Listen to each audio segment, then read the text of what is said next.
119 versus 50, 4.4 on the unemployment, 4.3. The participation rate, a lot of people were talking about this one yesterday, 62.4 versus 62.3%. So a little bit of an uptick. Again, this is going back to September. So preface this with a gigantic asterisk, I think at this point. Payrolls private, just hearing this one in my ear as well, 97,000 coming through here versus 40,000 expected there. So huge print to the upside there. Again, back in September, remember, came out 2 days ago, and then they were talking about it yesterday as well. October, probably they'll just say, meh, we don't need to talk about October, and we'll just skip through to next month. So at least a little bit of jobs data to head of more economic data on the inflation side of things at the end of the week, and then going into next week as well. A whole bunch of stuff on the Philly Fed business economic conditions coming through there as well. 49.6 on the overall number there. The Fed employment, Philly Fed employment rate was 6 versus 4.6. You saw Miss Adara is beside me this morning. Sharif off for vacation. Where did he go? Cabo? I think he said Cabo, but I didn't even know he was going on vacation until he mentioned it on the recap. So I think it was a very last minute type of thing. He has family over on the West Coast in California, so want to go visit his sister before he went down. We wish him well. Here goes the market to the upside, even more than we were dealing with initially, 1.6% ahead of that jobs data. But here we go, taking out the highs on the back of Nvidia. Just an absolute monstrous report last night. Yeah, great report there from Nvidia. If anyone was looking for any kind of weakness there, it was really hard to spot. As Jensen Huang, CEO, said, and I'll quote him, Blackwell demand is, quote, off the charts. He did say that H20 sales in China are insignificant, but we already knew that. So that was, I think he prepped us really well for that report, and the market understandably likes it. These HPC high-performance compute names are also doing really well this morning. Your IRENs, your NBIS, your CIFR type plays. And I do really quickly want to, Brendan, with regards to employment. We know that one of the biggest things that these Fed members have been using to maybe speed up the cutting of the rates is weak employment. That's not what we saw here in September. The fact that we're not getting that I think also maybe adds to the question of, do we get this rate cut? We'll just skip right over it. We don't need to talk about October. We also just got U.S. jobless claims there for the week of November 15th. So 220 versus 227. So a little bit of a downtick off. Again, September jobs data, non-farm payrolls, again, if you missed it or just joining a little bit late, much higher than expected, indicating all kinds of strength in the employment market.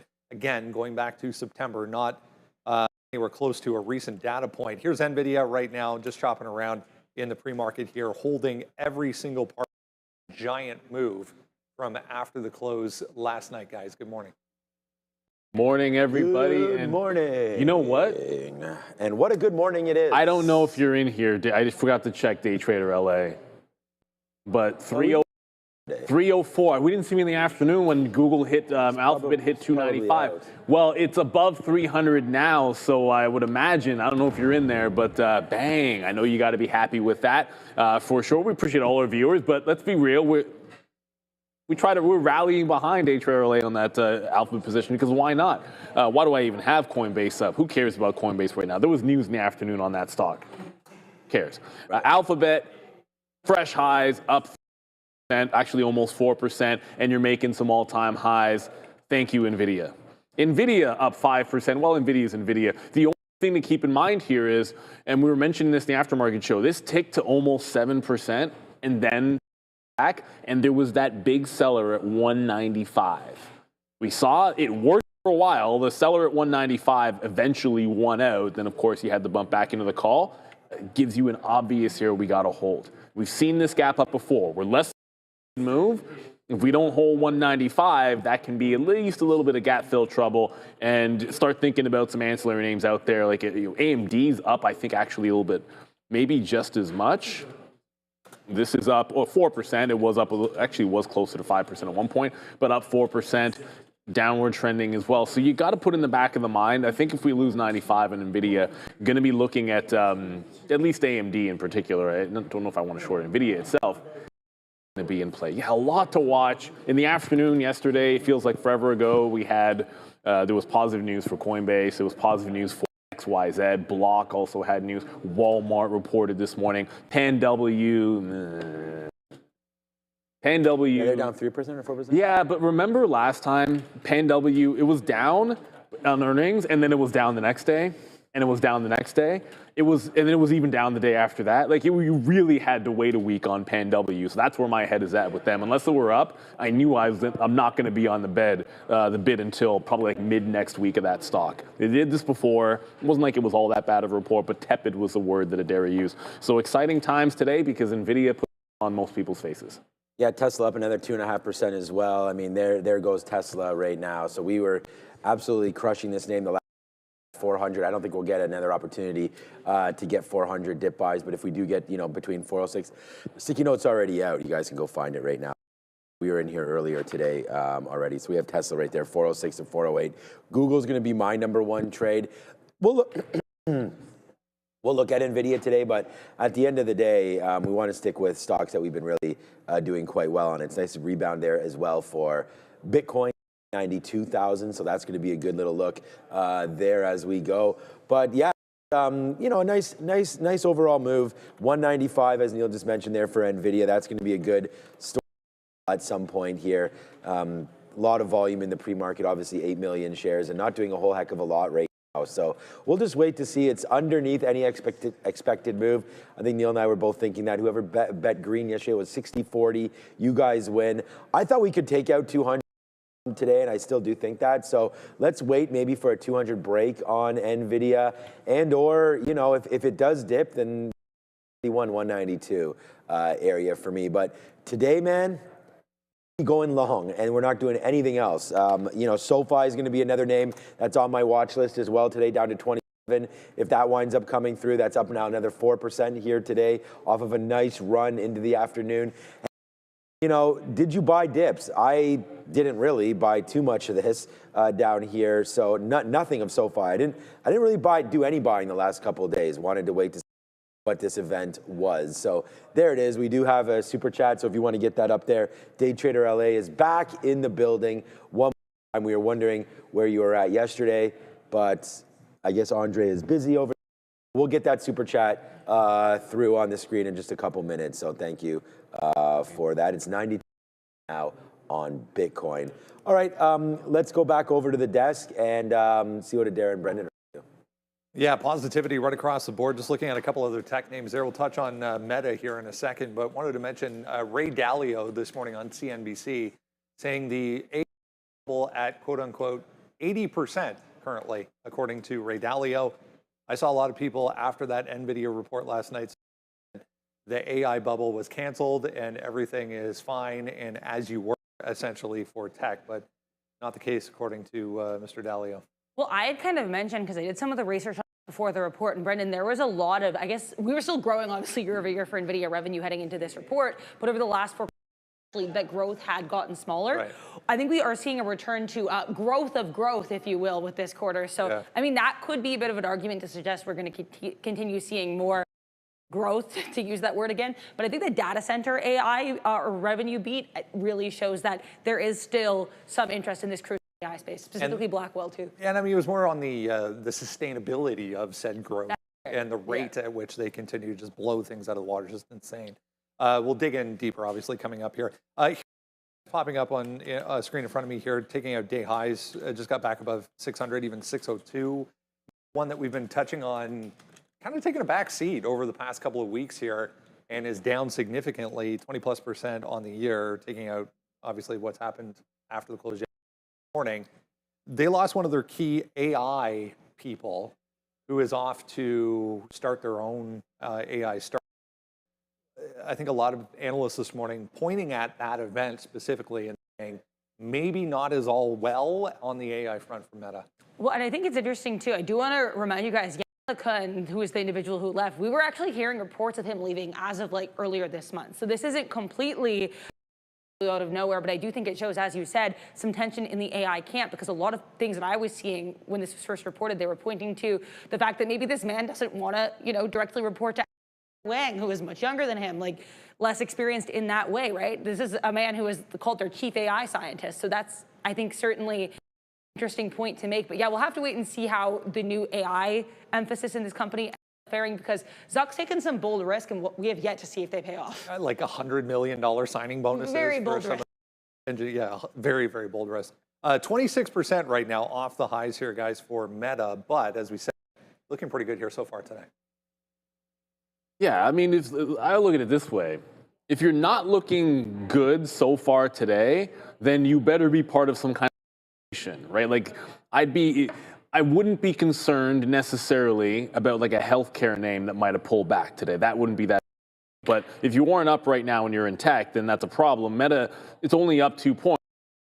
It's only moving as much as the NASDAQ. It goes to that point. It's still seen as the not as strong Mag 7 name with the EI play. So as far as I'm concerned, unless it's outpacing the market for Meta, that's a bit. This is not on the list for myself for a long today. I think if we're going to hold, if Nvidia holds at 95 and we get to 200, you got to be thinking names like CoreWeave. You got to be thinking names like AMD. You got to be thinking names and not necessarily Meta. Oh, we just had the super chat up. If we can quickly. I put it back. If you can throw that back up there. Yeah, get the update from TSLA. Good morning to you two. Took a Google loss on Wednesday. Back in at 290 with 77 contracts and boom shakalaka. Clearly, you are also a fan of maybe one of the best. I don't want to say one of the best arcade games of all time, NBA Jam. Day Trader LA apparently is heating up. He's heating up. Right there, he's shooting from the three-point line. But all right, so we do have Luis Barbados through. So small cap extraordinaire over here. So let's go find out. I mean, we'll be talking a lot about big cap names. That is for sure here today. But let's go over to Luis. And, we just got another super chat. Real quickly, I'll show this before we go. Thank you so much, Eddie, for the $50 right here. Not in LA anymore. Is that Arizona ATX? Yeah. So new name. Oh, okay. Okay, so now he's Eddie. Yeah. So ATX, is that Arizona? I'm not, maybe? Austin, Texas, ATX. There we go. Yeah, okay. Austin, Texas, from, one Tesla hotspot to the next. There it is right there, Austin, Texas. So thank you so much, Eddie. I feel like we've seen Eddie. I didn't really put two and two together there. I wonder how many other people change the name now. So we have to go Day Trader Austin. I think he needs to put his name in there. Yeah. Or Day Trader Texas. So thank you so much for that. 150 smooth from you. So we really appreciate all of that. So, all right, now let's go over and talk to Luis. And congratulations, Eddie. Yeah, I think a good opportunity, guys, to highlight the simple fact on a day when, the focus is elsewhere, away from small caps, all things tech and all things Nvidia and AI specific.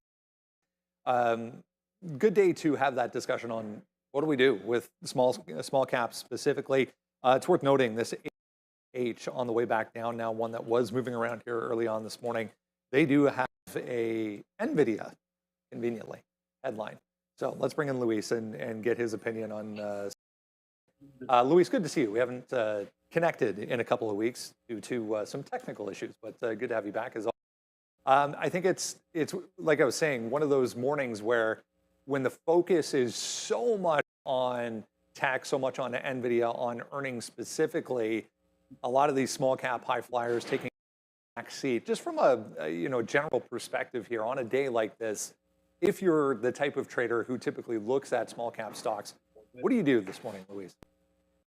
Well, it doesn't have so much correlation. So we have a lot of days with huge volume in big caps and also in small caps.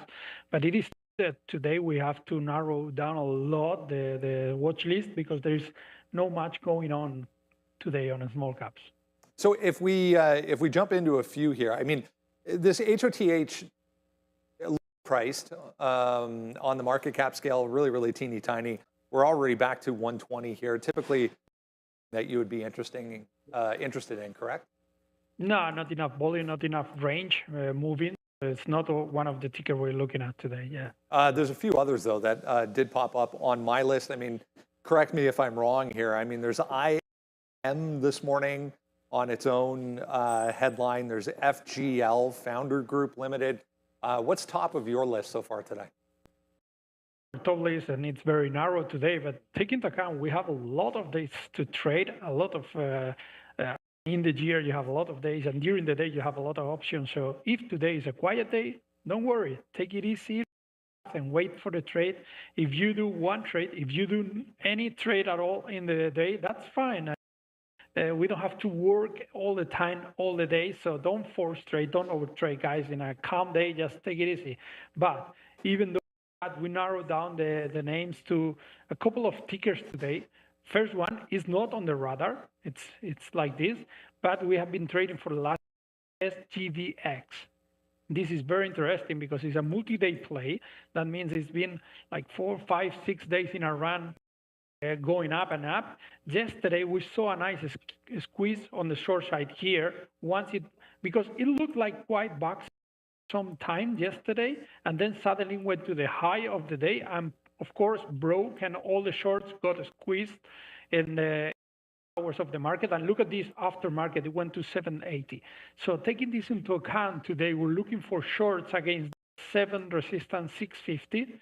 Okay, it's our play today on the short side. But listen, 5 million float stock is not running only one day, it's running 4, 5, 6 days in a run. So it's not very normal for a small million flow that it keeps running for a few days. So the play is there, short against 650, 70. But what if there is no exit, guys? Shorts are gonna get a squeeze again, and it might go to $8, $9, $10 because of low float, because of there is something going on in this stock that is going up so many days in a run.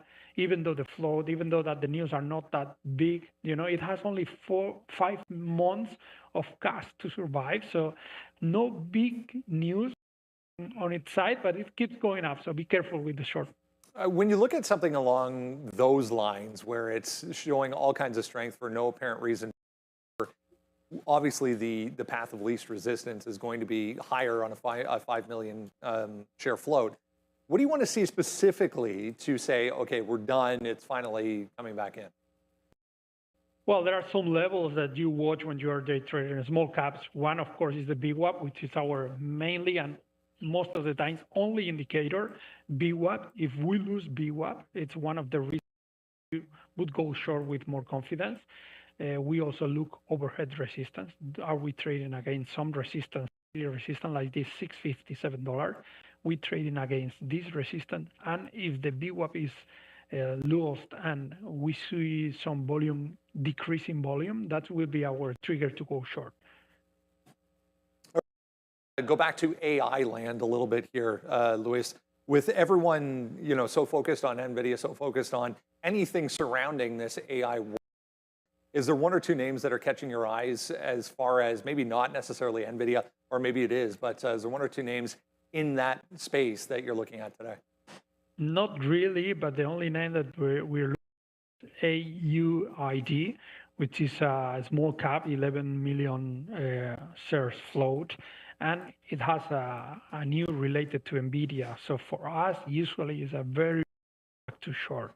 If you see in the news that Nvidia joins Nvidia agreement or something like that, it's a flag to go short. So let's see how it behaves. If it holds, if it goes volume in, we'll go try to look for a long on this one, only because of the Nvidia join or venture or whatever. Yeah, one of the things we've seen on earnings days for the past couple here for Nvidia is they typically announce a whole bunch of TH, another one, along with AUID. But as we said on the way back in a little bit here. Luis, great to connect. Once again, best of luck. Thank you very much. Sorry, I forgot one ticker that we cannot short because it's hard to borrow, very expensive locates. But if someone has locates there and are cheap, MNDR, it has gone up like crazy during the pre-market fail, and it's very nice to go short if we see some pops to VWAP or something like that. MNDR? MNDR, yes, right. Good stuff. Thanks, Luis. Good to see you. Thank you very much, Brendan. See you. Thank you, Luis. I think Luis, what you were going to say there. Yeah. Thanks, Luis, first of all. But I think it's very important that if you look at that MNDR, the stock, it's on habitual line stepper. Yeah, you have basically, I think he just gave us a little bit of a tip right there, and that was make sure you can always short the stock. want to go in there and make sure you can pay for shorts. Right here at Real Trading, we have the opportunity to go in there and do that, and that's what he was mentioning. It's potentially too expensive to borrow. That when you're looking, you got to let your broker know. And Sharif showed us a couple times on IBKR how it works, or whatever. And you got to make sure that the price that you pay to short, a runner like that is affordable and something that you're actually going to trade before you shell out the $100 or the $50 or whatever it is to gain the shorts. Make sure that you do have a strategy for that particular name, because we used to have a trader on the show, Rune. Well, first of all, I pretty much just traded futures, but he was always like, he doesn't want to pay for shorts,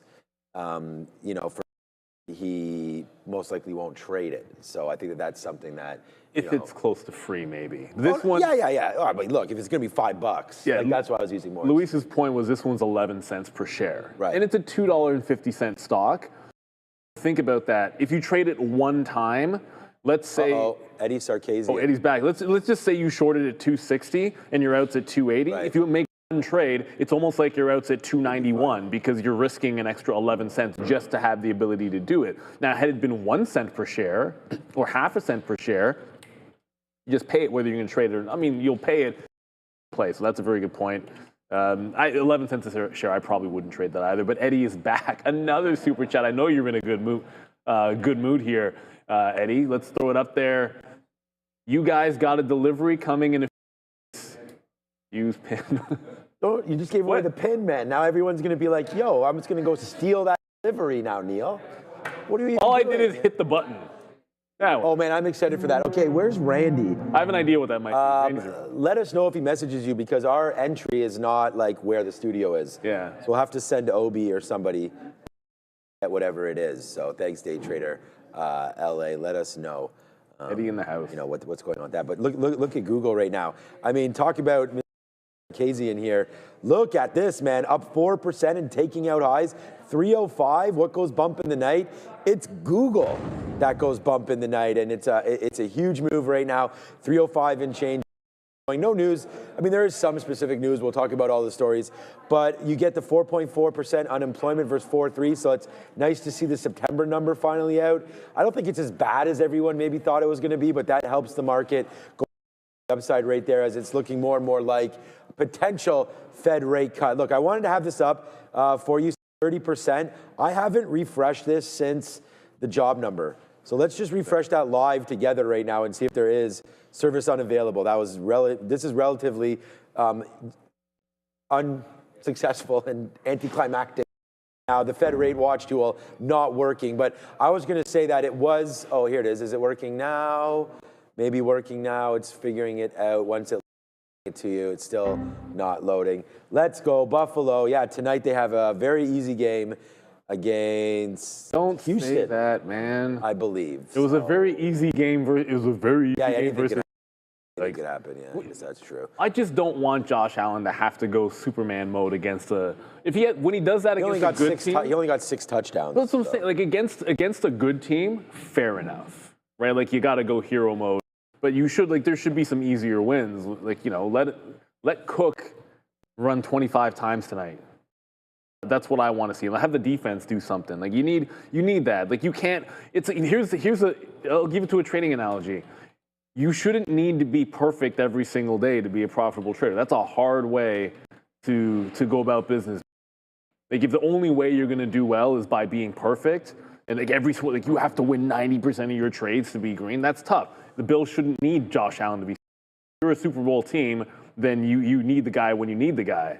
But other days, the rest of the team should be able to hold up. Yeah, it loaded. But there's a lot to finally load it up. Okay, so it just bumped up a little bit. It was from 30 to 35% there. So I think I think this number will change throughout the day as this updates. So again, we did get. Remember, it was 98% a month ago that we were going to get the cut. Now it's 2/3, 1/3 the other way around. I just want to bring that to everyone's attention. We'll just keep on sort of refreshing this. The better this goes, the higher this goes, the more the market will rally. So watch out for that. And that was part of the reason why the market tanked yesterday, was we got a re-weighting in that number, and it looked more and more like the Fed was going to cut. Was not going to cut. And that's go Nvidia. Any fan meetups planned? I don't know. I'm a big fan of like Fabian and all that, so I want to go meet up and see if we can go grab a drink. I'm more there. team But Remain. yeah, we don't have any plans right now for anything like that. So we should probably heading into the Christmas season. So that might be a fun thing to do. But we'll keep on the back burner. Thanks for that idea. And yeah, I think we should plan something social. That would be kind of fun. Ramin right now is waiting for the DoorDash. So let us know there, Eddie, and if you get an update on that, because she's at the door right now waiting for it. So, Hopefully it's proper. Apple, I'm in my ear right now, Apple increasing their chip order right now through TSM. So you don't increase your order if you've got demand problems. I'd hope so right now we'll see what Apple moves on anything there, but that's just right now. Apple increasing their chip order with TSMC. So we'll see if doesn't look like there's any movement on that. So anyways, all right, let's go back over the desk. It's 8:56. Thanks, Luis, for that quick little update there on some small cap names. We do have our watch list, of course, available. You can scan the QR code, not that one. You can do that one.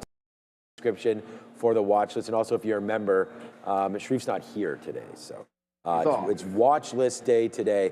All right, the driver is 10 minutes away, so you might as well tell that to Ramin. All right, back over to the desk. Yeah, we'll just leave her there. She's fine. Let's talk about, we'll do a quick recap here on the back of that CME Fed Funds Tool data. If you missed it or just joining right now, we got September non-farm payrolls here this morning. 100,000, huge number to the upside versus just 50,000 additions that were expected.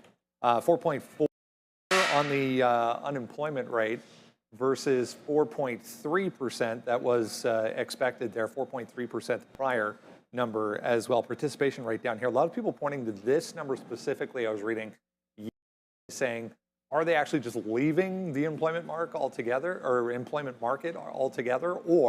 are we seeing actual churn within that? So 62.4 on the participation rate versus 62.3, which was expected there. Private payrolls down here, 97,000 versus 40, more than double to the upside. All kinds of strength in the employment market, as we were saying. So that Fed Funds Tool looking one-sided at this point. Yeah, and as someone who pays attention to Fed speech, arguably too much, as I kind of mentioned earlier, that's one thing that I said might be an issue here. These numbers being as strong as they are, if you're looking for a rate cut, at least with that September data, and especially knowing we're probably never going to get that October data, it could be a little bit harder to justify a cut. And again, that doesn't negate the fact that October employment was likely weak. The Fed's having to see the data in front of them, whether you agree or disagree with that as a principle. That's essentially what they do. Yeah. Right? So that I think you have to keep in mind. We are going to get, as you mentioned, there a lot more Fed speak, not only today, but over the next couple of days. Just to recap here. Hammock coming up, 8:45, Cook. Yeah, Hammock, I was just going to say Hammock has been super hawkish as of late, so that's going to be one. We'll watch out for those comments. Cook then at 11 a.m. this morning, then Goolsby later on in the day. There is Fed's balance data coming out later on in the day as well. So from a macro perspective, over the next couple of not only days but weeks, we'll start getting a better picture, I think, and more clarity at least on where things go. Let's jump right into what we need to know as far as the overall market is concerned here this morning. A ton of individual names, not only Nvidia, but tied to the Nvidia move that need to be discussed. If you haven't done so yet, make sure you jump down to the description. Top link in the description will get you to the sign up page for the watch list. Absolutely free. Comes right to your inbox every single day. All you need is your email address. We'll talk about Palantir coming up here as well. Interesting news for Palantir. Nice move out yesterday. But here's Nvidia, as we said, just kind of chopping around here so far this morning. And Sean was mentioning all kinds of volume in the very lackluster on the price action, however, after that move yesterday. Yeah, so there's a lot to talk about with this report, truthfully. And again, we'll probably likely talk about this throughout the day because there's just so much to talk about. But like top and bottom line, they exceeded estimates here, guys. Adjusted EPS, $1.30, beating estimates of $1.25. Sales, $57.006 billion. Well above estimates of $54.88 billion. Their guidance was also a blowout, guiding Q4 sales between $63.7 and $66.3 billion, well above estimates of $61.479 billion. Now, data center revenue, we know AI is going to be data center revenue up 25% quarter over quarter, 66% year over year to a whopping $51.2 billion. So the vast majority of their $57 billion revenue this quarter. Blackwell demand was mentioned. We did have Huang repeating, or CEO Jensen Huang of Nvidia repeating that their H20 revenue is likely going to be insignificant because they haven't really been able to sell to China. But honestly, I think because he prepared us so much for that, that wasn't really going to let the market down with such a strong report. As you said, we kind of knew that going in, that China wasn't going to be relevant as far as the report. But still, guys, the forecast, as Adara was saying, I think not only impressing, but just absolutely obliterating everyone's expectation once again.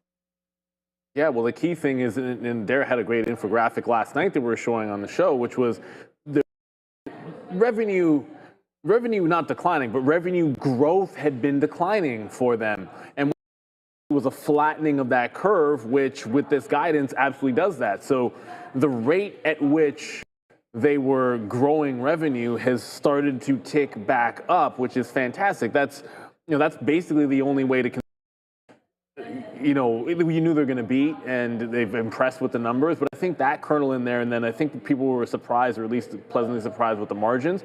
The only knock that you can make here is that it didn't exceed the expected move. Now, I thought that 7% seemed high to me, but either way, we're not through it, and I think you need to bust that. I mean, it works out to, I think it's more 199 than 200 from doing the napkin math. It's close enough. It's 99, between 199 and 200 to get to that mark. But there was also something that we saw in the aftermarket. I guess I got to go show you. At 195 in the aftermarket on the initial push up, that was where, obvious in the tape, you could see brick walls at every even dollar. It was distinctly different at $195. And sets up as the pre-market low. Right now, Nvidia is under VWAP. So if it's not holding VWAP, which is always that's the litmus for me. If it's holding VWAP in the open range, then you work longs into that high or the resistance. But if it's not there, it's really tight to the first dip at 95. So I think you kind of put up or shut up right away. And I looked immediately, okay, well, where's AMD here? AMD's already broken the pre-market low. You're already under the pre-market low. You're not even breaking out yesterday's highs on AMD. So if 195 goes on Nvidia to the downside and we aren't getting the longs that we want, well, I know which thing I want to go over to. Sometimes SMC you're like an Intel, but today, off of that high and VWAP, if we don't hold 95 on Nvidia, AMD to me with sympathy play in general is going to be a short. Yeah, that's a good look there because AMD, we've been hitting that short for a while. We had that monster trade a couple days ago on AMD, which was one of the better ones that I've had. We also had a monster long on it too, but that was at 250. Now you're way under. Look, Nvidia is the thing here. It's the dog that wags the tail. It's 8% of the NASDAQ. It's 6 or 7% of the S&P 100. It's just a monster name, right? I mean, it's $4.5, almost $5 trillion once again here, and up 5%. It takes a lot to move this stock, but it's still underneath what its expected move was. We're still underneath a key level of 200. We're only up slightly above sort of where we were last week right now after that epic dip down. So yeah, I do agree, man. 195 going to be coming into an area of support potentially, and we'll have to see. That's the pre-market low. I want to look at it there though. I think if we are going to get some profit taking, this 193 is where it sits here on the 1 minute chart. So that's sort of the area for me that I'm looking at, 193.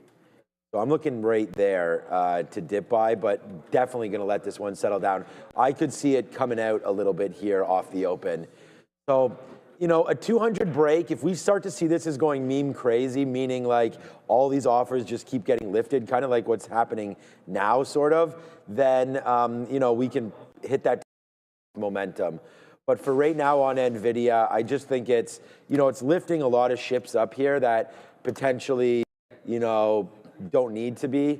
Obviously, if the demand continues to be strong, then you're going to need the silicon. You're going to need all of this to be built. You're going to need rack. Dell should have a decent day today on that demand, right? So should SMCI. You're seeing some of these names all up today on Sympathy. Nvidia, right? And so there it is. Look at SMCI, up 7%, right? If they're going to see 500 billion worth of demand for Nvidia chips moving forward, well, then there's pieces and parts to this game as well, right? That's why you look at a name like a GE Vernova that continues to move higher as we look for power, we look for data centers, and many different things. I see Ramina's in the back. I said it was going to be Krispy Kreme donuts, and that seems to be what everybody gives. Eddie, I'm not sure you got enough. We always say this, man. This really is a lot. Well, let's see what they are first. Oh, they have a little tape together. There's some tape. Well, no, I mean donuts. Yeah, good. Probably donuts. Good one, Ramin. Here, why doesn't Ramin just open them? Because we need. You're going to be ripping these boxes, Neil. We need a what? Scissors. Okay, so yeah, they're those ones. Oh, man. Thank you so much, Eddie. Eddie, I'll tell you right now. Last time I took one of these home to my daughter, she was dying over how good this was. That's the Oreo one. Yeah. Gonna do this. That was the one I was looking at. I'm not too. eating. No. I'm taking this one home for my daughter because every time we get treats like this, I have to share with her. Otherwise, oh, whatever. It's a dad thing. I'm not even sure what I want. Oh man. Okay. Well, thank you so much. Here, take. Yeah, it's probably the same thing. Yeah, these ones are probably similar. Ooh. Yeah, we got donuts, Randy, but I need a coffee now, Randy. So, all right, here we go. Let's just. There we go. The problem with these ones are, of course, is that there's no apple fritters, right? I think we'll make do. Here, Randy, you know what? We'll make do. Get going on that because, honestly. All right. Amazon with new news as well. Yeah, Fabian, they're for everybody. So here we go. Yeah, if we can just throw that in. There we go. Yeah. No, thank you so much. We can keep them here for a minute while we show everybody that. But thank you so much, Eddie. Very, very kind. And if we can find even whatever, the super chat. Yeah, I can't post it again because we've lost it. But thank you so much, Eddie, for all your kind super chats today, and it means a lot to us. Congratulations on the Google, and thank you for, fattening us up even more there. But hey, man, right? Yeah, look, we are fattening up everyone's accounts. That's might big. As well. I mean, what a day to celebrate today. I mean, unless you're short, of course. I haven't seen Sharif's best friend, Big Kyle Burdett, in a while, and I know that he's always short. So where's Michael Burry at? Let us. Yeah, well, apparently he was out of all of this. Well, you know what? Even a 5% move. I mean, it's not like a huge move on it. He deregistered his. So it just means that they're classified differently. Right. So he could still be shorting all this stuff, and maybe he short in case he's still in the money. I have no idea, and I don't want to harp on the guy. It doesn't even really matter. Yeah, it's all good. But, let's talk about. Randy is loving the donuts. All I'm hearing back there is. I gotta have one for myself though. What is that? I don't know. That's what I said. That's the one Neil. I'm taking that for Aaron. One of those two. Like peanut. Well, one is Oreo. That's Oreo. All right, let me know if you need Ozempic. Yeah, exactly. Send it over, Eddie. Right now. Yeah, interesting day ahead. And again, thank you so much for everything there. Let me check out what Eli Lilly's doing. Maybe it just got bumped up on this news here. Eli Lilly actually over $1,000 and just looking, honestly, like a stock that is unstoppable. I mean, opposite of Novo Nordisk, actually. This has been a huge move for Eli Lilly. Like, I'm thinking about, honestly, trimming. See what I did there? Trimming on this Ozempic name right now. Eli Lilly. I don't know. All right, thanks very much for everybody and all the fun here today. Let's go back over to the desk and talk about number 2 there. Walmart. Oh, yeah, that's another story there. That's right. They're moving over to the NASDAQ. Got to do it. Like, yeah, because, of course, they're a tech name. Now they got this deal with Eli Lilly. OpenAI. Right? Yeah. Their, NASDAQ name. I guess they want to get into the NASDAQ 100. They're following the Palantir and some of these different moves that they're doing there. So, all right, back over. Yeah, a little unexpected. End of the earnings report to hear that. December 9th, guys, will be the day that WMT will make its debut on the NASDAQ. As they said, tech stock now apparently for Walmart. It's worth the earnings call was at 8 a.m. Seems to be mostly wrapped up. So we did get that move all the way back and then some after the initial sell-off on the numbers themselves. But nice look now for Walmart. And we also got to hear from incoming CEO John Furner. We know that current and now, I guess, outgoing CEO Doug McMillon was viewed as very positively for the company, but he's also an internal hire here, John Furner, so he understands how things work. Should be an interesting transition when he starts on February 1st, 2026. Let's get into the numbers. Adjusted EPS of 62 cents per share, narrowly beating estimates of 60 cents. Sales $179.5 billion, nicely beating estimates here of $174.29 billion. They actually raised their fiscal 26 revenue outlook from 3.75 to 4.75%. Now they're expecting 4.8 to 5.1 growth for fiscal 26. I also want to mention here their comparable sales. This is a metric that's always going to matter for these types of names in the retail space. And comp sales were pretty good here, guys. Comparable sales here for the U.S., excluding fuel, up 4.5%. Sam's Club comparable sales, excluding fuel, up 3.8%. I was just checking. December 9th is oddly a Tuesday. That's weird. I don't know. It'll be a Tuesday. Trade Walmart on the NASDAQ for the first time. Yeah, I don't know if it matters all that much. Is it right? weird? I don't know. Why does that really matter? I don't know. I don't understand the day significance think there, in but I that wonder case, it why really it's the doesn't make a 9th. difference. Maybe you got to give 3 weeks notice or something like Yeah, that. I'm sure that's exactly what it is. You know, I'm wondering why that is there. But yeah, another good report for Walmart. Yeah, it's a good report for Walmart. I think, you know, they're more than just the retail name that they've been. Certainly, they've been getting efficiencies through AI for sure. The only thing that might be for right now, if we're just kind of looking at it, okay, there's a lot of euphoria right now, right? Like everything, your personal account, like all of your, like everything that everybody owns is pretty much up right now, unless like we're saying, like shorting. So it's easy to be really euphoric, but you did just move right into essentially like a prior resistance level. So like, yeah, we're already starting to pull back a little bit here. I was down. It's wild because, you know, Walmart moving in the morning, I always find a little bit annoying because when you come in, you look at some levels, and I was saying to myself, okay, the 101 level was what I was going to key in on, and that made the most sense, and then you're already hitting like 104 by the time we're at 912, which it is right now. So it's a pretty deep pullback to get to this area where you had the drop off yesterday at the open. It's like 101 and change. The patience in me would suggest I'd let it settle first before even considering doing anything but waiting for the 101. Like I wouldn't want to blind in front of this prior high with Walmart. So yes, I'm happy with it. You're only sad if for those that didn't, you know, dip buy. I didn't get a dip buy here. I was going to wait till after the report. So if you're waiting for the 200 period moving average, you had to sit to get picked up. I'll still wait a couple of days, but this is something that I'm going to be adding to. I already said I'm adding to it after the report, whether that ends up being tomorrow or next week, probably next week. I usually wait a couple of sessions, but I'll wait till 101 open here just to make sure that we don't give up too much of the move. Buying the dips in this market has required a little extra patience. Yeah, so agreed on all of those fronts about Walmart. Like you know, another great stock, and we were actually talking about it today, and I said like this $100 mark right here has really held since all the way from the summertime once we broke through there. I'm going to sneeze. Back in August. There's the split, by the way. They went from 183 to 1 down to 60 there. So they've already been up to 180 before, but again, remember split, so it has nothing to do with the valuation. Right into here, $100 has held not pretty much, I mean, it has held all fall. You know, there's going to be some wicks down, which doesn't really bother me. As long as you don't close underneath this 200 period, then you're safe and you're good to go. If anything, you know, we should be bidding down here to make sure you capture some of that. This move down was actually real today when the algos spiked and hit that.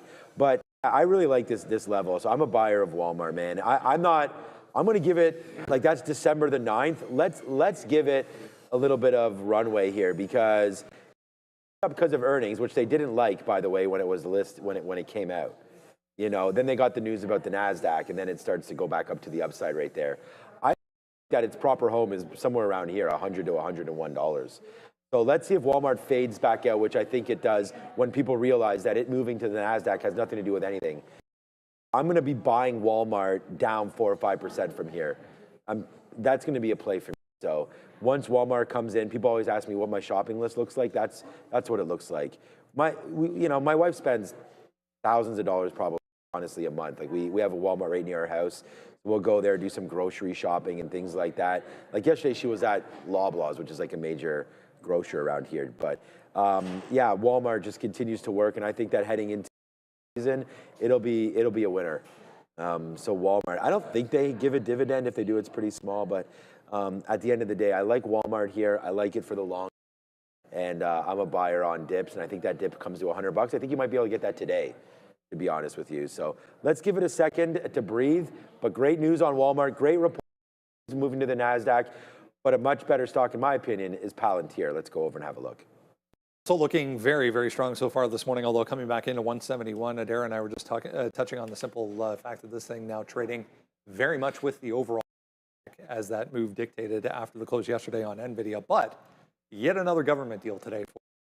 Yes, and we're going to try to word this because it's big fancy Palantir words. They achieved Australian Informational Security Registered Assessors Program Protected Level, or IRAP, to expand their secure artificial intelligence software. Now, IRAP is what I guess this group itself calls this level of clearance. Just to be clear, you can read a little bit more on this in our watch list, because basically what this does is it allows Australian government agencies and commercial organizations to use Palantir's Foundry and AIP platforms while also meeting stringent national security and privacy requirements. So again, Palantir continuing in that national security space seems to do quite government contract-related pieces of news. Going back 2 days ago, we were touching on 170, 171, maybe 172 as a very, very significant line in the sand there. We did get below it for 2 days.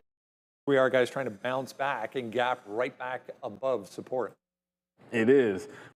Get into that higher time frame. New rule for myself: if here trends under VWAP and breaks that trend in the afternoon, it's always a long. Just take the shot. Like if it's under VWAP, you have a clear and defined trend on that trend break, go long. It was long to VWAP twice, and then it dipped and it even held support there again into the close. Obviously, it goes market because Nvidia did, so forget that last part of the move. But the other side of that coin is, unlike a few other things that we'll probably show today, I guess we're not talking about Google, but there's a lot of names that are at highs or adjacent to highs. Or Palantir for now isn't one of them. So it does have this sort of rounded bottom which is forming. The only reason it didn't make my list today was this is where it needs to break out. It's a little far away from like 176.5 to 177. Double bottom in here. You could make some arguments for the 174 level and then at the scalp to 177. I think that would be the aggressive play there, but I think it's more explosive if it gets through 177. So, I'm kind of more interested in Google today. Just looks a little. I'm still going to be looking at some IBIT. Believe it or not, that's actually weak. We're probably not going to get to that, but IBIT still looks relatively weak. So I feel like those are a couple. Watching some open door as well. Palantir, I just think that 177 if we get there. Maybe that's a next week kind of play. If it does break today, I'd be a little bit surprised, but it's a big level if it can do it. All right, yeah, yesterday we had over $1 winner on the short side. We really like that trade here today. But there's Google, $300 long. There's Tesla, but there's Palantir. So 168 to 169 buy zone, obviously, as Foundry getting approved for Australia, so that means more government contracts ahead, more deals with different Australian companies and whatnot. I mean, that's great, right? This is a U.S. story, but not anymore, as Palantir expanding. And, they already have deals with the Israeli government as well as United States, and there's definitely more countries that I'm missing, but I was just thinking UK. So, it's good to have that, and there it goes to the upside. You want to be in growth names right now, I think, which is why I was making that comment about Palantir versus Walmart. Palantir, a really, really strong growth name, and we have some opportunity to get back into $200.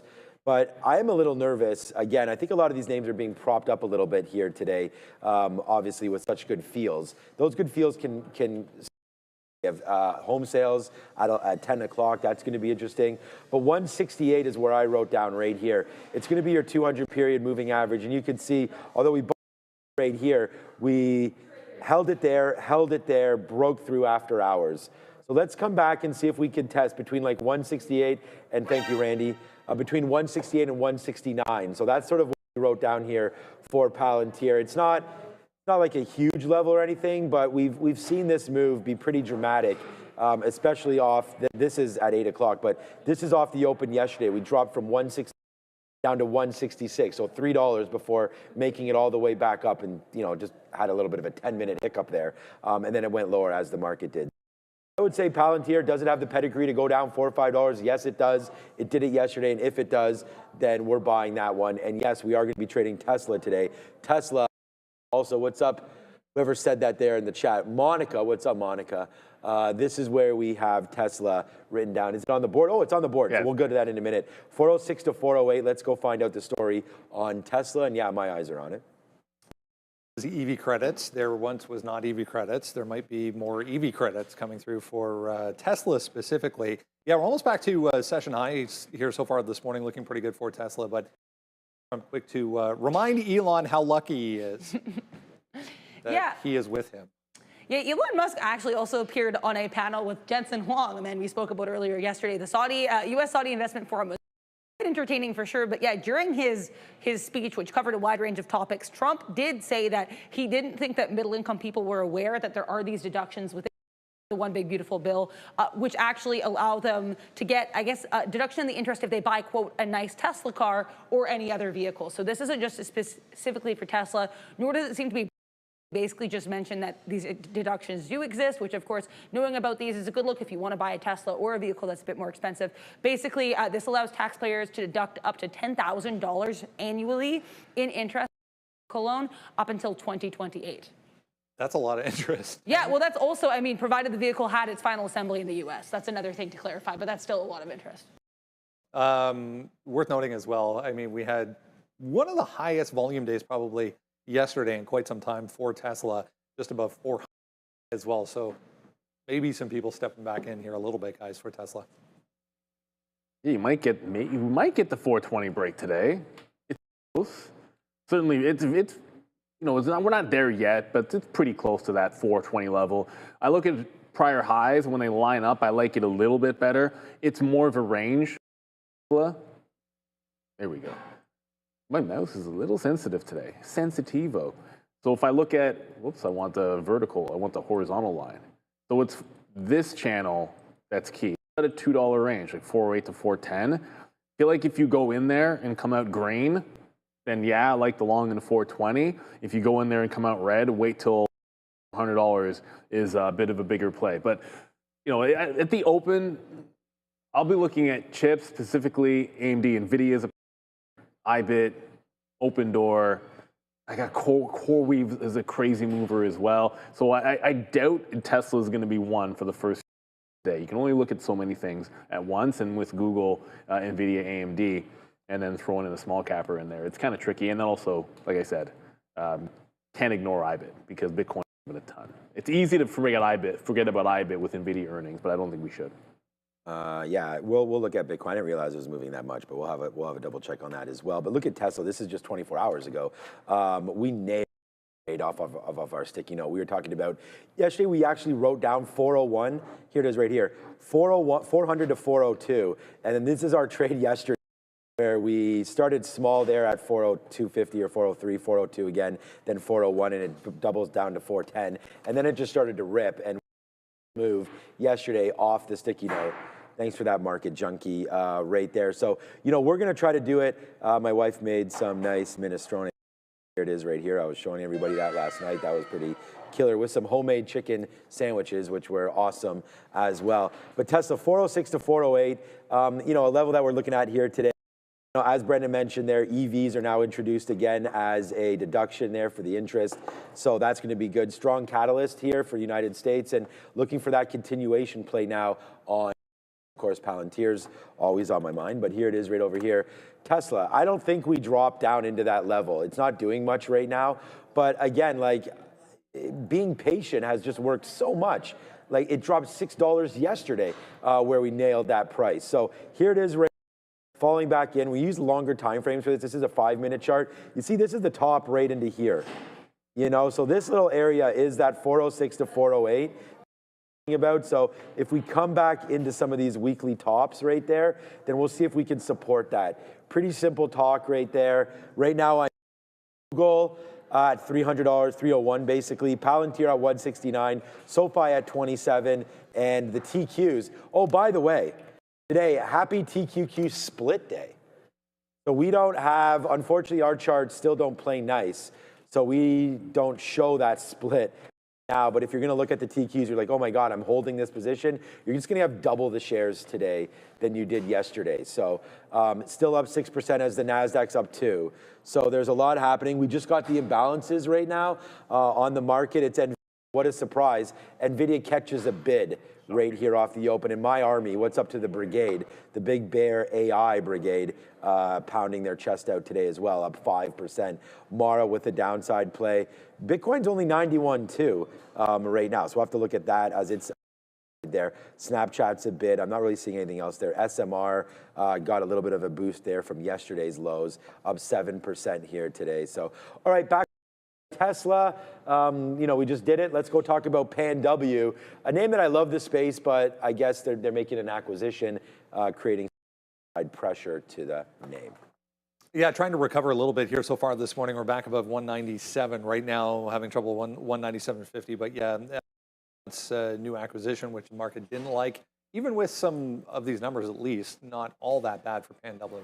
Yeah, as I kind of mentioned last night, the word I used was tepid with regards to their guidance, but they did report a double beat here. So adjusted EPS 93 cents versus 89 expected. $2.474 billion above estimates of $2.461 billion, though it's kind of a narrow beat. Q2 adjusted earnings, Brendan, they guided 93 to 95 cents, sales between 2.57 and 2.59 billion dollars. So both of those like right in line with estimates, kind of.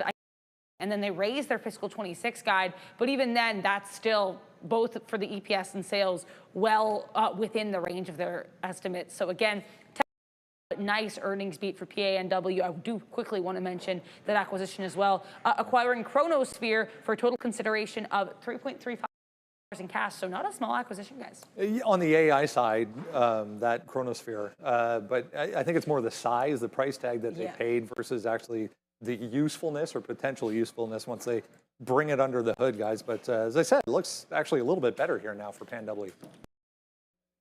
She made a really nice recovery. I'm just kind of reminded about what happened last earnings. It was very similar, not the same price, but you actually had a few days down and 3 specific, and then you fell for a couple more days and then rounded the bottom. So I think patience for the dip buy here, just because it's bouncing the 200 period and we're gapping up. Well, okay, we're gapping from the lows last night. We're not really gapping up, but you get the idea. That doesn't give it the all systems go, in my opinion, unless it's starting to hold 200 again and then breaking higher. So I still feel like you put on the 3-day rule here. And I'll be willing to be pretty with you. I like them, but yeah, we'll see how they close today. I was mentioning that Bitcoin, I know Sean just talked about IBIT not looking as strong, a little bit of a bounce. So as the market was holding the highs, anyone that was looking at Bitcoin would have seen IBIT break support and fall. So for now, we're still working with the same premise like yesterday. It's like I'm not along until it was holding above the volume weighted average price and then breaking away. So, and if I see that same thing happen again, then fair. You know, then you're in an upward trend. If it breaks trend, look for that potential reversal where I have my eyes on, you know, sort of the usual suspects, being one of them. You just get a little more bang for your buck when this one falls to the downside reverse relative to Bitcoin is what I'm searching for. So if we hold VWAP, then I want to join trend in IBIT. If it breaks, I'll jump out, hope that it can hold VWAP on the way back in. Otherwise, you know, MAR is the place that I would rather be to the short side. We did show the imbalances, not much. Still not much. Only 1 minute to go. Archer is there for 400,000 in SMR and then BBAI. No big cappers showed up at the last second to steal our attention away from Nvidia at the open. Very key hold of 195. That's where there was a monster bull yesterday in the aftermarket. So yesterday we just talked about trading a little bit of IBIT. Yesterday we indicated a great level of 51.50. This is my trade yesterday on Bitcoin and whoopsies and on IBIT there. 51.50 breaks and there it goes all the way to the downside where we eventually get out once it breaks the 50 period moving average for what was yesterday $1 on that trade. But of course we get out as it starts down there for IBIT. So we'll look to see if we can do that again. You can actually hit that 51.50 again today on IBIT. But here we go, man. Only 30 seconds left. We're going to watch out for some Google. So where my Google right there down to $300. If that comes in, we're just going to look for that. Palantir, I don't know, man. We're down at 169 on that one. SoFi, we didn't get a talk here, but SoFi I like as well, down at 27. Thank you to Beta Pro and Global X for sponsoring this. which kicks off in just 5 minutes right now. But SoFi's on my mind is, or 5 minutes, 5 seconds. 5 minutes maybe. We'll definitely be in some trades by the time that kicks. There's Google right now. For just real quick on that one, we'll take a quick little look to see what Nvidia's doing right now. Again, remember, we do have those imbalances that have to get cleared out, so we'll just wait to see what this first little movement is there on Nvidia. Downside for now on that name, it's Palantir's going oppo. They're just going up right now, looking to break through 173 is Palantir. So yeah, man, NASDAQ up 1.92%. Congratulations on the longs that held overnight. Yeah, for sure. I mean, so far, I would say so good, but maybe a little bit of a pullback happening. That 95 is gone here in. So unless we regain that 95, I'm not really looking for crazy buy the dips. Okay, Google's down at 302. Yeah, just checking out. I mean, IBIT is still holding underneath. It's not really doing much of anything. I guess we're trying to be pretty patient in here.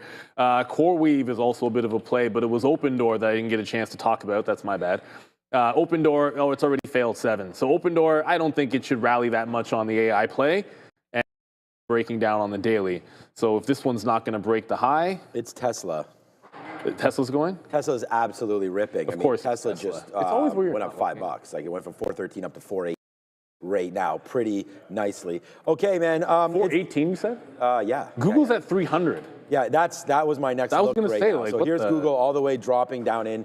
I'm going to take a small bid here if we can get it. A little bit higher there now. Okay, so now we're into it on Google.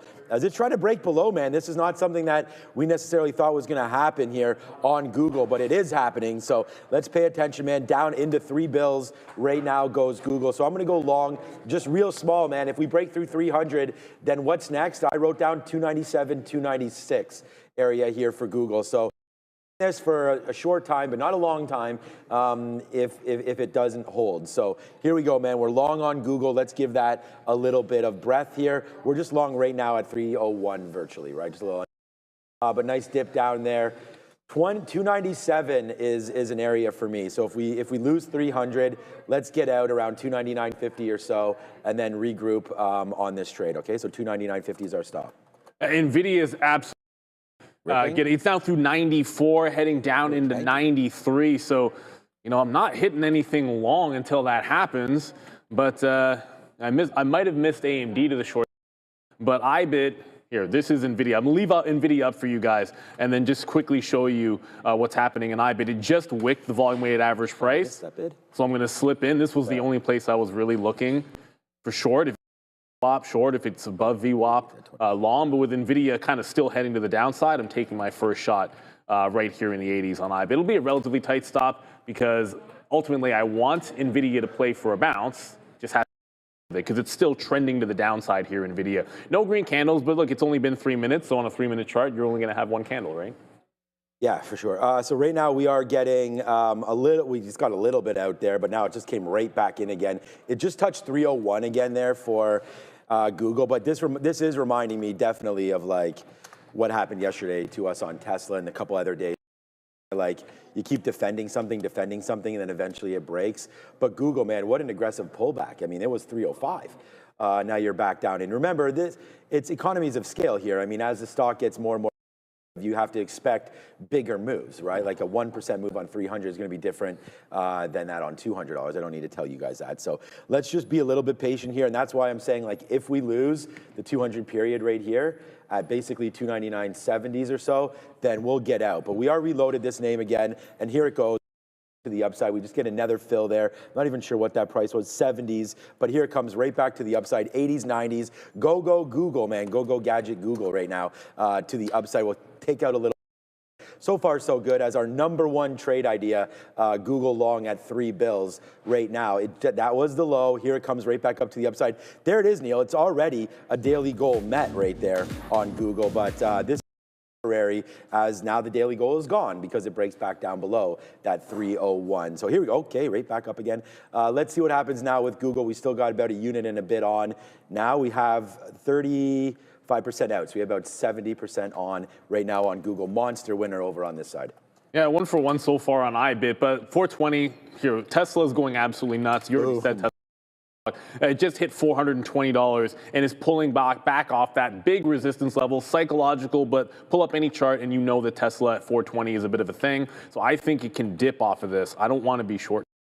And it's obviously not going into that zone of 410 that we were talking about anytime soon. So VWAP sits 416. If we have any pullback, that is where I am going to look. Wasn't going to sit on any bids if Nvidia was still falling. Patient enough, here comes a bottoming tail candle in Nvidia. If it can show me green, then I'm going to take my first shot. It's 195, so we let it fall a little bit in here. So got Nvidia locked and loaded and ready to go. Once it goes, showing a little bit of green, give me that bottoming tail, long into 195, hold over 95, and that's a place to add. Reloaded an IBIT because that just failed VWAP again, but I'm peeled on Nvidia right now, looking for that strong close here. It's only been 5 minutes, and the NASDAQ has gone VWAP to high and back down. Nothing crazy, and I'm not jumping in too early. That's basically been the bane of most of the trades, is kind of jumping in before we have the curl. All right, IBIT, got to reload. Going to get another bit. If this gets to the low of the day, probably going to require the market to come with it, though. Nice, yeah. 91.3. I mean, everything's really quiet right now. Lost that higher low, by the way. Yeah, so we just got some out at 302 there on Google. Guy was saying, like, this is going to be 50 cents. Well, right now it's about 70 cents worth of risk. We're in the money 70 cents. Here we go. So I feel fine about what we've been doing on this one. Let's just try to hold and see if Google wants to just continue its higher move right now. GOOLG. You can trade either one, Google or Goog, the different class of shares. Here, up 5%. Let me check out what's going on with Walmart here on their earnings day. Yeah, again, the switch over to NASDAQ, we did get a little bit of a dip down. We were sort of expecting that move, but it doesn't look extended enough, only down to 102.7. There goes Walmart, nicely cooking back up the upside. I'm going to take another little piece there on on Google, if it comes back in, and we'll try to reload what we already have, but it's a monster. It's now $1.30, $1.40 now in the money on Google. Let's just check in while everybody's here, man. Let's see what's going on with Nvidia one more time. 194. So yeah, we thought there would be some profit taking. The level that I did not write down was nothing. I didn't write down anything, but you can look right here, 192 and change. Yo, what's up? 420.69 top on Tesla. Is that what it is actually? Yeah, that's what I ish. Yeah, we have 420.73, but yeah, that's unbelievable how close that is. So thanks for that. That's real funny, man. You really made my day on that one. All right, take out another piece up here. Why not OB? I mean, in the money on this play right now. So things are just going on this side right now. And I know Neil's got some good trades there with IBIT and whatnot. So there it goes, man. 250 now in the money on this Google trade. It is your number one trade idea. If you're not now, fine, but there it goes. Number one idea on the list right there was, hey, it just says 300 long. You know, the low of the day there for Google is literally 300, and that's where we're long right now, $300.20, 250 now as it continues to go higher. Probably Meta also screaming a little bit. Yeah, there goes Meta. So this whole space really starting to go, man. Maybe we can, again, have quite a nice trade here happening for us on Google, but, you know, giving it some room. Now, Palantir trying to pull back. The other idea I had was SoFi, and then I'll throw it back over to Neil quickly. SoFi, yeah. And change. Yeah, I mean, it does have a nice move, but I was waiting for the pullback to happen. It doesn't look like it's happening right this second. So another out. Whoopsies. Did I get out of too many shares there? I think. But there goes Google. No, I didn't. Okay, good. So there goes Google back up to the upside one more time as we get some at 302. A little nervous about the futures right now because they're not moving too much. They're still looking okay. They're still looking okay, yeah. I took the first shot in Nvidia. I did get a reload in IBIT and took some more out on the bid, but I mean, Nvidia is more important, so let's just keep it here for a quick little second. Was breaking back up after that bottoming tail candle, so jumped in the long on the third 3 minute, and then immediately it did not. So probably going to have to look for some higher lows in here. Like I looked over, okay, what's the other name that I'm trying to watch here? AMD. Kind of a similar story, not doing anything I like. And then the third one, if neither one is cooperating, then CoreWeave is looking even worse than the other two in terms of any kind of a long. Chips just might have to wait a few more beats because Nvidia is still heading down. Oh, I didn't get. Well, if the stock is downward sloping, then I'm just going to quickly adjust shorts underneath the volume weighted average price. That just continues to slide lower, so I don't really see a change of plan there. And then the other name that was launching off the open, where's my fail key, is Open Door. So, you know, you can only look at a few things at once. Try to short 7, and then when it broke down at the open, pun not intended, obviously, did not get filled as it broke lower. So Open Door probably gonna have to wait for this one to pop back into the upside, but you can only like aggressively execute in like one place. So for now, we'll just stick with the short in IBIT, but Open Door is one that I wanted to play the other way. I just didn't feel like this, like why was it gapping up? It doesn't make any, that doesn't get the, you don't get the automatically Open Door. That was my logic. So I felt like if it lost the 7 area, it was kind of an easy opportunity for a short trade. It was, if that was the only thing you were focused on. Okay, I mean, I'm not hearing like any news coming in my ear at all, but I had to restart mine. We do have, or maybe I'll have to restart it. I don't hear anything going on. We do have right now, we want to just remind people that we do have our sticky note out, and we do also have right now, which states we had 300 long written for Google, but right into here, what numbers are coming out here today, as I tweeted it out earlier. There it is right here. So at 10 o'clock, we have existing home sales coming in 20 minutes. That could be interesting as well. We had unemployment today come through at 4.4, so a little bit higher than expected, and that's what sort of sparked the market, as we do have a better Fed rate tool right now update. And, you know, yesterday it was down to 29% chance of a cut. Now you're up to 41% chance of a cut. So that's what's helped rally this market just a little bit. But the market's coming back in, and if we're not going to be able to hold some of these levels, and we do have to scram, right? We were getting some more outs there on Google. It doesn't look like 302 might have been the top. We got to take $2, man, when it's there. So that's exactly what we wind up doing now with Google. Load, we did put a little bit more on when it comes down in. Remember where our stop is, man, 299.50, which may stop out. You know, and if it does, then that's the life of a trader, and we're going to take that stop out if it does happen. But we orders now to get out some of this reload, because we just got some more shares in there. So not okay. There it is again. So that's another reload.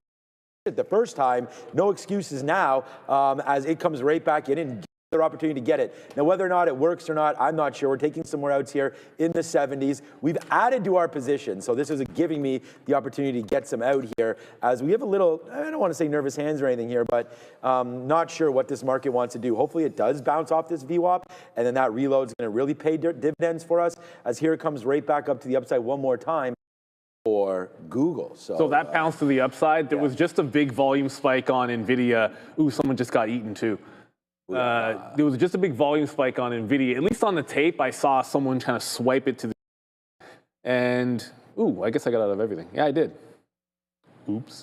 I'm going to jump back in on the first available pop on IBIT. A little distracted by the Nvidia tape, I'm not going to lie. I'm staring at that one, looking for some kind of a turn. I thought I was seeing one. It didn't happen, and I didn't punch out of IBIT when I saw some buyers in there, but I'm going to stick with this one short side. Like when it was downward trending yesterday, like there was like a million chances for you to get back into this. If it's weak, it tends to catch these bids every now and then. We can jump into the short again. But what I was mentioning over there with Nvidia, which may or may not be holding, it's right in here at that 193 chain that I've seen a couple of times. Some aggressive buyers really step into this name. And this might be the time, just checking if AMD is better. It's not. CoreWeave is the biggest was the biggest percentage with digits, but it's not as strong either. So it really is just the Nvidia story here. So now a little bit stronger off that higher low at the 193. I'm gonna get myself a stop out in there. And if I stay down there again in the same kind of buying, then I'll be a dip buyer off that level. So really only traded today. Should have been 3 because obviously Open Door was an easy short, but Nvidia is a much better opportunity, I think. Yeah, I don't know, man. I'm always speechless, it seems like, when we're sitting in these trades. But, you know, we got to let them develop. And we just did it again. So it was another one, and then you can take your Lambo. I don't know how many shares people are using, hopefully. But there it goes right now, Google. Just another reload right there. So don't struggle for trades, man. Just make the easy ones. And that's I think, part of what I'm doing anyways. And I did want to look at Tesla. It's already gone. This was a name that we had written down as the long, but this has been, for myself, such a big name, P&L wise over this week. But we should have looked at it today. I was just trying to play the same dip that we have played numerous times, but does not there today for Tesla because there's no dip at all. It's just straight upside. And, you know, because Randy got us a coffee, we'll always check on Rivian. Ooh, Rivian, nice day today too. Wow, boom. Up 4.5%. That name's starting to go upside there. And they're going to receive credit for that as well, right? I mean, we probably should have talked about Rivian and all that. It's not just the Teslas, it's the EV, right? So the EV space getting the bump of the interest deductibility on your taxes. So there goes Rivian, nice upside play there as well. And then the other name that I wanted to look at, we're still looking at Palantir, but SoFi just took out $28 again and is trying to pull back just a little bit here. Really, you know, I've put together a really nice day here today, but at the same time, waiting for a little bit more up.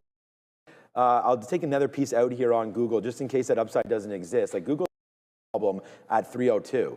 So I'm not 100% sure where this name wants to go. So I'm going to hold out. I'm waiting at 302 quarter, then at 302.70. But nice upside play right now. Tesla, what's up, Rare Seed? 428.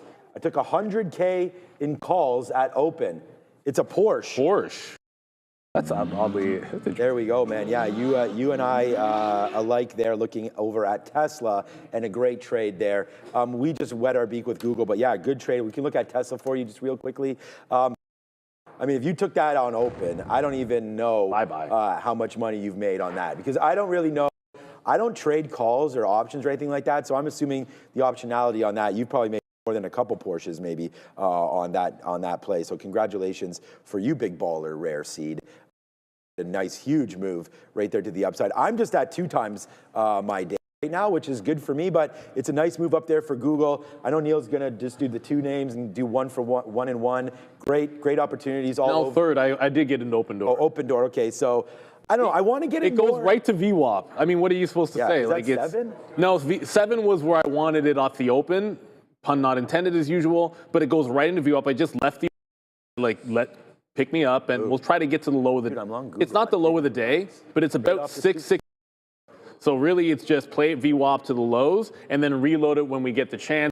Still not seeing the buying I want out of Nvidia yet. Oh, Google. There we go. Yeah.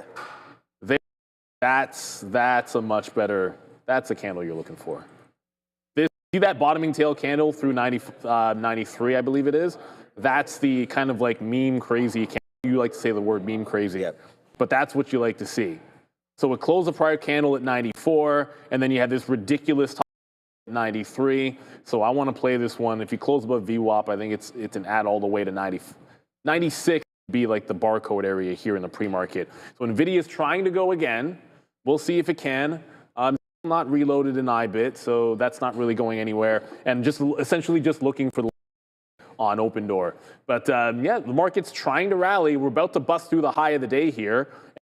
The high of the day, certainly Nvidia is a name that wants to try to help this party to the upside. And Tesla, go Tesla for sure. Drop system, I would make an assumption that if we continue this strength, CoreWeave also is going to do well. But you can't look at every single name simultaneously. Oh boy, Google's still going upside. But what you can do is scan that QR code right in front of you right now and check out the Beta Pro product by Global X. They do have 3 times daily ETFs. It's a new product. They do have a fee holiday until December 31st of this year, down to just 65 basis points. QR code. It's 3x TSX 60 utilities, treasuries, and all of that. We want to thank Beta Pro, and make sure you just scan it. Go check out a sophisticated, savvy trader here in Toronto or Canada. Yeah, it's funny because I noticed Nvidia is not really making the moves up there, which it probably should be, considering what it's doing, but Google for sure is, and there goes Google right now. Now $2+ money now for Google. I know you're on, everyone can watch you trading Nvidia there.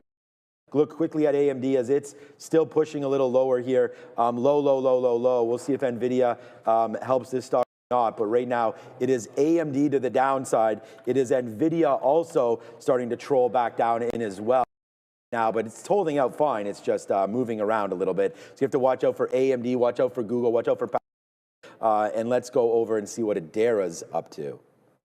Yeah, I want to talk about META. I'm just seeing this headline come out here suggesting the Spanish court has ordered Meta to pay over or pay publishers roughly $550 million in data protection related disputes. So again, looks like Meta has been to pay roughly $550 million in a data protection related dispute. If I get more details, I'll let you know. I just saw this headline pop up and I did want to mention it. META, for what it's worth, still near day's highs. Back to you.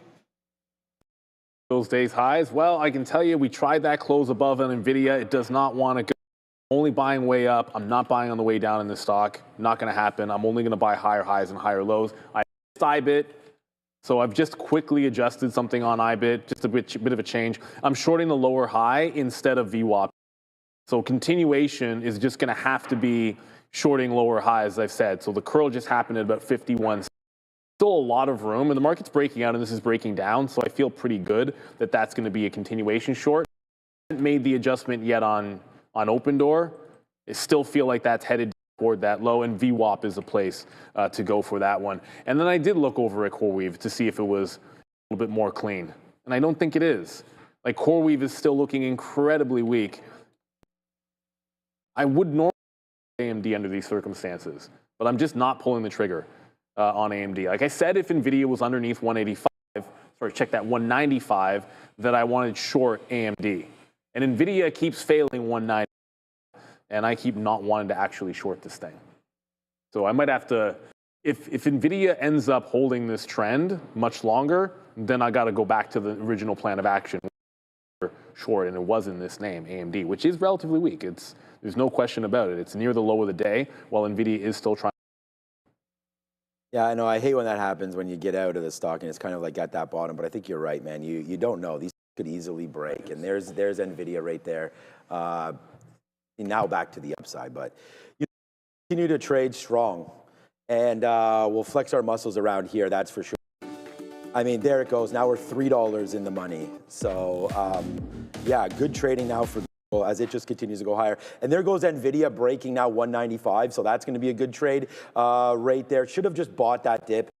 194, but there goes Nvidia. Monster play now to the upside. And I want to give a shout out to Obi over here, because he mentioned this. Wow, Nvidia is really starting to go. I should have noticed that was going meme crazy, because it's going right now. At Apple, man, I mean, can't be, honestly, I could be happier with the stock, but not that much happier. The way Apple held that 270, and now it's just straight up, straight fire in the booth now. Upside, but oh boy, here we go, man. One trade on, man. We're the one trade wonder today. Well, it's on twice, but again, it's just our rules, man. We come in to the 200 period moving average, and you know, when you're trading a little bit of bigger account and whatnot, very important for me, and this is a change that I've made recently, just focus on the strong trade and deal with that, right? Don't always look elsewhere, because you'll get distracted and you might miss pops like what happened there. If I wasn't looking at this, I probably wouldn't have been as aggressive right there at 303, but we're able to get it out as it goes to the moving average. The 200 up to the 50, that's a clean out for me. So yeah, trading right now on Google. I'm going to put another piece out right here at 30s. There it is. We get that. And now we'll just continue to watch. Stop will be VWAP or so. But we now have about 15 to 20% left. So right now on Google as we wait to see what's going on with the NASDAQ. And remember, I haven't traded the TQs today, but if you are looking at this as a possible trade, they did split. So our charts right here on the daily, that fixed, won't show the split adjusted. So I'm going to be pulling down E-signal and whatnot at the TQQs. And I know we always miss names and everything like that, so make sure that if you are joining us for the first time, first of all, hit subscribe right now. There's a certain percentage of you right now that need to hit that button, and that is including 21.5% the subscribe button. So it's right now you want us to look at Tesla, Nvidia, SGBX, BB 7% today, Walmart up 5%, so you're not going to get that dip down to 100. Open Door, Neil was just that, or still is, up 1% right now. Wow, Google up $3. SoFi, but $3 in the money this trade. SoFi up 4. Webull reporting tonight. They're up 3.5%. There's our Google. There's, we discussed that. Meta and AMD. So here we go, man. Make sure you type into the chat $ whatever, and it will add you to this total. And there it goes as I hit enter. More names popping in there. Palantir making its way 4% as well. But yeah, man, so far so good here today as we just riding that Google wave higher, man, and taking some more out now that we're at 303 again. James Choi in the chat was why go short IBIT when the market is strong? Because it's in a downtrend. It's that simple. Ultimately, it's in a downtrend off VWAP, and I'm playing over-under on VWAP pretty much like yesterday. Yesterday at the open, it was over at the open, and then a trend break to then eventually go short. Well, today, it's a short. Could easily be a trend break, usually with like a longer trend. It could be a trend break to go long after that. And it's the same thing, although I'm more agnostic to which direction the market goes on open door, because it could continue to go higher, and I feel like there's a higher probability that open door could continue to go down. Eventually, a strong enough market pulls Bitcoin with it, I would think, but not so much, or not. I wouldn't make the assumption when it comes to open door. At least that's. If we're going to play catch up, at this point, I always like when you have enough data. We're about at 10 o'clock now. Like, here's a possible trend break coming on CoreWeave, but look for a setup that I like. Nvidia's above 95. That means chips can be long above 95, and CoreWeave's trying to make this trend break here off the 8. So that's a setup that I like. It's the setup I'm going to take. And that's one of those things. Like, when Joyce Choi is like, well, why would you do this if the market's going that way? I don't care about being right about the direction of the market, and no trader should care about that. You should just care about being P&L positive and over a long term. So do the actions that are positive over the long term. So if I find trend break, strength and weakness work for me, that's what I will go for sure. Oh my God, you guys can always ask us, of course. I mean, we're trying to be as honest as we possibly can be. Why is this guy here? I have no idea. You can ask us any time if we are P&L positive or not. So, and you can just keep track and whatever, ask us. But there goes Google right now, Definitely, man. 100%. It is just riding to the upside right now, Google. 4 and change right now. So here we go, Neil. 450 now in the money on this trade on Google. And we showed you, man, we nailed that Tesla bottom for $12, $11. I don't have a target in mind, like as far as P&L is concerned or anything. I'm just trying to play levels. So right there, so 305, we're going to take some out. Like, you know, we always talk about, for me anyways, is that I problem obviously finding winners. I mean, if you guys are watching the show, it's about trying to hold the right amount of shares and trade the right amount. That's something that I deal with right now. But once again, it's a big trade right there. And I just want to tell you, we've hit multiple here again. So it's just a really good one. And it's just off of our own strategies, right? It's should do their own work. But if you're going to look here, yesterday we had Monster, Sticky Note, and today there it is, man. Our one trade, the only one that hit, Google $300 long. An idea there. We have SoFi long, Palantir long, Tesla long. So these are the 4 longs that we're looking for there. And there goes Google again, man. Right up. See what I'm saying? Like, I don't use Fibonacci's, RSI's, nothing like that. This comes right to, and if you want to hear about Fibonacci's, we have Obi coming up very, very soon. 305 right there was the day high. So that's where we sort of empty out a little bit more because we got the move that we needed. So the move came in right there, right? And so that's just an area for me to look at. Tesla was the one, I don't know. I mean, Neil and I were both looking at this, and this just kept on going. Just straight crushing right there is Tesla. 5% up to 420 and change. This is a name that's obviously on my shopping list and should have bought it at 400. You know, coulda, woulda, shoulda, didn't at the end of the day. And, you know, if you guys bought it at 400, congratulations. It looks like it's going to be a winner moving forward. Robo-taxis, so on and so forth, all there for that. So, yeah, Mr. Inglewood, I don't know, if it doesn't show up on Instagram, Marissa sort of puts that up on there because I'm doing this. So you can definitely check it out X. So, yeah, I know you guys are all looking for it. So I apologize if it wasn't there, but what are you going to do? It'll be there soon. If not, just check X, okay? Or the show. Log in at 8:30. I mean, I show it all the time, and you guys will be to find that out. But yeah, so far so good, man. Inglewood's always up to no good. Oh yeah, yeah. Ice Cube. That was no. That's shoot. That's Easy. Is that Easy? No, it was Dre. No good. Oh, is it? Okay. California Love. Yeah, Tupac and Dre. Right. Yeah. Yeah. Well, that now California Love is. Now I'm questioning my reality. Yeah, Inglewood. Yeah, is up to no good. Yeah, that makes sense. Or Tupac. Yeah, I would say so. What's up, Hamster One? Right back at you, my guy. All right. So I've reloaded in 3 things. I've reloaded in IBIT. trend break in CoreWeave to play to the volume weighted average price. So there's a little bit of a trend break. And then IBIT, well, we have numbers coming up. So IBIT essentially lower high.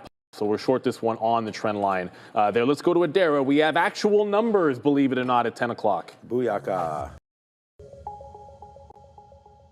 We're waiting on its existing home sales here. 4.08 million is the forecast. And this print coming in at 4.1 million. So actually, expected existing home sales print here. Existing home sales change also higher than expected. 1.2% versus forecast 0.5% up, but that number is a little bit lower than the previous of 1.5%. Market just continuing to truck higher, not caring too much about this data. Again, here is the NASDAQ just on this upward trajectory, being led, of course, by Nvidia on earnings. Nvidia, day one earnings, they did beat here on EPS and sales. Strong year-over-year growth. Center revenue also beating estimates, strong year-over-year growth. And we have to talk here about that demand for their AI infrastructure, because we know AI is really the name of the game here with Nvidia, or Nvidia, and CFO Colette Kress saying that demand for AI infrastructure does continue to exceed expectations. Then we've got Networks, PANW, beating on EPS and sales, but guidance a bit tepid here across the board, in line for both the quarter and of 2026. Walmart also reported earnings. WMT actually switching to the NASDAQ 9th, and tonight after the bell, we get Webull and Gap reporting, amongst some other names. Before we send you back to Neil and to Sean, I want to take a moment to thank our friends at Origenics. Each year, 3.8 million concussions are reported in the U.S., but there's still no FDA-approved treatment. NYSE listed Origenics, OG, changing that with its first in-class intranasal drug designed for rapid brain access. So with the concussion market projected $9 billion by 2027, Origenics is uniquely positioned to lead the way. Learn more. Schedule a meeting today. We'll send you back here to Neil and to Sean. Oh, the lights come back on. For some reason, it went right to my screen there, but we're still in Google. Yeah, we're just going back and forth with the lights, so if they be ready. But yeah, so more outs there at 304, 305 for me for Google. So so much the same, but it's Neil in 3 positions. So I think, is CoreWeave a new one for you? CoreWeave was the newest on a trend break, and IBIT continued the trend. So just very quickly, continued the trend. 1, 2, 3 points, 4th time. Well, I shorted VWAP here. That was the explanation, because it was a volume weighted average price. But shorting the trend line into the low of the day over on IBIT, and then CoreWeave came over and broke its trend, but having a little bit of trouble. Ooh, that's crazy. Having a little bit of trouble trying to hold higher. So when I see some resistance at first resistance trim, my stop is pretty much always going to be under the prior bar. So if that one comes out, that's where I'm getting out of it. Open Door, I still have not been able to get any more shares of Open Door, so that short. I feel like Open's the one that I just keep on missing. Like I'm maybe in the wrong spot. Like I'm on target, but Open Door, like just now I was sort of sitting here at 84, and then it kind of only gets to 82. So just barely missed and have to reassess. I'm gonna cancel that bid, don't need it out in the ether. Just have to play this one a little closer to the vest, and maybe see where in the taper on the level 2 is a good place to reload. Because I just threw an offer at VWAP and got filled the first time. So that, like, sometimes that's just blind luck, right? It's like, oh, that's the volume weighted average price. I put it on the line and get the fill. That's not usually how it works. To be a little bit more patient with this. All right, IBIT. I saw my level 2 over here that somebody was trying to hold these. It's like 47 level, pretty much where it bounced before. So if there's I'm not going to wait 2 cents lower. I'm just going to take some out there and see if we can't continue on the trend. The market is trending higher. So at some point, if this breaks the trend and breaks VWAP, I want to be long. I started long this VWAP, but it went the other way today. And I'll just trade VWAP until it breaks the trend. And if it does, that's a reversal all day, every day. AMD says TLP. I haven't really looked at that one as much. Again, like I said, you can only look at so many things. That just looks like Bitcoin. I would just treat AMD like IBIT right now. Like it's trending down. If it can break and bust VWAP and join the rest of them, fantastic. But I also felt like CoreWeave would move into VWAP faster than it is.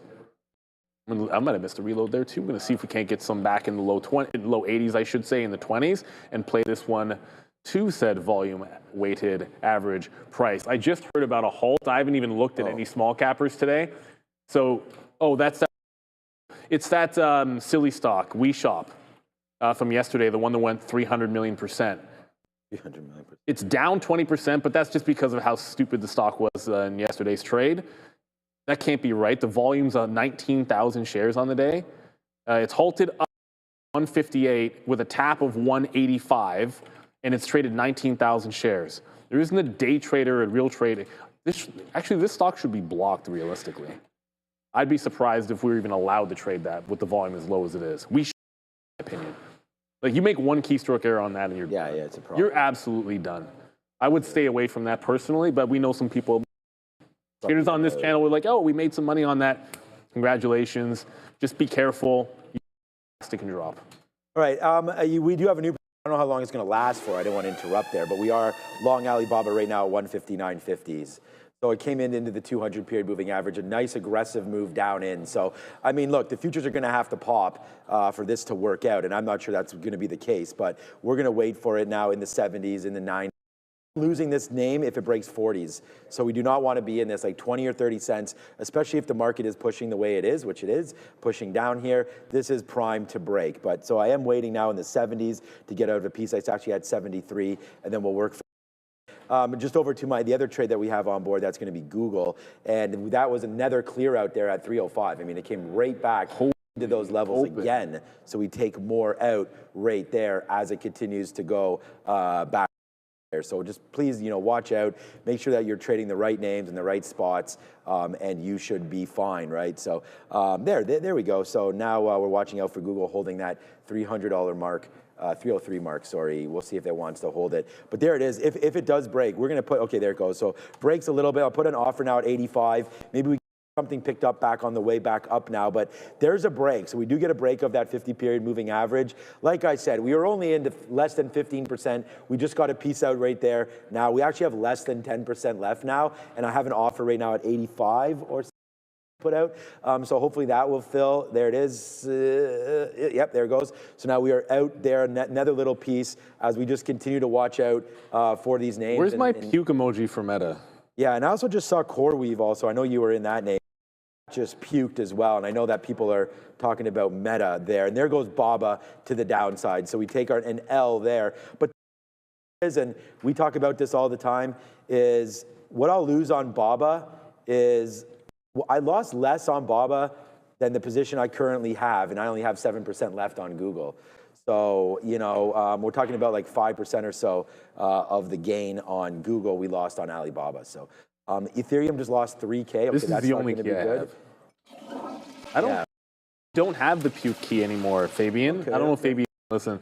Wait, there was one with, I looked like Deshaun Watson, and there was like a puke thing. Yeah. But I lost the key for it. I'm sure it still exists, but I don't have it anymore. So CoreWeave comes out for sure. And you always try to compare apples to apples. So CoreWeave and Nvidia, which compared to, like, say yesterday when we're trading like Palantir, because whatever, IBIT and Open are going to be different from those two. So I'm about 1-to-1 on Nvidia and Palantir, and then Coin from yesterday was better than CoreWeave. So overall, still good, but I don't like the fact that we're not getting continuation. And the other thing that happened, whether I had been stopped out or would have easily punched out, regardless of whether I'd been stopped out, because Nvidia lost that 9 VWAP. So for now, we're headed back lower. I can show you what happened on Open Door before I get to Meta. It is what it is. I said I would wait for an actual topping tail candle instead of just sitting at the line of VWAP. Well, sitting at the line of VWAP blindly and just putting your order where the line was would have worked. I elected to wait for this confirmation candle, and Meta is, for now, broken. And I didn't think, and I still don't think until it does something a little more distinct, that you can feel good about Meta at all. Right? Like, to me, it's just a wait and see DCA as the valuation looks good, because there's nothing about this that has made a bottom yet.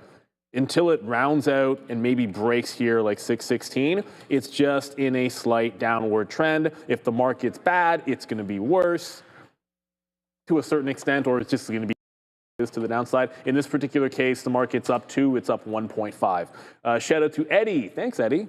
Another super chat for a small capper. I know that Luis had mentioned this as one of the strongest small cappers. I don't remember what the news was, so apologies there. oftentimes, unless you're trading it, you don't always know the story. But I know he liked this one to the upside relative to some of the others, and it's holding VWAP. This would have been in Shreef's wheelhouse if he was here today, no question about it. I don't see anything that stands out on the daily until you get to 9 to 950, and then obviously like these post-split prices at 1050. With 100%, with 99.9% certainty, there's hedgies that are going to short this thing when it gets up here. That's what they do. And the thing that makes them different is they can short it here, and they can short it here, and they can short it up there, and just waiting for it to come. The reason that works, because it always does. So just be a little bit careful. Understand that these are good for a short time, not necessarily a long time. Trade it, but over the course of like days and weeks, what happens to these?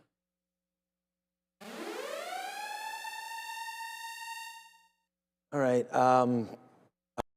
Looking at the bottom, you can always see at the bottom of the screen Neil and I's positions. That's just freezing. Like my hands are freezing in here right now, which is why I'm sort of sitting like this. Yep. But there it goes, man. We just bought the futures on that dip down. So bought them at 80s.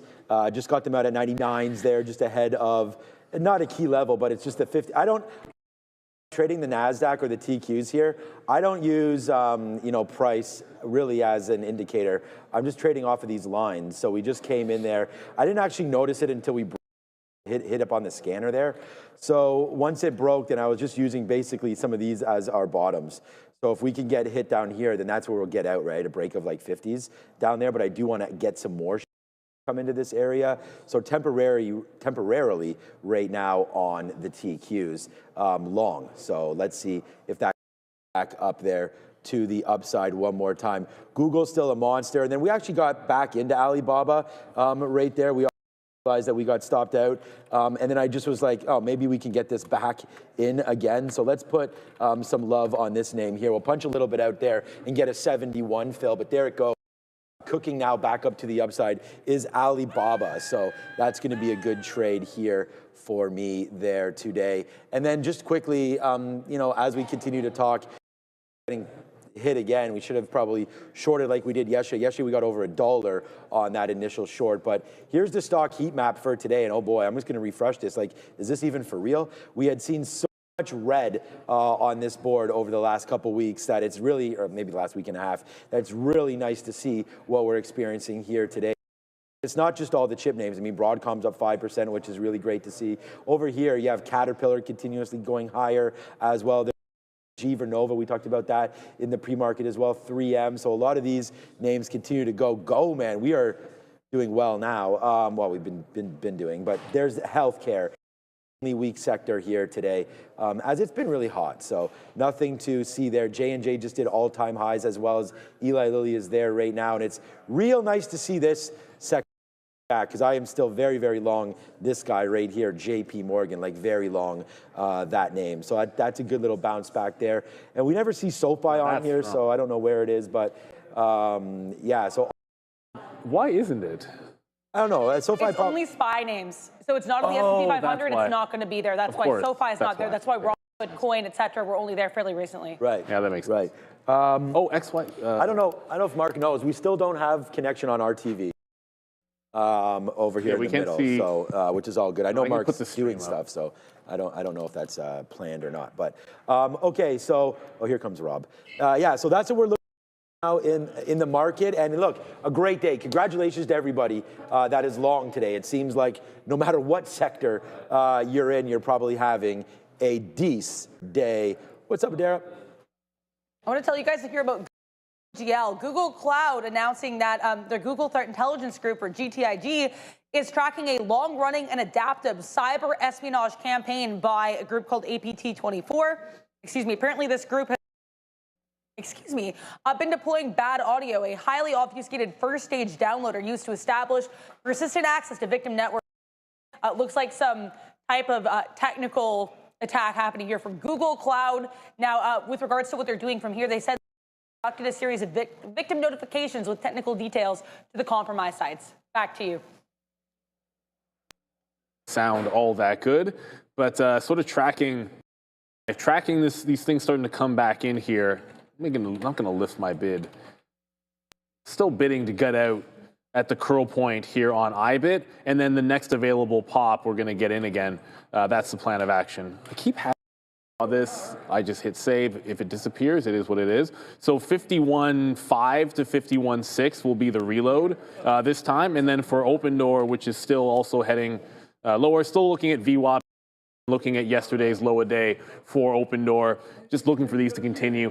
Do not want to miss what might be a reversal bottom on these bad boys. And I know we're going to go back over to it in just a quick little second, but I wanted to release, look, Tesla's been going nuts. I know it's the top of the list there on the visualizer. It's not even at VWAP on this dip. So 422 is the volume weighted average price. I think that's a good spot to look if we catch a bid here. Adara again? Yeah, I just wanted to let you guys know, JD Vance is making some comments about the not like super optimistic. He just said that JD Vance is the president, or the vice president, sorry, of the United States. He's saying that it'll take some time to feel the economic boom in the U.S. So saying it'll take a little bit to feel that economic boom. He also said that he believes the is, quote, going to cause some damage. I guess he means like in the aftermath because it is over. But he thinks it will be minor damage. So again, economic boom might take a while to feel, and likely that the government shutdown caused some damage. Back to you. Yeah, it probably did, but I mean, we just got to get these numbers matter right. Of how much. They'll be the ones that sort of tell us the case. We just missed. We were bidding 60s, so we just missed that. So we take a little bit of a fill here, but we are waiting for lower, man. 50, like I said, is going to be a spot here, and then we'll just play it breaking through. That is 50. I just got to make sure I have the right stop. 52. Actually, I have the wrong stop. I had 52.45. Stopping right into here makes sense to me. Yeah, 52.40. So if it does come back in a little bit, let's play off of this bottom break there that was essentially the 830 number level, right?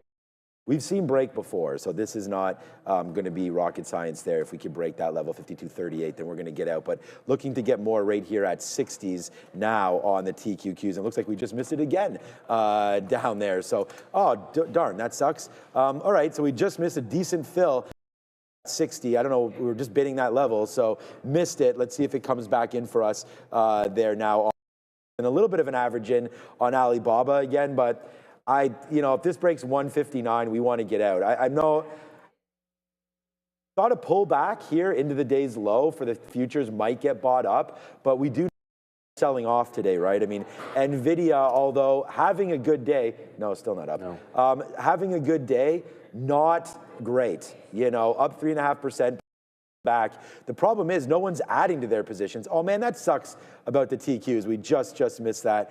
It's who's going to add to their positions upside on Nvidia, right? That's the real question. I think everyone's waiting right now. Yeah, I think everyone see if there is, a flush coming or something. But darn it, there goes the TQs. That's cooking right now, and Google also trying to break through highs one more time. So yeah, just getting in and out there. On the market for now, waiting for better opportunity, I guess. Because we don't have a program screen, when I try to put the super chat up, I don't know if it's actually showing up on screen. It is. So I'm going to read. Eddie, thank you for another super chat there. Took 75K total today. You're done. You'll take the 911 for a cruise. Good luck, y'all. Shout out to you, Eddie. And, there's absolutely nothing wrong with it. Sometimes you've got to conclude a trade and move on to the next. Like I just had both the shorts break trend. I don't know if you're on. Are we on my chart right now? I think so. Just look over there. They have it. Yep, they're on your chart. Almost knocked those glasses over. So bottoming tail candle, bottoming tail right here near the low on open door, and then a similar thing happening on is IBIT comes right back through the prior. I mean, look, it's the aftermarket highs, but I just saw the futures ramp off the volume weighted average price as both of these were right down around where the targets were going to be, so just jumped out of both of the shorts. I don't mind reloading them if we hold trend down. That's the thing. For both of these names, if we hold trend down, I do want to jump back into it, but remember, not with open door. Definitely not with probably not with open door, but certainly with IBIT. If this breaks the downtrend and holds VWAP, I wanted to be long this originally. So I'm definitely willing to open the door to being long, but it is to the downside on this bad boy. It was Tesla as well that everyone was interested in. Doesn't quite get to the volume weighted average price, kind of wicks it and headed a little bit higher. So now I'll just wait patiently for the next setup. I would love for IBIT to join the party. There's no guarantee that that's actually going to happen, but I can wait patiently. You had to wait for the right spot on trend to short it, so I'm certainly not going to long it without it breaking this trend line either. Right, guys. More of the same. I mean, the NASDAQ just popped. Like, we are really, really reading the board good, man. We basically go, I mean, we got to wait for Alibaba to do something, but we're going to go 3 for 3 today. And we were 4 for 4 yesterday. Things just really were. No, we took a hit near the end. I forget what it was. But we just had a great day yesterday. It looks like we're going to try to do that again here today as we just boom again back up to the upside here as Alibaba turns green for us finally here on the day. So that's a good one. Right now, we do want to make sure that we are still on Google, though. That's breaking through 412 right now, so that's going to be hopefully a good level for us. One more time, 304.12, sorry. There for Google, a new high that just made there on the last 5 minutes, and we should have maybe taken some out there on Google. So why don't we just put in order to do that right now? So, you know, the big stocks just keep on getting bigger. So that's a good trade there, obviously. I hope some of you are able to make that there. And yeah, just like we keep on saying, do you guys, that's for sure. There goes the TQQs right now. And they're starting to break higher. And again, this is my way of trading the NASDAQ. I just prefer trading an equity rather than trading futures, right? We do have futures capabilities here to trade. If you just go NQZ25, this is what the physical futures minis look like right now. The NQ minis, not the E minis, of course.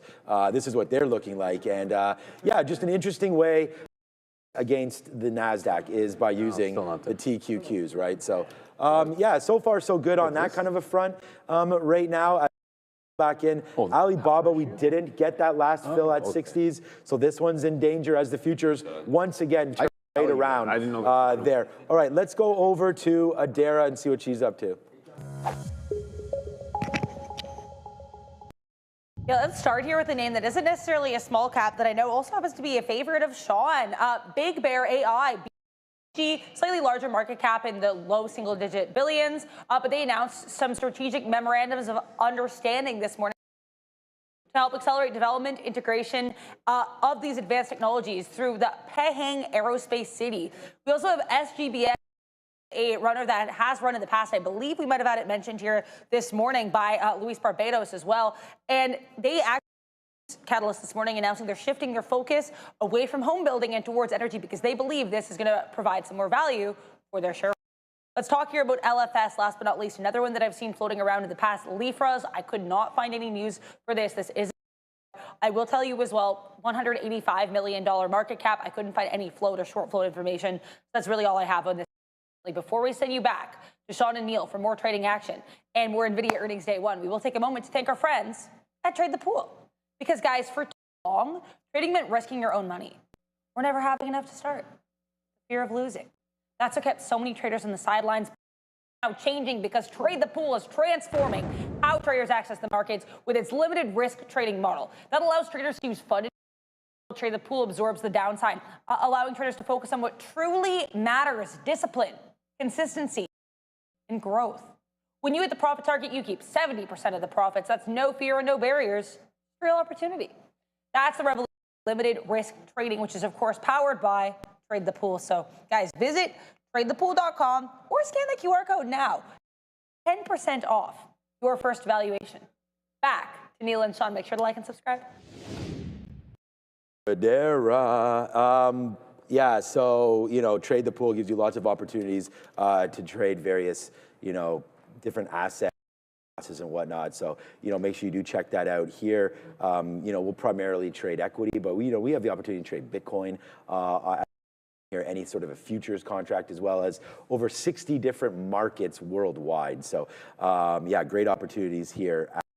Here goes Alibaba. Hopefully that's going to the upside. We're still long Google, as that just told you we're going to get some outs. We actually got 2 outs up there, one at 304. 304. So this is still $4 in the money, man, and we're still going. And then look at this new trade right there. Oh boy, man. I said to Brittany we were doing it again yesterday, and oops, Brittany, but we just stole your thunder one more time. We did it again right now with that next play here on the futures. Huge move now, back up to the upside. It's too bad because we didn't get our full boat down there, and if we did, then oh boy, that else, but we didn't. So we're going to wait for that and see if that does fall back in and just take some more outs near the highs one more time again. So 3 over here and right back to where we need to be, man. Again, thank you so much for watching. Thank you to Eddie Sarkeesian there. Donuts are now in the back, man. Everybody that works around All here but are grabbing those right now. Didn't make that 75K, but you know, if you're looking for something here, then you can see the winners are on board, and you know, try to find out, you know, watch us. You can always ask what the deal is over here. We're still working on our screen, so we don't actually see the program feed right now. Well, so we apologize. I have the thing up so I can. Yeah. I can roughly see. I know it's on both of us right now. So we can't see. So what is the surprise? What the hell? Oh, shoot. It is my guy from ICE. How are you doing over here? What are you doing up here? I'm in for FISD. I just came. No? Today. Okay. No, I just came to. Introduce yourself. Am I on right now? Yes. Yeah, we don't have the screen. You're on over there. I gotta look thin. You do. You look great. Always. ICE Data Services in from hold on a second. New York City. Do I? Think, yeah, maybe turn it on. There you go. There we go. Again, Mark. Should I say it again? Yeah. Everyone's trading and throwing off the mojo here. No, you're not. So Mark from ICE Data Services worked just at the FISD conference this afternoon. Good friend of ours. My favorite group. Good friend of ours. So I brought Tim Hortons. They love me at Tim Hortons. By the way, we like the way Ford's moving these days, man. Oh, we like the way Ford is moving these I don't days. even know if I'm on, but I'm loud enough anyway, so. You're on. All right, Mark gets nervous about all this, so we can, do you still want to talk? No, I'm good. I'm impressed by the progress here. It's Pretty amazing. It's unbelievable. It's actually Did you bring our guy Shout out Marshall to the through crew. too? Marshall's not here. Oh, he's not here. Couldn't make Okay, it. okay. Hang me up here. I'm dangerous. All right. Oh, All right, thank you, Mark. Thank you. Yes. he never Okay, comes so without never empty-handed. there we go. So now we got, now we probably have 300 donuts here would be my guess. Now, thank you again, Day Trader LA and Eddie, their AKA, and then Mark O'Keefe from ICE Data Services. Again, you know, owners of the NYSE Intercontinental Exchange. That's what ICE is. Whenever I say Mark is here from ICE, I kind of know that maybe means something a little in the United States than it means here. But as we continue to go, man, now the Qs are up, now 5%. So this is up, 50 cents, but continue to go higher, up 6% now on the day are these TQQs as Ramin goes and fixes the mic. More importantly, of course, program monitor, but the team is now working on that. So yeah, again, thanks. Nice to see Mark. Great to see him in there. And he, I was actually going to bust him there because he's supposed to be bringing me one of those vests. I want one of those vests. Oh, you want one of the, yeah, I want to see what do they ICE. call them? They call them, Finance bros. Finance bros. Yeah, right there. So Well, I guess I'm not a finance bro, but finance bros be damned. We are now just cruising to the upside in the day. Thanks everybody for watching. It's been a fantastic show thus far and about to get better. No Sharif today, no problem. It's Obi in, right? So the one and the only coming through with you guys in about a half an hour. So I was going to look for things to break trend, but spoiler alert, breaking the trend down. So the market bounces, IBIT is trying to, but not, so I can follow the trend on Intel. I was just oh, it just came on. It just came on for a second, guys. It's on. Now it's back on. You're good, Rob. Thanks, Rob. Appreciate it. Now I can tell when it's actually on my chart. So there's the trend line, and it holds VWAP. So that's one of the things I love. I like longs above VWAP. I like shorts above VWAP, so I can long line. If it breaks, jump out on Intel, play it into the high, and hopefully, if we continue to, then we can buy dips as long as the trend line holds. So it's a little bit different from what I'm looking for in IBIT, in that one is going up and one's going down, but it's the same premise. So IBIT, I just missed this refill. Remember, VWAP or a trend line's just a line. Just because it went to the trend line twice for a short does not mean it goes the third time. So the third time it doesn't actually even get to the trend line to get me in. Doesn't mean I shouldn't. Sometimes you have to step a little bit away from the trend line. So I'm going to sit here, maybe in the high, and see if we can't get back into that IBIT and resume that one down. If the market breaks the highs and this never participates, then, you know, one. And I think that's what you have to do. You have to make sure if you're going to go, if you're trading against the trend of the market, then make sure it's giving you a reason to. And if you can find some place to join, then why not? Better, yeah. I've joined over here in Intel. Why did that not stay? There we go. I think my save's not working. If we hold this trend, we're going to play it into the high. The higher time frame also looks good for Intel. I should show you that as well. It's above period. This is clearly a bounce play from the highs. There's a rounded bottom. So you're breaking out off this rounded bottom with room to, I don't know if it gets to 37, but technically there's room to 37 when you look at the 15-minute chart on this. So there it is. Just wanted to find something that's set up on the charts. You're patient enough, and now we found one that looks like it does with INTC. Do want to keep everyone abreast of what's happening in Tesla. It was a super chat that wanted 428. I didn't remember. Oh, the name. It was, yeah. Good. Well, it just hit 4. Boom. So whomever that was, you've gotten your fill. Rare seat, 28. You took 100K in calls at the open. Yes. Porsche type of a day.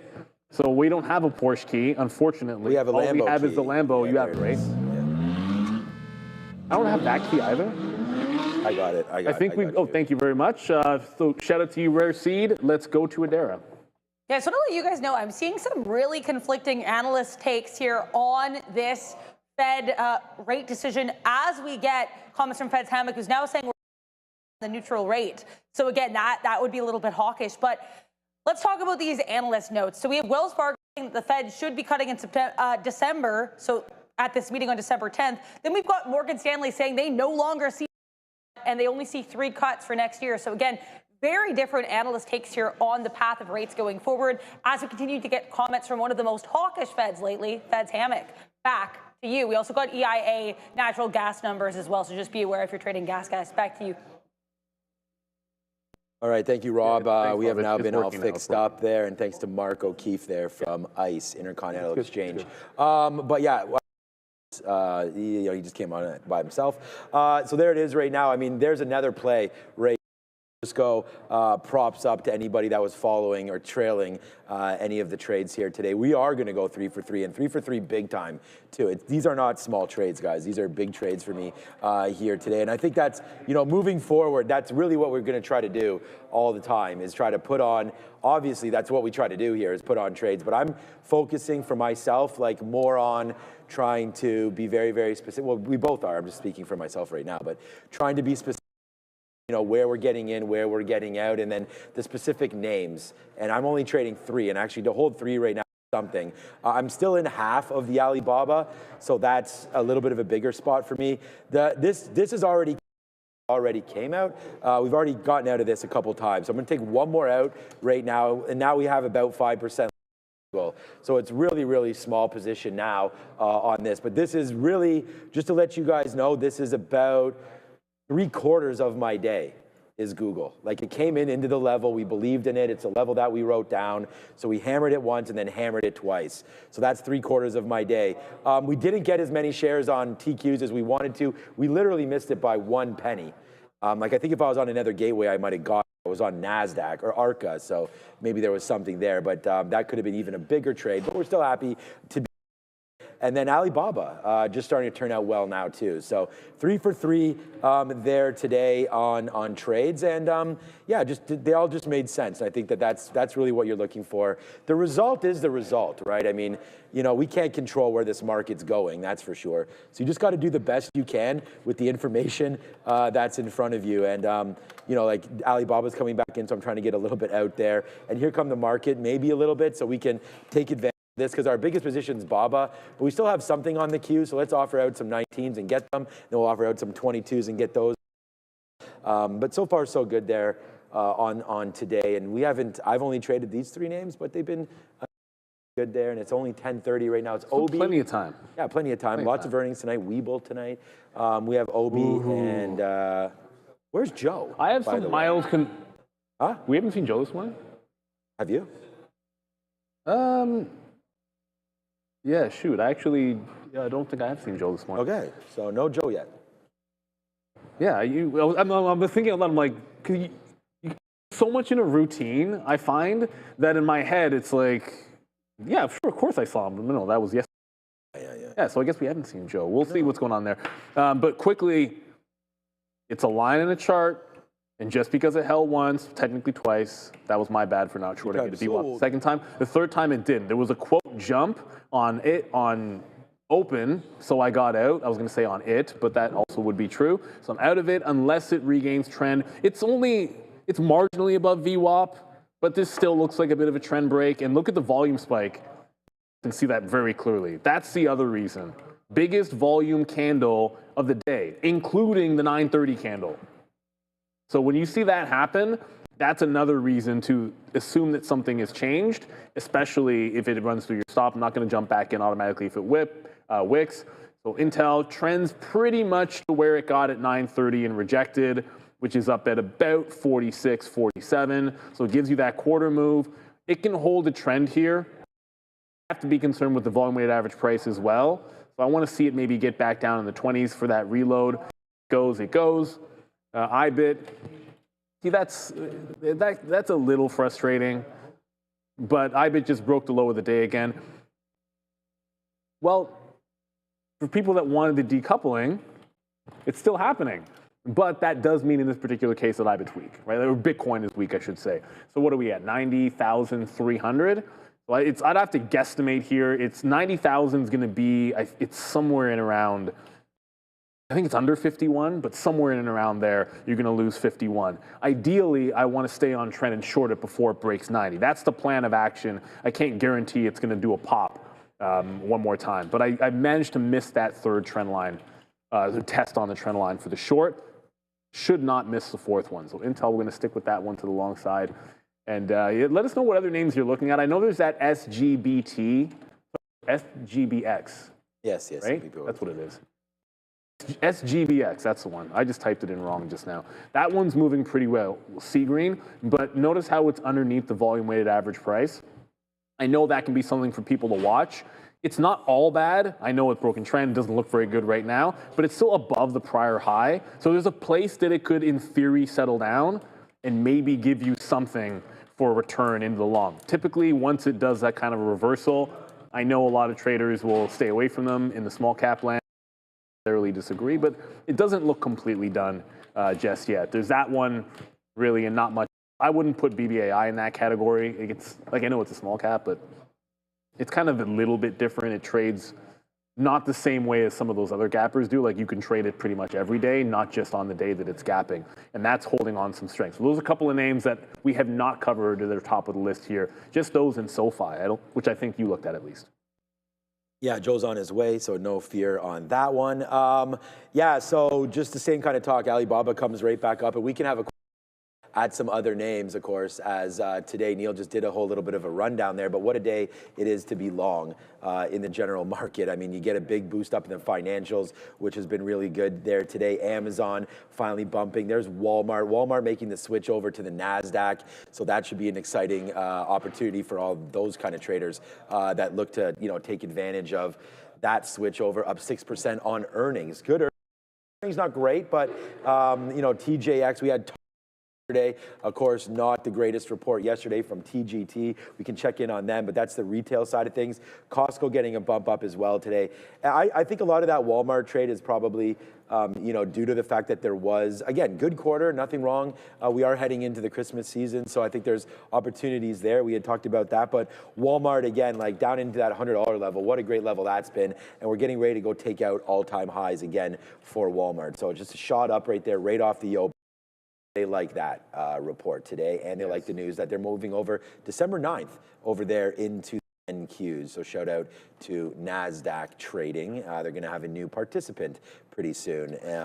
But now we are now $1, $2, $3, $4, $5 now in the money on our good friend, and it's definitely a good friend of mine, both in the long-term portfolio and here day trading for all of you as well. Google, again, the number one trade idea that I had today was Google long at 300. Why did we take that? I mean, obviously, anytime you get down to, or up to, or down to, the $100 level on Robinhood, whenever that comes through, if it does, $300 here on Google. We just played it, man. It was the 200 period moving average. It wasn't that when we had thought about it. We had actually written down here today that we wanted the long 300, but then I wrote down 296 as a potential problem. And I just want everybody to know, like, the way that I trade. When I put this on, I said my stop was 299.50. It's actually still in there. So this trade was, where are we long at? 325 cents. So this is 75 cents plus slippage worth of move. This is now 530 cents in the money. So, you know, these kind of things is what I'm trying to look for here, almost on the regular, where there's a risk to reward that makes sense.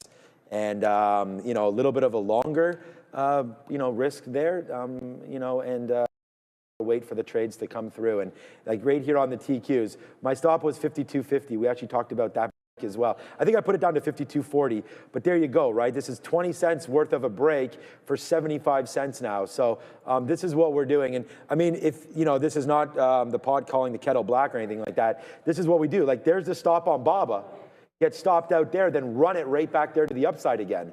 So it's like take a small hit, but then cash back in if you like the trade still. We realized that once we got out, there was an opportunity to get back in there because we did wick that bottom. So I like that sort of, and then right back up again against the low. So, you know, sometimes it works out, and just recently it's really been working out, including Google, TQQs. And it's Alibaba is the one that's in problem right now. But, you know, we talk about all this, and it's Nvidia's day today, and they're just chilling out right near at 194. So we'll wait to see if Nvidia actually wants to move today or not. Its brother or sister, AMD, kind of not doing anything either. So although this has been a big chip day, it's kind of just a muted move early on these names. And yeah, there's other names. Well, this is the sort of the thing. It's a weird one because a name that you would expect, after Nvidia's earnings, if I told you that Broadcom would be trading at the high of the day with the market, you'd be like, okay, that makes sense. But would you have thought to say, without Nvidia doing it, it's weird to me.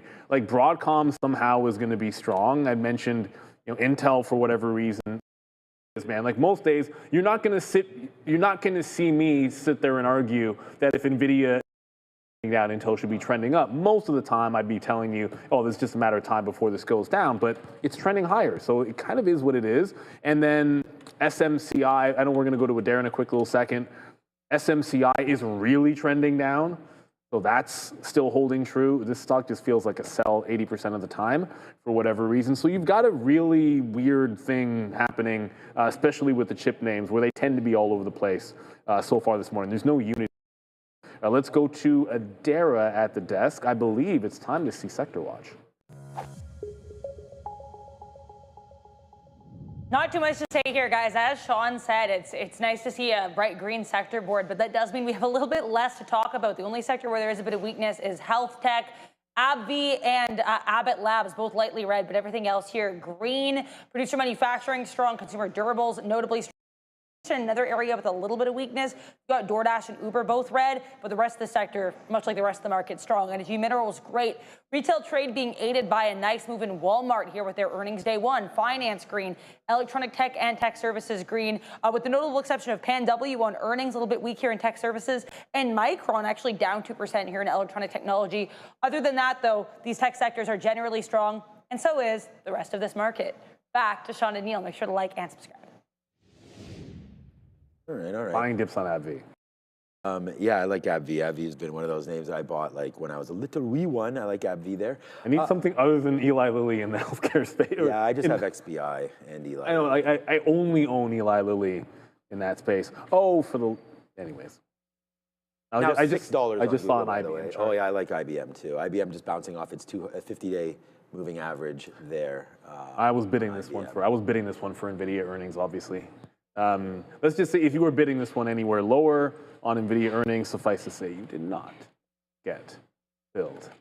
But IBM's a super strong stock. This is a quantum play. Google and IBM are Softy too, are definitely the better plays in terms of security if you want to play quantum.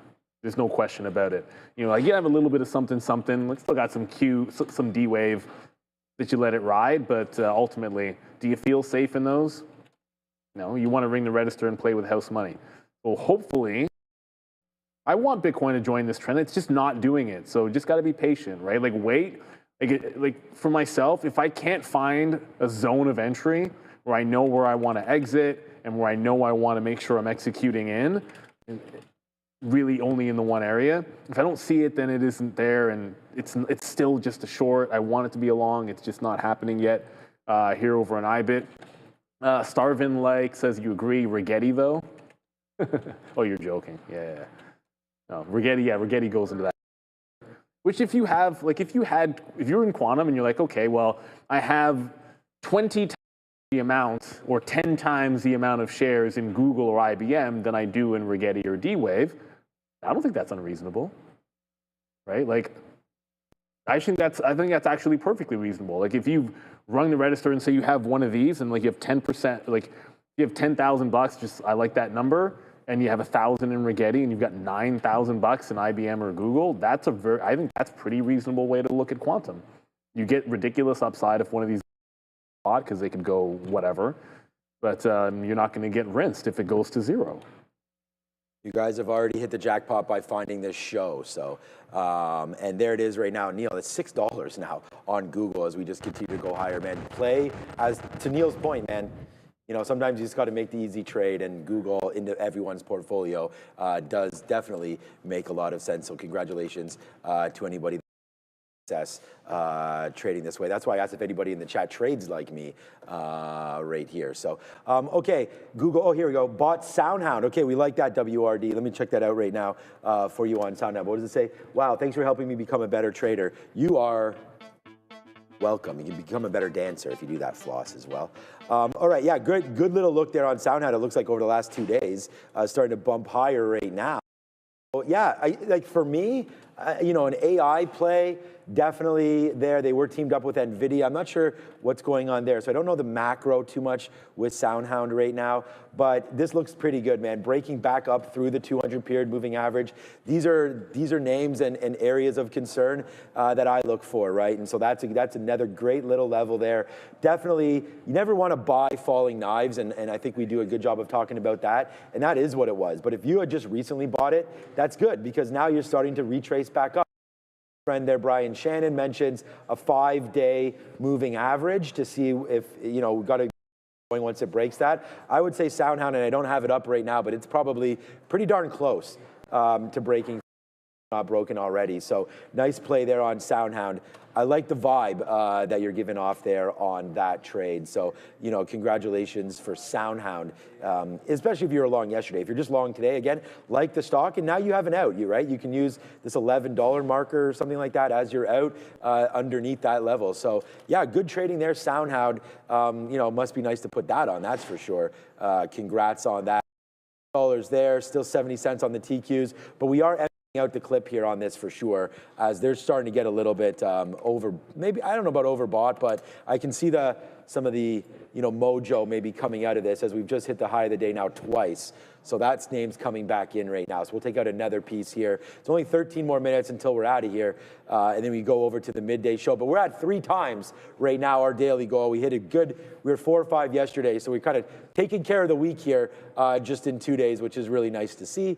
But at the end of the day, looking for good trades. This Alibaba is not going to be the greatest one.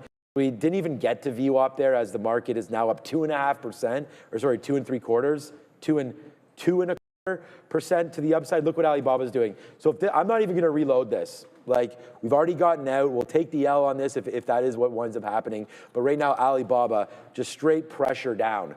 So the Chinese potential, as Nvidia maybe gets stronger here, Alibaba coming back in, and I don't even know if Nvidia is getting stronger. It's not really doing anything right now. So it's me right now in 3 positions. Neil clean right now. Where do we see? Well, now, see, you have to ask me a question. I just talked.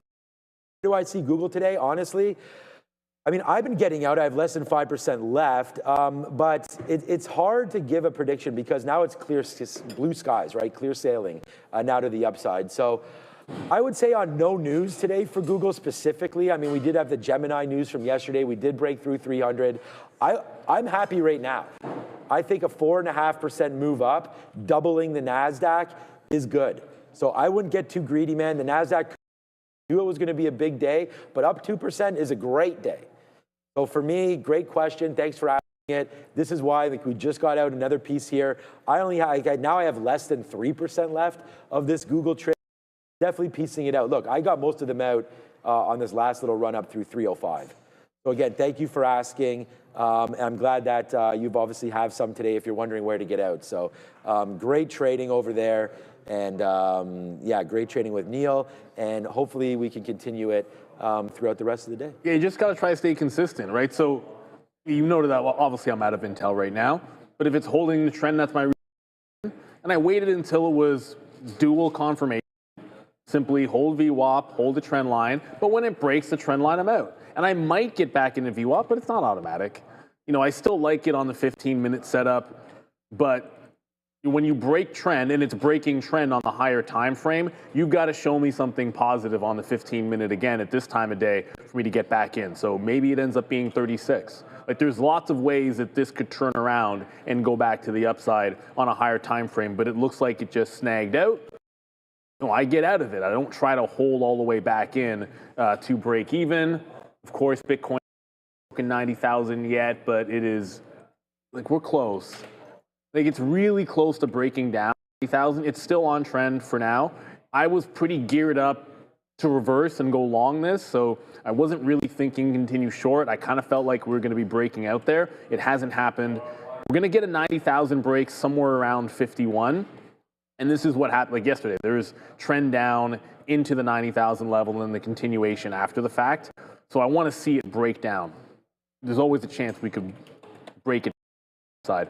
So those are two names that I'm watching. There was some traction on Open Door after, like, the initial flush was able to hold to the low, tried VWAP again, and then just simply broke out. Now it's starting to look strong on Open Door, oddly enough, since that volume spike. I didn't find any news for that volume spike. It was a pretty big one, but it's starting to hold VWAP. It's on my radar for a potential long. If this can start to make a trend like Intel did to the upside, then I would jump into this and work it into the $7 area. So, you know, that's next. We only have about 10 minutes left, but that's just, you know, 11 o'clock just when we switch over. It doesn't mean, oh, it's not like the end of the day, right? Like it's just, I might get in a position at 11:25 or like 10:58. It doesn't make a difference whether it's 11 o'clock or not. But it is the time of day where the setup has to look good on a higher time frame chart for sure. Because I think if you trade on a 1 or 3 minute throughout lunchtime, to me that leads to overtrading, and overtrading usually leads to inconsistency. You have to consistently make sure that you listen to Adara though, because she keeps us abreast of what's important.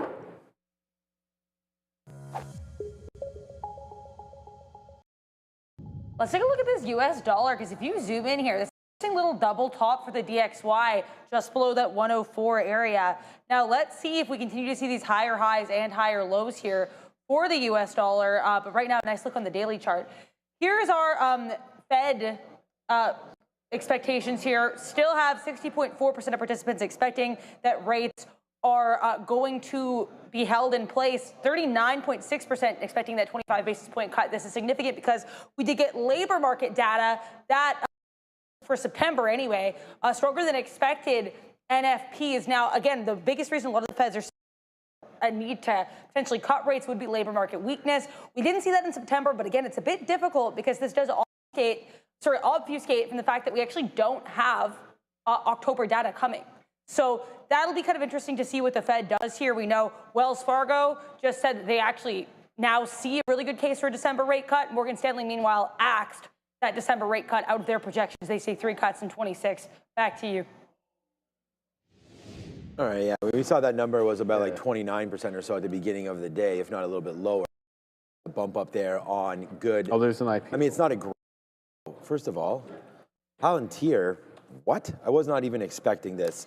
Okay, we don't want to be in Palantir, I don't think. I mean, the market is coming into VWAP right now, and Palantir's rate, okay, well, this is a fine level for us. Breaking through 169, I don't even have that stop out here. Yeah, if we break through 169, let's go 168. I don't have very many shares right now. 168.74 or so on Palantir to break, and we do want to make sure that we get a little bit more longer if it does fall in here.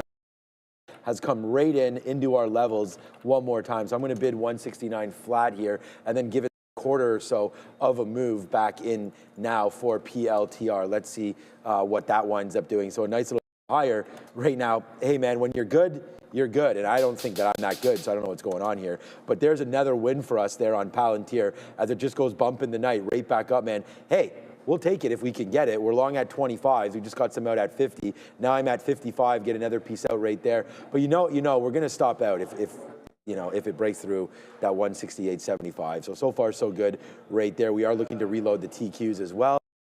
Come down, but yeah, so far not too bad right there. A quick couple. Palantir, we'll see. That came in too quick, man. I didn't even realize that was happening. And I'm not sure. I don't necessarily want to reload this TQQ trade at VWAP, especially now that I just got Palantir. We are very, very light on everything else, but I'm going to try it down here if we can on the Qs one more time and stop out this time if it breaks 50s. I think we said that before. So that's going to be my stop there on the TQQs. We'll see about a small little reload there. Just one note. I forgot to mention we have an IPO today. $500 million in total notional value based on where they priced it, although that. So the issue price, I see $23.75. It's CBC over NASDAQ. So $23.75 is the issue price. It's indicating $22.50. So it's going to open lower. Well, that makes it pretty easy. I'm not taking the IPO long. So no IPO long for me on this name. Size was decent, but if you're going to open up lower, forget about it. The idea usually, if you're going to take the opening print, is I want oversubscription. I want it 40% higher, and everyone's just piling into it. If they can't even hold the bid, opens up, then I don't want any piece of it. But there is that. We'll cover it because it's an IPO, and then someone's like, hey, there was an IPO today. You guys didn't look at it. There you go, CBC. Don't know what they do. No. Now, it's, you know what? That's the other thing. If I don't know it, like offhand, then oftentimes that means it's not hyped, right? Like we all knew Figma, we all knew obviously bullish. Yep. Just thinking about the last few circle, like we knew them coming into it. At least the average person knew them. Maybe not the average person, but the average trader or those names. I don't know this CBC stock, which doesn't help it either.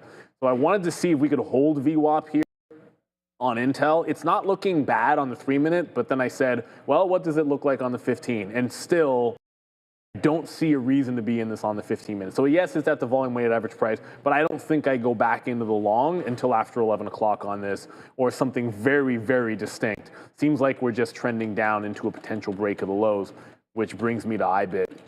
All roads lead back to IBIT and 90,000. We're now $100 away from IBIT breaking 90,000. I think I'm just going to eyeball it. Like I'm going to watch it.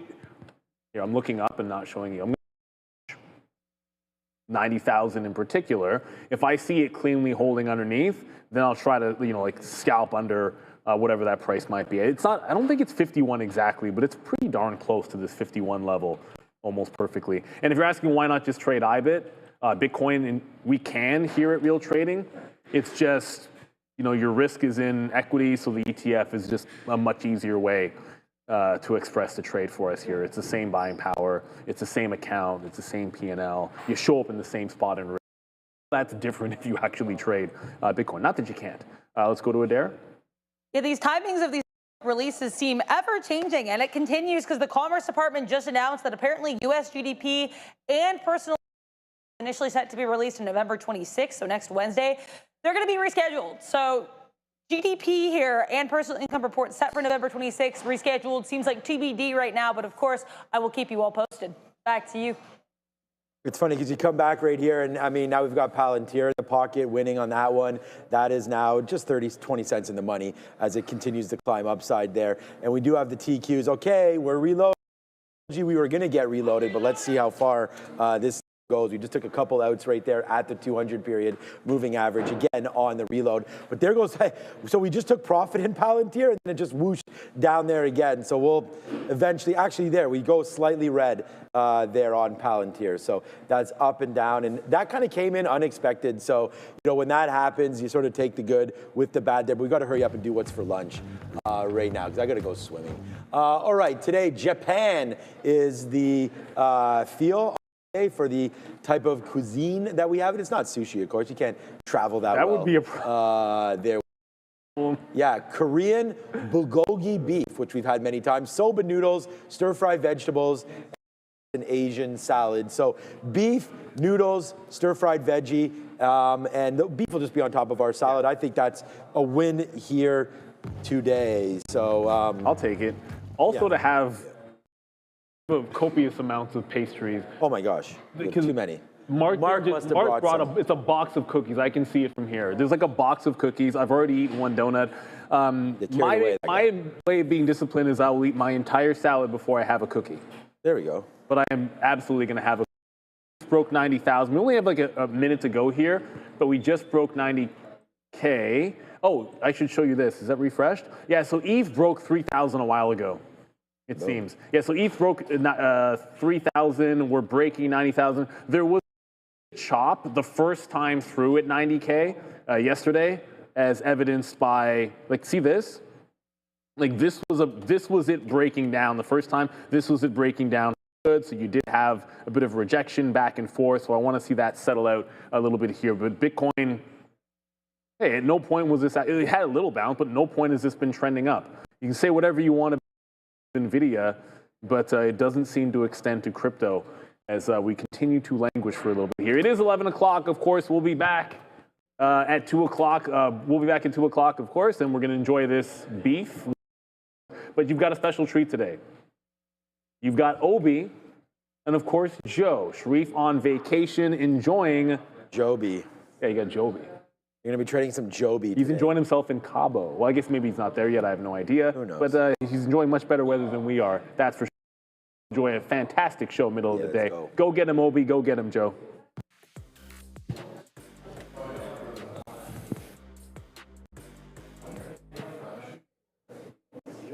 Yo, what's going on, everyone? Man, we just stepped in the door. We're seeing some things head a little bit lower. Had a doctor's appointment this morning, so came in a little late, but that doesn't matter. We're here to rock and roll. You know who it is, Joe. It's my guy, Obi, next to me, and we're ready to rock and roll. Let some of these people get in the chat. Who do we got? Steph, bro. Okay, what's up, Steph, bro? Sharif is not in. It's Obi, KC526. You're getting the love from her, Obi. Quad heart on that one. Chi Badu, let's see who we got in the chat. We're going to do a little roll call. Byron Hart. Adara says, long joke. I hope you're having a fantastic morning. Christoph Ocean, bro, hope you're having a great day. No, I hope you're having even a better day. Welcome, Obi, says yummy Thai foods. Yeah, Stepbro always gets a shout out. Yeah, I don't know why, man. It's just out there. We got Bull Trapper. What's up, my friend? Ooh, tell me you're short without telling me you're short biased. All right. Ano Perez. We butchered that one. Self-affiliate? All right. We like that one. Yannick Nesbitt constantly in the building. Waiting for my guy, Gorev, Jay, Los Pollos Hermanos, and who Save Man Woman. Peace. What's going on? John Tantrum. What's up, my friend? Jag, you're in there. Jody Mills. I hope you're having a fantastic morning and a good trading session. High vibrations. A couple more. We got Durante Golden and Bhavin Patel. Hope everyone's having a fantastic morning. How has the trading session been thus far, Obi? Not too bad. Good to know everything's good with the doctor's appointment there. Thank you. Yeah, earnings day one on Nvidia. Sorry, not too bad. I was saying good to know that your doctor's appointment went well. Perfect. Earnings day one today for Nvidia, and what a chop, man! I don't know if you were watching this in Blue Ocean last night. Absolutely nothing. At the beginning, remember I said this last night. I was in the chat during the recap show. I was just like, I was watching the earnings release, and I was like, yeah, Blue Ocean could be very, very interesting, but you got to be wary. There are definitely sharks in the water, and sharks there were. Some tight consolidation, some shake and bake, some craziness. I can show you my chart a little bit later. I got chopped up on the initial part of the night, and then later on, you saw that breakout. That was really nice as well. And then there was second and third legs going into 1:30 and 3:30 a.m. as well. And I was just like, I really, really wanted to stay up. Yeah, but I was like, I got to come in today. So I'm just like, yeah. So I took that stop loss at midnight. I was like, all right, call me Cinderella. I'm gone. The party's over. I'm out of here. I'm out of here at the strike of midnight, and I went to bed after that. So, but opportunities galore, definitely in the overnight session and in the intraday session as well. This 195 was pretty interesting last night as well. And once again, little bit of an area of supply coming into the day here. We've attempted to push up through those 195s, through those opening ranges highs. I tried the longs in the morning. 192 halves got long, 193s got long, 194s got long, view up hold got long, through the 195s got long. But guess what? No. And I was just like, all right, well, if this is not going to go right away and the market's going to take a little bit of a turn, I don't necessarily want to be involved anymore. And that was a great decision because since then, we've only been trekking. And I see that you have a short. I also had an Apple short as well from 275s. Didn't hold that one because I was just like, high probability, reversion to view up, definitely there. Take it. No, Katina, man, you're going to the gym. Oh, I thought you were going to. Yeah, I thought you were going to. Oh, okay, all right. I was going to say before the gym. Katina, man, how long have I been in the building? 5 minutes. Already got $1 on Nvidia to the downside. Let's go. Come on. Yeah, there we go, man. No, and also, yeah, Obi, so a lot of chop going on. Oh, yeah. I wasn't surprised because out of its, I think it's the previous 4 earnings report, Nvidia has only exceeded the expected move once, so it's stayed within that range. So it's not the best for options traders whatsoever, especially if you're playing the straddle looking for a move outside of that expected move, or the implied move, sorry. So yeah, there it goes. It's moving to the... I have a strong hunch that it's going to fill the gap that it put in from yesterday. And also, what we're going to do here, Obi, you're not in anything. You're flat right now. That's pretty good. I think that's smart to sit on our hands for a little bit. But we've seen this on multiple occasions before. As long as I've been sitting in this chair, we've talked about it. We've been monitoring the open interest essentially throughout the options chain and leading into earnings report because that can tell us a world. And what we're seeing here, that $200 strike price, 169,000 contracts, guys. 160,000 traded. So that is a massive supply zone. And that's what I was personally thinking leading into the earnings report. That it put in a high yesterday of around 198.55, and then it rejected extremely aggressive. So with that being said, with us collecting our data, previous, I guess, pattern recognition via the open interest in the options chain is, hey, are we not going to look to somewhat fade this level, especially when it gets extremely close to that $200 price target? I think that's something that needs to be noted and most definitely documented. Regardless of how extended this move can get, I think that it's really important. And as soon as, once again, we were talking about it over the past couple of weeks as well, too, is the floors being broken in multiple underlying assets and then more continuation. Well, where do we see this? Let's pull up on NVDA one more time here so we can see it a little bit more clearly. Floor, right? You have that definitive, you have multiple touches at that specific level, and then sure enough, you break through it. Floor. Sure enough, you have enough of those multiple touches at that specific level. You guessed it, you broke through it. And it's the same thing across the board in a lot of these names. The NASDAQ, not as clean, but how many more examples do we need? Neckline, floor, but we can call them neckline, whatever you will. But when you have these multiple touches and then you have the underlying actually leading towards these levels once again, especially when the sentiment's wishy, I'm going to be looking to take those fades, Obi. And thankfully, what I've noticed over my past little while and throughout this week's session, the longer I wait, so if I wait 45 minutes to an hour and not get chopped up, I have a much higher success rate. And sure enough, I'm just going by the system, playing the breaks of some necklines here, Obi. Yeah, I got to get my word. I got to get in the groove, bro. Yeah, no worries. Take your time getting into the groove, man. This market is grooving to the downside right now. Some more extension, 25,000. I may or may not have mentioned that price on the NASDAQ a couple of times there over the past couple of weeks or maybe even a couple of months if you guys have been watching.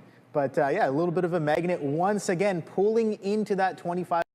Broke above it. We consolidated. We held really well in the pre-market session, and a bit of a reversion happening there right now. The Apple reversion was absolutely beautiful after the morning strength, and that's getting a bit of a continuation now as well with the lower high. Let me know what you guys are trading. We'll be right back from Madera.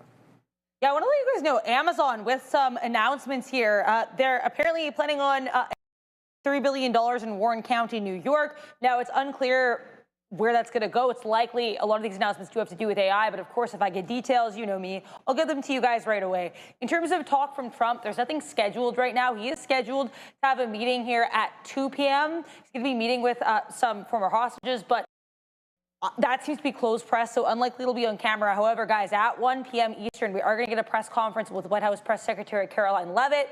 As we know, people can ask questions related to these publicly traded companies anytime, so I will be covering that for you at 1. In the meantime, though, no Trump-related news right now. Back to you. Thank you very much.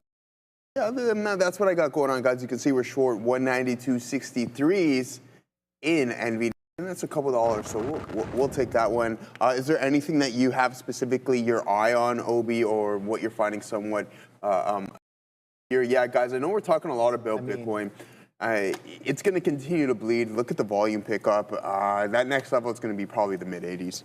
I mean, when you're saying something attractive, I'm definitely watching this backside here, looking and waiting for the reversion, right? I'm just like, all right, I was involved with the selling off of the opening dissipation where the bid kind of dissipated, and then I'm just like, all right, I technically should still be in this short, and I think someone in the chat, Adrian in the chat, was saying, so painful, took Apple short at its peak and exited at 274s. You know what? It is what it is, man. I took a similar trade. I was watching it at the highs. I waited a little bit. I got for the lower high to kind of get a little bit more aggressive, and the trade was just reversion to VWAP for me. This is a trade. I think this continuation, maybe if you want to call it, I wouldn't necessarily call it an FLS, but a little bit of a later fade with a lower high, with the market also stepping in, and then Nvidia breaking down its lows as well. So the whole market taking a bit of a turn. Here goes Amazon through its day's lows, so I'm being patient. Q's reversion saying Frank Rizzo, so shout out to that. Anybody who had this reversion on the ES and the NASDAQ is straight chilling as we are going to these range consolidation lows here from the overnight session. You can see this here as well on the ES. The NASDAQ maybe a little bit stepping in front of the ES, a little bit closer to its consolidation low than when compared to the ES here as well. But yeah, let me know what you guys are trading. Definitely something going on. We got some breaking news with Adara. You know, you never want to why things are moving, but I do have to mention these comments from Fed's Cook because she did warn of a possible drop in the market. She said that high valuations in stocks, corporate bonds, housing, and leveraged loans all increase the risk of sharp market declines, though she did say that the financial system remains resilient. Now, she began speaking at 11 a.m., which is around when we got this drop. So be aware here, Fed's Cook making some comments that could be not necessarily well received here by the market, given that she does expect it to drop in a couple different areas named. Again, if we get more comments from Fed's Cook, I will let you know. Also, in the geopolitical side of things, I'm seeing comments that the offices of Prime Minister Volodymyr Zelensky in Ukraine received a peace plan draft from the U.S. So Russia-Ukraine tensions also going to be here on the geopolitical side of things. Keep an eye potentially on oil with that in mind as we send you back to Joby. Right. Wow, yeah. Other than that, guys, man, we're rocking and rolling right now. Right? Are you doing what's that one you were telling me? Kamehameha. No. What? What's it? It's not coming to me. What are we talking about? With reference to what? The martial arts. The martial arts. Krav Maga. That's it right there. Krav Maga. That's my Krav Maga there, Obi. Man, this market's getting Krav Maga to the ground right here. Listen, man. Some eye gouging happening. It's definitely some Krav Maga going on right now, guys, as it's continuously bleeding, and IBIT just getting absolutely slaughtered right now. So we were opening up around $52. You're down $2 from that point, and there goes the floor once again, man. Being led by the likes of Nvidia to the downside, 189.02, 190 roughly. So not too bad of a look whatsoever. 193 would have been ideal, but we're not going to get overly greedy on that one now, are we? So we'll be patient and we'll look for some more primetime opportunities, but we're getting in here. We're starting to settle a little bit here, guys, but a nice start to this morning. I might have to do this more often. Obi just coming around obviously being sarcastic, but not too bad. Whenever I'm just settled in, I'm just like, hey, something, just take it. And then sure enough, we have the ability to rock on this NVDA trade. What I'm noticing here is If I see something, say something. Says Assassino. Exactly. All right. That's a TTC motto. Is that the motto? Yeah. They say it in the transit, right? They're just like, yeah. You see something, say something. Aren't they working? They're like working on something new in there where it's there's going to be like policing. Oh, they'll call you out now if you're causing a ruckus on the subway. Yeah. They'll call you out. They'll be like, hey, you with the blah blah blah, stop doing that over the intercom. Oh, yeah. Wow. I was listening to it the other day. So precision targeting. Yeah, exactly. They'll lock you down. That's good. 100%. No, this morning, dude, there was two of the transit officers standing at Finch Station as you kind of come in, as just a horde of people coming in. It's the morning. I was going to say morning session. It's the morning time, and then making sure everyone taps on, just making sure because there's people that just rush in. Just run behind. through. There's been times where, dude, like. You see some dude just like creepily like lurking behind, and then he's just trying to get in right behind you. Bro, right? it's like we know what you're happening. Yeah. I'm just like, Yeah, that's what people. Oh, my little brother is that he's a fare inspector for TTC. Oh, okay. Nice. Yeah. So I said, hey man, I've only gone clocked on the Go fare once. The Go, yeah. Because like I was running for the train because you know how the train leaves like 2 minutes early now, 1 or 2 minutes early. Yeah. So I was just jetting for the train, and I forget to tap on, and there's nowhere. Here's the scam. There's nowhere to tap on the train itself. You can only tap in the station, but every other transportation around the city, you can tap inside the vehicle. It's too logical. That's so crazy. It's too logical to have taps on the machine in the train. In the train. I ran into the train. I'm like, I'm willing to tap. I don't care. Like, I'm willing to pay for this. I just had to make the timing. If it makes too much sense, Government of Ontario, that's what Go stands for. We got to line though. Oh man, 50 pennies lower from 190 break. Oh my God. Here we go. There it goes, man. When reversion. When reversion. Man, I don't know if I'm going to be looking for that today, Obi. I mean, AAPL, I have my eyes on. AMD continuously bleeding. 192.81 break on Nvidia. That's what I was looking at over here, guys. You can see that right here. 92.81, and then we're continuously moving lower. And this is what I'm talking about, necklines being broken here. And then look at the flushes to the downside. This is Tesla as well, too. Over the past couple of sessions, the strongest one. And if we're going to look at Google, this could be even an entry as well, too, at the break of that specific level, guys. So keep an eye out. I only have 10% left of my position remaining as Nvidia has been cooking up. And this is what I like personally as a momentum trader. Man, oh man, it feels pretty good sitting on some cash right now, waiting to get some of these names at some better prices. So we like that. Nvidia was the trade of the day. Obi, I know you're going to be patient and wait for some potential pullbacks in the overall market. Sure. But right now, we're going to send it to Adara. Yeah, I do want to remind people, in case people are wondering why this market's dropping, again, you never want to speculate exact reasons, but it is interesting. Around the time we had this drop, we also got comments from Fed's Lisa Cook. Did say that due to some concerns here with high valuations in stocks, corporate bonds, housing, and leveraged loans increasing, she thought that there could be a case for the market dropping. However, she did say that the financial system remains resilient despite the fact that she forecasts sharp market declines. Again, some negativity from Fed's Cook with regards to not just like rates, but just the market in general, potentially spooking some traders here. Back to you. All right, so yeah, that's what I got going on, Obi. I know you're still waiting for things. Man, I only got really one more out here. I mean, I may as well just post up at 88 to see if we can get that in NVDA. Other than that, I got to wait for a potential reload, so that's going to be a pullback, hopefully not too deep. Anything south of 192.50, then I think that's going to be a solid opportunity to add a little bit of shares here for the continuation to the downside. I want to take a look at the name from a daily perspective as well to see if we've filled that gap completely. Not quite. So, I mean, we gap up from 188.08, and then sure enough, we're trading at 189.50s roughly, so not too bad. But one thing to note, guys, you can see this across the board as well, too. I've seen that on multiple occasions, 5-minute prints, is that buyers are trying to step in, but the sellers are just dominating and keep pushing price lower. So what Gaurav, Jag, and a bunch of traders in the chat are going to be looking for is inverted hammer or a hammer candle at an extreme low, but you can see that they're starting to print, but the sellers step right back in, keeping most definitely to the downside. So that's 5, 10, 15, 20, 25, 30, 35 minutes of straight red candles in the overall market, guys. Let's see if we can find a bounce, and if we do, that, hey, I don't think it's going to be that deep, to be honest. Could I be wrong? Obviously, and hopefully I am. can see is that from our volume profile in the 5-minute intervals, you can see a steady stair step higher. And sure enough, that's just going to tell me that the sellers are most definitely in vogue here today, Obi.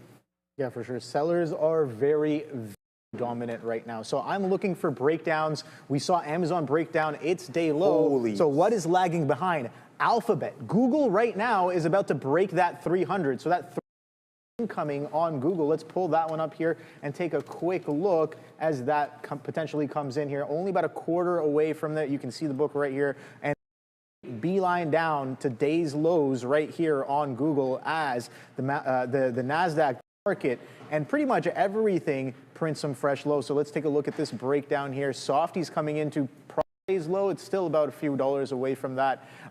There's the spider pushing into, well, towards prior day's low as well. So yeah, a little bit of spider today. Makes sense with the Nvidia push there. 300 incoming on Google. I'm curious to know, a lot of people in the past couple of days and even this morning positioning in and around that 300.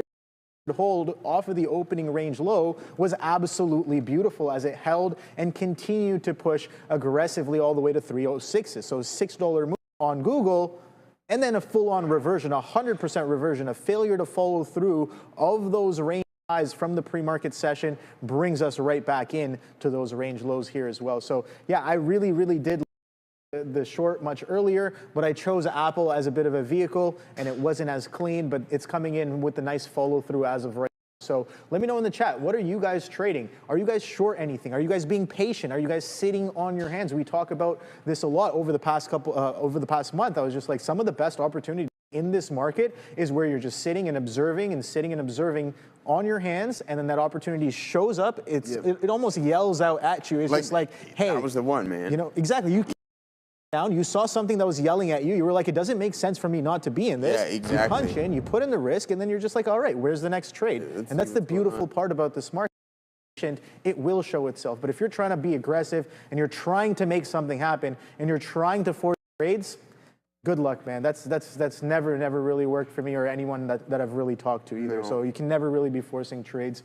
Might work every now and then, but don't give yourself hope in the long run. Obi, you know what's funny? And I think that's the beautiful thing about this show. Yeah, exactly, Dinkelberg. D. Westermeyer, nice on the Dow Jones puts as well, too. We talked about this before, Obi. It's almost best to be slightly distracted when you're trading. So you're not hyper focused on everything. Adara agrees on it as well, too. And that's the beauty about this show, is that so you're not just hyper focused, and if you're distracted, like I get it, you obviously want to pay attention, but if you're micromanaging everything, that's when you start to really fall in trouble and like, the more relaxed and at ease you can be, for me is better. So again, I mentioned earlier in this, like about 20 minutes ago or so, just before we started, I'm like, hey, came in here, I was not prepared, but I seen something that I was like, hey, I have to take this setup once again, and that just kind of just correlates trading. And when I was sitting at home, I found that some of my best days are me being like, hey,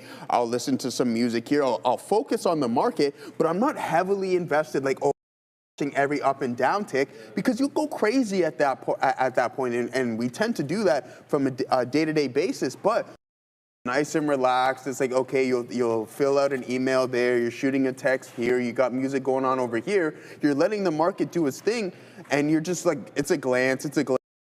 The price isn't where I want it to be. Glance, oh, price is starting to head to exactly where I want it to be. This is the setup I'm looking for. Let's take it. And then sure enough, you go and you do your own thing. You play a game of chess or something along those lines, and not hyper-focus and micromanage each position. And that's when I find myself to be in the most trouble. But 188.70 now, NVDA is trading at as we continue to bleed a little bit more, man. That's $4 just like that, Obi. Obviously, we would love to have more shares, but at the same time, we want to be thankful for what we have, and that's a nice little move to the downside in NVDA. Now, I want to pull up AMD's daily because I do believe we're going to be able to get some nice price. I already had it up. I don't know why I typed it in again.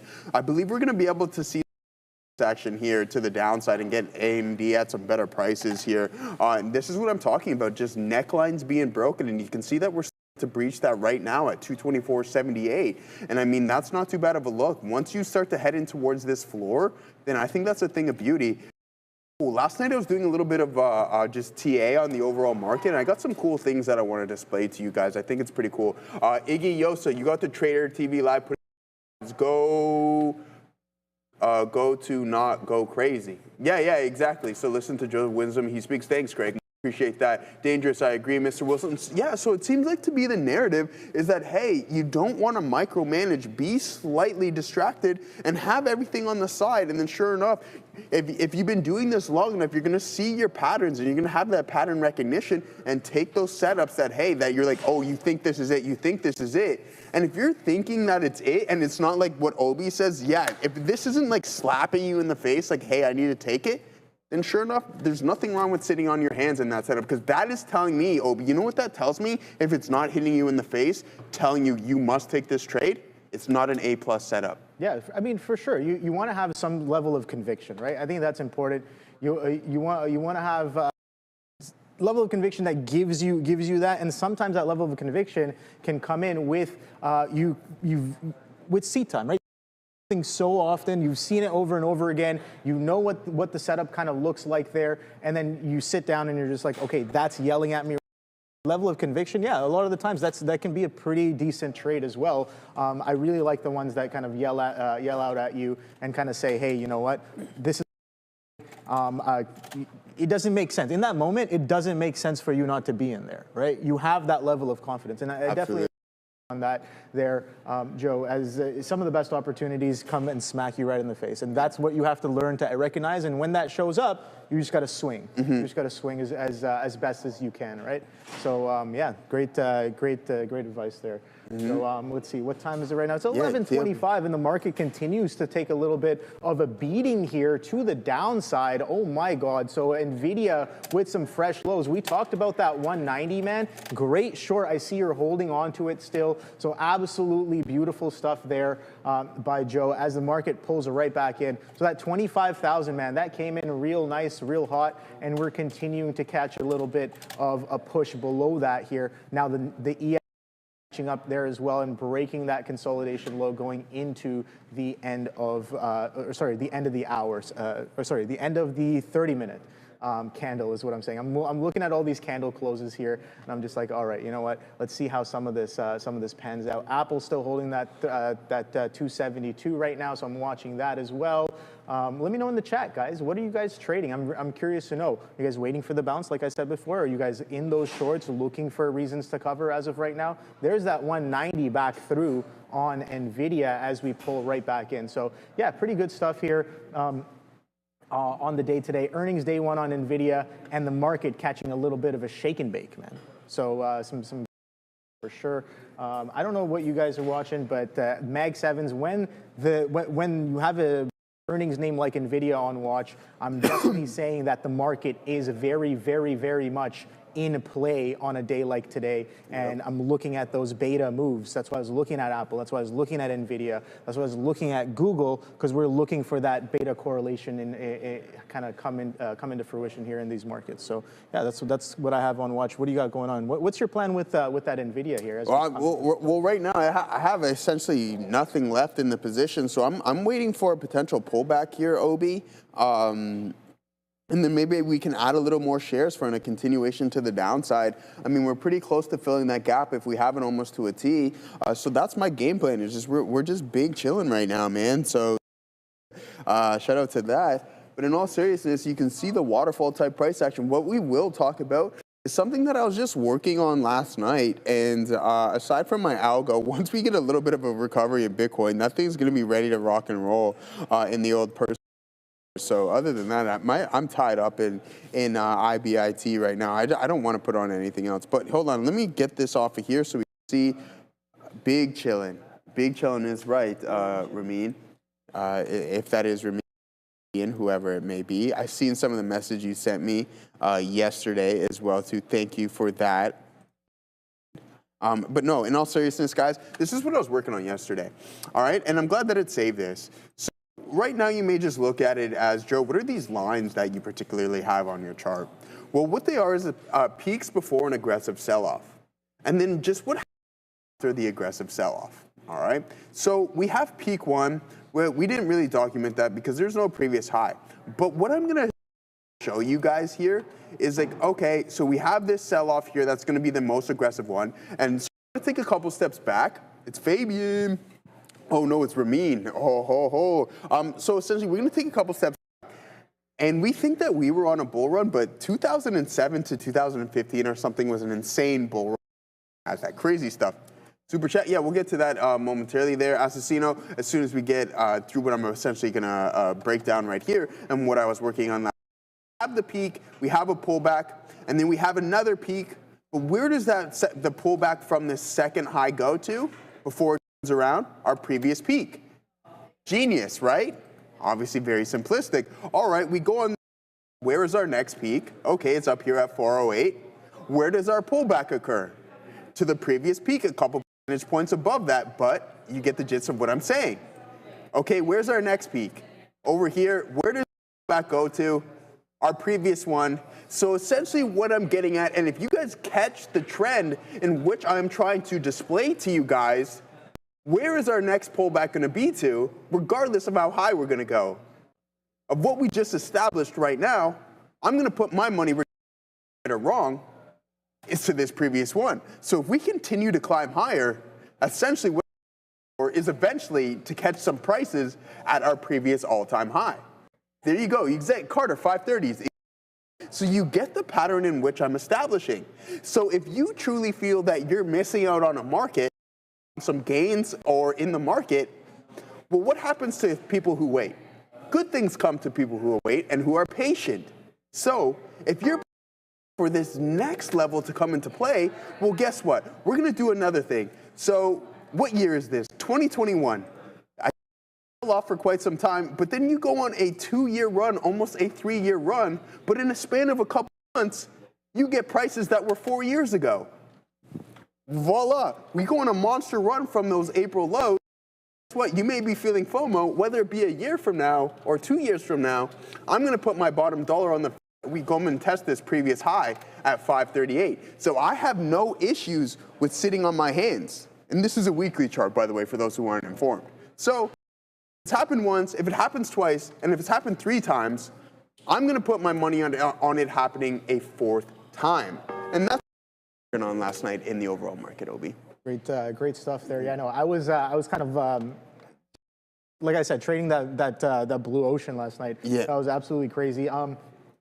You know what? We can go over kind of what happened there as Nvidia tries to catch a little bit of a base here in and around 190. Let me just pull up the Notion. Where is the Notion from here? Again, Notion is a great tool for kind of tracking your keeping journals and keeping just a kind of a database. Wow, there's some bids getting pounded on through that 300. Wow. So that follow through that 300 coming in real nice as of right now the day. So yeah, a bit of a miss on my part, not really paying too much attention to that. But I mean, go into my journals here. I just I revamped my whole journaling process. Yeah. And I was going through some of the stuff with Wayne as well. And it's distinctly different now. So I do have organized. So I was just like Wayne, I was talking to him, I was like, hey man, like I have a lot of data. I have a lot of trades that I've taken, but in terms of organization to them all, but when I go back to like analyze some of my historical trades, it's tedious work because even though they're tagged, they're not effectively organized in a way that I think you haven't now categorized. Definitely categorized. It's just text, right? So I have to go into each one and be like, all right, this one is this category, this one is this category. But now Notion, if you use it effectively, which I'm learning to do now, is just like, okay, well, you can have a lot of those playbook trades, have them with tags, have them with certain kind. You know, in trades and databases, so I can pull up. Oh, what are all the opening range breaks, right? All the opening range breaks that I've taken in the last month. What's the P&L on those? What's the success rate? How well did I do? Do I perform well on them? Do I perform poorly on them? I want to categorize stuff like that. So that's what I've been kind of moving over to this as well. So I can pull up what I did, and then I can show you what happened later on in the night as well. So let me pull up a couple of images here. So that's basically how, let's see, that's basically Blue Ocean closed last night. So this is what I traded last night. So this is my chart here. This was the open of the market. So a little bit of a chop. I'm a little here. I see this 196 break right here, 196s. Let's see if I can zoom into this a little bit more so we can take a closer look. This right here. So this 196 break, dude, I chased. 196s broke. I tried to cross 5 pennies. It was already at 10s. I try to punch into 10s. It's sitting at 20s. Wow. I try to punch into 20s. It's at 30s. I'm just like, okay, I don't care. I'm just going to cross. Yeah. And it was really, really dumb in retrospect. I punch into 30s, max size, and it pulls right back in. I'm like, okay, I didn't want to give that 30 pennies. So I'm like, okay, size down, get in a little bit more, chop, chop, chop, short, get chopped, long, get chopped. And then finally, the move comes in much, much later going into midnight where the range definitely breaks and you get that crazy extension to the upside. We'll be right back from Madeira, but I'm going to continue talking through this trade and what the price action was last night because it was absolutely beautiful. Crypto, I do think we have to address the elephant in the room, which is this weakness. I mean, the whole market dropping, but I think Bitcoin, given how it was feeling, starting to feel this pressure quite a lot. Now, if you, I guess, zoom in here, this has kind of been a bit of a technical breakdown, gnawing at that 88,500. We broke it right now. We're kind of around that low, but Bitcoin's not the only thing that's weak here. It's worth noting we're also coming into some resistance going back to April 2025. So since we've been at these levels for BTC. Ethereum, though, I saw earlier, it's actually just broken 2,900. Right now we're at 2,888. So Bitcoin, it's in the whole crypto space, but it's also in the whole market. Now, why, you may ask? And I will tell you, we did. And again, you're never 100% sure why things are moving, but it is interesting to note around when we started getting this drop at 11 a.m., we had comments from Fed's Cook.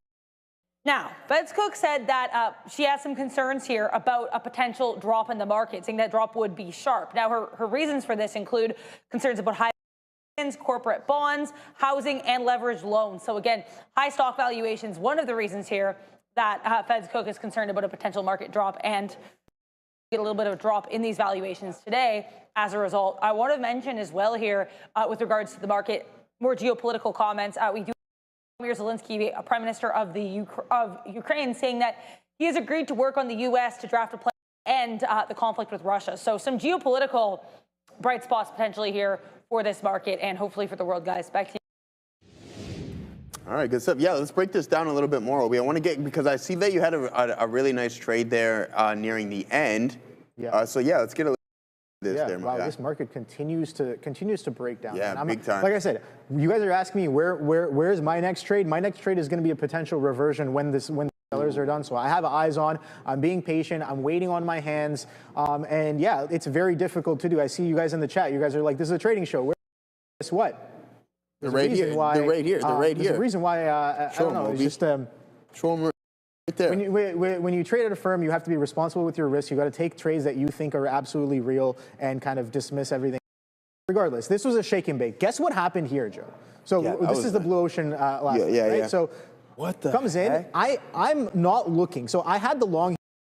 I walk away for a little bit, and lo and behold, right as I walk away, that's when 196 breaks with volume. Yeah. I look back 40 pennies later. I'm just like, okay, I want to get involved, and I was just like, all right, punch this again, max size for the push. It pulls back in. You know what happens right here, dude? 196.50s. How hard Spoofy man. How hard? Spoofy man. So this guy showed 15,000 shares on the offer at 196.40. Guess what the bid does? What? Drop down to 90s. I'm like, I'm Spoofy man, you do not scare me. Yeah, I see that. I'm just like, I wish I had more buying power because I'm just maxing out right here because I'm like, that is so mispriced. I want it even more. And it comes back here. I'm just like, oh my God, I wish I had more bullets. Right here, I piece some out. Some more through the 197. This one right here, another, if you guys had tape on this, the 197, there was size on 197s. Nothing that isn't the Spoofy man with 13,000 shares there, but about 5 to 6,000 shares on the offer at 197s, and boom, as one comes in, it gets straight taken out, just gratatatad into that 197, just taking all the fills, and then just blast off right there. They were not done buying. It was very, very obvious, and the squeeze was definitely on, so I took this leg here, but look at what bit Oh later, my right? God. So a little bit later, a secondary leg. Wow, this market continues to push. Nice, great trade there on the Nvidia short, man. So let me just find another one here. Where is the picture? Okay, so this is the rest of the action from Blue Ocean from last night. So a little bit right here. So this was the leg. Oh no, this was the after hours. Sorry, wrong image. Let me just the let's pull up the chart on a different platform here as of right now. But you want to take over for a little bit? Yeah, absolutely. Well, you do your thing, guys. I have to do this, man. We're gonna be short Bitcoin. I mean, there goes NVDA. That's 5. Tina, man, he's at the gym, so that's not too bad. I could take my last out there. I mean, 188 was going to be my final target if we squeeze back up to that. I was expecting a little bit more of a deep opposed to what we got here in 188.54 to a high of around 190.28, and then it's just like, all right, we're going to take that additional leg lower. So I'm going on IBIT. I'm going to probably take this last bit out at the retest of 188 here on NVDA, but there it is, guys. A floor break and neckline is essentially what we were looking at, but I know we got some super chats. Come back to my seat in all shorts. Yeah, I know, man. It's a short kind of day there, my brother Neil. What's that? Oh, hey, man, that's the thing. Anything can happen. You know what's funny? Every time I'm watching UFC, the minute I take my eyes off the screen for like 30 seconds, someone gets KO'd, and I'm like, how? Things happen quick. All right. Ashar Malik, $1.99. How do you apply a stop loss? Okay, that's a great question. So you're going, I don't know what broker you're with or anything along those lines, but it's essentially an order. So what you want to do here is trigger price in which the order will be sent. All right, so it's going to be a stop limit. And what you're going to want to do is you're going to have a trigger price and then the price that it's actually going to execute at. And then what you want to do is, so say you want to have your hard stop at $1 at $100. You want it to trigger if the price comes down to 188.50. That's going to be your trigger price. And then you hit enter for the X amount of shares in which you want to get started.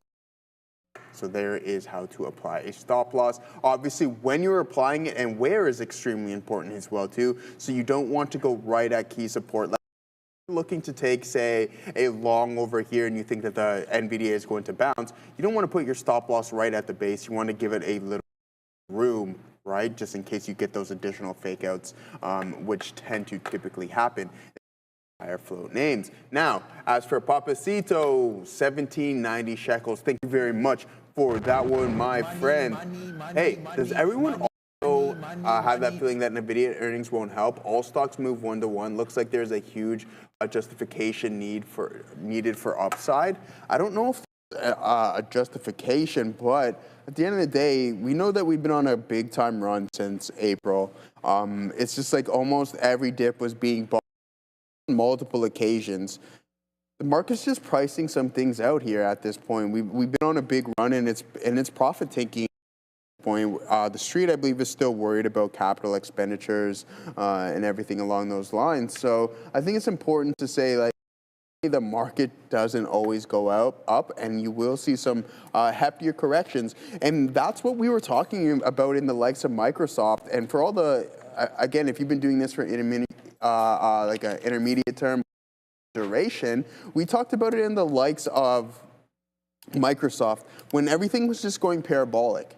And it's like, okay, I understand. I've only been doing this, but if you've been paying attention to the price action, those types of moves aren't sustainable. And it's funny to see every time in the NASDAQ or in the SPY, we continue to take another leg higher and higher and higher without no significant pullback. I'm like, So unfortunately, you get the latter half of that is like when things go bad, they go bad because we were so excited for such a long duration of time that sure enough, you're going to see the equal and opposite reaction on the other side. That's what we've been experiencing over the past couple of weeks here. And now, I mean, if we want to get down to the nitty gritty, we're short IBIT. That's starting to work for us. We're at 186.89 here on NVDA. So that gap is starting to get filled fully there. So that's not too bad. Shorts most definitely in play. This is the TQs. You have to take into consideration, we're down 6%, not even. But when I started to get really alarmed without any significant pullback, it's everything north of here. All right? So 82. I'm like, okay, that's good. Let's see if we can get a pullback and a retest of that. No, dip bought up. You take that additional leg higher. Oh, no, dip bought right back. Put this extra extension, and I'm like, this is just overdone right now. People are too excited. A bunch of individuals are going to get caught up here, stuck. And sure enough, when you're buying at these all-time highs, market's going to fake you out. Now, with my suspicions, I wouldn't be surprised if over time in the NASDAQ, we break 590. Can I be wrong? Absolutely. Do I think I'm wrong? Absolutely. But I think it's just the nature of the beast. And it goes back to the example in which I was telling you guys I was working on last night. So we go from a point is that eventually you will always revert to some of these previous pivot highs. And I think that's something to note. Am I going to say that's going to be the occasion right now? I think we get an additional pullback, maybe 10, 15%, and go on additional leg higher because the capital expenditures are there. The AI trade, I think, is still fully in play. Right now, it seems a little frothy. That's fine. But eventually we will. Maybe not anytime soon, though, will be. No, I think I definitely like it.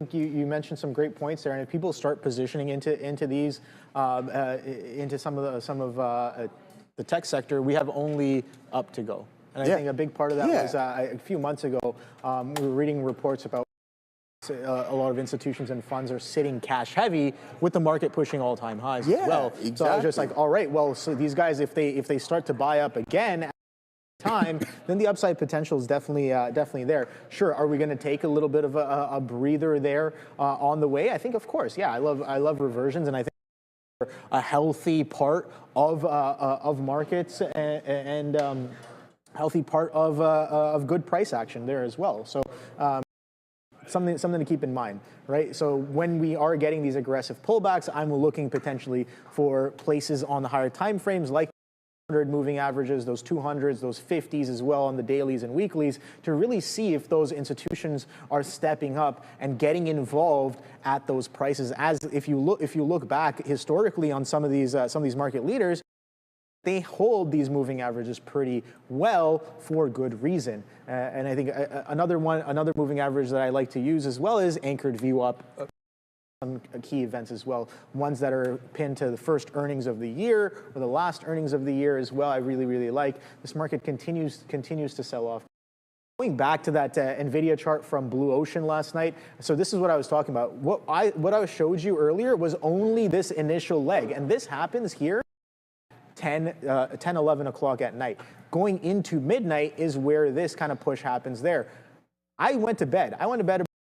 And I was just like, all right, don't really want to participate anymore. And then you get this second leg up with volume coming in at 1:30 and a beautiful reversion of the move there coming into the closing of the session at 4 a.m. right there. So we hit a high of 198.50s in the closing session. We didn't quite get there today on the open session. 195.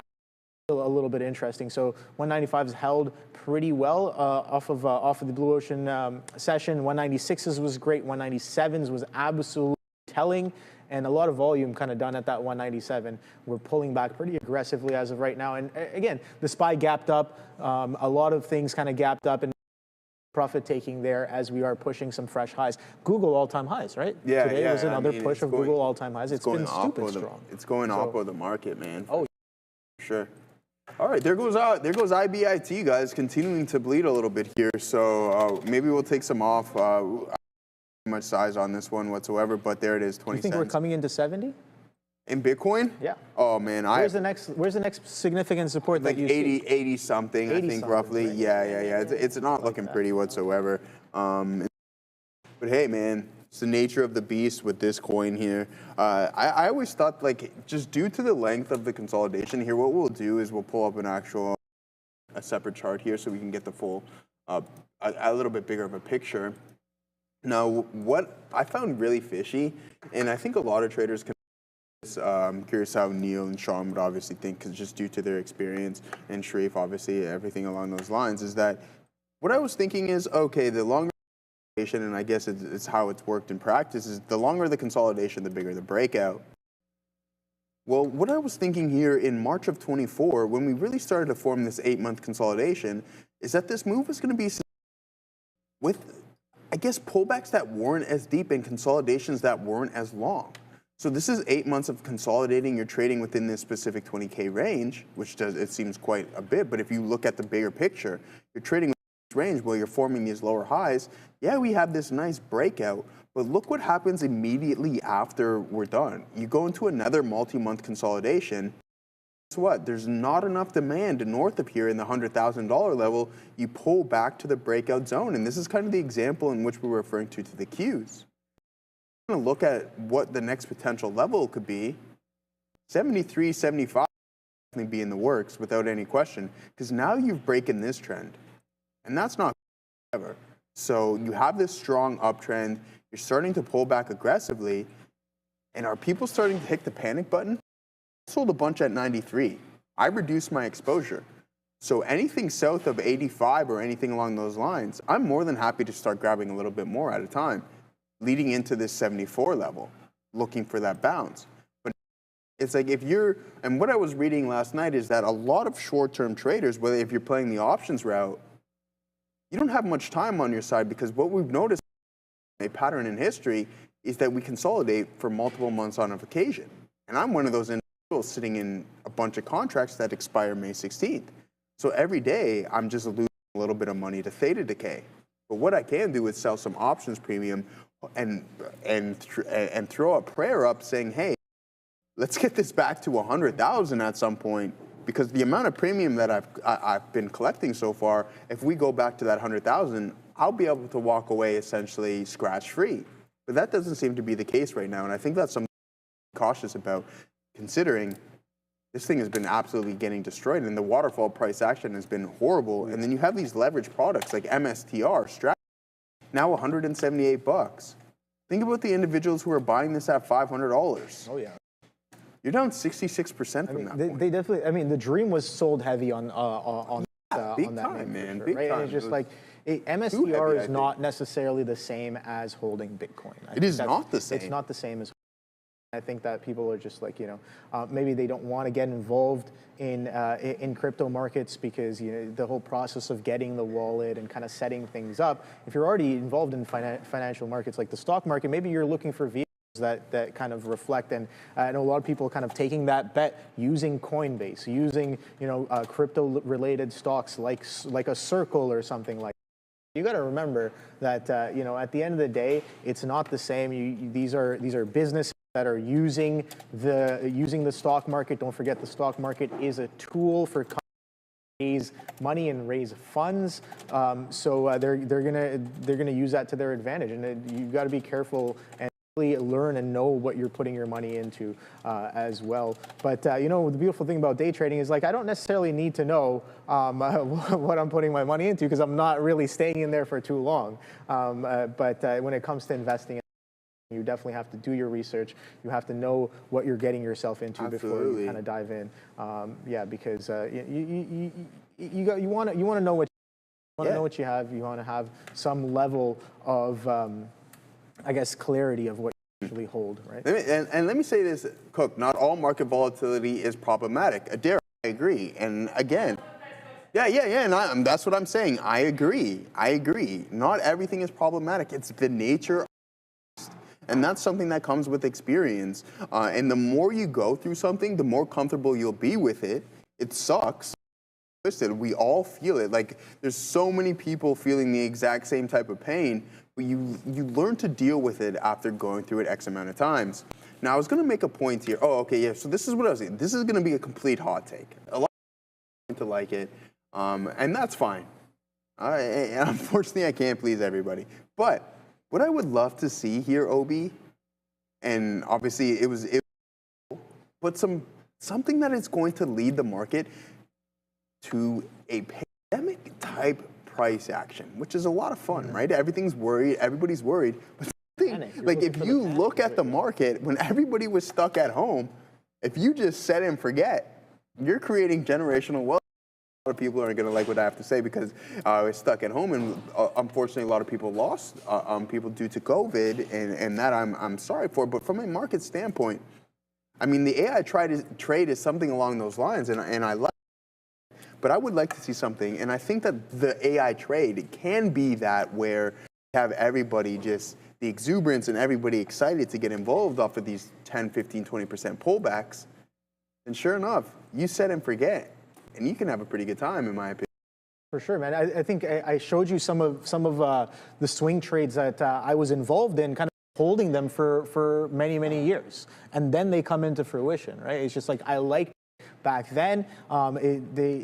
It was good reason, I think, for getting into some of the trades that I did. And yeah, set it and forget the mindset that I definitely like to use as well. And we talked about why, and mentioned, I think I had one of the holdings that did really, really well this year for me was Bombardier. And now Bombardier, I've been holding I've been holding for years. Just a little bit after COVID. I think I bought it at the end of 21.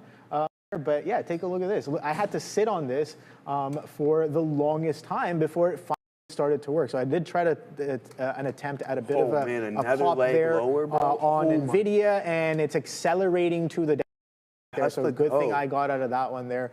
Don't necessarily need to spend longer than I need to on that name there as of right now. So let's take a quick look and see what we have in store. 185s potentially coming in here on Nvidia. So only continuations here across the board as the SPY and the Nasdaq continue to flush. It's the middle of the week, man. It's the middle of the week, and it's Thursday, isn't it? Yeah. Oh, it was a lot. Well, yeah, later half of the week. Wednesday, whoa, okay. Thursday. I had to make sure what day it was. No, it's not Wednesday, but almost to the end of the week. It's Thursday today. Sometimes I just, it's all a blur. Wednesday, I don't even know.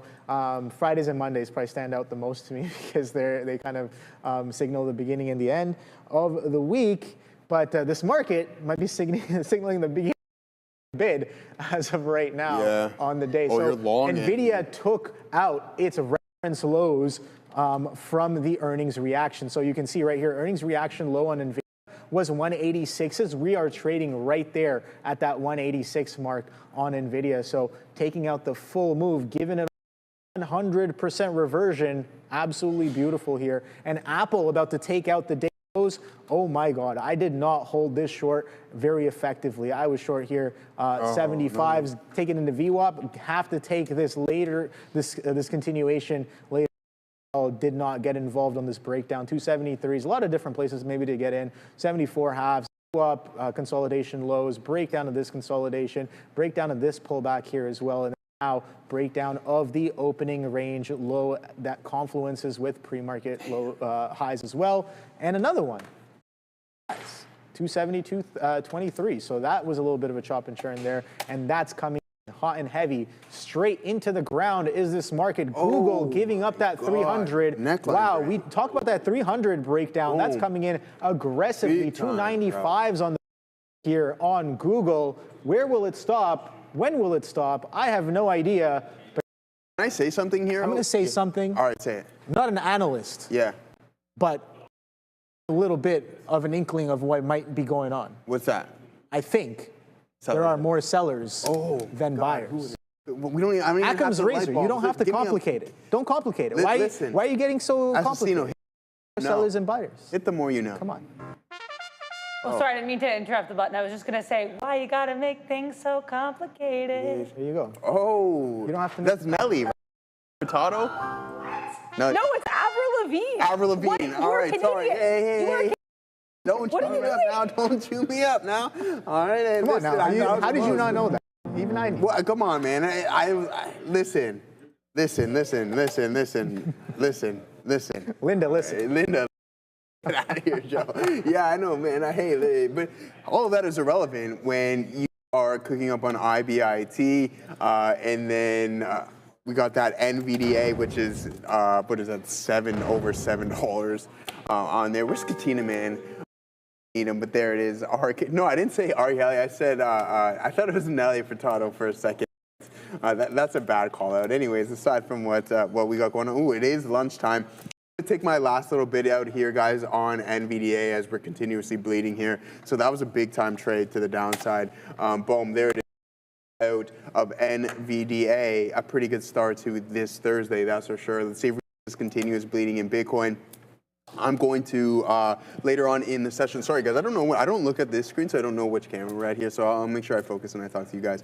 There it goes. Another downside in NVDA. Obi, we're all out of that one. These pullbacks are micro, and it seems to be that the momentum is definitely down there. Let him cook. Yeah, we're all out of that one there.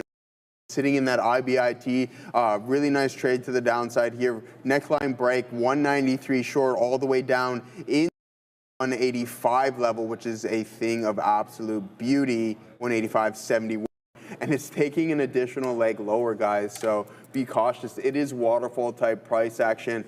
I don't know about standing in front of this stuff right now. I'm just going to be looking to go with the flow. But now, do you want to be selling at the lows? It's a tough play. So if you're sitting in that situation, it's best you just sit on your hands for a little while. Dude, Obi is down. Yeah, but aside, I was going to say something, but I totally forgot what I was about to. But anyways, there it is. NVDA to the downside. Working out relatively well for us as well. Putting in a new low. All right, bang. Let's take a little bit more out there, Obi. I don't have that. People are saying I have that position still. I don't have that position. Oh, you don't have the one? I don't have. I think we have to refresh that. Refresh the blotter, because you can see right here. I got out of that position. On your thing, did you double check on your thing? No, it's already filled. Like, I don't have to refresh my blotter. I'm pretty sure. As long as you know. As long as you know. Yeah, I hope I'm not in that. But I'm pretty sure. Like I took a hit on that. I checked my blotter right after. I did take a hit on that, so that is a real order. So what you're seeing, that like, look right here. You can see the arrow right there. So the position board is incorrect right now because I did get out of that. There's that arrow right there, getting out as we broke back below 187 halves. I still do not have that long because there was no stay long. So yeah, save man, woman, peace. So yeah, I think I just have to punch into another thing right now, and it'll really correct the board there as of right now. But yeah, we'll see. I'm watching Nvidia. Don't worry, I think we're gonna get a bounce here in Bitcoin. Regardless how deep it is, right? Like, so a nice hammer candle right off of these lows. It can be extremely shallow, right?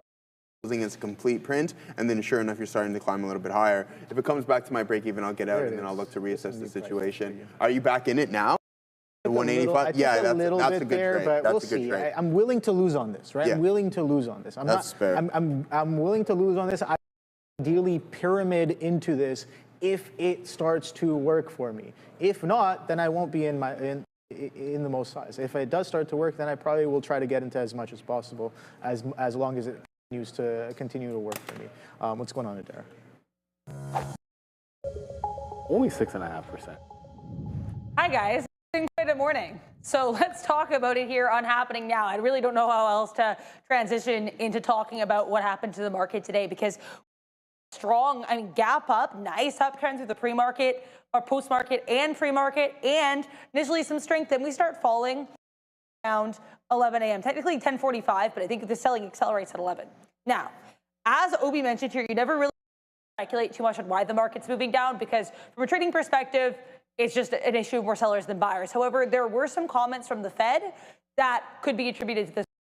Into that, I do want to mention, not everything is super weak here. This selling that we see in tech, we're not necessarily seeing in a lot of these NY listed names. Now, Walmart, to be fair, will become NASDAQ listed as of December 9th, but as of right now, still on the NYSE and nicely up here in earnings. Some other names here too that are on the NY that aren't especially weak today. UNH actually green. It's not all weakness, though it can easily look that way if you're trading a lot of these Mag 7 names and the NASDAQ. But let's talk about potentially why it has been a little bit weaker. We had comments here from Fed's Cook. Now, Fed's Cook also has U.S. President Donald Trump has been interested in letting her go from mortgage. She's always going to be a little bit of extra interest with that. Either way, though, Fed's Cook saying today around 11 a.m. that there could be a sharp decline in the market, that she does think that could be. Also mentioned here, though, that not all market volatility is necessarily problematic, but her reasons for thinking the market could drop are, she said, high value comes to stocks. She also mentioned here leveraged loans increasing, and so she thinks because of that, there could be a risk of some sharp declines within the market. That happened around 11 a.m., which is when the selling accelerated. But we have to talk here about acceleration with regards to Nvidia and their earnings. I'm going here, so there's going to be a lot of Nvidia earnings content on X at TTV Research throughout the day. It's kind of been a rollout of this release. So here's one that I just posted here in X at TTV Research. As you can see, Nvidia's quarterly revenue this quarter was awesome, up quarter over quarter. It actually reaccelerated this year-over-year growth as well. And yeah, strong quarter for Nvidia. CEO with a lot to be proud of. And we know U.S. President Donald Trump praised him several times, both in person and on today. Before we send you over to what's happening next, we're going to take a moment to thank our friends at Origenics because, guys, each year, 3.8 concussions are reported in the U.S. There's still no FDA treatment. NYSE-listed Origenics is changing that with its first-in-class intranasal drug designed for rapid brain access. With the concussion market projected to reach $8.9 billion by 2027, Origenics is uniquely positioned to lead. Learn more and schedule a meeting today. And guys, if you want to learn more, you're in a great place because it's Neil, and he's got a lesson right now. Neil, tell the people what's up. Your lesson of the day is if this happens, try not to be long if you can. So seriously, so like no matter, I don't care what direction you came in with. You know there were some long opportunities early. Here, I'll fix. I think point it that way. There were some long opportunities early. Argue that was the case. But even if you had some sort of a bias, I'm trying to fix this around my mic, some sort of a bias where you're looking for shorts, it'd have been difficult to. Nobody's expecting this. You can't. There's almost no way that you could have seen this. The most bearish person that has ever lived in the world, like this type of a reversal. But the way I look at it is, if this happens to you, never get back in on it, on trend. Like I'll show you examples of where, you know, obviously this one could have been a heck of a lot better. It falls all over itself. See when this is happening? Just short something. Now it might be something that I was already shorting. So this is about, see what the volume is 11 o'clock after we left you guys in the morning show. Just short something. So there was something that was a price that I liked. I like VWAP on Open Door. Do I like Open Door short today? Yes. Is market falling over itself? Yes. Am I short it right now? No. Is there a setup that's remotely there? VWAP, short it. Then short all available pops. So that quickly I went through that process when I thought, I sat back down on my desk, by the way. I actually gotten up, so I didn't even realize that some of it was happening. And I was like, what can I even really missed that IBIT trade. Then I went over and said, okay, well, is there something happening that's adjacent to the thing I wanted to short, which was Bitcoin? There's something there. Answer, okay, well, look at Mara, look at Coinbase, look at just every single name. Is there a setup? Underneath the morning low, so there's support to resistance, consolidation, it bounced. I'm like, give me any kind of a pop. Can I short it? Is it something that's in the target falling apart? Forget about any reversion long setups there. Falling apart, I have a short to the low, get into the trade. It's that simple. And I know it doesn't always sound that simple, but know the thing that makes it work for myself was I knew where I wanted to go. And there's a reason long when I go through, I get my iPad out and I have my preparation, a little bit less because we were in earlier doing some other stuff this morning, but a little bit less time to prepare. But I go into my iPad, I've got all the names that I'm usually looking at. And not every single name has numbers next to it, but I will plug that in later. But the things that are on my current watch list, those are the names that I am interested in, and they're in play for me. And if I have something in there, whatever direction, then I know I have an idea what I want to do around a certain price or a certain direction. Like I have a plan of action. So when the market falls all over itself, and so IBIT might be, I'll have a number 2 idea. Right? Like I know I'm pivoting tomorrow in that particular case. I know I'm pivoting. I know when we're breaking down, I'm like, I know I'm pivoting to Open Door if I'm not short that. Maybe I should be short Intel as well. I'll make the argument that Intel, if I had stuck to my whole, Neil, every time Intel is a short, you should short it, then this would be on the list. So the only fail would be not being short Intel, I would think, through VWAP. But that is what it is. But you do want to know what you're going to. Because that way, when things are going absolutely crazy, which is exactly what has happened here, you know, with not 100% certainty, but you know that I can join the direction on something that was already a part of a plan for that direction, something that I'm comfortable trading, something that I know should be following the lead, something that has that I was already interested in that direction, so that when I have a split second to make this decision, the market's falling all over itself. I have maybe not that much time, maybe a minute or two. Am I shorting something right here, right now? But I know once this is here, this is open door, that I was already shorting VWAP. Hit. Doesn't matter. That's easy because I've already done the preparation for it. And it's the same thing with Mara. What's my backup if I miss? It's Mara. Okay, where's Mara? Easy hit. It's got me a support and resistance level I can flip to. Think about the things you always hear me say. Almost all of my trade entries revolve around support to resistance, like a prior support level turns into resistance or vice versa. Dipping back into prior support, popping into a level like that. Or working off the volume weighted average price with a trend break. Those types of things are the execution strategy. All that going in, I can flip to a chart and then know exactly what I'm doing in the split second, and it's just robotic. I could flip to something random, like I have, so hopefully end up true. Okay, I was hoping I would flip to something random and something wouldn't obviously set up. It turns out at 11 o'clock, you could have shorted Apple at VWAP. So had I flipped to Apple, what would I be seeing here? I'd be seeing a trend off the highs that's putting a lower high at VWAP. There's a join in there, and then you take that short. But the only reason you can really quickly is because you have a process for your trading. Like, think about that. Like, that's actually is a golden setup. Like, you're short in here at a 273.4 area with maybe 30 cents worth of risk, and look at the ensuing that falls. Now, am I going to be a bunch out in front of here? Sure. Am I going to be a bunch out in front of here? Sure. Am I going to be all out in front of here? Prior close? Yeah, that's how I roll. I mean, it's closing range top. But the idea is things are going to happen.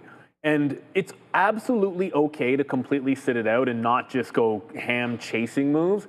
But if you have done your homework and you have actual execution and strategies that are applicable to trends and any good technical analysis, then you should be able to find ways to participate in moves like this that don't violate your rules.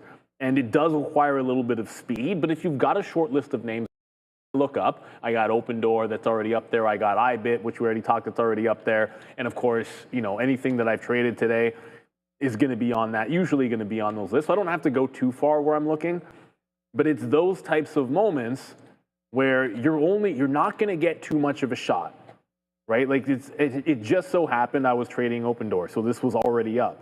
But if I don't have it up, this is 675. Like, you're already missing out on a good move. Now, you can join it after we've broken the low and all that stuff, and then kind of short it as it's showing you like this low and then prior resistance and continue to join. But it's knowing where you want to go and then executing really quickly, which requires a plan, everybody. So lesson of the day helps. The other thing is, if you try longs, that's fine. But just make sure you're trying along and not just buying it, holding, and hoping. Because if you do that, these are exactly the kind of days that get you rich.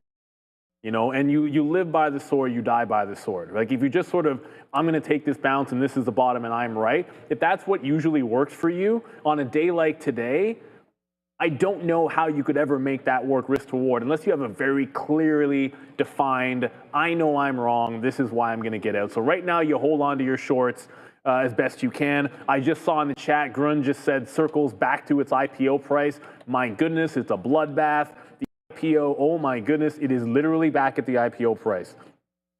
There's blood in the streets. But if you were quick on your feet and you knew what your plan of action was and you had some kind of a plan of action and a good trading strategy or a strategy, you can quickly flip and get into some trades when the market is accelerating. But it does require work. Trust me when I tell you, here in the morning, doing stuff like that for an hour every single day, and the amount of times that it works to where I can just jump into something really, really quickly every once in a while. You know, I also do some market making on other stuff in Toronto stocks, and where I play for spreads, and I'll put orders out in the pre-market. I've told these guys before, like Obi knows this, I will put orders out in the pre-market at prices that seem random on stocks that are barely moving, starting at like sometimes 7 a.m. And the number of times that it works for me or matters is maybe once a month. But when it does, I'm rewarded for putting in that work. That's what a day like today is about. So make sure you put in that work all the time, not just some of the time, because you want to be ready to pounce when something like this happens. Good luck, hold on to your shorts. I'm sure there'll be a bottom at some point. Don't be married to the idea that you have to get it. Just be willing to participate in the short party if you can. Good luck, everybody. Mark. Markets are definitely falling. Thank you very much, Neil. For sure, yeah, I like that lesson. You got to be nimble. You got to have some stuff on watch, and you got to have a plan. Being like, all right, if this happens, then I'm going to be looking at some of these names. So great lesson of the day there, Neil. And yeah, this market continues to drop lower and drop it like it's hot for real as of right now. Straight red bars on the 15-minute on both of these markets. So yeah, can't stop, won't stop. I'm looking for the bid, man, and it is not that. Honestly, I think it's going to be one of those days where it's not, if it does, it's going to be a micro pullback. Yeah, maybe. I think it's just recognition. Well, think about it. It's already noon. Wall Street going to lunch. Everybody's panicking. So, okay, when is that going to really step in, and are you going to get that move back towards the high of the day? Listen, look, there's that Bitcoin short. We're gonna break it down right now. Okay, so I'm all out of shorts. Okay, yeah, so there it is. I'm all out of Bitcoin. IBIT, a nice short from the downside. Just going with the flow right here. Floor. My client's being broke, taking it to the downside right there. And then here we have Nvidia as well. That was our short. Now, let's take a look at things from a daily perspective. I understand there's a lot of blood in the streets right now, guys. But if you have the ability to do so, don't completely panic. It's okay to panic a little bit. Like everybody freak out a little bit, freak out, and then gain your composure, all right, at the end of it. Thank you for that super chat. We're going to go over it. Line. Yeah, hold the line, like at all costs, Obi. Hold the line. Just breathe, freak out, go do what you got to go do, punch something, throw something. If that's what in the currently sitting in, but come back, stay composed. Don't break your monitor, obviously, or the computer, because then it's just going to cost you more money at the end of the day. But this is where we're headed towards, guys, and this is what I'm talking about. Whether it be from a standpoint or from a daily perspective, I do believe that we're going to punch through some of these support levels. So, I mean, isn't falling just yet, guys. We're only about 6% off of the highs or so, 7% on the Qs, and then a little bit more maybe I think here on the SPY if I can get this rocking and roll for us. But yeah, it's just one of those sessions. It's just a massive engulfing. There was no reason for us to gap up aside from the earnings, Nvidia's earnings report. We already kind of knew what the overall sentiment was, but don't try to catch a falling knife just yet. Wait for some better prices. We were talking about certain things. Okay, it's only 4.5% on the SPY, which is 10% trigger pain. No. It's not that time yet. I mean, once you start hitting 20, 30% is when you want to really start to be like, oh, dang, this whatsoever. But there goes Nvidia, 180. You're trying it again? Yep. Brother. All right, listen. I know, it's probably not going to work. No. I would just go with the flow. Patient sometimes. Yeah, sometimes you got to pay for that some what we're information. it's tuition now at the end of the day. Yeah, it's tuition for sure. I mean, no. At this point, what you got to do, if you have substantial shares, man, you gotta start writing options against the position, especially if you have more confidence in it. Just create that passive income. That's the beauty of the nature of the beast of options, right? And just the flexibility of using contracts. And I think that's what a lot of Wall Street is like when things really start to go bad and you're not positioned that well. Well, there's one ways that you can mitigate it. And I mean, when you're writing, it's nothing substantial, right? It's 20%, 25%. But what would you rather have?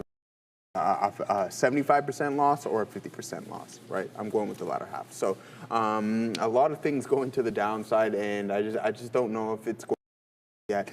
I think around 1 o'clock, 1:30, we want to keep our eyes on specific things. Other than that, guys, if you're not short already, sit on your hands, and if you're looking to continue with the price action, then you want to look for floor.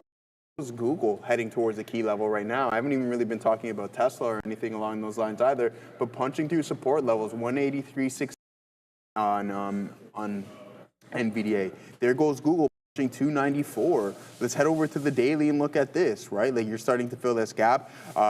Considering market's down 7% on the NASDAQ, you're down 5% on the SPY off of the highs.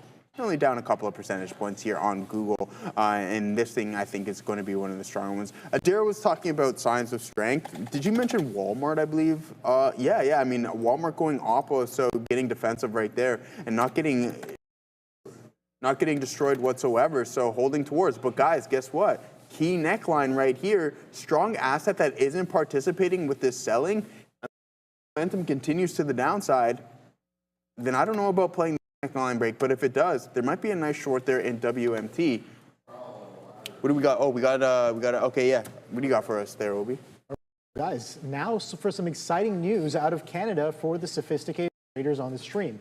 Beta Pro by Global X Canada, Canada's largest provider of leveraged, inverse, and inverse leveraged ETFs, has just launched 6 new triple leveraged ETFs, offering 3 times bull and 3 times bear exposure to the S&P, TSX 60, semiconductors, and on U.S. Treasuries. Even better, they're offering a special fee rebate, dropping management fees to just 65 basis points until December 31st of 2020.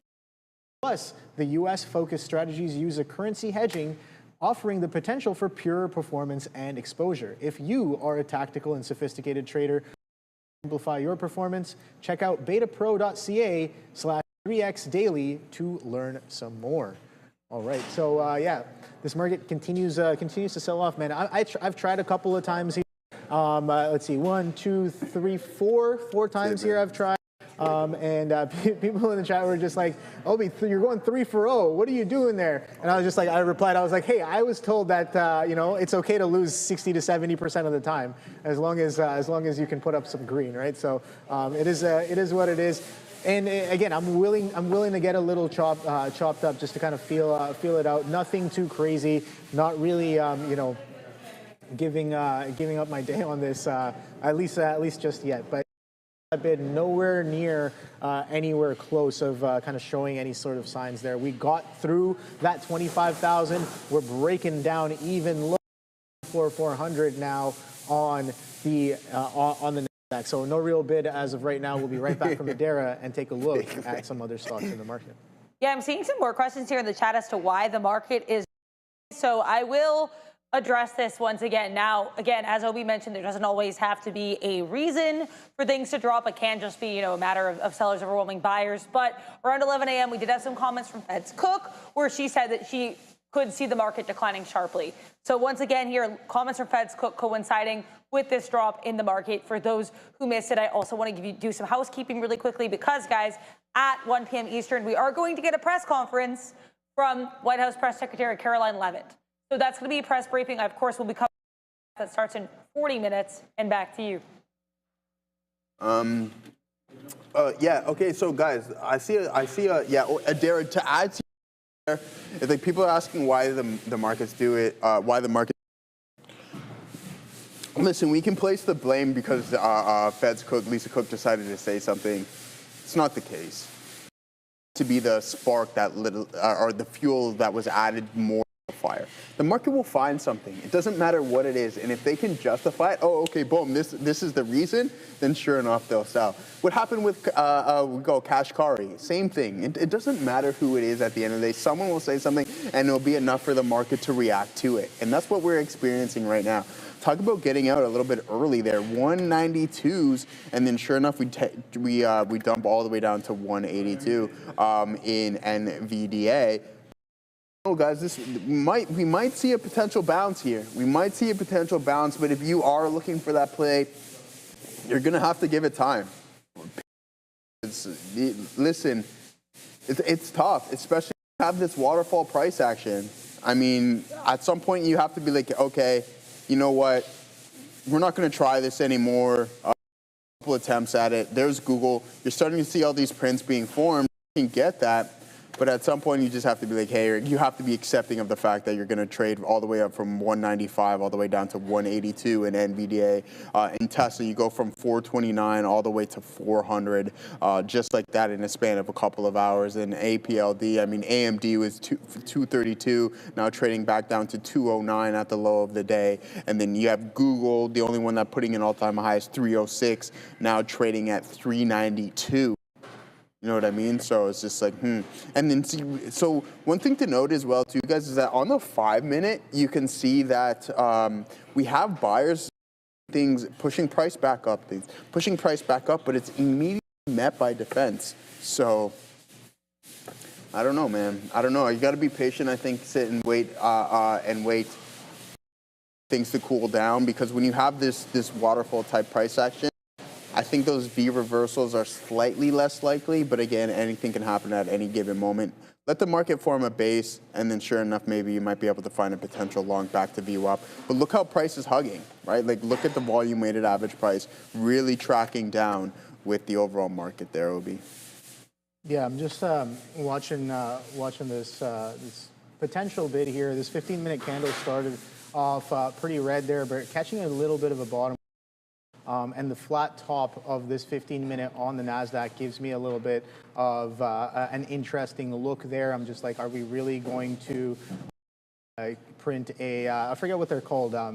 What's a technical name? Haramozu, I think. The Harabozu, I think. Type of candle where it's just like a straight, solid candle. It just shows strong pressure, right? Yeah. That up right now. We'll take a look at there as well. But yeah, I'm just like, what's the likelihood of that happening, especially after a strong bottom wick like that? Do we get even a hint of a top wick? Are you thinking Heiken-Ashi? No, not Heiken-Ashi. Oh, okay. I can just look it up here in a second there. But yeah, no, maybe potentially with a little bit of a bounce here on the NASDAQ and the ES, but I'm being patient. This is a falling knife, right? Be patient, and yeah, like Neil said, you want to do your best to get involved with shorts when and if they do show up, but I'm not seeing too much relief as of right now. Line down, right? We've just been in a straight line down, back-to-back 15 candles for about, what is this, 1, 2, 3, 4, 5, 6, 7 15-minute candles in a row. So that's wild there, and you can see the length of the candles maybe starting to get a little bit of suppression as of right now, but who knows? Let's see where we go from there. Cool.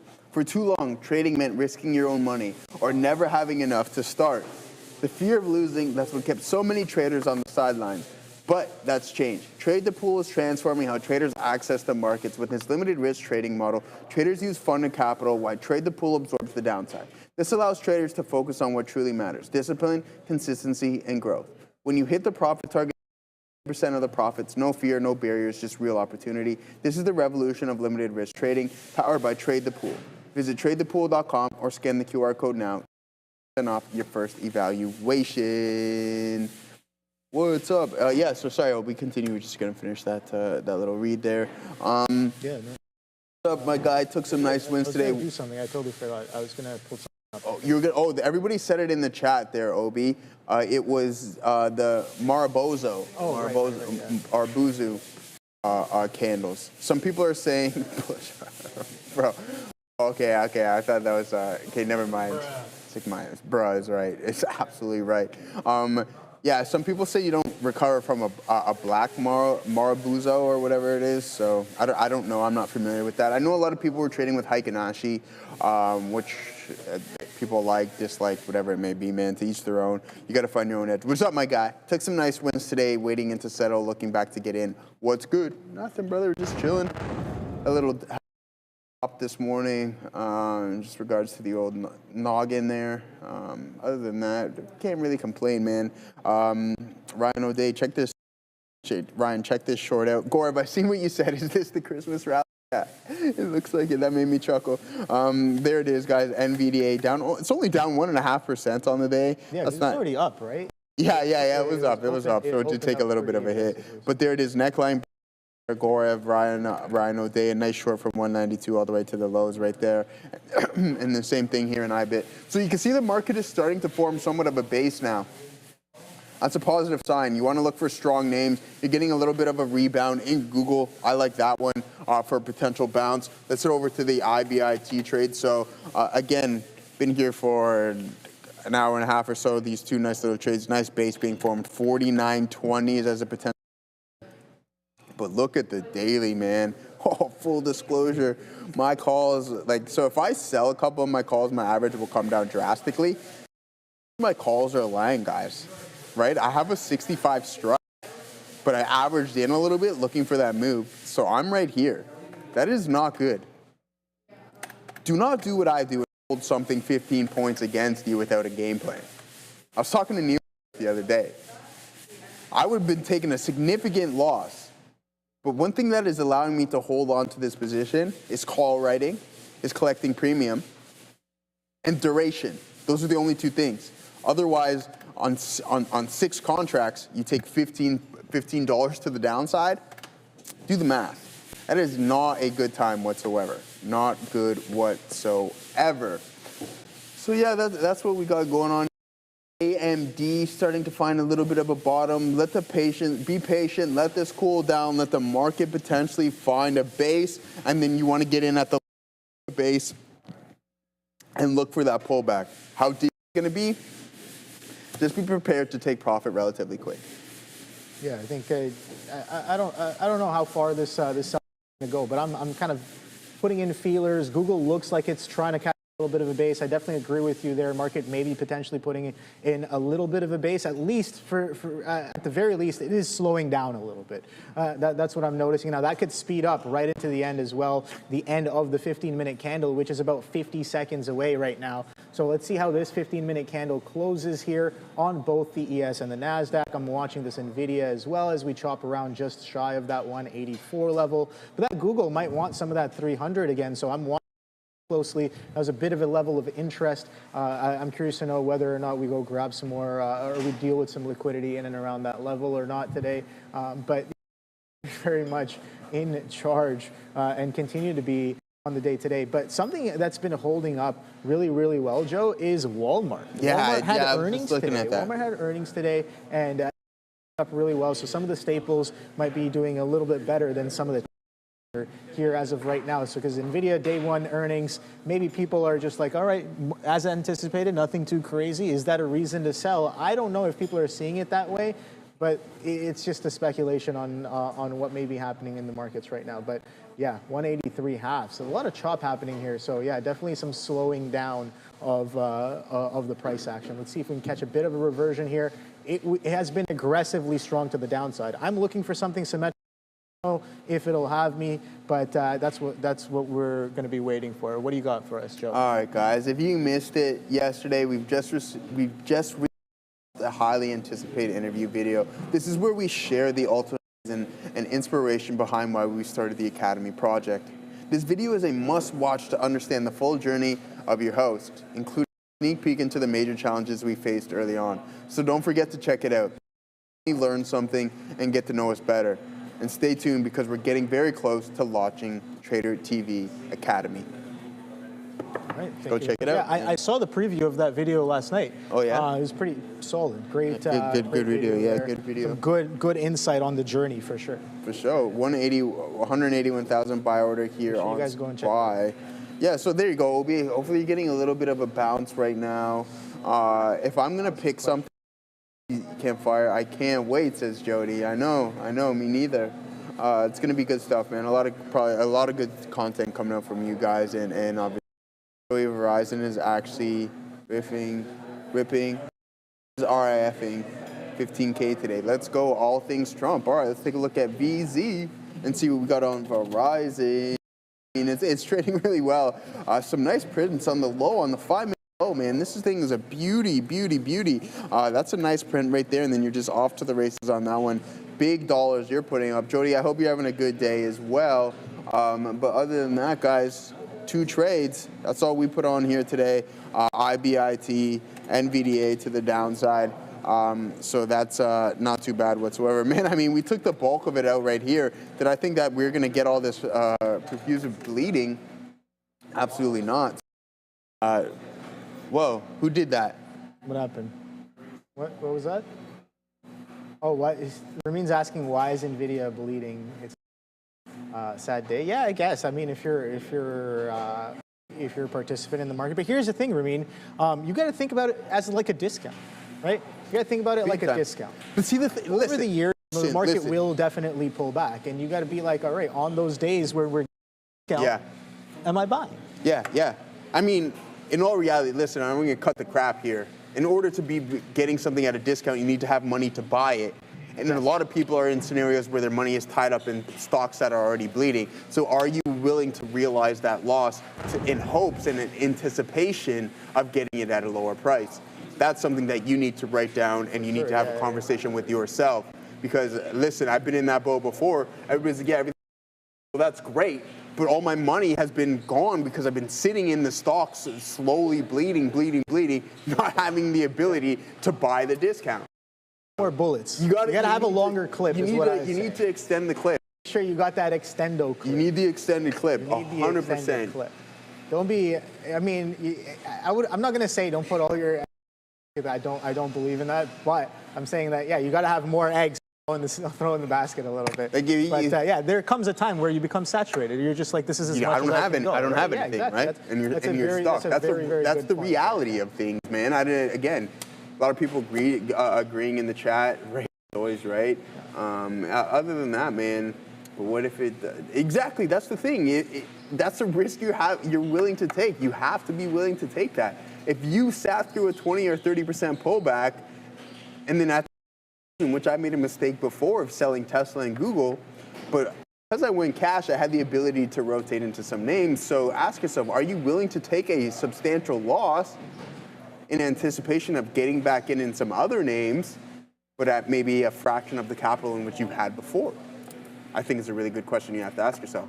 And there goes Nvidia heading back towards the low of the day there, Obi. Yeah, man. I just getting a little chopped up on here, but that 184 is not really holding as of right now. We looked like we could have bounced there a little bit, but sellers stepping right back. Like, all right, cool. Alphabet, that was the one I was kind of using as a bit of an indicator, maybe potentially, but that's coming right back into its lows as well right now. Google and Nvidia, very extended to the downside. I'm just looking at, in terms of extension, overextension, as of Nvidia is the most extended of the Mag 7, and I think that's being closely followed by Google, and then Tesla, and then actually no, Amazon's up there as well. Amazon's right after Google, so yeah, Amazon very overextended to the downside as well. I'm just using just the measurements like ATR to kind of give me a sense of that overextension. So as of right now, Nvidia poised for some fresh lows as well. 182 halves coming in right there, so that's kind of that's going to come in and test the lows there. 185 is the day low here, and the Nasdaq is about to print some fresh lows. There goes the ES as well, and there are those 30s here. 182 is on Nvidia. Can we break down to the dollar? What do we do with that quarter? That's what I'm asking right now. But a lot of chop, a lot of this profit taking or selling happening. Just a couple of days ago, man, it was very interesting. I think just yesterday, yesterday off of the open, Nvidia, very interesting, and it gave a version as well, along with the rest of the market. And we're seeing more of that selling coming in today. Some of the other stocks, not really, I guess. What's the reason for the gap up? That's the question, right? That's what I was just like. NVDA earnings. NVDA earnings, but that just has to do with Nvidia, right? What about the other stocks that just gapped up because of the market? They're kind of mispriced. Absolutely. Right. It seems like people are definitely getting involved in a little bit of a potential mispricing right now. But I'm looking for the next mispricing, which could potentially be this market being a little oversold on the day. But it seems like there's no sense of there's no sort of buying right now, just straight selling. Yeah, just like nonsensical. I'm just like, all right, cool. You know what? I don't have to make any sense to it. I just have to sit there and listen. But did you listen? Market's selling. That's all it is. Zcash. Everybody's saying Fresh Zcash. Still rocking and rolling. Zcash is a long-term hold. Yeah, I heard some things about that. Yeah. Dang. Zcash. Yeah, that thing's been a 1,000-point drop. Yeah. Short. A lot of people are short. Can we please talk about Webull and earnings call for today? Absolutely. Let's take a look at Webull. I was looking at this name last night. We'll go over the expected move as well, too, on Webull. Let's pull up Bull and see what we got going on. This is participating with the OB. Fear index at 7. Is this a buying opportunity? Thank you for that $2 super chat. Well, I mean, if you think so, or do you believe that there's more momentum to the downside, then sit on your hands. But if you think this is a good chance that the market is going to bounce, ask yourself those questions, then yeah, it's a buying opportunity. Do I think so? I'm going to be a little sitting on some cash right now. I think there's some key support levels to be broken. And then once we break those, then I'm going to start buying a little bit more stuff. So that's how I feel. Again, you got to manage your own accounts at the end of the day. Bull, yeah. Let's go over some of the expected moves as well, too, and see what we got going on from an earnings report. Guys, Sure, also don't forget, put those $signs in and get those votes. I'm going to vote right now, and I typically vote this every single time. Let's see if this one finally hits the board. I don't think that's necessarily the case, considering that Tesla already has substantial amounts of subs. Did you vote today, Obi? Did I vote? I'm going to go vote right now. Okay, vote right now, please. Yeah, So, because we got to get those in. Our hood, let's see what we got going on here. So let's head over. This is not what I wanted to pull up, but what we're going to do is we're going to look at some of the earnings reports for this evening, and then we're going to go over their expected moves. Because that's fun, isn't it? So we have Webull tonight after the bell, INTU into it, and that's about a gap as well too. That won't be bad. Raw Stores is going to be reporting after the bell, and that is really it. So 10 Limited as well. A couple names, Webull, INTU, and Gap, I think are going to be, and Raw Stores, RSP. So we got a couple names that we can go over with the expected move, and we're going to do that right now. Let's get this off of our screen. An additional liquidity grab here in the overall market and a potential bounce. It's hard to grab a falling knife today because it just keeps breaking through those lows. Now let's get to our options, AI, expected move. And the options AI. Oh no, I didn't want that one. Okay. This is not what we wanted. Options AI. Let's get this back here. Sorry for the lackluster. Options AI expected move. How come I can't pull this up here? All right, perfect. Now, bull. Let's take a look. Oh, that's not it. Now is it? LL. Show it on here. What is that? What kind of garbage is that? INTU into it. Doesn't even have Webull up on here yet. That's funny. All right, so we're gonna move on here. INTU into it. Let's see if we can get a gauge. All right, so 6%, that's going to put us a high of around $688 and a low of around $610. Is there anything from an option standpoint correlating? Expensive it is. I would not be surprised to see that our options activity is slightly subdued. INTU. And here we go. Yeah, I mean, you got hundreds of contracts. That's nothing at the end of the day, right?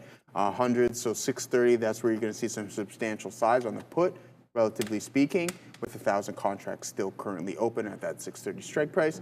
And then 100 with 1,000 as well, too, at that $700 strike price. And then let's look at Raw Stores. So I have Raw Stores up here. We'll take a look at the options chain to see if there's any high levels of OI or on the put and the call side. So we can see small concentrations. Not the most active from an options standpoint. I think that needs to be taken into consideration without any questioning. But our highest level is going to be at that $170 strike price. The gamma, nothing crazy, but what we can notice here is that the at-the-money IV is starting to drastically grow, and that's what happens. The options market will price it in leading into the market. All right, I like some signals for the lows here, OB. There's Raw Stores, there's INTU as well, too. I'm going to try to find Webull for the individual in the chat who is asking for it, but are we going to find a rebound here? Let's get involved in a little bit of, okay, Webull does have a good print. So we're seeing multiple prints across the board, long TQs, 5 minutes. I think that's going to be a good play there, Gaurav. So we're seeing the same thing across the board here on multiple names. I'll pull this identical pattern. So at this point, it's pick your poison, I think. And here it is.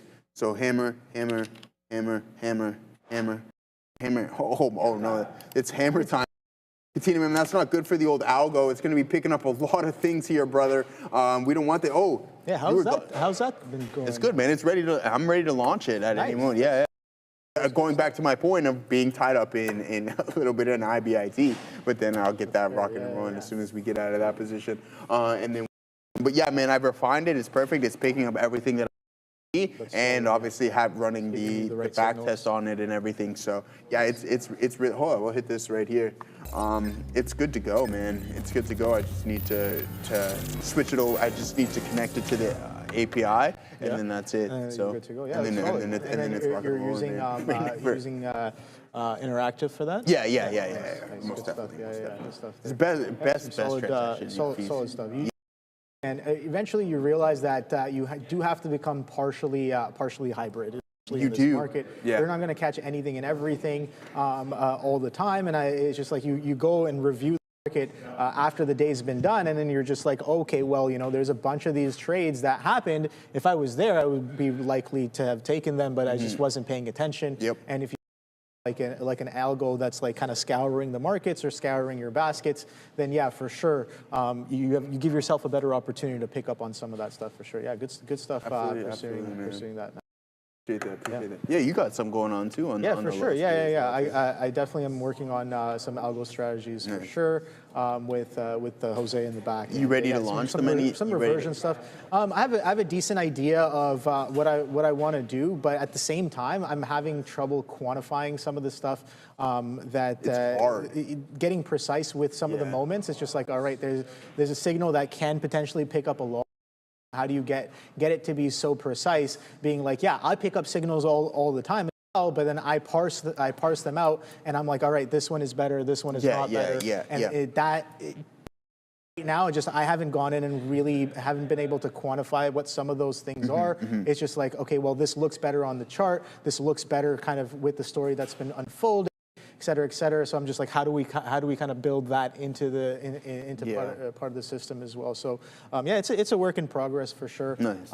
But yeah, coming along very, I'd say. But yeah, 181.79s is the day low on Nvidia. Are we a bit of a bounce? I don't know, but it's starting to look slightly sideways. We're still very much in a downtrend though.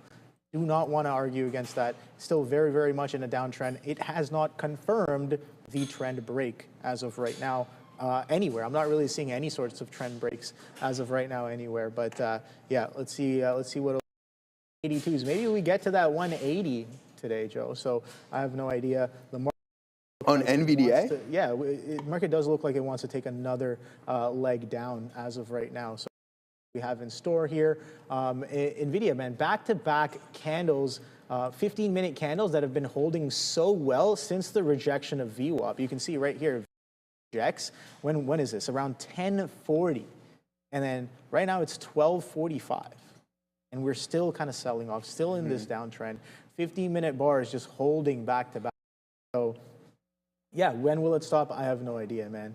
It seems like sellers are definitely in charge here. People in the chat quantifying your yeah, exactly. So Sage in the chat. I'm having trouble quantifying your reoccurring need to go long on Nvidia. Yeah, I know. That's the thing, man. I have trouble quantifying some of my stuff too. So good luck with that. If you get anything, let me know. But sometimes the signal trigger, and I'm just getting too aggressive with some of the move there. But what do you got going on? Yeah, same thing here. Looking, it's obviously tempting to want to try and grab this just due to the fact that signals being printed, but they just keep getting sold aggressively. Let's head over to this. This is what I was going to pull up for everybody here. And let's get this rocking and rolling because I can give you names that it probably has picked up here this morning. We'll head over to the daily and see what we got going on. Bang, November 13th. Yeah, see, so from a daily perspective, MSTR is not good. See, the thing about the quantitative approach is that you have to realize when to turn off these systems. And I think what I'm going to gauge here is around a 10-15% pullback. Just shut it off because it is a bullish strategy. And when we're in bearish markets, it tends to not work. When I ran through the back testing, what was I going to pull up here? Google. Let's head over to the 5-minute time frame. Okay, so no, yeah, it hasn't picked anything up, which is totally fine. I'm okay with that. A month ago, put on a decent trade. This is what I was looking for essentially there. So I'll take that one all day, every day. That's from October 13th to 20th. We'll see if it picked up anything on NVDA over the past couple of days, November 20th. So currently sitting in that position. Let's see what signals it grabbed. I mean, I can't complain about it whatsoever. It's still currently open. So that's what I'm talking about. I knew what it was going to pick up. That's how I designed it. So there it is. I'll take this. You have to take that opportunity, especially at an extreme low. You notice how it didn't pick anything up along those lines. And that's exactly what I wanted to do. The performance over the last little bit hasn't been spectacular whatsoever on this particular name, but profit factor is still there. And you run a 50% ratio, or sorry, win percentage right there. So that's not bad. That's not bad whatsoever. I think it did perform relatively well. 2 for 3 on AMD. Yeah, it performed fantastic on AMD. November 20th, it did take a loss, so you have a couple November losses, which is totally justifiable. But just look how much these outsized the losses: $400 there, $300 there, $2,600 win, $800 win, etc. So we'll see what it picked up. Exactly what I'm looking for. So the precision is there, and that's what I was talking about, just consistently refining it. And I told you guys what I've had up here, and I'm not the best at executing it all the time, but what I can do, if I can get the do it, then that's going to be significantly better and eliminate the kind of the bias aspect of me being like, hey, I like this, I don't like this. It doesn't care if it likes it or not, regardless. So there it is. Weeble, not too bad, but I wouldn't be surprised if the performance over time isn't good on this one, considering how it's continuously bleeding, and sure enough, there it is. So what you want to do is you just want to give yourself a solid basket of stocks that you want to trade on and that are in steady uptrends, because that's when it typically works best. This will get stopped. Oh, no, is that? Okay, so there it is off of this low. That, so what time? Oh, at the same time? Okay, so maybe there's, yeah, it does get buggy at times, but I mean, hey, entry there, I mean, I can't complain about it. If you kind of expand the price action, then sure enough, bang, that's what we're looking for. Within the same minute, that's it got executed, so not too bad. Let's see if we can hold on to this Nvidia trade here via the algo. If there's anything else particular, I don't think it picked up anything on the Qs as well. We'll go. So November 10th was the last trade on that one. Doesn't perform the best on the ETFs either. Profit factor of 0.5, which isn't ideal, with a 33% win percentage. So we don't necessarily want that. And I ran it over multiple years, and it just never performed good whatsoever. But as for the November 10th entry, that's essentially what you want to do. If you have the ability to use it from a backtesting standpoint, is just go for further dated and just run back them, all the entries, all the exits. And then what you want to recognize is like, hey, what works? So you do have to collect a lot of the data and see which specific candles work better than the others. And then you just essentially do a rinse and repeat and a refining of the system where you get more triggers. And that's the reality of trading. You have an algorithm type approach, but regardless, nothing is going to have a 100% win rate. If it did, like Neil and Sean say all the time, there's zero chance that anybody would tell anybody about it, because they would just keep that to themselves and live on a yacht somewhere. But that's not the reality of trading. Yeah, exactly. You got to remember that some of the players that don't really show face what they need to. And yeah, that's always an interesting part of the market. It's funny, you know the Bloomberg terminal has a leaderboard. I don't know if you knew that, but Bloomberg terminal has a leaderboard, and some of the top guys on there have absolutely funny names. But yeah, shout out to some of those guys. Is Ducks on it? No, I don't know if Dux is on the Bloomberg leaderboard there, but you know, he's on some of his own leaderboards. I'm 100% sure of that. 183s on Nvidia, maybe potentially holding, catching a little bit of a bid here. Let's see how much time is left on this 15-minute candle to print. We have about 8 minutes, and is this question, guys? Big question as of right now. Is this the first green candle, or are we just going to slam right in and go from green to red on this candle today? I have no idea, but staying and watching.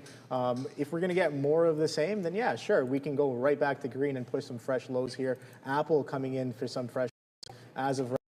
Does look a little bit weaker. The rest of these 15-minute candles coming into the second half of their close a lot greener than the one on Apple, so maybe some relative difference there. But just kind of watching, waiting. Let's see if we can push back up through 184. As this consolidation on Nvidia has been pretty choppy here. There's that bit of a curl here on Google as well. So let's see if that can potentially give us a little bit of a push here. There's some strength. Can we get to 24,500 on the Nasdaq? Or we've seen this market do some crazy reversions, yes or no? Yeah. Some V-shaped recoveries, yes or no? The question becomes, are we going to V-shape this move on the day today? And guess what, Joe? What are you going to? I didn't hear no bell. You didn't hear no bell yet? I didn't hear no bell. Can we get a poll? Let's get the poll up. Let's get the poll. V-shape reversal today. Yeah. Let's get the poll up there, Assassino, if you don't mind. Yes or no, a simplistic one. Do we V-shape reversal today? I already know which camp I'm sitting in. You don't have to disclose what camp you're sitting in if you don't want to. What camp? What? Shape. For the V? Oh, I don't really care. I'm just like, Yes or no? In my head, I'm just like, it's not a 0% chance. That's for sure. Okay, Right. let's see. Hey, put it in the chat if you want to, but you're going to have the ability to vote here momentarily. Don't forget that. Katina, man. It's all about probability. You see this? What's up? 192. 185. Sick. How many is that there? Yes. Oh, it is a couple of those, my friend. 0% chance says on the V shape. Big V shape reversal says Bailey button. All about. Oh my God. I almost read that. I didn't even know that one. Yeah, full-time trader, no V, no way. All right. I see how you guys going. 1929 says others. That has to do with anything, but I decided to read that one out there. But hey, shout out to all the individuals. Katina, man, yeah, nice work on that short there, brother. It's a really nice play on some of these neckline breaks. I'm posted up. I don't know how much this is going to work. I should probably reduce the size a little bit, to be honest with you. I'm going to pull up the thing. Get that poll up, Assassino, or no? Oh, okay, yeah, cool, man. Do your thing, sir. I don't know if you're busy or not. I was just seeing. So there it is. As we're starting to come back in, I'm posted up at the lower end of the range here on TSLA. I'm going to give this one attempt. Other than that, that's all I'm going to give it, and that's going to be from 16.20. I'll give it 20 cents or so. Just worth a risk. And if it wants to continuously bleed and fake traders out, then by all means it can continue to do that. And if it does, I'm going to just look for the continuation of the flow to the downside. So, says Alex Drummond. What? Oh, okay. No. He put the goat up there, I think, or something. So I just decided to say Bob. But thanks for posting this video here. Guys, go check this out here. Brendo's, I think this is Brendo's short over here. Dewey V-shape reversal today. That's as good as it gets. Look at, nice one on the little Yachty entrance right there. Who's that, Jensen? Bang, nice one there. Ramin, so guys, go check out the YouTube shorts. Phenomenal jobs by the whole team and company. Now, I'm going to vote. I'm not going to tell you what I voted, but hey, 50 right now. Adara, what do you got for us? We have more Fed comments. I'm sorry to let you guys know. Talking right now, saying inflation progress seems to have stalled, and that he's currently, quote, a little easy on inflation. They said a 2% target, and the 3% inflation is currently too high. He said that they actually made a sacred promise of 2%. I mean, again, kind of cautious here when it comes to some of these Fed speak, this time from Fed's Goolsby's. We send you back to Joe and Obi. Thank you for that. So, yeah, there it is, guys. It's going to get this bounce. I don't know if I'm going to catch this fill just yet, but you can see that we have this support level right here with a resistance zone starting to come in a little bit. So this a little bit of a bottom before we curl, and that's what I was talking about, just being patient, waiting for things to slowly start to turn around. Nice indecision print on IBIT right here off of these lows, and then now you're starting to get that small. What do you got going on, Obi?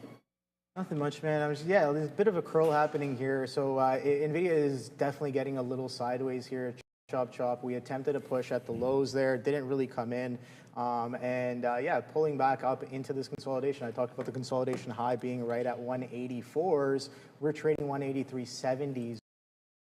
So let's see if we can push that 184 with any sort of distinction. Do we kind of continue to push up a little higher? That's the question I'm asking, but it's kind of chopping around, right? It hasn't really been able to get through that 184 as of right now. So maybe some sellers sitting there at 184. Just watching the sideways chop, the market does look like it might be attempting something, but again, this 15-minute green to red and now back to green as of right now, but something is weaker than the rest, Joe, and that Apple continues to push fresh lows as of right now. So relative weakness happening there on Apple, and there is Nvidia 184. So now the question becomes, can we show any sort of hold? Can we push a little bit higher? That's the real question as of right now. If the market can give us a little bit of a turn, then yeah, I like that. And this is what I said. I want to kind of start to get the more if we can start to step back up for a potential reversion. But is it going to be clean? I don't think so. Is it going to be, pretty that the downside has been very, very clean, right? That's something that I do want to mention. It's been straight sellers for the past couple of hours, very clean and methodic selling. So I'm just like, all right, well, when will it stop?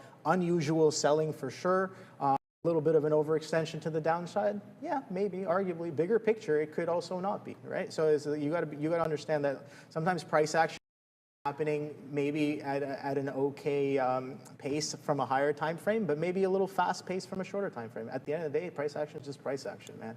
So 184s, let's see if we can print the quarter, hold the halves. That's what I'm looking for, a potential bounce here on the market. With only about a minute, 30 seconds left, Joe, it does seem like this is going to be one of the first green 50 the market has seen in a little bit of a while. So let's wait and see. Google with a bit of a turn as well. What do you got going on? Yeah, absolutely. I'm just looking at the old algo here, see what we got going on. Nothing that I really like right now. I was just seeing what it had on Tesla, how it's been performing on Tesla as of late. Not very good. When the market is down, it does not perform. That's just not the ideal thing in a downtrend. It's a bottom feeder at the end of the day. 21.21. Okay, are you long that one, my friend? Yes, sir. You just got it. We got a long alert, 291 right off the bottom. What a bottom pick on that one. Nice grab. So there it is. You are starting to see a little bit of some buying pressure step right back into this market. Be cautious, though, ladies and gentlemen, depending how deep this pullback is going to be. I wanted to go long as well, too, here, right off that 1620 level. If we can get a little bit of a pullback. Doesn't seem to be the case. Someone got to do it, man. Someone's got a long. Let's see what we got here. So yeah, I mean that's it. You got the long. Fed's participant Goolsbee says he is uncomfortable about making too many rate cuts early. Okay, so there's feeding a little bit of fuel to the fire up there with that stuff. Some turn to crypto. Yeah, you're getting a bit of a curl around here on IBIT as well, too, guys. So not too bad. I'm gonna post up here. If I don't get this price, then I don't want it. So I'll be patient to see what we got going on. We go 2 for 2 on the session. I'll go things. We can take a look at the options chain and see what the SPY and the NASDAQ are up to on today's session. And see what we got going on. It's eerily quiet in here. So there it is. Let's see what the Qs are up to. Do we buy some puts for leading into 0 DTE? Those are going to expire this day. What are these going to be paying? How much are you going to pay for those? Yeah, look at the at-the-money IV on these near dated, man, 45%. And you want to look for something on the Qs and the SPY around 8%, which we're not going to be getting. So you're going to be paying a hefty premium. That's insane. Who's buying this? Who's buying this at the 591? They're asking $542 for a 1 DTE? Get that garbage out of here, man. That garbage out of here. A little bit of a premium. Yeah, that's fool's gold right there, my friend. What do you got going on? So finally move here on Nvidia. Here's the thing. I was trying multiple times. I do have to stare this down a little bit aggressively and make sure it continues to do what I'm looking for. As of right now, sorry, mic's kind of falling off right now. Yeah, I got to continue to keep an eye on it and really look at be precise with what it's kind of doing right now, and kind of piecing off as well. Did I get more? Oh no, I didn't get more. Hold on. Yeah, so 184s came in. We did push a little bit higher than 184. 184 is what we got to, and yeah, it kind of clipped me above 184s a couple of times, and we traded back low, so I'm just like, all right. But here's the thing, guys. We got that first green 15-minute candle both on the ES and the NASDAQ. So now that I'm really asking the question whether or not this is going to be the initiation, the start of the bounce. But here's the thing. People were talking about, oh, why are you getting chopped up? Why are you getting chopped up? Here's the thing. Here's what I'm trying to get better with, especially when it comes to reversion, and especially with me knowing that I'm on side of the move, but I still want to get a feel. I talked about I want to pay for information in a sense, and I'm getting better with kind of building that skill as well. But getting that feeler in, I know we don't really talk about here, but best believe you can see 2 entries here boom, out, boom, boom, out, boom, boom, out. A lot of these are 2 entries. The only one that is more is where I have a little bit more conviction. And this one, you can see no outs here. Boom, boom, boom, boom. We're not breaking the low. And then it comes back down into the low. And I'm watching, being very careful. I'm still pretty light. And then when it holds that 182 really, really well, and the market starts to green, I'm just like, yes, I definitely want to be involved with this, and I want to get aggressive. So over here, I was more than 4 times the size I was every single time here. So that's what makes the difference at the end of the day, right? It's like when things are not working, you want to stay light and nimble. When things are working and things are showing you what you want to see, then you better push the pedal to the metal and really push on the gas, because that's going to make the difference over time. Here's a little bit of the bid. Here's a second 15 green. Oh my God, here we go.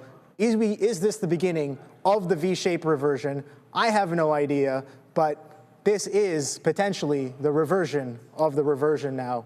We are a little bit overextended to the downside. Yeah, big time. We'll see what happens. Big time. The reversion of the reversion may be starting, but so is Caroline Leavitt's press conference or press briefing. That is, of course, the White House press secretary, Leavitt. She's set to start this briefing at 1 p.m. It is currently 1:03 p.m. I am waiting for her.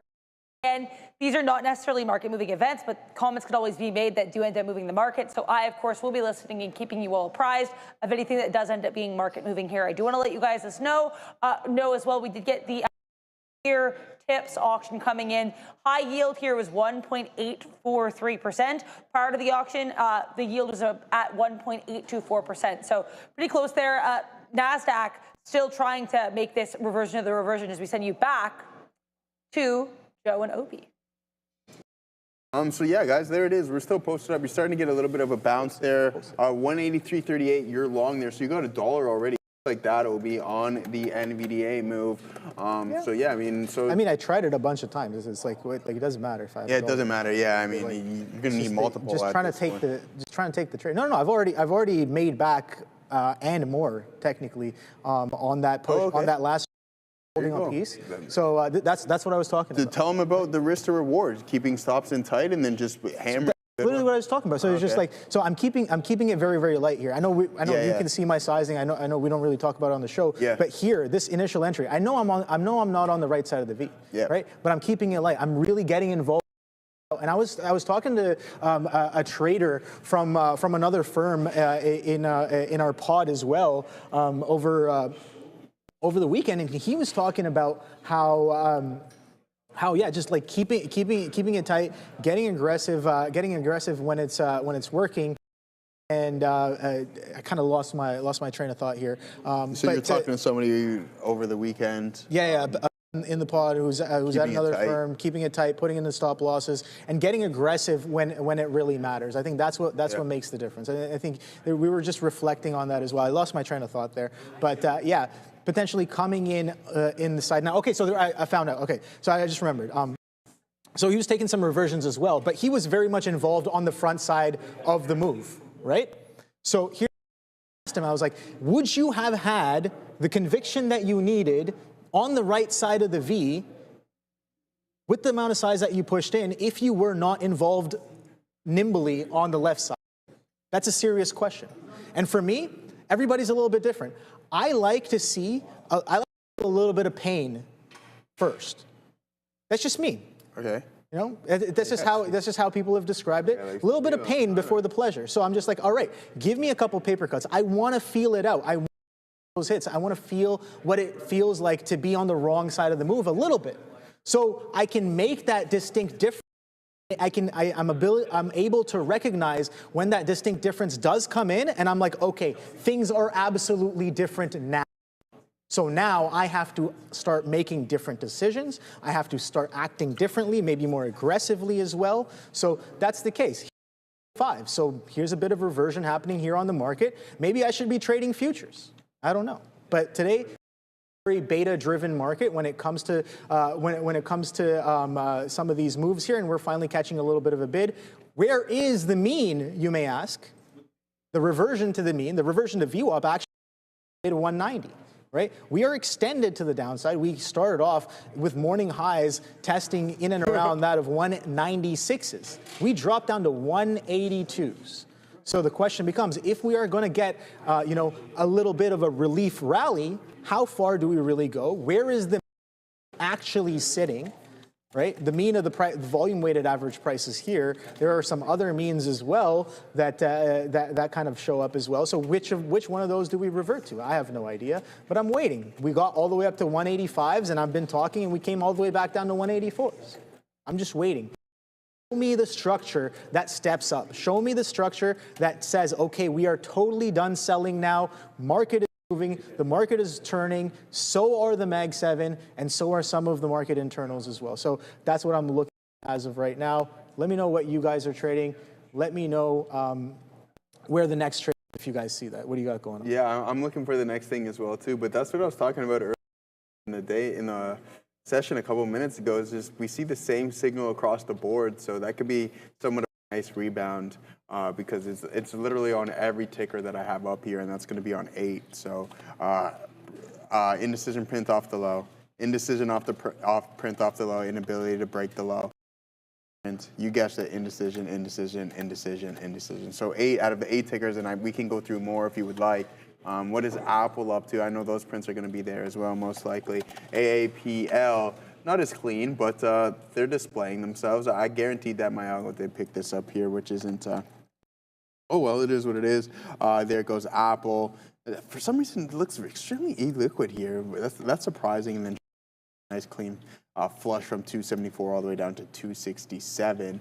And then we're still posted up here on TSLA. I'm not going to chase it whatsoever, just due to the fact of the risk to reward. But other than that, guys, we can take a look at what we got going on. Any specific questions? If you want us to go over anything that you want us to take a look at, just put it in the chat. Nvidia, what did I get out at 185? It bleeds another 3 to its own blood right there, which is unfortunate. But short, boom, boom, boom, you get that move to the downside. Did BTC just bottom? Yeah, I think so. There's a nice look, and the volume supporting it here as well too, because I think that's really important to note. So you have that indecision print off those lows, and this is going to be your volume print of the day. If I was paying a little bit more attention, I think that's a pretty good signal to grab some. Yeah, big time Dinkelberg. Again, I'm looking for something. I'm posted up. I'm just not going to chase a long way down here with the chance of us getting the pullback, which I assume that we will at some point. And if we don't, then so be it. Just not going to chase. So TSLL. Put on a couple solid trades, and now we're just cooling. All right, guys, we want to look at Robinhood. Yeah, we were just going over that one. We'll take another look. And myself were talking about Robinhood not too long ago. Yeah, I think we might be able to see double digits on this one. Bucks roughly, maybe in the span of some time. But once again, you're cracking through necklines at 128 and heading a little bit lower. I think this is going to be a key support level. If this holds up, then I'm a big time buyer. Again, I can't complain whatsoever. I hopped out of Tesla and I hopped out of Google, and then I loaded the thing and I sold at 122. Am I going to catch the top all the time? Absolutely not. But at 122, I'm not about, because I can already buy that significantly cheaper than which I sold it for. So that's what I like there on Robinhood. Google is the only one that I really am upset about. But if you get a percentage metric, you get 115%, which is fantastic stuff. Ask me if I would rather have 115% or from where I sold it at 122, 300+%. So I mean, that's the beauty of some of these things. Isn't too bad either, right? So there's APLD downtrend. I know Neil is probably liking this as well too, as he says he likes to play the break of trend. So there it is on multiple occasions. APLD, one of them, and in the overall market, considering it was almost essentially waterfall type price action there, Obi. Yeah, waterfall. Yeah. But now I'm questioning. We got a waterfall down. Do we get a fountain on the way up? Look, I'm looking for symmetrical action. 50. Safe to the V-shaped reversal. 55% said yes. Yeah, okay, so there we go. Pretty good right now. I think I did say it's a non-zero probability, and guess what? Already we're pushing up to about a 25% reversion. I'm looking for that 33% reversion. I'm looking for that 50% reversion as well. 50% I like just in general, as I think base case for reversions in general. Is a great place to look. I'm sure it's not always going to give you that, but I like to work in quarters and halves. Just my thing, and sometimes maybe eighths as well, but yeah, you don't really see too much of that. But 185s, nice little push. So we were getting a little bit of trouble through this 185 right now, but you can see when the selling's done, it seems, for now. For now. I don't want to speak too soon, but it does seem like, Joe, that there were more buyers than sellers. Yeah. And then now there's more buyers than, there were more sellers. There's more buyers than sellers. So it seems like that's kind of done there. Let's see if we can print 186s. I got to do a little bit better with holding some more. I definitely had the most down here when I did start to see the right kind of stuff. But through that 184, more attention, I should definitely be adding some more through this consolidation break, because we did go sideways for about 45 minutes after straight quadunks to the downside. You can see here that sideways 45 minutes signified by these 3 15-minute candles here on the NASDAQ. Overlap, and the last of the third being green. And then the fourth one, look at that, prior bar high break on the 15-minute candle on the futures on a day where the market is definitely in play. So where are my prior bar traders at? Hopefully you guys are definitely involved in that reversion. When it did come in, there's nothing cleaner. There was no cleaner reversion than that of the as of right now. So I think we have some breaking news. So what's going on, Adair? Yeah, we do have some more comments from the Fed to discuss here. Fed's Goolsbee just said that AI investment does raise concerns of a possible bubble. So Fed's Goolsbee saying that AI investment could raise concerns of a possible bubble. Back to you. All right, but by all means, we're just adding more fuel to the fire. It's regardless of what these people have to say. You have to follow the price action. That's going to tell you worlds enough. Here it is, AMD starting to recover off of this hammer candle, 213. Katina, man, you said you're Google, right? Oh yeah, that Google's all right. Nice grab off of those lows. Oh yeah, he was in 91s. Quick 4-slapper right there. Sorry, man. Sorry, buddy. I'm sorry, man. Yeah, I'm sorry. It's $5, not $4 at the end of the day. But yeah, nice, really nice trade. Diamond hands, Deontay Wilder. Hey, you got to teach me some of those diamond hands, man. I had to hold this. Man. I had to hold this Nvidia, dude. You heard me, right? I had the most at the lows. I had the most at the lows, even though I got chopped up on the way down. It's fine. But where's the next trade? I'm in the trade I want to be in, but I should be in more. When the market is in play, I got to be in TQ. I got to be in some Nvidia. I said Google. I'm using Google as an indicator. I should be in Google as well. That's working out really nicely. Amazon. Beautiful waterfall in the Amazon, but I didn't go to that forest today, and that's coming in with some nice reversion as well across the board.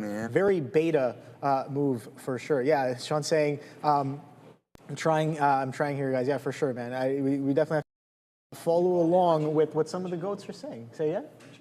I am long, but the thing is, like, I think about, like, how do I do better with this? Right? It's just always, of course, always.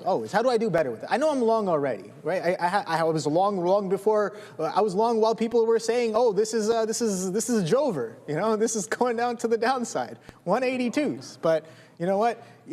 When it does come in, I did well to kind of get aggressive and stayed with the move as well. So, but now the question becomes, okay, cool. Now, how do you stay with the move and then get aggressive once more as structure steps up? So, like I said, I'm looking for that structure to get more involved, and I'm looking for these pulls. So that 185 was a bit of a key for me, and I'm looking at the chart. We haven't really pulled back, right? So this pull up into VWAP could very well be just as symmetrical. Some of the best reversions, I think, are beautifully symmetrical. Could be just as the sell-off, and the sell-off did not give you much of a chance to get involved with the short unless you were just like, okay, well, the market's going down. I am willing to hit the low of the market, thinking that this is mispriced and we are going to trade lower. So if you had that mindset, you definitely caught a bit of the short to the downside. But the question now becomes, is it over? Are we done for the day? Are sellers going to step right back in, maybe at better prices for them, right? I have no idea, but it's always about probabilities. The probabilities are always changing with every tick, with every candle, with every print. So you got to, over time, you got to develop that ability to assess that changing probability real time, especially if you're trying to day trade. Now, swing trading, a little bit easier because guess what? You have a lot more time.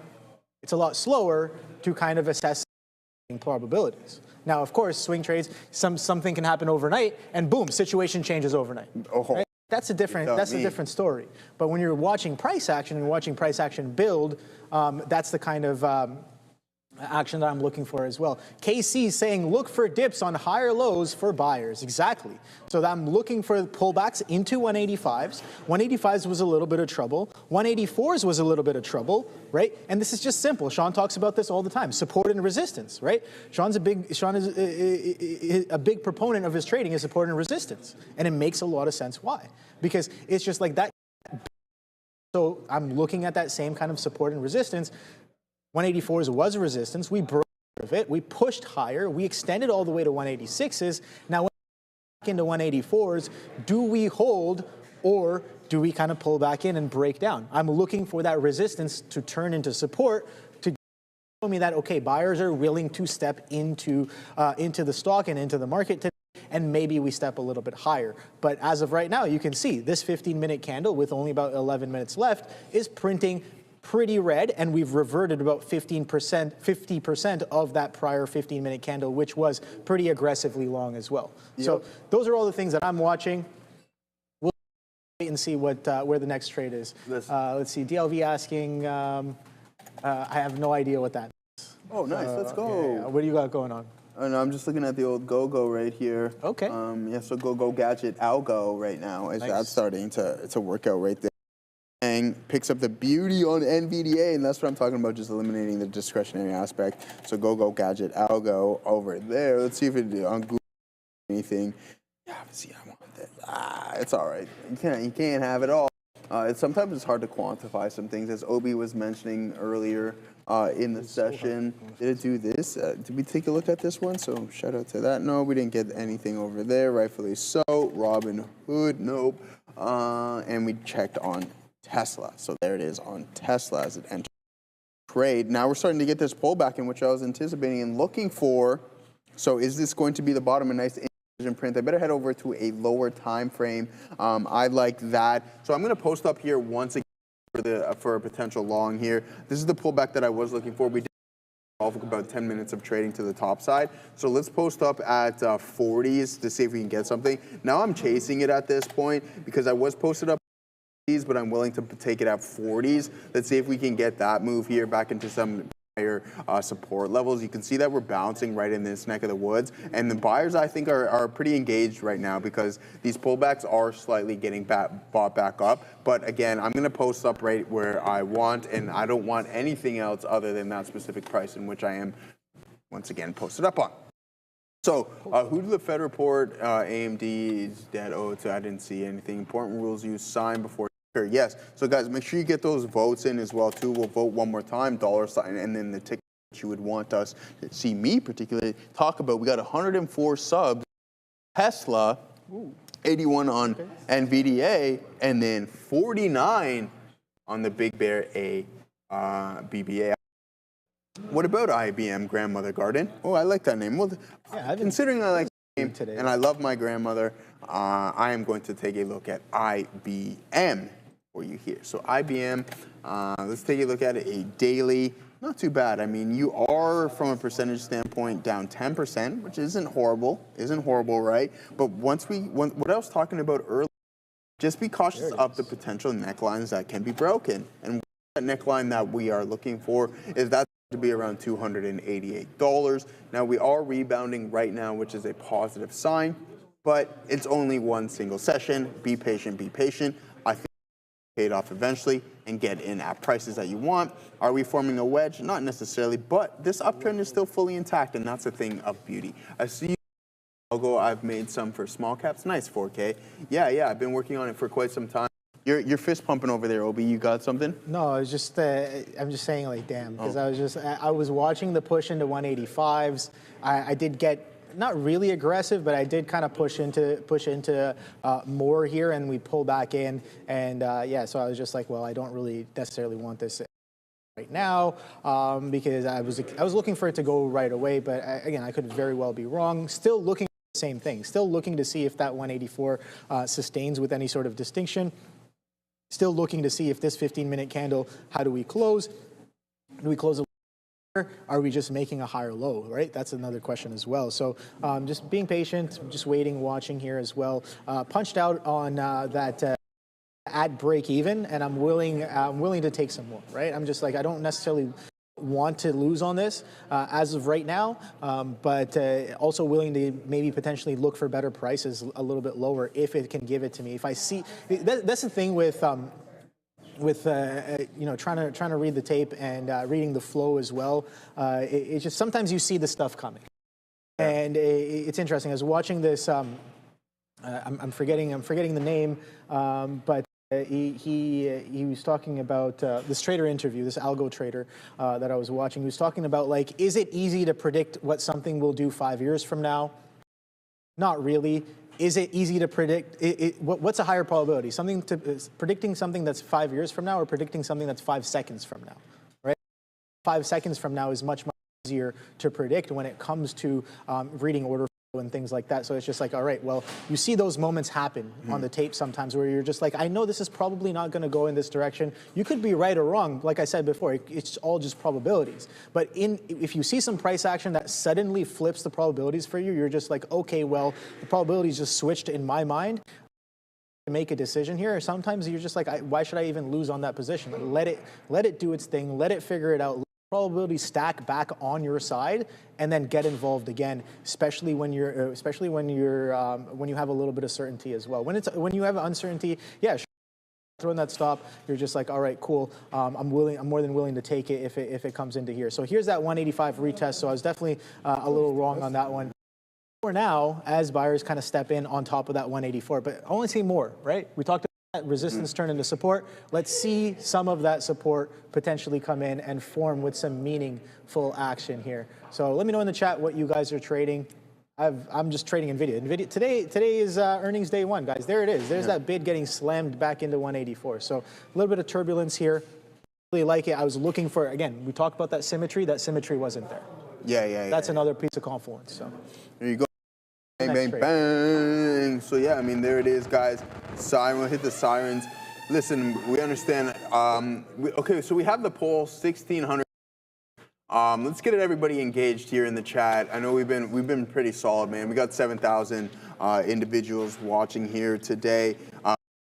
Hit the like and subscribe. Don't forget. It's essentially free, right? So I'm gonna hit this. I'm gonna refresh, and we need at least. We got 6,200 people watching.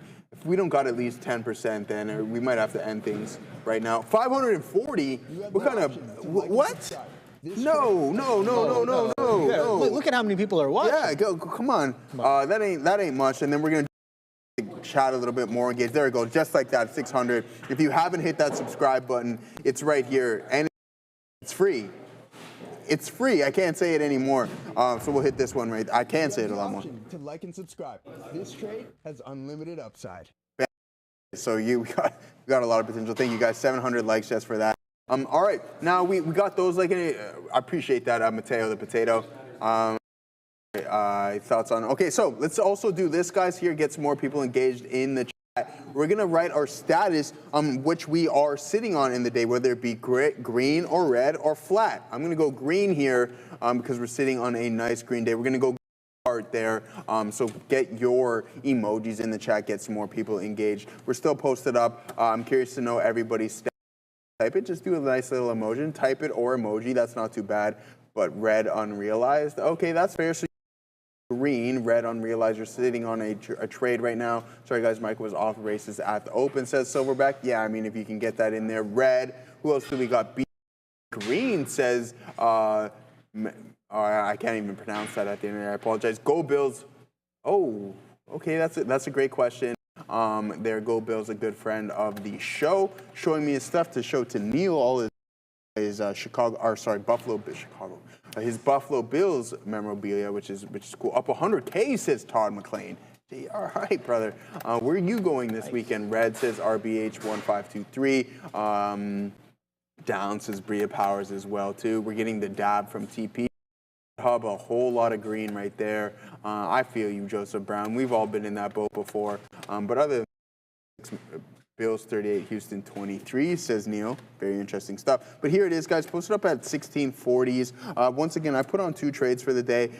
and we're going to wait to get involved in some potential longs, as I do believe that we might be able to get a move somewhere close to the volume-weighted average price. But time will tell. I think it's going to be a grinder to that point because there's only 2.5 hours left of the intraday session as well, too. But don't forget, you have Blue Ocean, which fires up 8 p.m. sharp.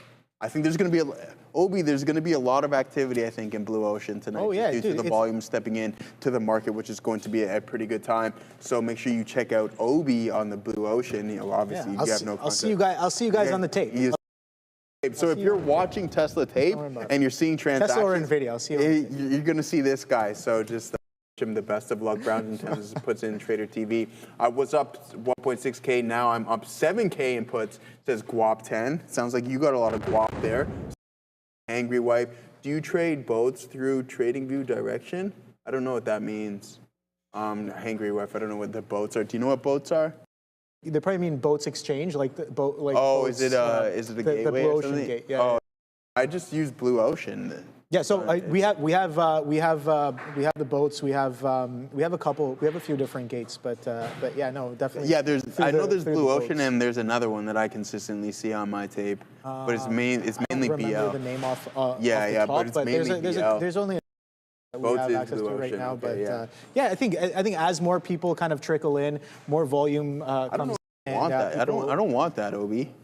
I mean, it's just a natural progression of things, right? It will, markets become more and more efficient. It's just, you know, it is what it is. That's why people markets as well. Okay, mine says, so BO on both. Mine says BL on my exchange, so I get BL. Listen, sorry, what were you? No, I was going to answer a question in the chat. Yeah. But we can get to that in a second after we finish this thought. What's up?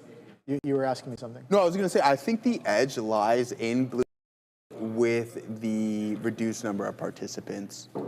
I'm yeah, that's where I stand. No, yeah, that's where I stand. I think so. I think there's definitely some of that there for sure. But at the end of the day, man, like it's ever changing. The market landscape is ever changing, and just like any other market, if things start to, if there's opportunity, how do I see it? It's like cars kind of driving down a highway where the volume on the highway is pretty heavy, and if you have pockets along the highway, it'll eventually get filled. Someone will take over that spot because of how crowded and how I want less cars on the highway. So it's just like, yes, the things that are available, the opportunities may decrease or the edge may increase because people are doing you or they're there before you, but that's just the natural course of things when in markets, right? Things come and go, and I don't really mind. I think the more the merrier, more the better. I think it's so that I can effectively size up. You know what I mean? So that's another thing as well. Yeah.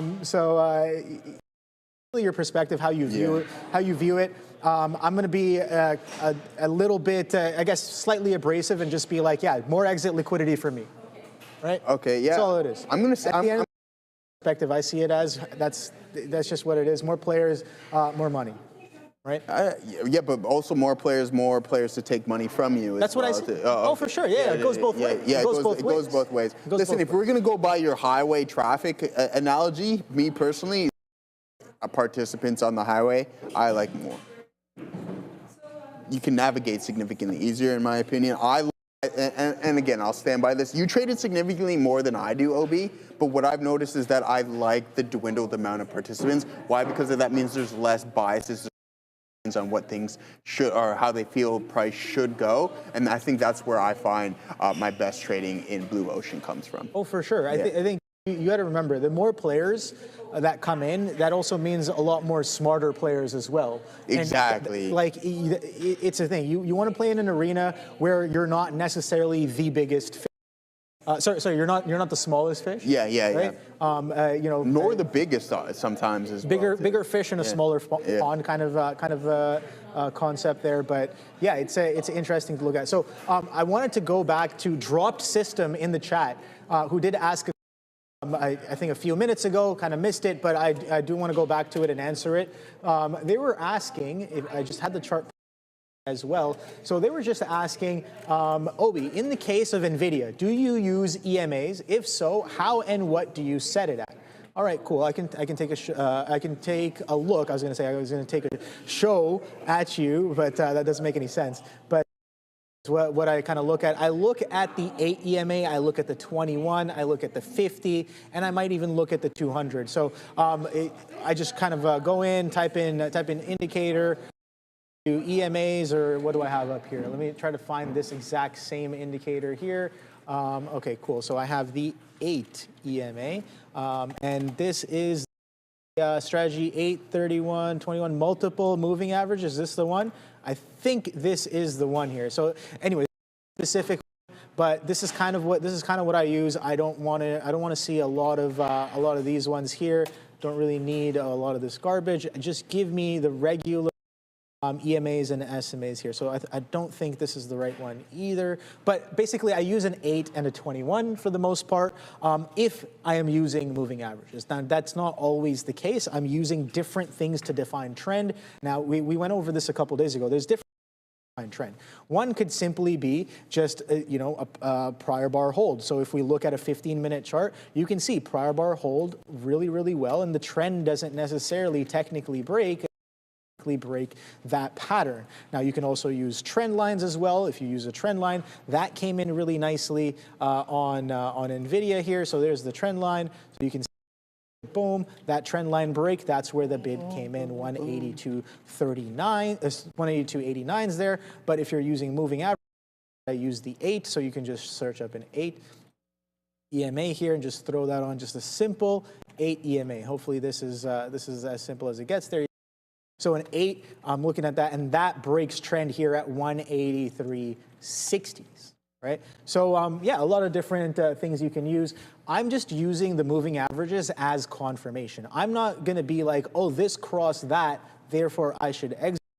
I know that's a valid method. I know a lot of algos may potentially use that method as well, but that's not something I'm using all of the time. Now, there are times where, yes, I'm definitely looking at that, and that's adding.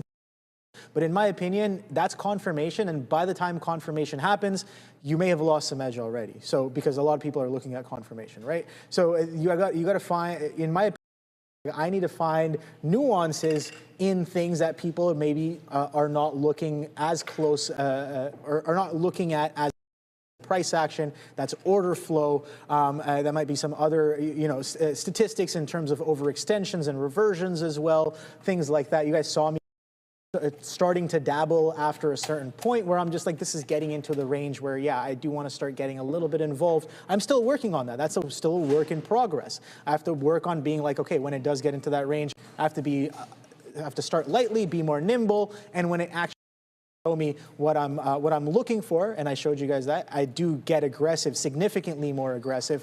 I got to start getting better at getting exponentially more aggressive, and that's what I think will definitely make the difference when it comes in. But that's how I use my moving averages. Hopefully that helps you out a little bit there. Nothing just as an indicator for measuring trend. Don't really use those crossovers as much, but when things get really, really overextended, yeah, I'll throw on a moving average and be like, all right, I don't know, the tape is getting pretty choppy. I'll use this indicator to give me a little bit better of direction on the day. Market's pulling back here, Joe. What do you got going? Yeah, same thing. I put a little bit of size here on TSL to satisfy Mr. Easy Street there. New traders, listen up. First month free. That's right. We're waiving fees. Trade smarter, not harder. Upgrade to Elite. Analyze, strategize, capitalize. Our platform, it's everything. Infinite data, instant trading, lightning fast market insights, game-changing charts, predict with backtesting, reliable real-time data. Global markets at your fingertips, all in one platform. Don't miss out. Execute your best trades now. Ready to elevate your trading? Scan the QR code or check the description. All right, guys, let's see what we got going on. So there it is, posted up at 50s. We catch that one there on TSLA. Let's see. It's probably going to break 40s here. That's where I was posted up. So I'll do a little bit of an addition over there because I think we are going to be coming into that level. So I'll go a little bit below that 37s, full size at 37s there as it's starting to come in and probably going to crack some of these support levels. And that's when we want to start to participate. So there it goes to the downside. And there it goes. We caught that 37s right there. So now let's see if we can get an additional bounce here in TSLL. Again, I was going to be... Sure enough, I wanted to get in at 30s, but it just kind of went without us. There we go, bang, bang. A couple, we'll take So I wanted 20s, but then it was just off to the races. They give you that 60 cents as quick as you'd like. A nice steady grind higher. I'm going to cancel this bid on IBIT, considering we're in TSLL now. If it breaks 35s, risk is going to be really tight here, guys, because if we break 35, chances are we're going to be able to get 16, 25s, and 20s, and then that's where I'm going to post up. How does Nvidia have those earnings and be this much down? Go Bills out? That's a fantastic question. It's literally the nature of the beast. I mean, great numbers, good guidance. It's just that the market's frothy. They want to price. I guess I think it's too expensive right now. If I could get behind the scenes and figure out why the market is bleeding, then I could tell you there's so many factors that can come into play. But yeah, I mean, the reports are good. The street will realize that eventually. Well, obviously they have realized it with what happened after the report. Eventually they'll step back in. Right now, we've just been on too much of a run from April. We're overextended. We may, I don't know, further dated overbought if you're using RSI or something along.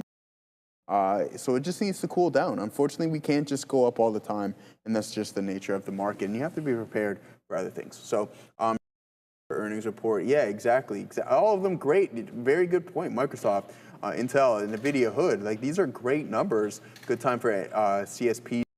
60 says Shawpaw. Love your thinking. That's exactly what you want to do. So there it is. Do you think peeps are just taking profits, TLP? Absolutely.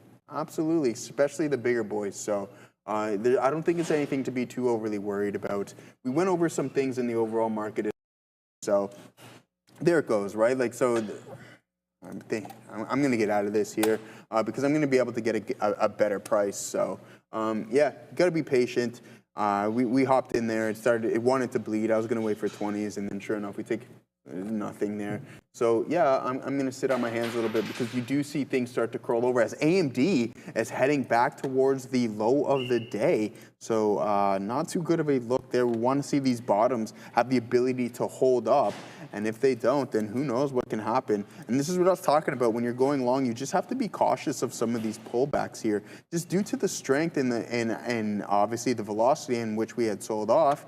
At what point did we think we were going to go all the way back to opening price or where we started the day off?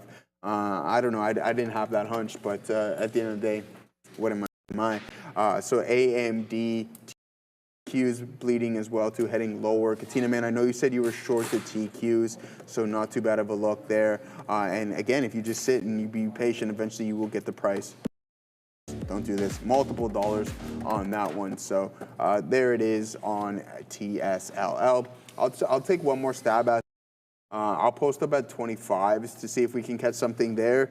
Same size and everything. I'm not going to reduce it or anything along those lines. And we'll look for a potential rebound in a market. So, but if not, it could be really weak, and that could just be a micro breath, and then we head and put in some new lows of the day. You can see from a daily perspective as well too. You want to zoom out.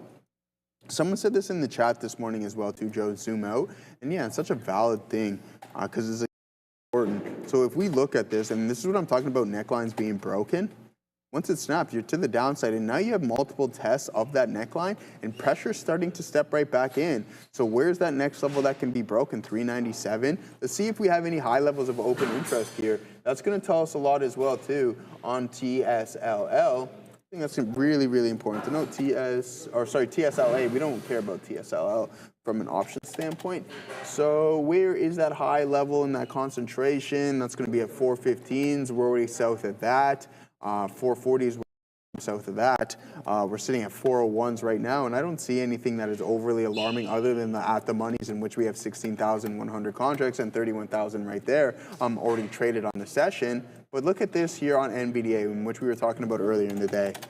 That's what gave me a little bit more conviction to short this market this morning. 176,000 contracts traded on NVDA at 200. Like, okay, that is cash, right? That is a lot of money. I don't know why the open interest isn't, but there's substantial size. I'm curious to see if that's still going to be around that. And if it's writers, you're going to see them go until tomorrow. And if they roll over, then I think that's something that you most definitely want to keep an eye out on. I don't know why this is doing this. Good stuff on that one there, Obi. I got to see why the old platform is kind of glitching here. Yeah, more lows. Oh, there we go. It seem like here across the board. good reason to get out of Nvidia. I was like, yeah, that's not the flow. That's not the flow I'm looking for. And yeah, back through 184s all the way down. Threes, yeah. I'm glad I'm not involved in that one anymore from all the way up there, right? Do I want to get involved? Do I want to stay involved? Maybe, potentially. I want to see. We gave back this bid. So I talked about a potential iteration where, yeah, sellers could step right back in. And it seems like that's the path that we're taking right now. We could only get up to 24,600 from a bounce from 24,300. So about a 300-point push on the NASDAQ there and pulling right back in, giving it all up once again. So yeah, seller dominance steps in right away. Bill Love, I see you on the chat. Yeah, definitely. You gotta have some safe words for sure if you're getting long in this market, getting absolutely rocked here as well. But Circle, maybe a little bit of a push there. That was a nice reversion to VWAP. Some reversions came in pretty decently, some not so much. Version of VWAP here on Nvidia. That was all the way up at 190s. We got to 186s, so $2 off the lows. That's fine, whatever. It is what it is. Just trying to stay with the program and trying to stay with what I'm trying to see on the tape as well. Yes, getting involved on the left side of the V. Got with that, but sometimes it is it's some good information for sure. That gives me the conviction to go as hard as I can on the right side of the but over time, I'm sure I'm definitely gonna clean that up a little bit more as well. Did not mean to do that. There we go. So sometimes when you shake a window, everything kind of disappears here. So I got to pull up the chat once again. But yeah, crazy morning. Earnings day one on Nvidia, right, guys? So the market has definitely brought us some craziness on the day today. Let's see what you guys are talking about. Felon saying happen for the market to drop like that. Jack saying ES is forming a nice engulfing candle on the daily. It's indecision everywhere right now. And Ashik is saying you sold the position. Yeah, I sold much earlier, above 184s on Nvidia. But yeah, somebody else in the chat earlier was asking as well, Obi, do you think the selling today is dumb? Here's the thing, man. That's where you can get yourself into a little bit of trouble, right? When you're looking at price action and you're just like, wow, this is so dumb right now. Why is it doing this, right? It leads you down a path of emotion, which I strictly try to avoid as best as possible. I'm trying to take emotion as much out of my trading as possible. It's still definitely there, but I'm talking about emotions that lead to negative behaviors, right? There's definitely emotion that can lead to good behavior, and I'm getting better at working with that as well, right? It's just what I'm realizing as well. Before it was just like, oh, I just need to get all of the emotion out.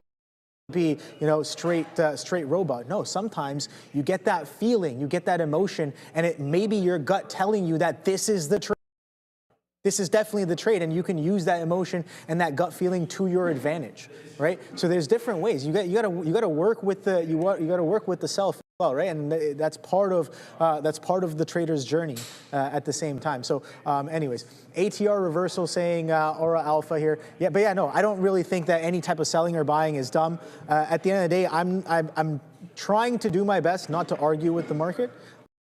Counter-trend trading and reversions, it sounds kind of counterintuitive almost if that's the case, but at the end of the day, I'm just trying to do my best at trying to listen to what the price action and the chart is telling me, and that's the goal, right? At the end of the day, we try to get a little bit better at doing that every single day. 182's on the horizon here. So yeah, solid tell there. It was a nice push up into 186s, and it just told me that, yeah, I'm not gonna go that way anymore. I'm like, all right, cool. I'm willing to take that hit. I don't care if I'd rather lose here than lose all the way down here. If it's really gonna show me that kind of pressure, that kind of a flow that really skews probabilities against me, being like, the probability of 184s holding as resistance turned into support just dropped down significantly. So I don't even want to be there anymore. And lo and behold, the market speaks for itself here as it's breaking down to some fresh lows. But the question becomes, the market is speaking. The market is letting you know.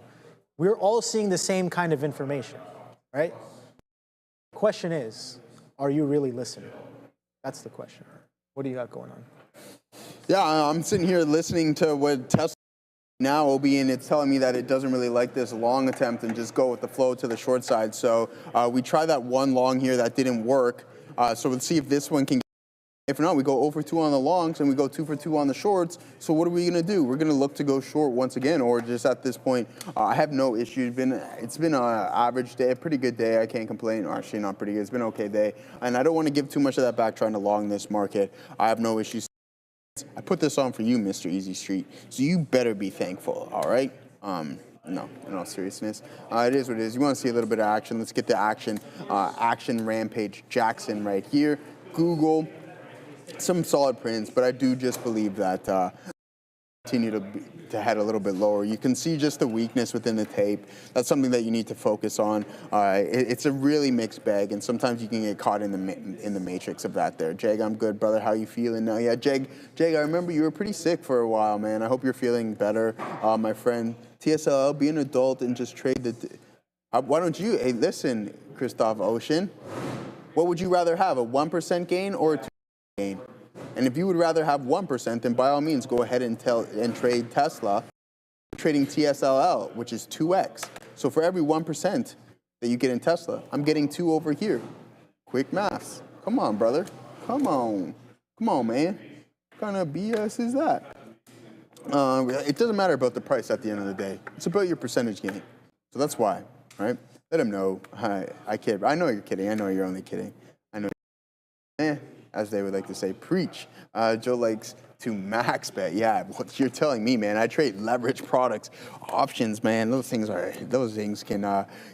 can make you lose the old head top there. All right, let's get out of this here. We're just giving it back too much trying to chase these longs. That's it for me trying to attempt any form of a long. We do take a couple of hits on TSLL on that one. Adios, muchachos, and we'll be accepting for what we have going on for today. It is unfortunate we do get... I know, Frank second, I know, you're telling me. Trust me, I didn't want to, but I did it. So once again, guys, make sure you get those dollar signs in and vote. We can go over some other things. I think it's just best to go with the flow as the NASDAQ, the TQs have put in a new low of the day as well too, guys. So a lot of bleeding going on. That was just a pullback before we decided to take an additional leg lower. We couldn't get to the volume weighted average price, which is totally fine. Another neckline for AMD to potentially break. And if we look at this name from a daily, man, oh man, there it goes, right? Like, so a big time neck in today's session, a high of around $233, and you're trading $209 in advanced micro devices. So not too good of a look. Definitely don't want to be trying to catch this falling knife just yet, guys. All right. So there's IBIT starting to bounce a little bit more. See, if I had just waited with my post at 1620s, we would have been okay. But it's still bleeding. There it goes. Another leg to the downside, OB. Oh man. The bleeding continues. Let's take a look at these legs. I know we're well over 600 now, which is good. Let's see if we can get that to 1,000. Oh, we're almost there. 5,800 of you watching. We got 900 there. 33 can't hit the dislike. I'm gonna hold on. Boom, 32, and then we're back up to 33. So guys, do us a solid favor and hit the like and the subscribe if you have not already. And that number will continue to grow on the day. 946, a quick 13, just like that. Thank you guys very much. And if there's any specific questions, I mean, we got 10 minutes left in the day here. VIX at 40 is your target, says Matt M. Yeah, let's take a look at VIX here. What are we up to on the day, man? This thing must have had a fantastic session for those who are bullish. All right, there it is. Now up to 27. You have VIX. Hold on now. Let's get back to this daily. You have VIX. Your primary target on the VIX is 40? Come on, man. Yeah, there's a statistic that so when the VIX climbs up over 80% in one session, which has happened only on a shortly after the market gets really euphoric and you see more aggressive buying, hence sending the VIX lower. So spike one, you get that big time move higher, sells right back lower. And then in our April spike, look what happens when you get that spike above 60. What happens to the VIX? Things start to cool down. And when the VIX is cooling down, you get that inverse relation between the overall market and the fear index. And then here we go. This is March 20th. That's going to be your COVID, boom. It only happens so often, but when it does, I think there's a pretty good opportunity. February of 18, another big spike up into 50. What happens preceding that, Obi? Continuous selling. And what is continuously selling is the market. What do you got going on? Yeah, for sure. It's definitely selling here back down through these 182s here on Nvidia. So let's see if we can get a little bit lower, dropping it down real nice all day long, right? All day long. No relief. No relief.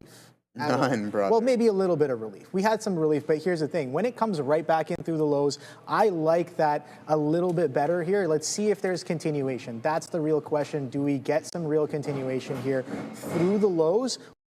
20s.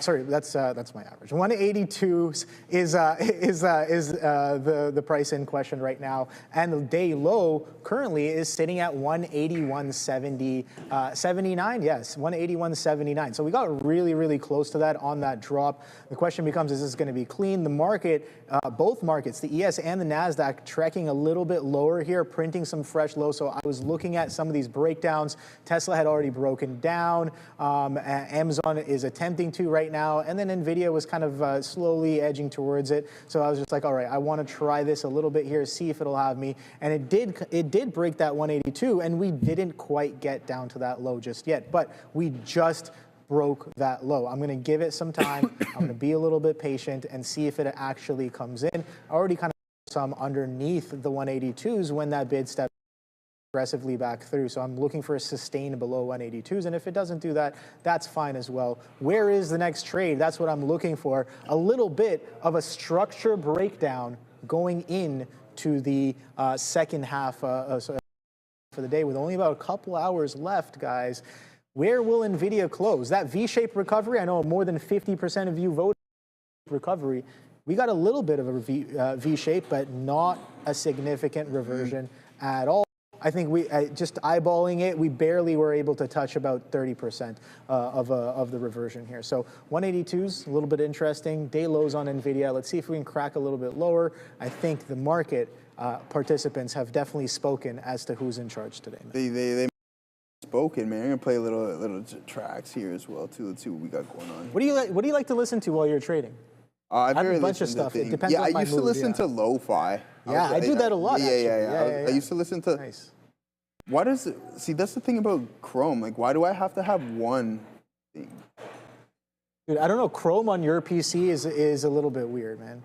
And I think both Neil and I have attested to this. It's that something's up with Chrome on that PC. It's not Chrome itself. It's definitely not Chrome itself, but I don't know. Yeah, I don't know what's going on here, man. Like, why can't I mute one channel? This is disastrous. Oh, you can only mute one, but you can't mute the other? Shut up, Microsoft Edge. I don't even know what I got going on right now, man. This is disastrous. Why did I try to do it? I got so many things going on in my ear. I don't even know where it's coming from at this point.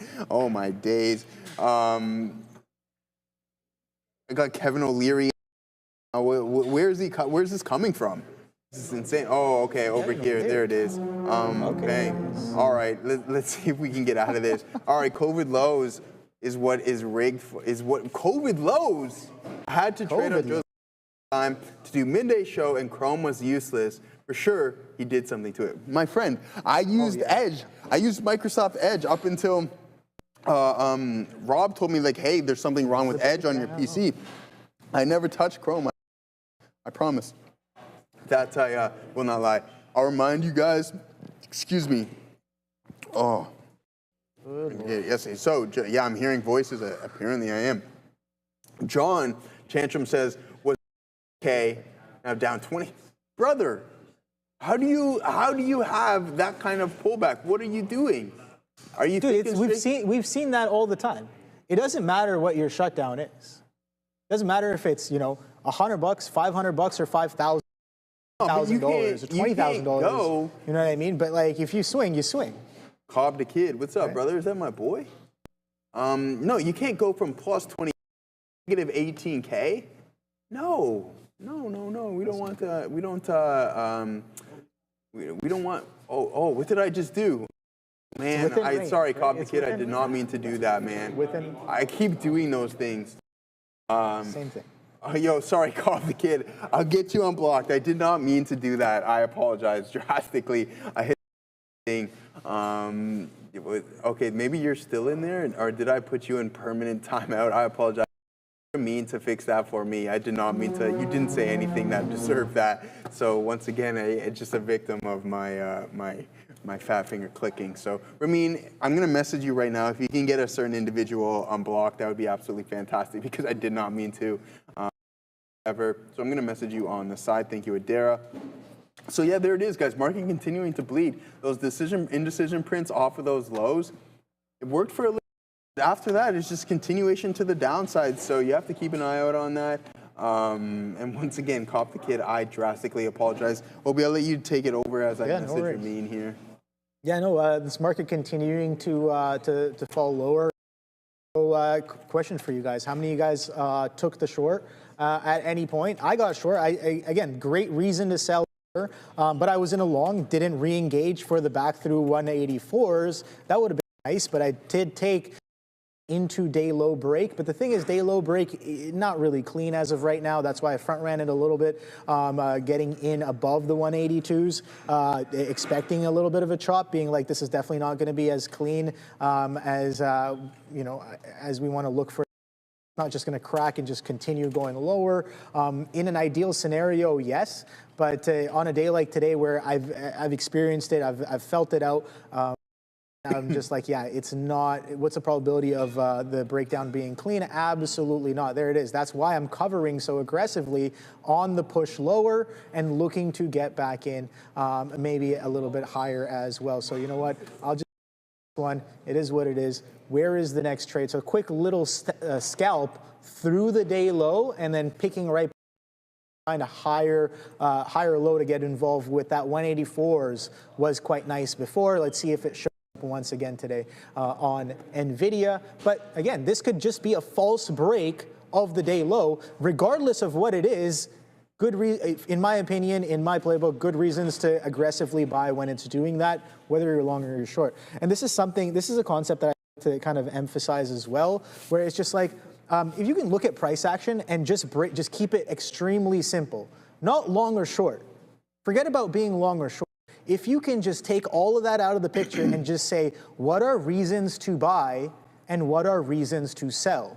And regardless of whether you're long or short, you act on those reasons. More often than not, you're probably making decent decisions. You're going to be positioned indifferent. You're not going to care whether you're long or you're short. You're going to care whether you got involved with strong reasons to buy or sell.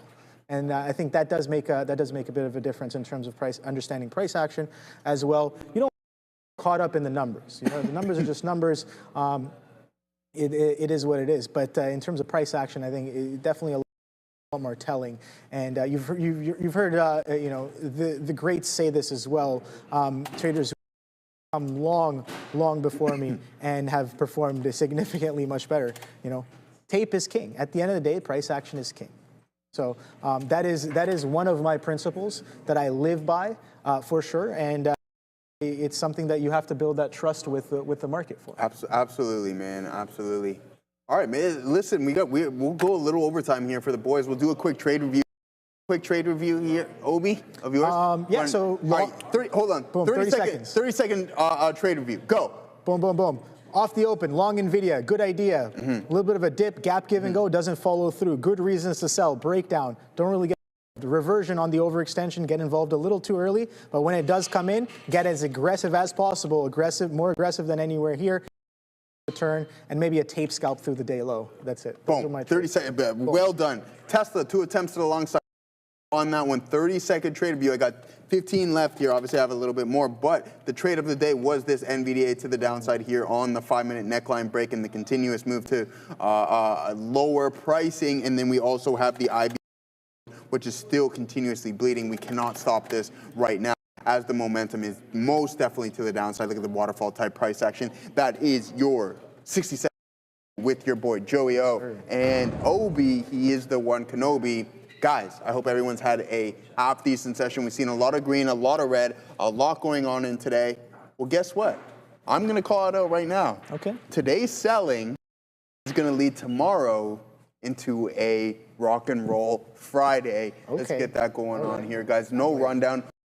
Transition officially to the big desk. So as soon as that's done, everything's going to be there. So a log, absolutely fantastic. Good stuff, everyone. Good luck. Send it over to Neil. See you guys tomorrow. Take care.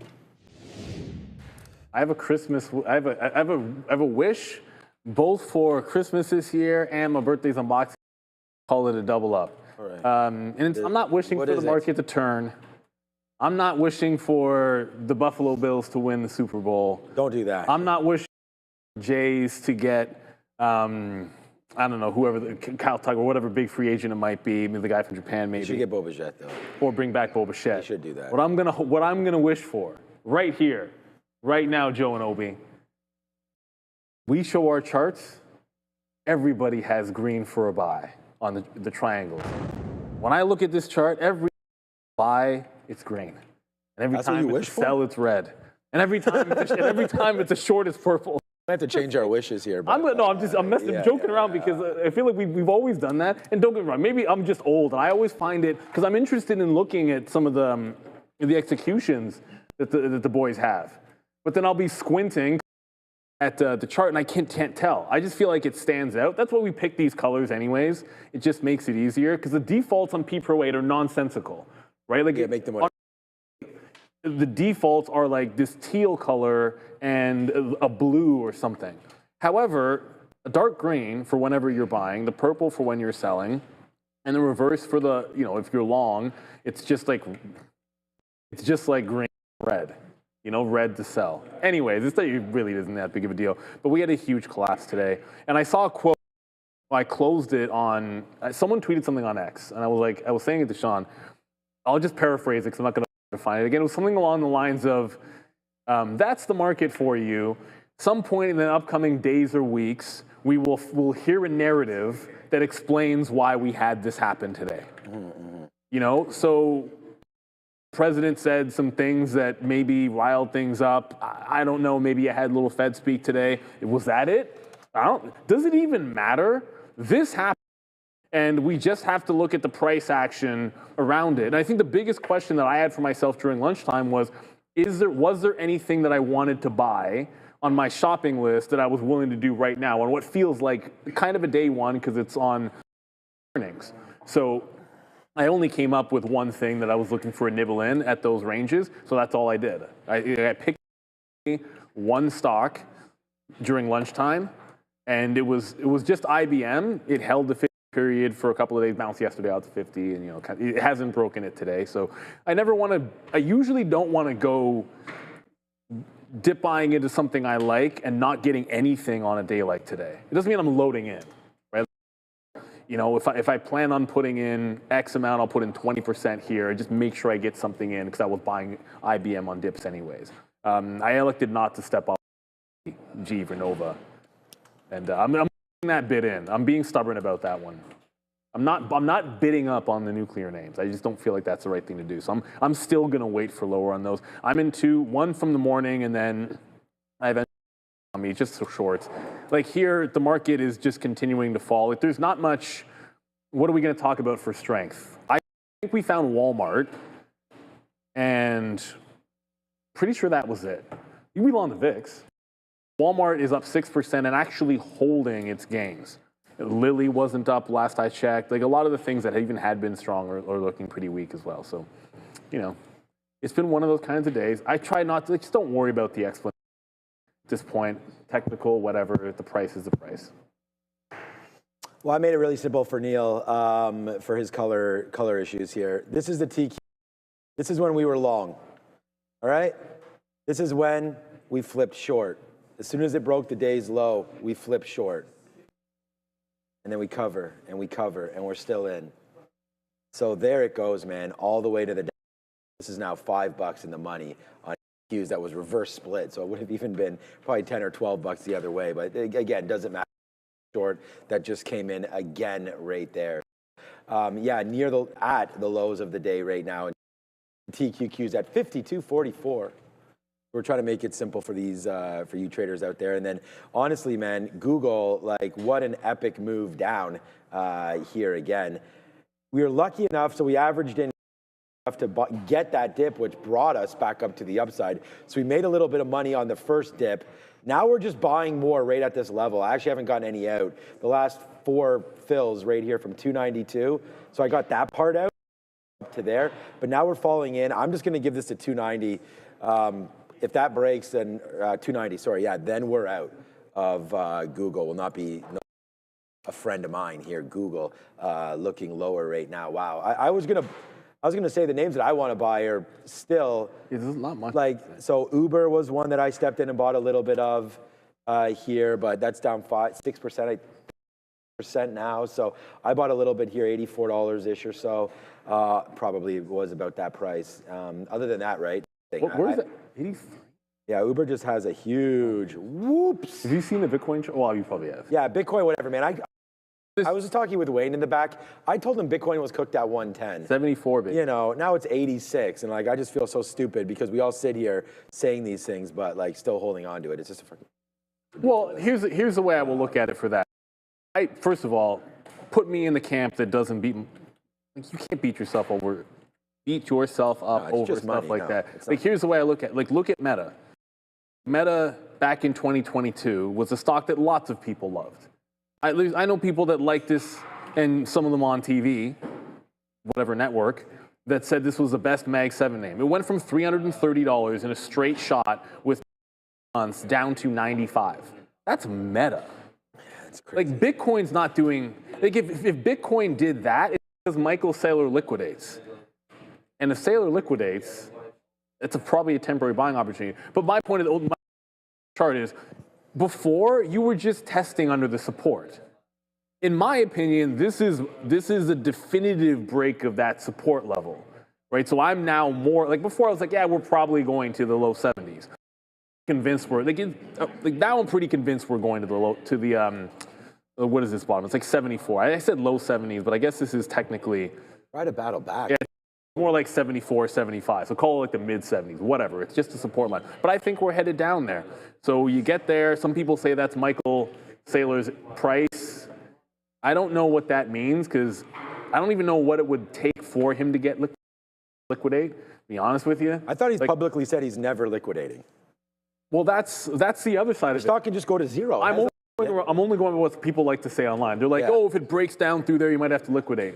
I don't know whether that's true or not. What I do know is enough that if he ever were forced to, you wouldn't have to ask whether it's happening or not. Like, you're just going to know, and it will be so absurdly obvious that everyone's going to be freaking out. And if I see something underneath 70,000, then I think you want to have some powder dry on the off chance that that's some kind of ridiculousness happens. Now, is it likely? Nope. But if we don't sell anything, have any powder, that's what I'm trying to say. Like, I always said, you don't have to. We're putting new money in. That's the problem. No. Like, I want to get out of this. Well, I treat this, here's, in my AI plays, I didn't sell an ounce of Nvidia, but I did sell a bunch of AMD. So if I want to dip by AMD, I'm using money, because I'll usually take stuff out of the stuff I don't like as much, and there's things I don't ever want to sell. So I've sold a bunch of ETH. I keep bringing that down. I was 60-40 Bitcoin to ETH at one point, mostly because whatever, man, I had a buddy who talked up ETH. So I wasn't all Bitcoin. But I'm like, I like Bitcoin because you can't make any more of it. Your friend is Tom Lee, or? No, you know what I'm talking about. I don't want to out it. It doesn't really matter. It's the guy we know from high school. Yeah.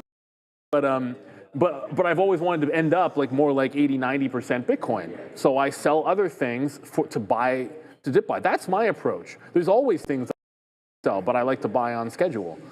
So it is what it is. Everyone does their own thing. To each their own. There was something I was going to say. There was a name. You've just been buying more Google down here. I mean, was it Walmart? It was something else I was going to get to. Because we're not going to do the rundown desk. Oh, I know what it was. Of all the names that are on the list, and because we still have the Google up. And there you go. Like, it's Tesla, Nvidia, Walmart, SoFi, BBAI. I'll let you talk Google. We can get to some of the names on the list just. Yeah, we'll go to the list for sure. I just want to talk about the trades that we're in just right now, in case some people are trying to think about trying to buy some dips. I've just been buying Google on this, man, the whole time. Like, every time. It's a strong name. It just made all today. Like, I was crushing this name 300 to 306. Like, I gotta like it down here if the market turns. It's not for me like, you know, 1-to-1 risk to reward or anything here because we're long at 290.78s, as you guys can see. But trying to get out now for $1, like this rate now is about 1-to-1 because we're going to get out if it breaks 290. But I do want to hold something. Proverbial dream that I keep having here of making a shit ton of money. But that's what I'm here for. If we can do that, back up here into the 50 period moving average would be great. 293, like we let this go up and we just out like basically 10%, 5%, whatever on the way up, like every dollar. So I'm trying to do that now, but I'm not getting the same feelings, man. I feel like this market does want to go significantly lower here. Like when we left earlier, we were up 2%. Excuse me, up 2% on the day. Now we just cracked down 2%. So even as I was talking about this trade, it just turned cents right there. So yeah, this is why I wanted to talk about it, because we are starting to break down here pretty aggressively. And if we break 290, man, then no more reloads of anything. We still are short the NASDAQ with the TQQs here, triple E right now, as that's trying to hit the skids as well. But here we go, man. It's just another violent day in the markets. Neil and I have sat for so long this week and been watching down 2%, you know, down 1%, like up 1%, back and forth. There's going to be a calm day in this market, at least now with earnings finally through. And not, you know, there's still some names, but, you know, no like needle mover market wise. Who's left? Not much. Adara actually sent me the list there tonight. Or no, she didn't send it yet. But it's Webull is tonight. There's a few other. There's a few other disasters that may happen tonight. Okay, I'm just waiting for that from Adara. But Webull's still above $8. What the hell is that doing? Oh, by the way, my prediction that we made at 150 for Robinhood going down to $100. You're $7 away now. So I don't hope for that to happen. But that is about to happen. And that's what I was talking about. Like, if I was a smarter man, you know, I would have sold at 150. I don't own any Robinhood. But this move down, just like in CoreWeave and all that stuff, sell at the top, you know, you can put back lower, or you're putting in, like we were saying, new money, or, you know, you just got to get out of. And, you know, we sold some AMD at 250. But SoFi is another name that I'm definitely interested in, man, all the way back down again. Bring up because it's a matter of the banks. Like JP Morgan's at 300 still. So, well, that's the thing. If the traditional banks aren't holding the bid, like, come on, Google just ripped again. That's the way I look at it. Like they're not, and they're not holding the bid either. Like SoFi, nah, man. Like if this loses 25, why couldn't we? If it gets frisky, see 20? Like that's not absurd. No. So I'm kind of thinking that, but just for some trades, because I think this is. Try it again. This is like we're at that point. I'm just going to show you 3 points on a trend line, lose it, I'm out. So I've been shorting, it's with one exception. I'd say open door. It was a bad entry, I think, because I should have been in here. It doesn't really matter. But this trend line is now trying to break, but I'm going to give it some room to wiggle and break back above this prior low. Just the way it's not reaching a spot that I would reload. Only the big pullbacks am I reloading shorts, or yeah, I guess pullbacks or bounces. Like in this case, it'd be bounces, but you know what I mean. But I am gonna move my stop up a little bit. So this trend, and I jump out of it. Beyond's doing Beyond things, and Death God, yeah, SoFi looks beautiful at $20. I think you can have, if this ends up being really bad, you can have some idea, you know, things that you like. Like in the case of SoFi, I did sell a third of my SoFi, no more. But the whole point would be to get that back in somewhere, and probably not going to start until I see it closer to like 20 or something like that.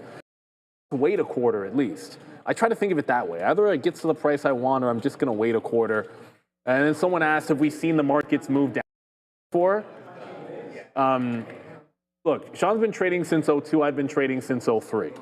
So, you know, this might seem bad, but we've done nothing. You ain't seen nothing yet. Like, forget about COVID. Everyone gets that a little bit. The misconception is this is COVID. That is not COVID. This is the inflation, the COVID spending unwinding. That's actually COVID. Like, COVID was a drop in the bucket that was just a buying opportunity. Like, I don't think it was crazy pullback the way that the 2021 dip was. But if you really think about it, like back into, I can't even see 08 in here. Oh no, it's not letting me. Oh, there we go. I was like struggling to be able, like when you pull it back, like there's a doc burst. And then there's the financial crisis 08. The Qs were at 55 and went to 25. Cut more than in half. Not Robinhood. This is whatever. It's not Robinhood. It's not only high fund. That's the NASDAQ. So we have not seen anything crazy yet. And I'm not saying that's going to happen. I actually don't think it will happen. I don't think it's that type of, I don't think we're in that kind of a mess. Or, you know, people bursting. I don't think we're in that type of a mess, but we'll see. And we still have people who are saying, well, we're not going to get the cut. We're still at 30%, right? So you are getting the cut. Move tells you you're getting the cut, in my opinion. But there it is right now. It is a nice move, man. It is your face slapper right there on Google. Google now, I mean, I just put this on. We just put this on as Neil was talking, man, just before. There it is at 290.50. It's at 290. As we go back up to the upside, still got half on. So far, so good here. As we are back up to, okay, let's just put an offer there. Yes, sir. Right, that was actually really good. So here okay, now we're really starting to go. Now we're almost $2 in. This is why we talk about trading every single day. And like Neil's saying, man, we got the experience here. So we're putting on some real deal Holyfield trades right now. That was a good one. And I was just like, I'm buying Google, man. If anything's going to rebound, look, there's probably better rebounds. You know, the thing is Apple actually has been pretty good. Like Apple down 0.4, like Apple's just like, it's Thursday, you know, nothing to see here. Wow, we actually made more money than I thought right here on Google. So I'm just gonna. It's funny because the money comes in much faster now, just like it goes away much faster, and it's just the veracity and sort of how these moves are coming through. I was just thinking about getting some out there at 291.50, and then boom, it's at 292.50, and it's okay, and it just fills me all the way on. Up. So that was actually a lot better there P&L wise than I had sort of thought. But I'm going to get some more out right now at 92.10. So just I actually, because we got out right there, I only have a third left now.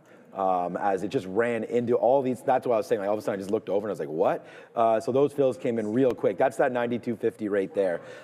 Just in case you guys were wondering, in the chat for some of you guys, man. So thank you so much. But you know, it's this TQQ. I'm looking at this 50 period break, but I just, because of what we just said here, I'm going to to 48. Now remember, we were long early, right? This was a great trade. We were well up, and then we got stopped out. Actually, we got stopped out on the market. This is the NASDAQ. Oh, shoot, that's right. It was split today. Right in here, you can't see it, but there is the stop out. So we went long there.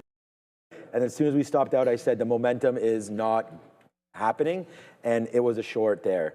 And then there we go, double the short, double your pressure, all the way to the downside there with a big one to come through. Google's still going to be P&L number one here for me to use, is having themselves a day as well. And it just, you know, it's kind of like just any other day. You got to trade your plan, trade the game, and today the game kind of got turned a little bit upside down. Yes, Jesse Garth, that is reference there. Double your pleasure, double your fun. That was good, by the way. The gum or something like that. Yeah, the gum you gave me. Yeah, those pure gums. Yeah, I almost the name of it, but thanks. Pure. No sugar. No sugar. But you're right, it doesn't last very long. No. But someone just said in the chat, and I happen to be looking for this reversal on silver at the time. Aren't gold and silver when the market's down? Correlations like that are not written in stone, and sometimes you will have risk-off events where pretty much everything goes down. That's par for the course. In a general sense, you've had some strength when the market can be a little bit weak, or when tech weak, or growth is weak, like whatever it might be. But it's not, again, it's not written in stone. You cannot think of those things as some kind of a law. If it was a law, then no one could ever. Like if it was that clear a correlation, then there'd be no such thing as trading. There'd be no wherever. So it can't work that way. That being said, I do like silver still. It's still making some higher lows on the way back in the longer sense, right? Like it was good off the 50 period. I don't know if we get to the 50 period again. Right now, the all-day trend, and it took a while to get back to the all-day trend line, because that was still trending down. And the other thing I like about this is, well, as the market continuous lows, it didn't break the low. So this actually held the same bottom. So I'd rather see it hold the bottom, then break the trend, and then I can get in, throw my stop in, which I can do before I'm in position. And then there's the trade. So I'm looking to get long in the 80s. I do have a bid at 9. You know what? I'll step up to 90s. And then, well, that was on auto cancel. And then throw the bid back in at the 80s as well. My stop's already underneath the prior bar. I'll look for the move into 46 and then the volume weighted average price. But just something that looked a little bit relatively strong. Don't have to worry about the bottom, just catch the turn upside. But I do think, you know, if you like gold or silver, today probably stay in the world to have bought that dip. Right? Like when things that should be defensive fall on panic, they can be buys too. That's half of the reason why I liked IBM over some other things as a buy. I feel that's a defensive quantum play with a dividend.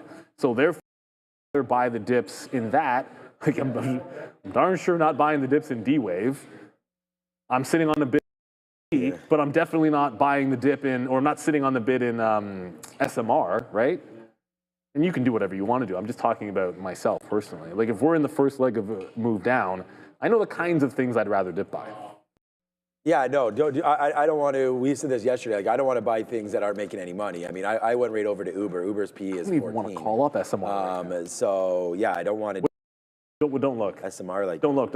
I don't. 17. Oh, I knew. See the. I have no idea. No, it broke 20. It did break 19. I only thought you were asking me because it was like dramatic. Because I knew 20 was around yesterday, or yeah. I think 20 was the low. So now we've broken Trust that. me, that's not good. Nuclear name that I mean, that's. Holy shit. Oklo today was one that I was interested in for a nuclear name. Like, I thought this was going to be one of the higher quality names. You know what? CoreWeave is probably getting kicked. Oh, Circle. Down 3% here. CoreWeave as well, man. That had, I mean, no salvage. You had to be a savage to trade this, but no salvage in this at all. Where this is finally going to get picked up. And you just mentioned Circle. I mean, what about some of those more recent IPOs? StubHub. StubHub's $10. Oh my God. That's a little low there.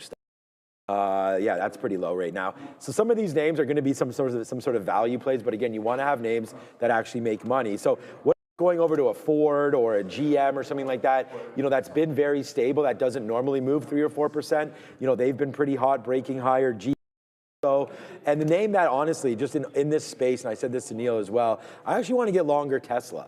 But I think that Tesla, like look how well GM is off their earnings, right? I mean, a little bit of a kick down on this probably gets bought, right? But it's Tesla today that had a lot going for it, man. I mean, this is right back to the levels that I like actually, down here at 400. So instead of me trying to pick bottom here on, and it's a good thing we got out more on Google. Google's come all the way back in, by the way, right now, as has the market. But yeah, looking at Tesla down here at 400 is interesting. Gone long the last little while around this 398 level, so we could see if that plays. But this is why, man, I told you we only had a third left, and then we got out of, so a little under a third left now as Google comes right back in. Look, let's put on a little bit more if it does get to 290. I'm taking another piece right here. But if it gets to 290.50, let's put on a little bit more, and then that's it, because it's up when we talk about it. But I don't want to throw good money after bad. You know, like if I'm going to make a mistake here and let Google come all the way back down, which I'm not. I mean, we still got a good amount. You know what the irony is? We still got a good amount of shares. But you actually say quote correctly every single time. I don't think I've ever heard you say it wrong. I think it's just such an awkwardly worded thing that people think they're saying it. I always think, yeah, like it's definitely, I'm not, but you always correct me, but it's an awkward phrase, but you're using it right every time. But that just to me means it's an awkward phrase. You know why? I don't know if it's because by not getting out, you're making a bad decision. So that's why I feel like good money after bad. But it's, anyways, it's just, where's the more you know, or one of the, I don't have any of those keys on my, that's the one. Yeah. There we go. And by the way, for everyone in the chat, I don't know why YouTube is doing that thing where everyone's name got changed again. So. What is my name? Yeah, it's that thing where everyone has the in front. Oh yeah, I have let's go on. Yeah, like this just keeps happening. Let's go. And it comes down to like whatever, it just gives you the name of whatever your like YouTube page is. You can go in and you can change that if you don't like what it says. So like mine's a little, like Sean's just Sean, there it is, like Sean Katina, let's go. Yeah, that's what I was saying. And then I don't know what as I changed mine. Mine's just Neil TTV. Yeah, so yeah. I changed mine the day it was all messed up. Yeah, so you can tell who we are. Of course, this is the only thing. I just got trailed out of open. Nice. But it's not really, so I'm trailed out of it. It's not at a level I want to get back in. We just lost program again, guys. Okay. So this would be the all-day trend, which is really steep and close to VWAP. But there's also this, which connects. Oh, shit, I'm getting out too many shares here. So I'm thinking either one of those both up as levels to get out of. And silver, which we just got in. I did not get, okay, none of my trend lines are saving. There we go.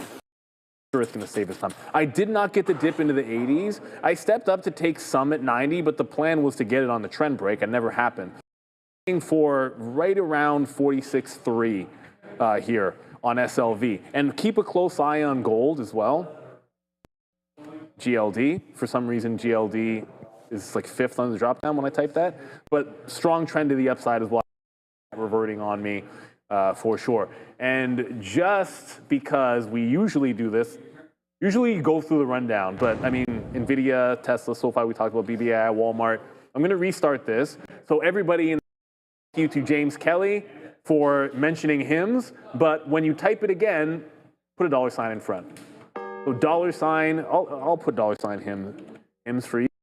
Want that symbol, and we'll get some fresh ones in there. Micron's popping up there. Tesla. Wow, just Tesla 3 right away. That's intense. So just symbols coming in. We can cover pretty much anything that you guys want. That's what it's all about. And we'll keep our eyes on that as the market is making sound. On the NASDAQ, this is going to be, 1 minute to go, third green candle in this move. So it did 2 from this bottom, and it's trying to put the first one in. So I trail out of one short. I'm almost out of the other short. Really don't have much left in beyond, whatever. We'll show you. This is beyond me. I never moved my stop. I kind of kept it at break even, but let's be real. Why keep it at break even? That's a trend break. Just gonna punch out. Probably should be out here, a cent lower, but I was only sitting in the last, 10% of it, so it doesn't really matter. I don't think I let this get to VWAP. Big miss. Yesterday, when it broke $1, it went 4 cents. I was looking for a 10-cent move. Today, when it broke $1, it went 10 cents. Penny stock, that's kind of what you're looking for. 4 cents isn't really that good for that type of a trade because you're shorting ones and you're giving it to like 1.5 or 2. You want it to go down 10 pennies, not 3 or 4, right? And it did that today. So silver is the only position I have on. Let us know what else you guys are watching. Soxel, IBM, topping the list right now. Soxel makes tons of sense, of course. Did they also? There was a lot of. There were a bunch of splits, and I guess these guys didn't. UVXY, for sure. TQs. TQs for sure, yeah. I feel like there was another one that... I thought it was Success or maybe something. It's another one. Oh, either way, well. just know that they happen periodically, so you never freak out. You see a big change in price. All right, although I can't see the screen, I know all of you can. Each year, over 4 million concussions are reported, yet there is no FDA treatment. Please check them out. It's OGen, it's Oragenics. Their symbol is OGE. That is on the NYSE. They do have a first-in-class intranasal drug that is designed for rapid brain access. With the concussion market projected to reach over $9 billion in 2027, Oragenics is uniquely positioned to lead the way. Please schedule an appointment today. Interested to learn more by scanning on that QR code as we keep talking about the importance of brain health and safety. And if you have your life or you're one yourself, or we even show it, oh, there it is. We're back, Mark. We're back right now. So yeah, I was just going to say, like, you take care of that head of yours because you never know. They can happen to anybody. We had just an example there of someone getting in a car accident. So it's all over the place. You might have heard me be like, oh my God, I just took out too much. Well, it turned out to be a good thing there. I had 2 offers up here on the way, like it just whoosh, a Google right there. So now I have only 15% left. So I got 10% out right there each at the top there at 50s. So that was a really good fill. Part out at the 50 period moving. These are $2 winners. So we're just going to take them out and now have 15% left. We'll put on that exact 15% again if it comes here, and then just rinse and repeat it if we're lucky enough to do that. And then if it breaks down below, we'll lose 50 cents. We'll get $2 and lose 50 cents. I mean, that's already done a whole bunch of times here on Google today. So far, so good, man. The scalping continues. We'll put on our scalpers hat every day. But again, I know what I do well around here. Hosting, mid, trading, hopefully a little bit better. Okay, so you know what? I got to reset my e-signal right here because I think it might have gone haywire. I'm not getting any updates on scans hitting right here. So I'm going to refresh that. And then, yeah, we'll in just a second here. When I sat back down. Yeah, I think everything was a little bit buggy, right? No, I got up for a bit, and when I came back, and already going ham. And I gave the lesson of the day. Like I sat down and like we were already like catapulting. It was like, what can you do about this? Because we want to short things at random prices. Oh yeah, I should probably at some point. But my trade rate on eSignal was going nuts. That's what I was just going to show crazy, but it was. Can you zoom in on that? It was flying around. This is the usual suspects, though. Yeah, but it's interesting to show what they're doing. STR. Oh goodness, that's something you want. Some things that you might not want to look at today. MSTR, BMNR, Rigetti 7%. Going too crazy, but when the market was going a little haywire, that was. I don't know why I have some blank things on there. Weird. Whatever. At some point. But there was a couple of names I wanted to go over in a quick little second. But as we're dipping back in, I was kind of trend, maybe even get the 80s or at least the 90s. But if we put a higher low here in silver, then I might just on the higher low back into the volume weighted average price. The name that I did want to talk about, we mentioned that they're reporting. Right now they are number 4 on the, I don't know if I can do this so you can see. I'm blocking a lot of this. Whatever. Webull is on our visualizer that people are interested in. Oddly enough, they're not down today. I know, isn't that weird? I'd say that's very weird. Maybe it has something to do with the fact that it's already bottomed in terms of breaking. It broke its low before this even happened. And sometimes a capitulation bottom going into an event like this where the market is giving a pullback, but it's putting in a higher low. Boom. 8. There's still an hour and a half to go, so don't at me if this breaks lower, but it's putting another higher low going into earnings. It's entirely possible that given what's happened today, they might not have to do much to get a bounce. Beef rally just because there's exhaustion in the stock from all of the selling, and some shorts are going to take some profit. So I think this would be an example. The fact that it held up and held the $8 level today, the fact that it didn't make any fresh lows, gives it some chance for some juice. I don't know how they're going to report, ultimately. And I don't think it necessarily matters. If I find this stock breaking out through $9 tomorrow, then I'm going to want it long. The report could probably even stink, and I'd still say that, because it's not going to be for a Webull. And I'd say the same thing about like Rigetti or OnQ or any of those types of names. Or maybe not SoFi. SoFi, the fundamentals matter. I'm trying to think of a fintech name that would be in that boat, but I can't, so. Webull? Yeah, like what's a fintech name that would be as non-mature or solid? Non-mature. Give me something less solid than SoFi. Speculative. I mean, Affirm and maybe Upstart. Yeah, I mean, they've been around the market a little bit longer. Even new names like Bullish is a good example. That's a good example. Affirm is mature enough that I think. Affirm been around. I mean, I don't know if you guys have noticed. Doing it again, man, on Google as it's back up to $2.92, now $1.50. What now? What now, Joseph? What do you? Oh, it's for me. Why, thank you, Joseph. Well, yeah, nice little huge move now happening in Google. We're $1.50 in the money on Google, $5 in the money on TQQ. That's 10%. We're 10% this trade, by the way. There's $5 on a $50 name right there. So that's going to be a good trade. No, but I was just going to look at Palantir because I think that if you're trying to get like some market get up here, be the name for you, because if this market ever does start to go ham one more time, Palantir will get back up to the upside. You see, I always say judge us on the trades and the decisions that we make, but they're always really clear on our charts, as Neil was talking about earlier. You know, like here's Palantir. Red on Palantir today, you know? But that's it. That's the redness. It's that. And we're out of there. And sure, I can get smoked on some days, but the only, well, hopefully not, but when you keep on averaging in all the way, one thing that I've changed over, even just over the last week, week and a half, is that the violent moves in these markets, like there was one day, let's just say, for example, I lost whatever, let's just say $500 on Google, and then I was down 500, then only to have to make it all the way back with all the other trades. It's like it could be one horrible trade, and then you claw your way back, or sometimes you don't, and it's the days that you don't is when you get smoked. So if I just kept on believing all the way down, I would have got absolutely destroyed. You know, but you get in and you get out, and now it's maybe time to look at it when you can clearly see that there's a bottom here. You know, and if you're going to go long now, you'll get rewarded. If you're right, the market tends to go back to the upside while you're taking about a 156 bottom. I mean, if you play that very bottom wick, I don't know if you want to do that, that's 50s. It's about $1 or so worth of risk. Let's call it $1.50 worth of risk. Just to get to the 200 is 159. So that's $1.80. So if you flip a coin, it tells you to go long. This is not a horrible situation, and it just goes to show, I'm practicing as I preach here. That's exactly the trade on Google. We talked about it breaks 290, break to the downside, so we bought 290 50s.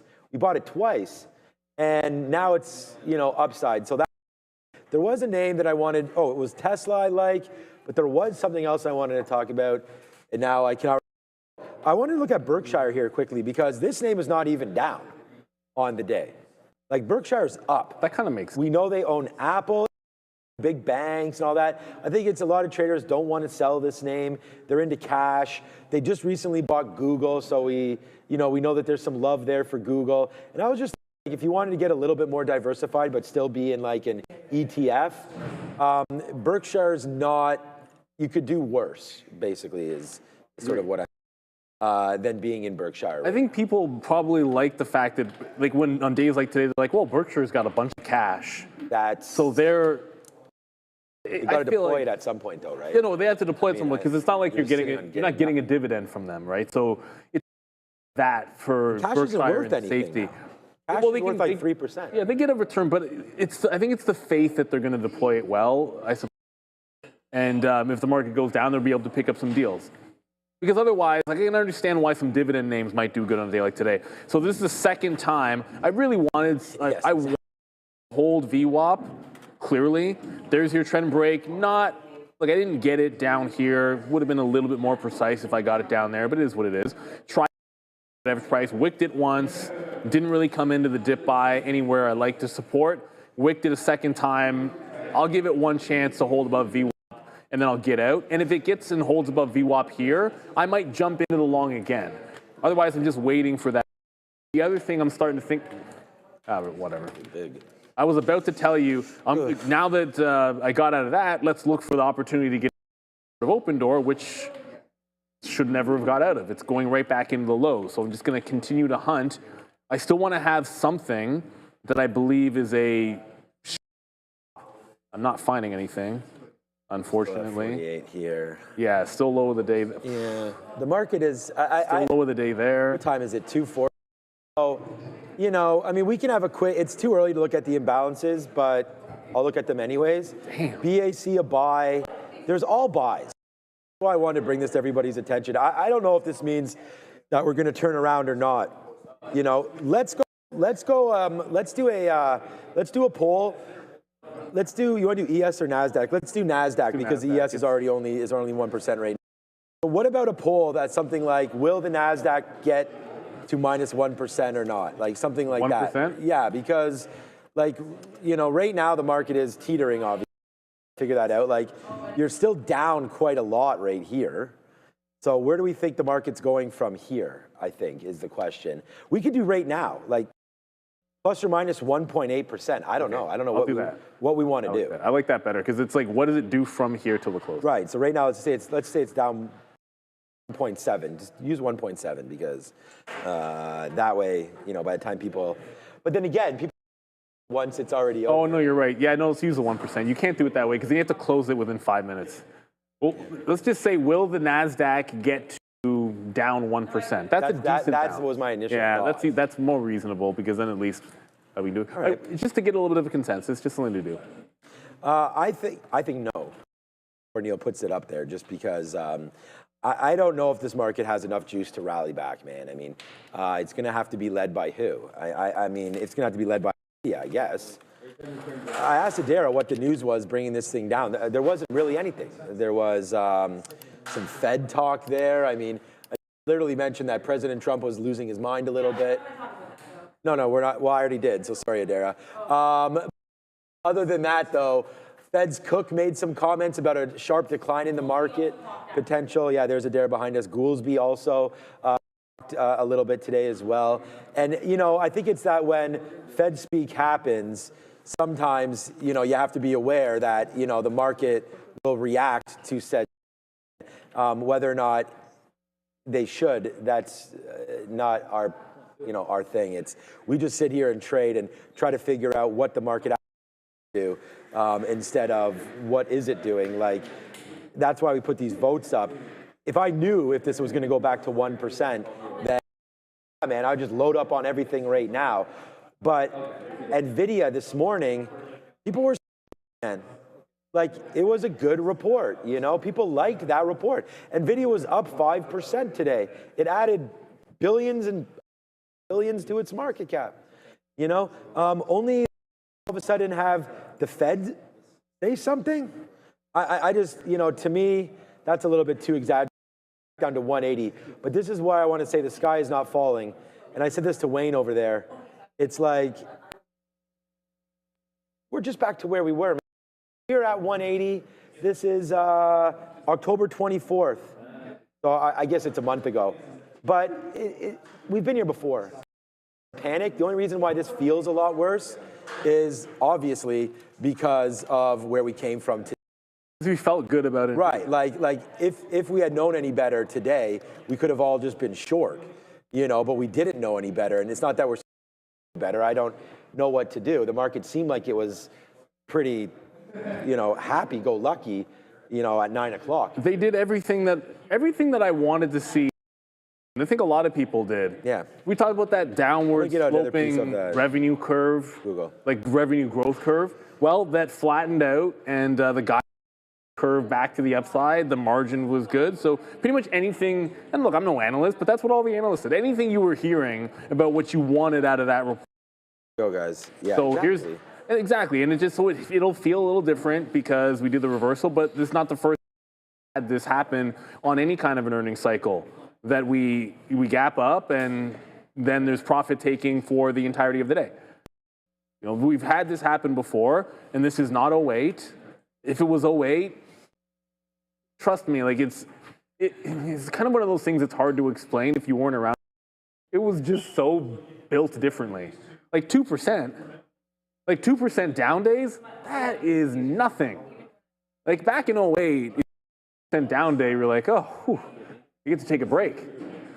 Like the bad days were much, much worse. So just, you know, you can get that exhaustion and you can be disappointed overall. Just have like a clear head. So I am jumping back in over VWAP on SL.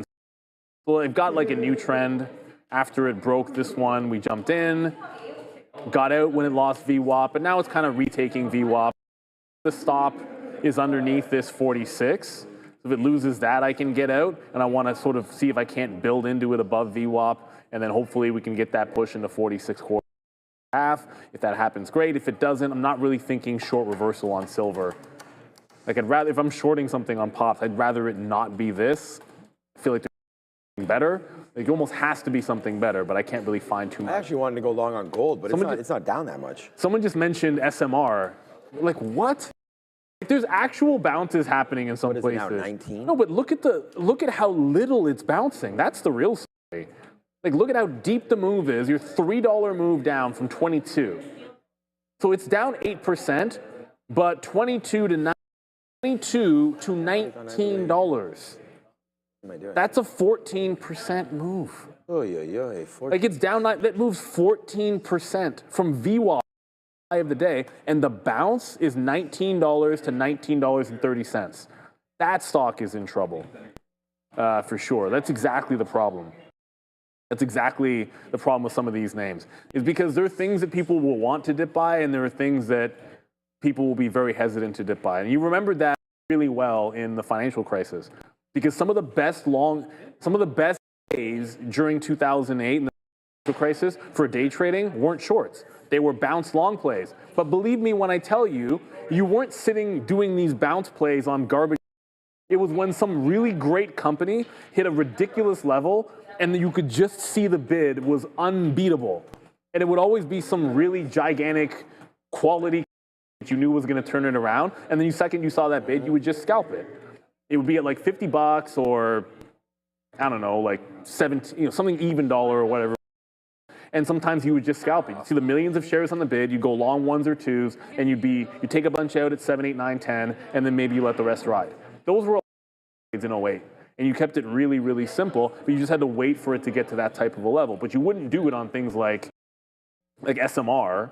Like you would do it on things like Apple or like the banks. Yeah. The banks that weren't screwed is obviously. Banks that weren't screwed. screwed. No, you didn't. It's like I think what you're saying is like you just want to look for good quality stuff. Yeah, right? that's quality is better. That's the better way to put it. The thing is. The answer to everything is just... Do they make money? Do they have cash? Yeah, exactly. And that's what I was saying about Berkshire. Like, they have cash, but what are they actually even doing with the cash?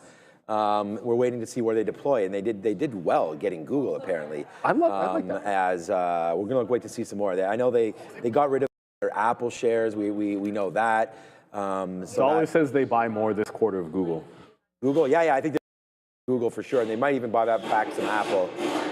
Apparently, the Google buy was to correct the fact that some of the internal talks were that they were, not that they were mad that Warren never bought Google, but that was one of the misses, apparently, that I guess they had discussed it previously. I think he earned a few misses, though. Whatever. I mean, when you've been investing since the 1930s, I mean, honestly, he's got some great calls, but I just want to say great timing also by Warren Buffett. I mean, his not even, I mean, look, one of the greatest investors of all time. I'm not going to sit here and say like, boo-hoo on that, but, he called Apple, he bought that forever, got some great 08 on those banks, man. I mean, the guy was sitting in his bathtub, apparently, and got an offer to basically take over BAC for like $1 or something like that. So, when you have a lot of money, a lot of things happen to fall. Imagine getting that phone call, like. That's what I'm saying. Because he's smart enough to know that, you want to just give me money? Yeah, it's like, okay. And then you got warrants and all that kind of stuff. But, there was a lot better things to buy that probably, like, I don't think he was really into Nvidia, Tesla, or anything like that. So there was obviously opportunities. Yeah, it's not his. Exactly. There was opportunities for more money than that. But, as an investor and as somebody that's building a portfolio, Berkshire, it's hard to beat that. So nothing wrong there. All right, just an as we were talking there. So I got another out on Google at 292.50. So, the percentage now that we're holding is down to 10 again. So we're at 15, now we're down to 10 on that. We still want to reload if it comes back in, but at this point we could lose this whole bit and it really doesn't matter. We've sort of done the damage that we need to do here today. Let's just do a little bit of a broader look quickly on the markets. I mean, we've kind of ignored Neil and I, but it's 87,000 and Ethereum, we can go over that. Maybe we'll do a broader look and then we can dive a little bit into crypto at some point here. But if we go back to 10 o'clock this morning, when I did this, every single sector, we could not find a red sector, and we did find one, it was healthcare. And I was like, well, and I remember Neil was like, well, if AbbVie gets buy some of that and blah, blah, blah. Well, now, scrap that idea right now. Everything on here is red. I remember we called this up and it was Caterpillar and I'm like, wow, Lamb is good. Remember GEV was up today, now down 5%? Like, come on, that's probably worth buying. I'm not into Caterpillar yet. They just 1%. I know, so I'm wishing that said -5 for me to buy it, but that's not, I don't wish that. It's a good stock. It's Carrier. Yeah, these producer manufacturers, just to try to get something different. And then today, it's really amazing that this guy over here, man, Sam Walton, almost said Waltman. That's Sean Waltman is X-Pac from DX, so shout out to DX right there. Degenerate. Okay, we have that. Hit your Stone Cold. Oh, this guy's on that. Didn't someone get teed up for doing the DX? And then... Yeah, maybe. I think you get teed up. Oh, what's his name got it? Oh, man. Oh, it was George Pickens. And then he jumped on the goalpost down it, and that got a flag. I'm like, Jamo did that too. I'm like, how did that get a flag? Jameson Williams did that, and he got flagged. I'm like, for that? Anyways. That dude literally, like, was like humping the ground one time. I'm not even sure he got flagged for that. But if you hug the goal pole, it just seemed silly when I saw it. I thought it was funny. But actually only down 0.8, or sorry, still up 0.8. My bad. Home Depot, like some of these names right here, I don't want to call like this is a disaster kind of day, because I mean it is, but there are some green here somewhere today, and you just got to search hard enough and you shall find them. Did you say something to us, Andre, there? No, okay. You can see in the background that we are working on that desk. There's Adara. Hi, Adara. Yeah, and there's Rob right there as well as we're getting it set up. Hopefully the market recap show, if it's set up on time, will be at that desk. And myself and Derek, a brand new host tonight. I don't know if that's still happening, though, so I got to find. Adara, are you with me tonight, or? Not as far as I know, I'm down. Okay, yeah. Well, Adara, I know, you're always down. I know that. So Adara's down if that is. Either way, there is a market recap show tonight. Whether or not it's myself and Adara or Derek, I'm not sure. I haven't seen him yet, but. I was just going to go over that. Yeah, it's GAP. So GAP, old Simbo GPS tonight. Weeble tonight. You know, GAP is another name that we just looked over at. Oh, let's go. Google's right back up again. Do we have the bottom here on Google and we really let this thing go? Hopefully this can continue. But look at GAP, man. Here, that are we looking for that to fill the gap or fill this gap? But this could be okay tonight as we wait for some retail. You know, solid turnaround story for them. Yeah, they switched their CEO a while ago and they switched over symbol. It used to be GPS there. And then, of course, we being one of the ones that's up. Did you guys like Adam? Yeah, let me know if you liked Adam if you saw that market recap the other day. You know, we're deciding on what to do with some new blood, you know, because we're going to get rid of Obi. So, no, just joking. We're not going to get rid of Obi. Where is that? Just to get all mad at me and everything. Obi's right here, so, you know, I'm not talking like that. But, yeah, just looking for more.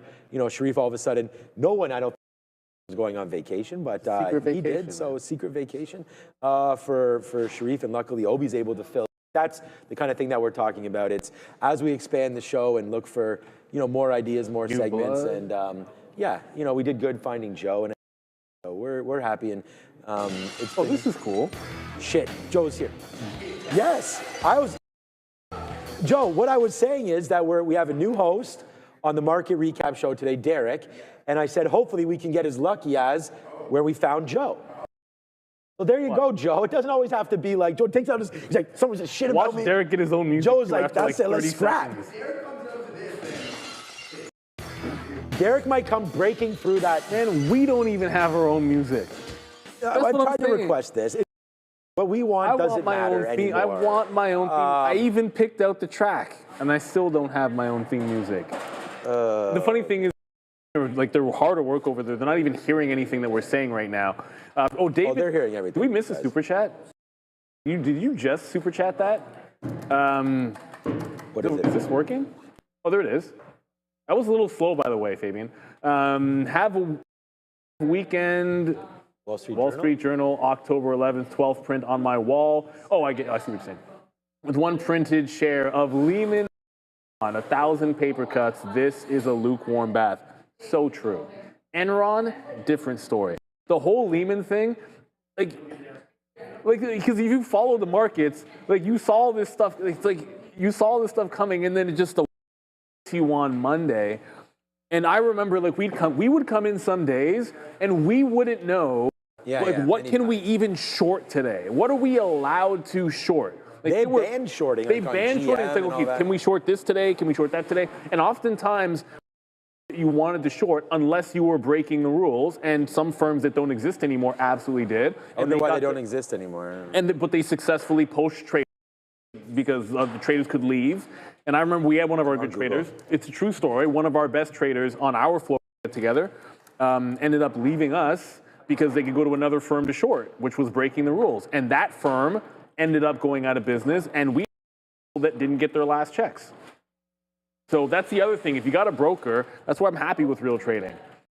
He never missed a check. Never. In 20 years, you never don't get paid out your commission that you've earned. You know, very few places I think can say that, but it does matter. We know. It looks like Brendan's hosting the recap show, everybody. So hey, Brendan, how's it going? This is actually happening tonight. Yeah, no, so there's the new desk in there behind us as we get all set up. Fabian setting up the cameras. And yeah, we're just setting up all the lighting and make sure that's all good. I mean, that's going to be awesome. Imagine we could do the show at that desk with that bottom screen behind it. Absolutely awesome. All right, so that's awesome that you have that Enron certificate or whatever you did. Cool. Pretty cool, that's for sure. So shout out to you, David. Well, maybe send us a picture or something. What was the first individual stock you bought in your? Oh man, I question. I think I'm pretty probably sure. Probably a Canadian bank. I'm pretty sure for me it was CIBC, but Rogers. But I think it was CIBC. Yeah, it's something in that realm. It was one of those two. I owned indexes and maybe like a mutual fund or something before that. But first individual stock, and it would be cool to have a certificate. Here goes Google, hopefully. Yeah. Anyways. Yeah, I don't have any stock to. I don't think so. Our friend did that. We had a friend that did that. Okay. There goes Google, by the way. Yeah, so really good trade here on Google. 293. So finally getting that extension that we wanted to on Google. So there it goes, man. I mean, we just we grab that fill and it's off to the races now. So we still have an hour left. I don't want to just keep on trading, honestly, the same name, but you know, when it's working, I don't know what to do. It's working.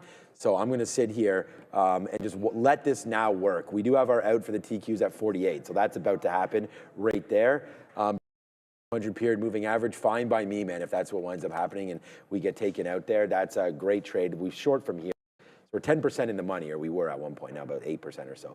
I don't look at it like that. I'm just saying, like, what a dramatic move we had here in the overall market. Finally starting to get back. And yeah, just on my watch list today, like just some different names that I was looking at. So this is like the watch list that I have. There's SOXL there, 30, down 9% today. Micron, what a disgusting. I said 3 or 4 days ago, the house of cards out of all of this is Micron. It's nothing else.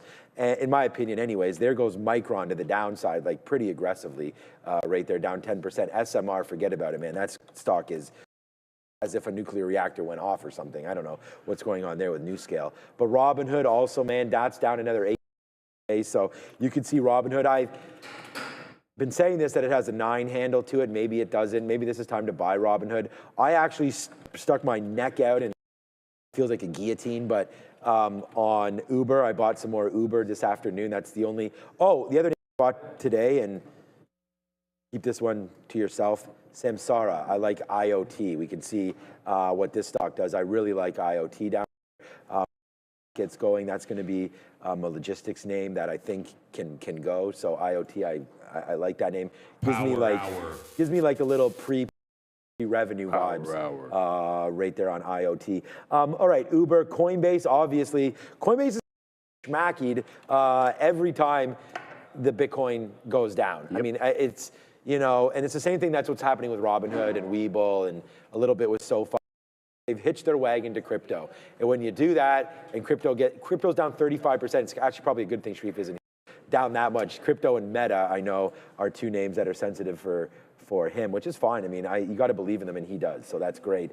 Here's Oracle. Oracle down in % today, down to 215. That's been straight line down $100 pretty much for that one. Roblox. Okay, Roblox might be, again, like I got to look at some PEs maybe tonight. I mean, I did not expect to have this kind of a turnaround today, and it's not even that bad, but NASDAQ still down 1.5. Roblox finally breaks 100. That's almost in a straight line downside. So I can throw as much shade as I want at Robinhood and all these other names. Roblox is a name that I've said I liked, and it's just getting crushed right. How about this name? When you were talking about fintechs, I was going to say, like, PayPal got that deal, some sort of a deal with Google before, and I didn't step in front of this, but I thought this was a good buy here. It was trying to break out. Yeah, and then all of a sudden, man, like it tried to do this. Like, oh, don't do. We were just. It's my chart. I don't know. Oh, it's because he zoomed in. Andre's got to refix that camera angle, but there it is. Thanks, Andre. But yeah, it's just like that did not hold, man. $65, and now you're all the way back into here. So wondering if we're getting a little excited now, possibly about PayPal. So I can't get it. I'll show you guys some stuff at the lows. Maybe if we get a chance later on. But two things. One, we averaged up into. Well, not really. I got out and got back in. But then we finally had, it's not, I might have said in the chat an all-day trend break. But okay, there's been 2 days in Bitcoin, or just 2 days. There's the morning, and then there's when it broke 90,000. So from the time it broke 90,000, this is a trend. And it's attempting to break. So for the first time in the last, well, first time this week, I went long on Monday in Bitcoin. So anyways, I went long Monday. But we're long now for the first time, at least today. If we lose this trend, I'm jumping right out. It may seem like a tight rule is the rule. If we lose the prior bar, I jump out of the trade. And then silver, which was hi-ho with silvering before, got back into it above VWAP. It was able to get to 46.15 in here, but then it lost a bit underneath 46. So entry price still going to be the best you got. Try to jump back in where we got out. So, I mean, ultimately, this is starting to roll over. I wish I had seen something that I even liked. There was nothing I liked for a short the pop. Look at Intel. I'm like, yeah, Intel, get up. Come on, baby. Like, just get anywhere near those 70s. I would have been all over that. SMCI is on my usual-ish list. And it's like the worst stuff, which is what I want to short, does not want to bounce. As I said, it feels like you're getting on the long, but you're not getting a continuation on it today. Like you get you get the bottom, I get the trend break, but it goes to VWAP and it loses VWAP. Greedy with the long at this point. We'll see. We're now in the last hour of the day, so I feel like you're getting closer to the point where maybe you start to see some profit taking for the short. But then look at overall on a 60-minute chart, we have the one up candle on the NASDAQ, and look at the wall. And where's that wall? Monday's low. They're going right into Monday's low. We're hitting it like a brick wall, and we're turning around. And what does that tell you? Like, that's all we're getting. And so with that, we see shouldn't have even, it's like get out of the longs there and just re-engage the shorts that are good at that price level. So maybe we get to this bottom, 24.27, and there's another chance to grab a trend reversal or dip buy in something. But the chance to short, I think, was when we're at 24.4. And it's a range down here relative to what we're doing, but we're not going to do this again. The Qs aren't dropping 7 in the next hour. We're probably not ripping 700 points either. So you just have to trade the range that we now have. It's the big parabolic move has already happened today. Isn't? Well, anything is possible. I would just like to suggest that it's not happening. Yeah, but we could get an epic flush into the close, that's for sure, especially if there is some sell pressure. It hasn't gone. Because the market's only down 1.75, and we could be down a hell of a lot more. Look where we got stopped out on the TQs, man. I mean, I should have done right at the 200 period moving average, man. That's crazy. We only had a little bit left, but still, that's the short that we had on. So it was a pretty epic short, needless to say, but of our last 5% or whatever it was at that point. Thinking about reloading it, but I really do think that there's some possible more pain trade coming through. So I don't know if we'll break that low. I almost rebought some Google there and didn't, so I don't know. I'm gonna get another piece out on Google. I just put it in 70s. So if we can get up into there, get out, just because I'm not feeling so great about this. There it is. Okay, so there it is. Boom. We'll say the gates of hell, as the whole market seems into the gates of hell right now. No, I bought a coffee earlier, so I'm all good, thanks. But yeah, nice upside move now for Google as that keeps going. Let me call up that little thing that we have in the background there, our stock visualizer, and just to see if there is anything that you guys let's look at Tesla. I know that's a very, very popular stock that a lot of traders talk about.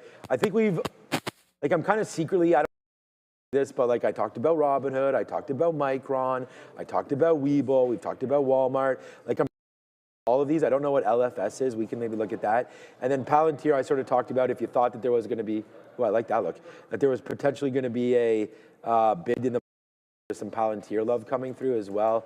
And then SGBX as well. And then Big Bear AI. I mean, in a market like this right now, I don't really want to look at Big Bear AI. We can look at it as a trade if some of you guys are stuck in it. I mean, I'm a Big Bear AI brigade leader.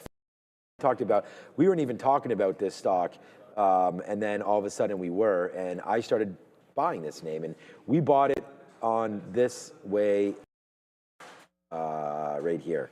So it was this move down that we already saw it go sort of parabolic to the upside, and it started to come back down, and we sort of saw that there was, 30% short float. I liked what Big Bear, I started getting deals with airports and Navy, but whatever. We were buying into there, and then we were able to get our average price down to $4. Then we got out at $5.50, $6.50, $7.50, $8.50, believe it or not. We got out 60%. We did not reload it on that last move down. So I think this is where there's a lot of traders interested in Big Bear AI at the get back up Google, man, where we get out of at the 200. So if you've been doing that on Big Bear AI, maybe let's do it again. I think that we can sit here now because we're through earnings. I know they're not making any, but they almost turned EPS positive. I think there was maybe 7 cents, something like that, for Big Bear. But what about a buy right here at 530? I think we could probably do that. Comes in. Let's have a look at Big Bear AI tomorrow and just see the reaction, because I think tomorrow could be another sell day. So I don't want to jump into anything on Big Bear AI yet, but I do like the stock, and I want to get longer in it. Tesla. So you guys were asking in the chat. I mentioned that Tesla was a name that I want to get longer in, and I do. And I think that this is, again, jumping back into the 200 a little bit much.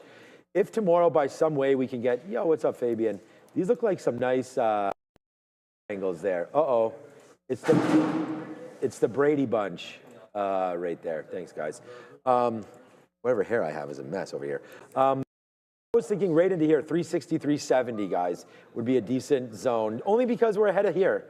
And if I just put in a few shares there, why not put in, buy, again, if your idea is to hold 100 grand of this stock or whatever, buy a quarter here, think about it again here, and then don't think too much about it here, because if it comes down to here, then I'd rather your account right now and look at it in a couple minutes. But we were down here in April, so there's a lot of stock tariff tantrum levels. Tesla's not even anywhere near it. They still can drop by half to get back into here, right? And so that's part of the idea as an investor. You got to figure out, which numbers are right, which levels are right, and which stocks are right. Because every stock you call up, you can find a level. I don't want to get involved with Meta too much, because again, I feel like the story behind Meta is just, and they've spent a lot of their money on this build out, and like if they can't show that they've made money or that they can turn a better EPS their last quarter, and meanwhile they're investing hundreds of billions of dollars in data center build outs, I do worry a little bit about this Meta stock. We saw the Meta get absolutely crushed when Zuckerberg was apparently a little bit too interested in the metaverse. It was not a great venture for them. They even changed their symbol name from FB over to Meta and their whole company as well. But we'll see what happens right now with them. But yeah, down 0.4. Actually could be a lot worse for Meta today. Surprised at how well it's holding up. But some names in the chat, which names you guys are buying. I think Neil and I gave a couple indications of some stocks that we like on dips. I actually think GE Vernova is actually getting price right now. I'm not moving. I'm not moving my bid. But where are you at the 200? $5? No, I'm above the 200. Yeah, that's all. Yeah, so fine. Everybody here could, if you watch the show enough, you probably could guess the exact price that I'm at in front of the. I would say 542. Because that's too high. Yeah, you could be at Will Clark levels. 500. Yeah, exactly. So we'll see. I think it's going to be around here somewhere, 520, something like that. For no, it's not in this way. Maybe it's not that easy. It's 502.22. Yeah, okay. That's why I said 22 is too high. 502.22. That's exactly what my bid is. 502, man. That is a 200 period. What are you talking about? Yeah, I'm in front of the 200 period. Yeah. Okay. I thought you were well in front of it now. No, I considered in the last few weeks moving a bit up, and I'm like, no, I'm convinced somewhat that I'm going to get filled. I've left it in there. I actually think it's only good till the end of the year. Oh, end of the year? Well, you know when you put it in, it's like, when is your limit? Next week, when is your limit good till? I was like, I gave it enough time. It's way out there. Somewhere in, I think in the middle of December. I'm only commenting on that because I think that I think tomorrow could be nasty. Well, I'm going to get filled on that order. But you won't get, this is not tomorrow though. No, this before it might be December 15th or something like that. The order is good till. And then if I'm not filled by then, my intention is to buy it before the end of the year. Buy back in before the end. That's not a bad call because if it doesn't fill me at some point in December, I'm just gonna buy it where it is. Right. I tend to do that. Like I'll hope for I get my bid on a dip, and if I don't, and we're getting toward like too late into the quarter or too close to the next report, then I'll just get my buy. There was a trend break on Circle. I threw it in the chat. Circle? Oh, that's a great one. Yeah, I was gonna show the daily chart. The daily chart of this, which, you know, hopefully no one's in this. So there's the low. There's a kind of a distinct trend that lines up with the low. It just broke the trend line. So the prior bar high, for anyone looking at it, is 67.15 or so. So call it like the 20s. That gives me a nice tight. I don't even have any bids out yet because I just got into this. But looking for a pull. If we pull back down and break lows, I'm kind of thinking this prior low is a good spot that we can work out of a circle into. And as I said, I wanted to show particularly this because Circle's doing something that you're not seeing in a lot of places. Oh yeah, that's a good one. There's an IPO that is within a stone's throw of making an all-time low today or tomorrow. You know, lots of things were already breaking down. StubHub was already breaking down. Don't at me with StubHub or something that was already breaking lows. This went from 64 at the low, 64 something at the low, to $300 to now 66. We're trading it at 67. This could easily break that low. Could be floodgates. Tomorrow ends up a free fall Friday. All-time low breakdown on Circle, please. Whatever that actual number is. And I'll probably pull it up to be more precise, but it's about $64. There's no way it gets there today. We're a little bit, 40 minutes left in the session. Pretty unlikely. I almost want to change this. But that sucker is, all-time low break? I almost want to change. Because I actually thought about something. You just said it right there. What did I say? We should maybe vote on a free fall Friday. Oh, yeah. What do we think tomorrow? This is already 50-50. Everyone's wrong, okay? I mean, everyone that voted mini bounce, I think you're going to be wrong. I voted no. I said that even before we got this up. And I'm not just saying fun. I'm not saying that we're going to be wrong or right. I would rather be right. I'm only long Google. I mean, I would rather this start to battle. But I'm just wondering, what does everybody think about tomorrow? I'm not really feeling that great right now about this price action, especially the fact that we had just tried right there to go and then we'd fail. That's not, for me, that's not a good sign, but it's only 314, so there still is some room to go. All right, this is the thing for me, right? This is to me the dog that wags the tail, just like I think Nvidia's the whole market right now. This is what's down the whole market. Forget about Nvidia anymore. This was 98% chance of a rate in December. 98% just 1 month ago. All right, 99%. Sorry. All right, now 40%, and yesterday we were down to 21%, and then unemployment came 4.4 versus 4.3, and that gave a bump to it, and then now today. And Goolsby and all that saying, look out for potential market turnaround, okay? So I don't really feeling overly great right now about the next rate cut. And if the market doesn't get a rate cut, then potentially we're not in that rate cut cycle. And what I think about that? No bueno. And that's what's been happening. Maybe my Spanish definitely needs work. It's definitely something that's affecting. Why is that incorrect? No, it's right, but I need to probably speak better Spanish. So this is the thing here. That constellation, I really like CEG. That's probably just like GE Vernova. It's a very, very similar play. So I was just going to say, it's something here. This is a good one, man. Constellation. This is not one of those Oak Lows or SMRs or anything like that. This is a legit, right? This is CCJ. If you want to get Cameco, CCJ, if you're talking about uranium and stuff, this is another legit play. So this could be another one here that you're getting that's a real, been around for a minute doing.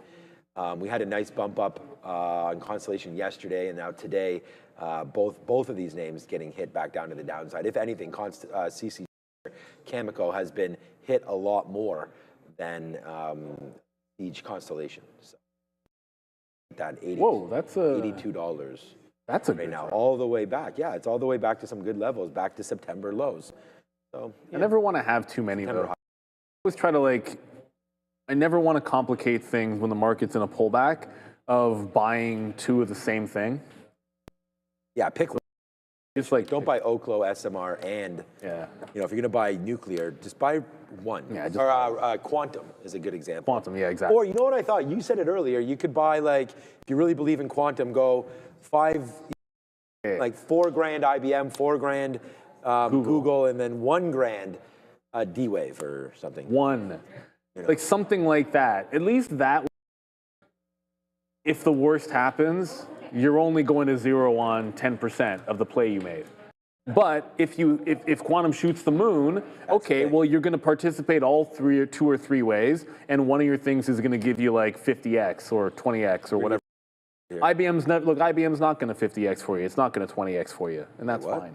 But it's also not going to zero, and it's going to pay me a dividend. I absolutely did not dip buy any D-Wave. I just suggested that as an idea if you wanted to hold some of that or get into some of that. Oh, I missed that Google. I just wanted. Yeah, I haven't done. Well, you guys know I foolishly at $30, and that's going to be a problem. But that was not a significant amount of money. I'm not averaging into it. Okay, so we just got Googled out there at 392.35. Nice play there. Finally, it looks like these are the highs. Until we break this 200 period moving average, I don't have any offers out.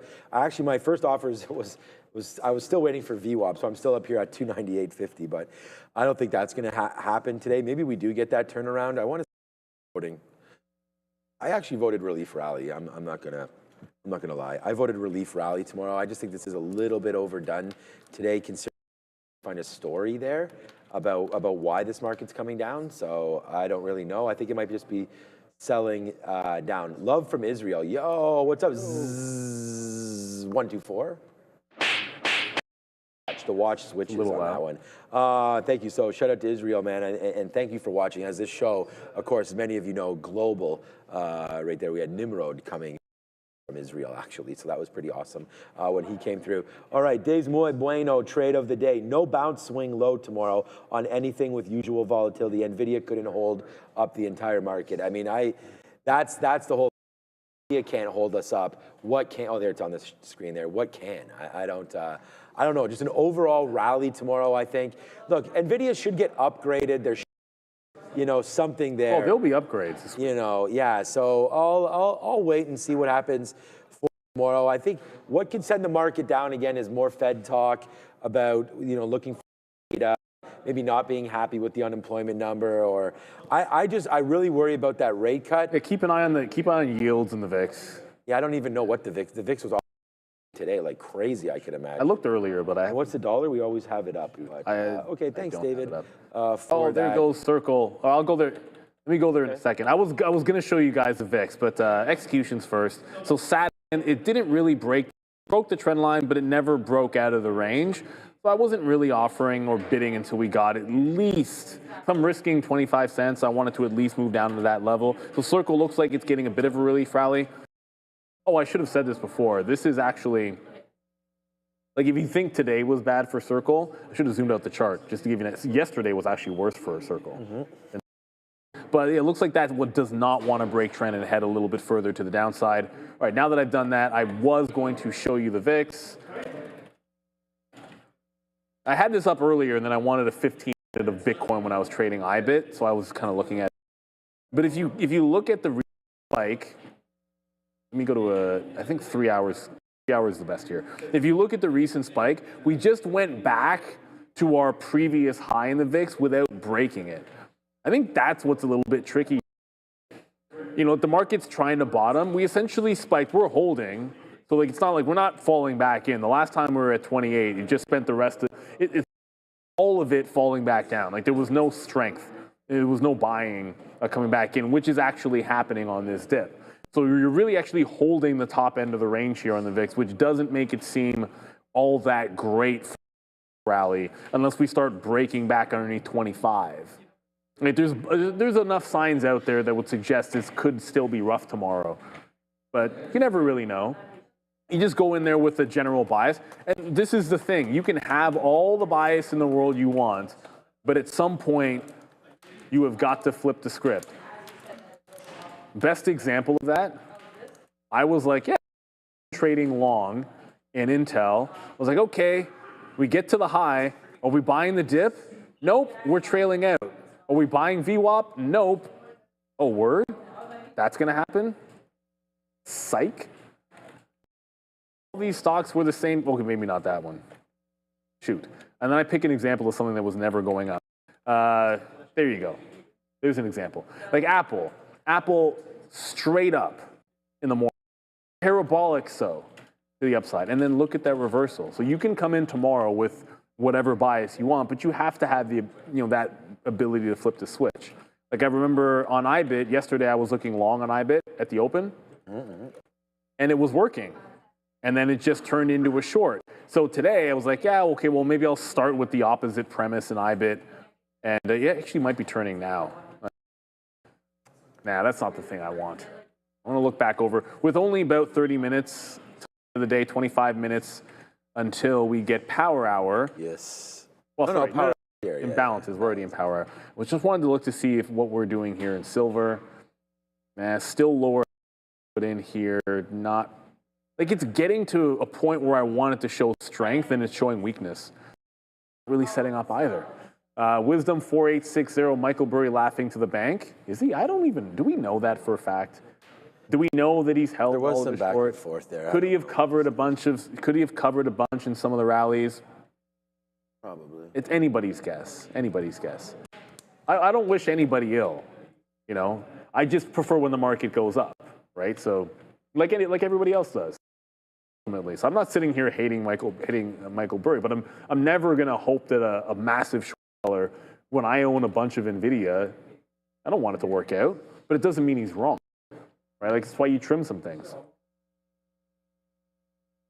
Yeah, no, I don't know what that is, but I mean, he is making a rake if he's still in it because Palantir. That was shorting it before, I think, and that was, it got its way up to 220 or so. So Palantir is also hitting the skids pretty good here over the last couple days, that's for sure. I mean, we were, again, like last week, I shouldn't say 4 days ago, but last week we were right here, man. We were at 192, now you're at 150. So, as the giants go, the harder they, stocks go up like a escalator and down elevator.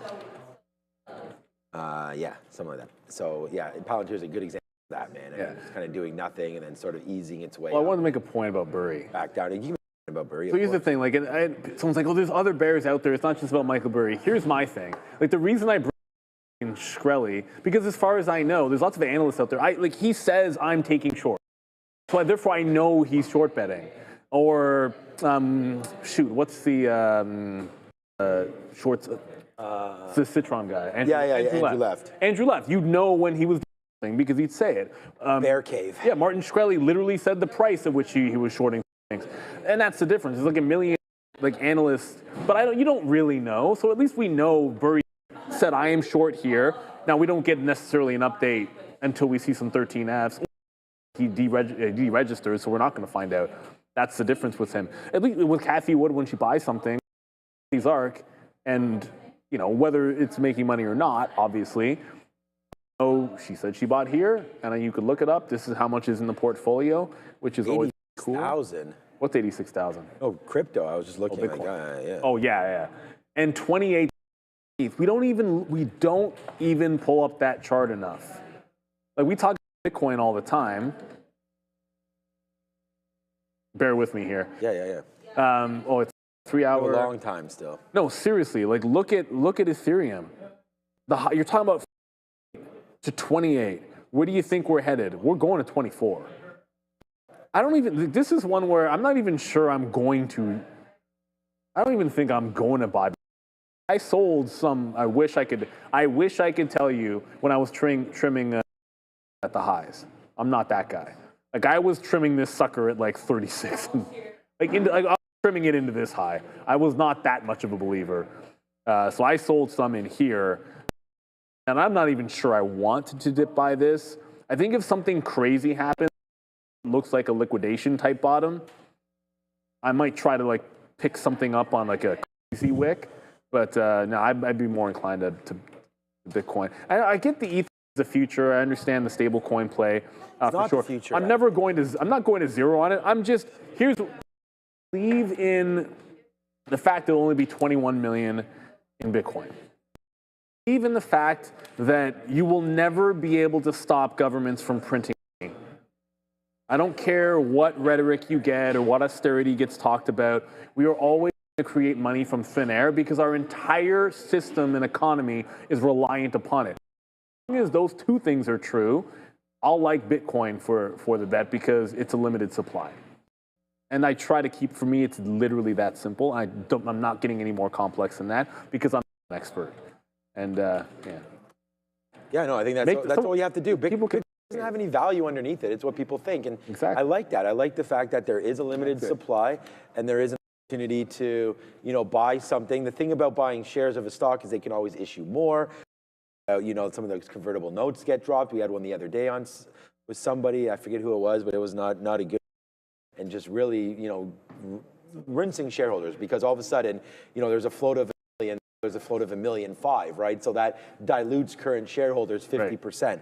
We know that necessarily cannot be the case at all with Bitcoin. Okay, apparently there are some more. Look, I want to thank everybody. Everybody's saying what a great show we're putting on here. So I want to thank everybody for your kind words. We can only try to do as good as the midday guys as well. Okay, here we go. What does it say? What on nickel here? 200 Mexican pesos. Next time, send us some tequila over here. All right.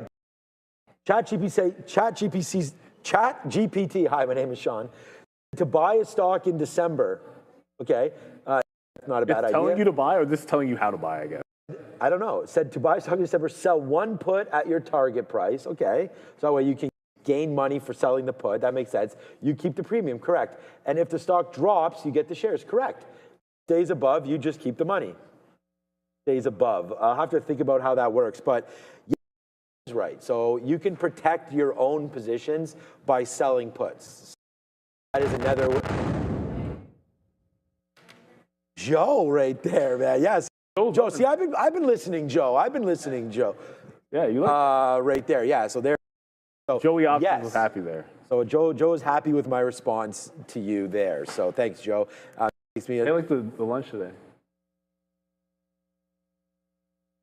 Huh? Oh, my bad. I was asking. Sorry, he's on the. Joe's phone. on the phone with his broker. He's trying to get more over here. Joe, I can't tell. I don't. Joe's telling them, look, Joe wants all 21 million coins around here. So you want to make sure that there's no one else coming in to buy this right now. There was a second one. Sorry, we got two more super chats. Willis Addison. Oh no, that's not the Willis Addison one. I think you're. But Jin got smoked. Nvidia calls. Can we get 90 tomorrow? I mean, can we? I mean, look, answer to say anything can happen, but what do we need for 190? What do we need for 190? I think because of the volatility today, you pretty much just need the floor in the week to hold. It might be asking a lot. Good news would be it being a Friday. You might actually. Rob just gave a quarter for some reason. Okay. Rob did? He just put a quarter. He just put a quarter on my desk. All right, let's bet a quarter then. Let's bet a quarter. What are we betting? Do you think Free Fall Friday or not? What did you vote? Oh well, okay. Well, now have a quarter I didn't have before. I say let's go Free Fall Friday. Okay, so I'm going to go on the other. So it's 50-50 or the other than Neil or I. We'll bet a coffee for each other, but we'll just because the quarters. Hey man, whoa, hold on a second. Money on the game go good. You can't. Yeah, but what do you mean? That money just showed up. I mean, who's in here? First of all, that's my change bucket. This is what I'm saying. Well, that's my quarter then. You can pull a quarter out of my change box to go bet against me. Yes. There you go. Who carries money anymore around? Oh, but you have a No, but quarter? that's why I have that. Like, it's just this. I used to have we a go. lot of change in that, and then over 2 dimes and a nickel. money on makes the game go good. I never even heard that before. Oh, it's like you're playing It's like a street ball. dominoes. If you're playing street ball or whatever, okay. or rolling domino, whatever it is. I thought it was a domino. If you don't, like, if you don't, you can't Right. say you're putting. No, cash It's goes not like on. you're paying 3 card and you just always double down. Yeah, cash goes on the table before the game starts. Otherwise, and it's just principle. If you're, I'm gonna say, if you guys know, there was a super chat where I was trying to answer. It was Jen, and essentially, the point was, look, there should be some kind of a wall of support in theory at 180. I feel like we're heading lower, so I can't really, I can't tell you I'm optimistic about it. Like, I wanted the long to work above prior level today, and I had to give it up. I was looking all for this to hold to play in at 200 today. One just gave up the long. And I think the same thing for 180. If that level holds, it's not that big of a rally in 90. I'm just skeptical that we're going to get that. So we'll see. Anything can happen. That's a very key level. There was one more super chat. It was Willis Addison's, I believe. Oh man, those noodles smell good. Damn. There's 2 more? Okay, Willis McGahee? Florida, right? What could have been, man? Florida? He was a Gator, and he remember in the championship game. I know. He busted tore up his knee. I know. The guy was going to be a legend. Anyways, I'm a big fan. Smell it. My Nvidia earnings 180 puts were saved, so we get the other end of the coin. No shit. It's like, why did you not get out of those? I guess you just hold them. You never know what's going to happen. But I guess didn't. When do those expire? Because it's assuming you're probably talking about tomorrow's, right? Well, the thing is, when you buy them at 195 and it's down, it doesn't even have to break 180. No. You're well in the money. I would cover those. Just in case they don't break. They might be Friday expiry, Willis. I don't know what your expiry is on those. They expire tomorrow. I would cover those. I don't know if Nvidia is going down. I just got an update from Brendo. It's actually going to be Aaron and I on the recap show because we're doing all this change there. We don't want to throw new blood. Yeah, I don't want to throw new blood in there. Throw them to the wolves there. So Brendan just double with me if that would be fine. Of course, I mean it's going to be a dare of myself. So that'll be really good. We're excited to have that back as we celebrate what is a pretty eventful day today. That is coming after hours. Yeah. Oh, what I want, we have it's Gap. There's not too many. Gap. Yeah, but there's bigger names than that. Weeble's actually. Oh, Ross. Yeah, Ross. There's Alaskan Air. Oh, ESTC. All right, here. Okay, Adara's ready to go. She's excited. She'll be joining me on the recap show as she these earnings plays in my ear. Okay, the thing that nobody wants to see, we're going to do it right now. Ripple, $2. Like, I just want to go over what's been happening here in this market. Thankfully, Tether and US up, because if those weren't, then we have a much bigger problem in the crypto space, that's for sure. All right, Solana 133, high of 250 a month ago. Like, wow. XRP, $2, high of 3 and a month ago. Amazing. Crushed.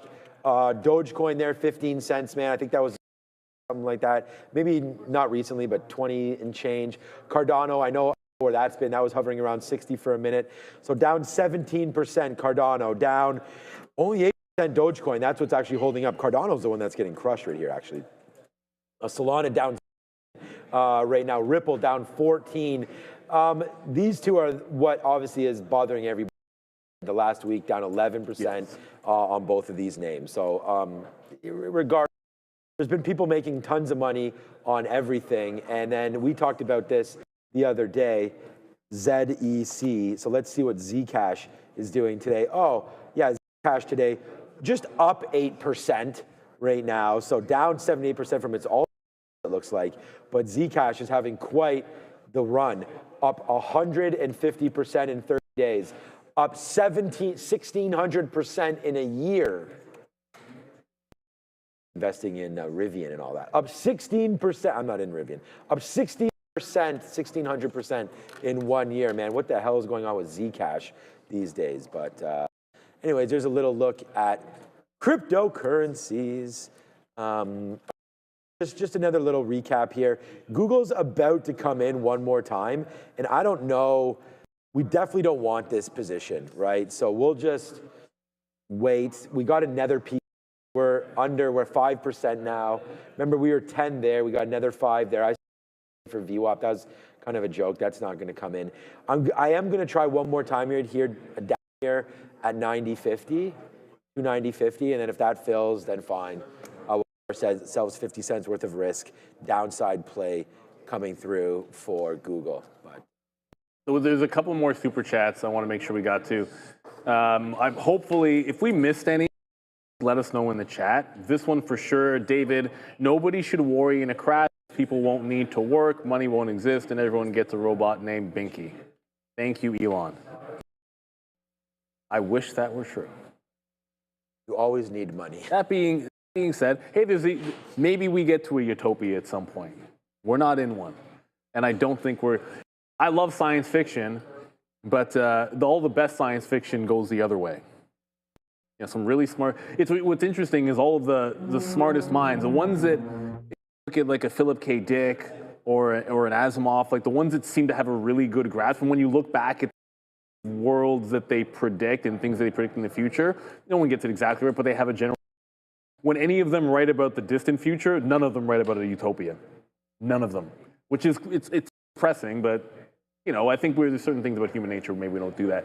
But it's fun, and thank you for that. And then we got another one in here. Micron. Just to remind everybody, here we go. Thank you, Safe. Thanks for all you do. Trader TV Academy include content on options trading. So we do have the Trader TV Academy rollout that is coming soon. Keep looking out for updates. We will let you know when it's rolling out. Education and trading. Now, obviously, here at Real Trading, we trade on the P8 platform. It is equities. You can trade currencies. You can trade futures here. You can trade crypto here. You can trade, the aftermarket and all that. Currently, you cannot trade options. It's the kind of thing that, for sure, once that's on the platform, it would. I was going to say once we haven't released any information about the academy, but it's a ongoing thing. It is. So it will always be built. Lessons on top of lessons and things like that. Because the market's always changing, right? Like when we go 23.5, when the market's effectively 24 hours, then there will be new lessons on how the structure will be changed. That is what it is going to be. It is a living. Like I told you, when I started trading as a trainee, the uptick rule was in effect on every NASDAQ stock. And then I remember when all of a sudden it's like, oh my goodness, you don't have to have an uptick to hit the short. It's a thing for that. There was also when Reg NMS came in, right? So no one knows what Reg NMS is. So it used to be, how do I quickly explain? So it used to be, why is this on Comcast again? It doesn't even matter. See all these different gateways. Yeah, it's true. Maybe that's why I had it on here. All these different gateways, Reg NMS basically means that all of these different quotes, NASDAQ, ARCA, NYSE, they can't quote a new price changes until all the other books go there too. So you can't have cross markets. It used to be so inefficient that somebody could come in on ARCA and it's at 65. Someone could swipe ARCA down 10 cents and fill ARCA all the way down the book and the other gateways would still be there. What do you think that meant for day traders? It meant if you saw one of those orders, you could effectively see that happen, swipe the other gateway, the price is possibly going to correct down, and arbitrage. Like you either guess that order is gaze and buy that ARCA all the way down and then think it's going to recover, or you think that's leading the market and you could swipe the other books and essentially get that trade. And with the market always changing, it's more efficient the way that it is now, but you don't get the arbitrage trade anymore. So that's those always new things happening. This ESTC that Adara mentioned is absolutely getting smoked right now. Is it? Oh no. Look, since she mentioned that with the reporting, on highest volume of the day, it just broke the low. And all of this volume is the biggest volume it's made all day long before its report. There's only 10 minutes until the imbalances come out. So very quickly, and we'll go back over. CNQ is a sell of 2 million. SOC sell is a buy of 1.6. Oracle is a sell of 900,000. That's not very big. And no Ooh. No BM&R today. Oh, buddy. I know, I was looking at that. Yeah, No BM&R today. The first time in a while. Because crypto's getting crushed. Wasn't it just as bad yesterday? No, I don't think so. Was it just as bad yesterday? Maybe not. We did get, okay, so right now we are moments away from breaking on Google. We took the trade, fine with doing that. Looks like it's going to break, and then that's that. So we're going to get out here on a 290 Google. I mean, the orders are, there it is. The orders are, I don't even know if it broke there, but the order's already out. We actually got 90 flat. We should have, for some reason we got 97s there. I didn't even see that break. But okay, well, whatever, we'll flush it down. I mean, this is more for the market than for me right here. We did good on Google, but there goes the break. Look at the market, man. Absolutely cracking into the close. 11% for Robinhood. Maybe they're, I did like no bounce back, and we talked about that. Bad. Micron lost 200? Oh, man. Micron, I can't believe not being short Micron myself, but. You're at the 50 period and at $200, down 11% on Micron. Yeah. Oh, what's SNDK? I mean, Palantir might break 150 tomorrow. Yeah, SNDK is another one. Western Digital is another one. Oh, snap. This was, oh, of course it was. Not good. Lost stores tonight, another one there. What is that, SNDK? Oh, how much is that down? Again? 21. Look at the flat bottom break on this piece of.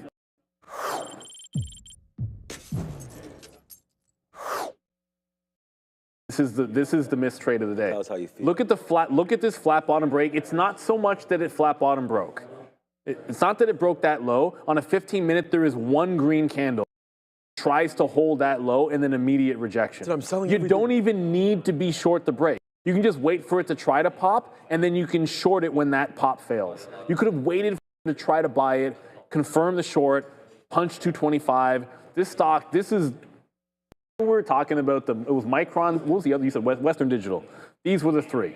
It was SNDK, WDC, and Micron. Those were the three. Forget about Nvidia, forget about AMD. All three of those were the most parallel. The three that unwound the most today. I mean, excuse anything. I mean, crypto is different, right? There's plenty of crypto stuff that's down 10% today. But there's no chip names or in that space that are down. So I don't know if these are even going to be buys at the 50-period moving average. I felt that way. I felt that way about IBM because it's more of a defensive type of growth play. And that's basically it. So I'm going to wait for 350 here, see if something pops up of interest on the imbalance locator. 5 minutes, nothing there yet. There's literally nothing there right now. But if something pops up, maybe BM&R, I don't know. Random, it could, like Nvidia could pop up out of nowhere. It's been a volatile enough day that maybe you get that. That's your new position alert. I don't know. I don't have that button on. I'm in Tesla. Just to see, I mean, hopefully, I don't know, but maybe there'd be some get up here into the close. So I bought it. My stop is literally, as my kids would say, at the low. They wouldn't say it literally. We break 397.50, man, we're out of here. Honestly, like, I don't even need, it doesn't even, that exact bottom is 40s. I don't care. If we get anywhere near there, I'm getting it. My stop is 397 flat. I'm this low, 397.50, and then getting out. I just looked down. That's what I'm doing. Okay, you know what? We're 50 cents in the money here on Tesla, just real quick. I'm going to take out 5% if we can get that above. Oh, man, what exactly are we doing here? All right, nice move upside. Let's just see if it continues to go. I don't know. We have imbalances coming. They could be huge sells, but I'm in this name in case it's a huge buy. Tesla is at a level, there's been so many, I could go peruse my own Twitter and show you, we nailed Tesla down here many times. But today is not a day to be going hard on share size. So let's wait to see if this goes back to the upside. I mean, obviously hoping that the answer to that is a resounding yes, but I don't know if that is going to be the case here by any stretch. imagination on Tesla. But we're going to try it. It's a key level. We've been in here before. Let's see if there's some sort of get up to this name into the close. Okay, we were just 75 cents in the money. You can sort of get that feels about this name here, and of course that's Tesla. We just got some out at 399.20 there, which was 75 cents. But hopefully we get upside. Breaks lower, it breaks lower. This is worth a shot for like half a unit. I'm not willing to. We've had a great day, man. We've really hit some of our levels today, and it's been good. Back on that Google breaking, and we may give some back right here, right now. Might keep my hands around the. BMNR is now there as a big sell. Okay. Yeah, 1.7, 1.3 now. It's going back and forth between 1.7 million sell, 1.3 million sell BMNR. So the last couple of sessions, it's been doing this, like it'll be a sell at the lows, and then you're looking for a reversion if it pairs off. Oh, we missed another super chat. There we go. 3 minutes till the imbalances come in, so we got some time. SPX now below the 100 DMA. Actually, I use the 50 and 200, but I'll take your word for it. Yeah. Think the market can bounce, or do we trend to the 200 DMA there? Also, for anyone that got it, AMD puts went ballistic. AMD puts, oh well. Well, yeah, I mean, yeah. You're right about that one, my friend. So I don't know where the 100 is, but presumably, the thing, I like the 200 period because I know that that's a metric that a lot of funds look at. And when I line this up, your birthday. It lines up with the 2025 like February high before we dumped into the April low. So like that lines up really well. So like now that you've lost here, I'm kind of thinking like you're just in the middle of nowhere. I'd have to see major names bouncing off key levels, but the futures themselves, if we're in for some kind of an actual correction, then to me 620 is the loaded up level. So 2 minutes to go to the balances. I'm going to throw that back on BMNR because that's Joe cracking his Bitcoin or something over there? I don't know what. He's on the phone with somebody. He's like Victor Lehman. So he's explaining something to somebody on the phone. That myself. But here we go, man. He's liquidating his Bitcoin. I told you he's buying all 21 million coins there. That's why he's got to make sure he's putting in his ledger codes probably what he's doing. Make sure he can unlock everything, man. But here we go, man. We are now almost $1, but we'll sit this for Ozen if you're around. I told you what I was doing on Tesla. It came in, we bought 397.50s. I don't know what it's going to do, guys. We're just having some fun here. I'm already out of half, to be honest with you, as it came right back up to the levels again. And here we go. Let's go, man. We now have 1 minute away from hopefully something here happening. But yeah, BMNR continues to be a sell. Tesla, who knows what it's going to do. I'm sitting up there at 3. We get a fill, maybe we don't, heading into the close. But we're waiting for Tesla to get going with only 45 seconds left. And it'll be the imbalances that really hold the day here for Neil and I. So I'm just going to but we're out of our positions anyways. Just activate this and get ready to see what comes in just 30 seconds now on these imbalances. So we'll wait for it. There's FXI. I thought we had BMNR on here. It must have came off. It's been bouncing back and forth. It was of 1.3 or 1.7, but it's been doing this disappearing act before. So Tesla's coming back in. I'm going with the assumption that like something shows up. So I'm only looking at BMNR right now. SOXL, that's irrelevant. 1.4 million. No, Tesla, don't do it before the imbalance. BAC, that's going to be a nothing burger. So 5 seconds to go. Let's see what happens here. The market is at the lows. We talk about the late money being important money. Nvidia's a buy. 2.7 million to the buy side for Nvidia. Let's go. I don't know, but Tesla must be a buy of some sort, or the market is a buy. The market's a buy. Tesla. Yes, good move there on Tesla. Just spiked right back up. We almost got stopped out right before that. You might have heard me say, come on, market, don't before the imbalances. And Neil, there it is right there, man. It's a $2 winner. So let's put that on the board now, as there goes Tesla, man. Hey, those who take the risk, get the reward sometimes. And sometimes you get the fork as well. But right now, nice move right here to the upside for Tesla. We are now getting out on this, man. That's a nice move back to 399. We'll just sort of top the day off right there. And good on you, Tesla. Nice to see that move upside. I didn't even look to see, like Neil was mentioning. It is 720,000. Yeah, so it looks like most of them are going to be buys right there. Apple's a buy, Tesla's a buy. The only thing that's a sell is Oracle. Nvidia almost Oracle and SMCI. Oracle's a sell of 1 million shares. SMCI is a sell of 900,000 shares. QUB like whatever, that's a quantum name. Out of the big cap names, we don't have a total number. Shoot. We don't have a total number, but the overall market's a buy imbalance, right? Like Nvidia's 2.0. Anecdotally, obviously Intel's there, Apple's there, Tesla's there to the buy side. There was one other name. There's Goog for 600,000. So all of the Mag 7, Amazon and Microsoft are small buys. Broadcom is a buy. All of the major names are buys with the exception of Oracle. BM&R did not show up, so I can cancel my stop order. It's not going to be a trade there. I just had to stop through the low of the day and was going to punch long if I saw a notable opportunity there, but there's nothing. Someone just asked, what about Hood? Did not see Robinhood. Look, I'm not anything. I can sort it by. The problem with small imbalances is to find Robinhood, I can either just put it into a list or I can do this.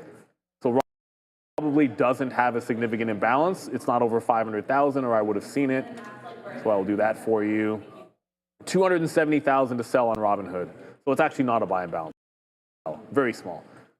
But trust me, that's not going to move it shouldn't move Robinhood. I shouldn't say it's not going to, but it shouldn't move Robinhood that much, that kind of a sell imbalance. You want millions of shares. Yeah. Not like Tesla's a $400 stock, so 700,000 good enough.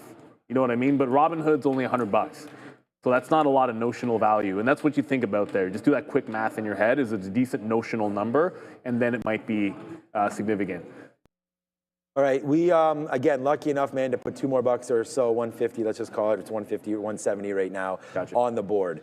So really good there for Tesla, man. And you can see we're getting out of everything right now. So I only have about 25% now left. Let's call it 20% left of Tesla. I was actually waiting at 401 to see if we get anything up here, breaking through the 50 period, then give me that right near the 200 period moving average there for Tesla. If we could, if we're lucky enough, I should say, to grab that fill, we'll do that here for TSLA, of course. Breaking a little bit higher is what I'm looking for it to do. We'll see if it does want to do that.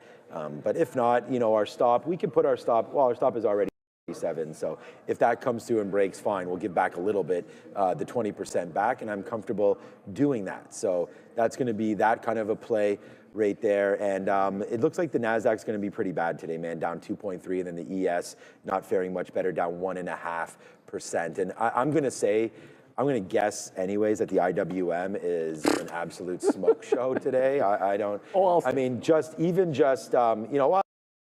actually same as the ES, so it's not that bad, but this is more the problem. I mean, this is, the NASDAQ's nowhere near the 50, or maybe it is, I think so. But the IWM is actually approaching your 200 period moving average, and they're not with rates. No. So, you already know about that. And just to double check, I wanted to make sure, I'm always looking, but Neil and I look at about 5,000 charts a day. So, the Q's broke through talking about right there. Yeah, they smoked it today. So yeah, right down through. So similarly, the Q's and IWM. So maybe I should be dip buying the Q's right here instead of individual stocks. Just buy the market. The market's in trouble right now. 5 minutes left, and it looks like we will. Look, we did good. We did good on Nvidia. We played those imbalances, but right now it's going to come out. Breaking of 297. Out of this just to make sure, yep, that's the stop, and here it comes in right now. You are moments away from getting hopefully a flip up the other way around, and we can get 5 seconds. We'll see if it wants to bust. Most of the bids have paired a bit. Okay, that's what I was going to say. We'll have to see where there it is. And so it just breaks. It actually goes a little bit higher there. Nvidia is now taken out now at 298. We just got it out there at 297.90. Now I'll take another fill. Okay, another fill out right now. I don't know. It doesn't look like it wants to do too much. We just got more out at 98s. So here it goes. Let's just let it break. I have 5% left, 10% left, sorry, on this trade right now, but only 4 minutes to go. Yeah, only 4 minutes to go, but all the buys have turned into sells. Whether you're trading Nvidia, whether you're trading Tesla off the lows, whatever it might have been, the old days meant that you're risking your own money or having not to start out. That fear of losing kept lots of traders on the sideline, but it's going to change. It is changing. Trade the pool is transforming how traders access the markets. The limited risk trading model lets traders use funded capital, and trade the pool absorbs the downside. That allows traders to focus on what truly matters: discipline, consistency, and growth. When you hit the profit targets, you keep 70%. no fear, no barriers, just real opportunity. This is the revolution of limited risk trading and powered by Trade the Pool. Visit tradethepool.com or scan the QR code now. Get 10% off your first evaluation. So shout out to them. I think I ran through most of the list of those flips at 55. Nvidia turned into a sell. Oracle was already a sell. All of the other Mag 7 buys have paired off there. AMD is a small sell. We're not going to end up with a green day. You know, we're going to end up blowing past the 2% to the down.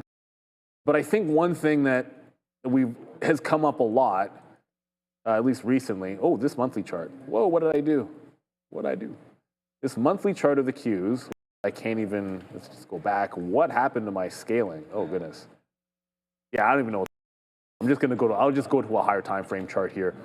If you look at a daily chart of Qs, at the beginning of the year, remember that, everybody? Remember February? Remember when we lost 25% off the highs?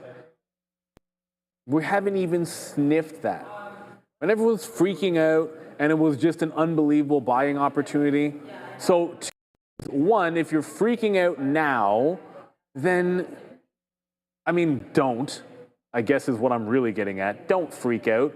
If you're short-term over-leveraged, that's one thing. But if you're talking about your long-term portfolio, you can't be freaking out in this, for sure. But you can be thinking about, if something resembling this happens, what are the things that I'm interested in buying and where am I interested in? That's the first place my head went. I was like, is there anything that I wanted to buy today at a level I liked? And where are some things that could hit in the next weeks and maybe next month if this is really the start of something crazier? Or maybe this is it. Maybe this is this kind of move and you bounce and we just keep going up from there. You never really know. Chowbuster saying, is there an update on Warner? Is there an update on Warner Brothers?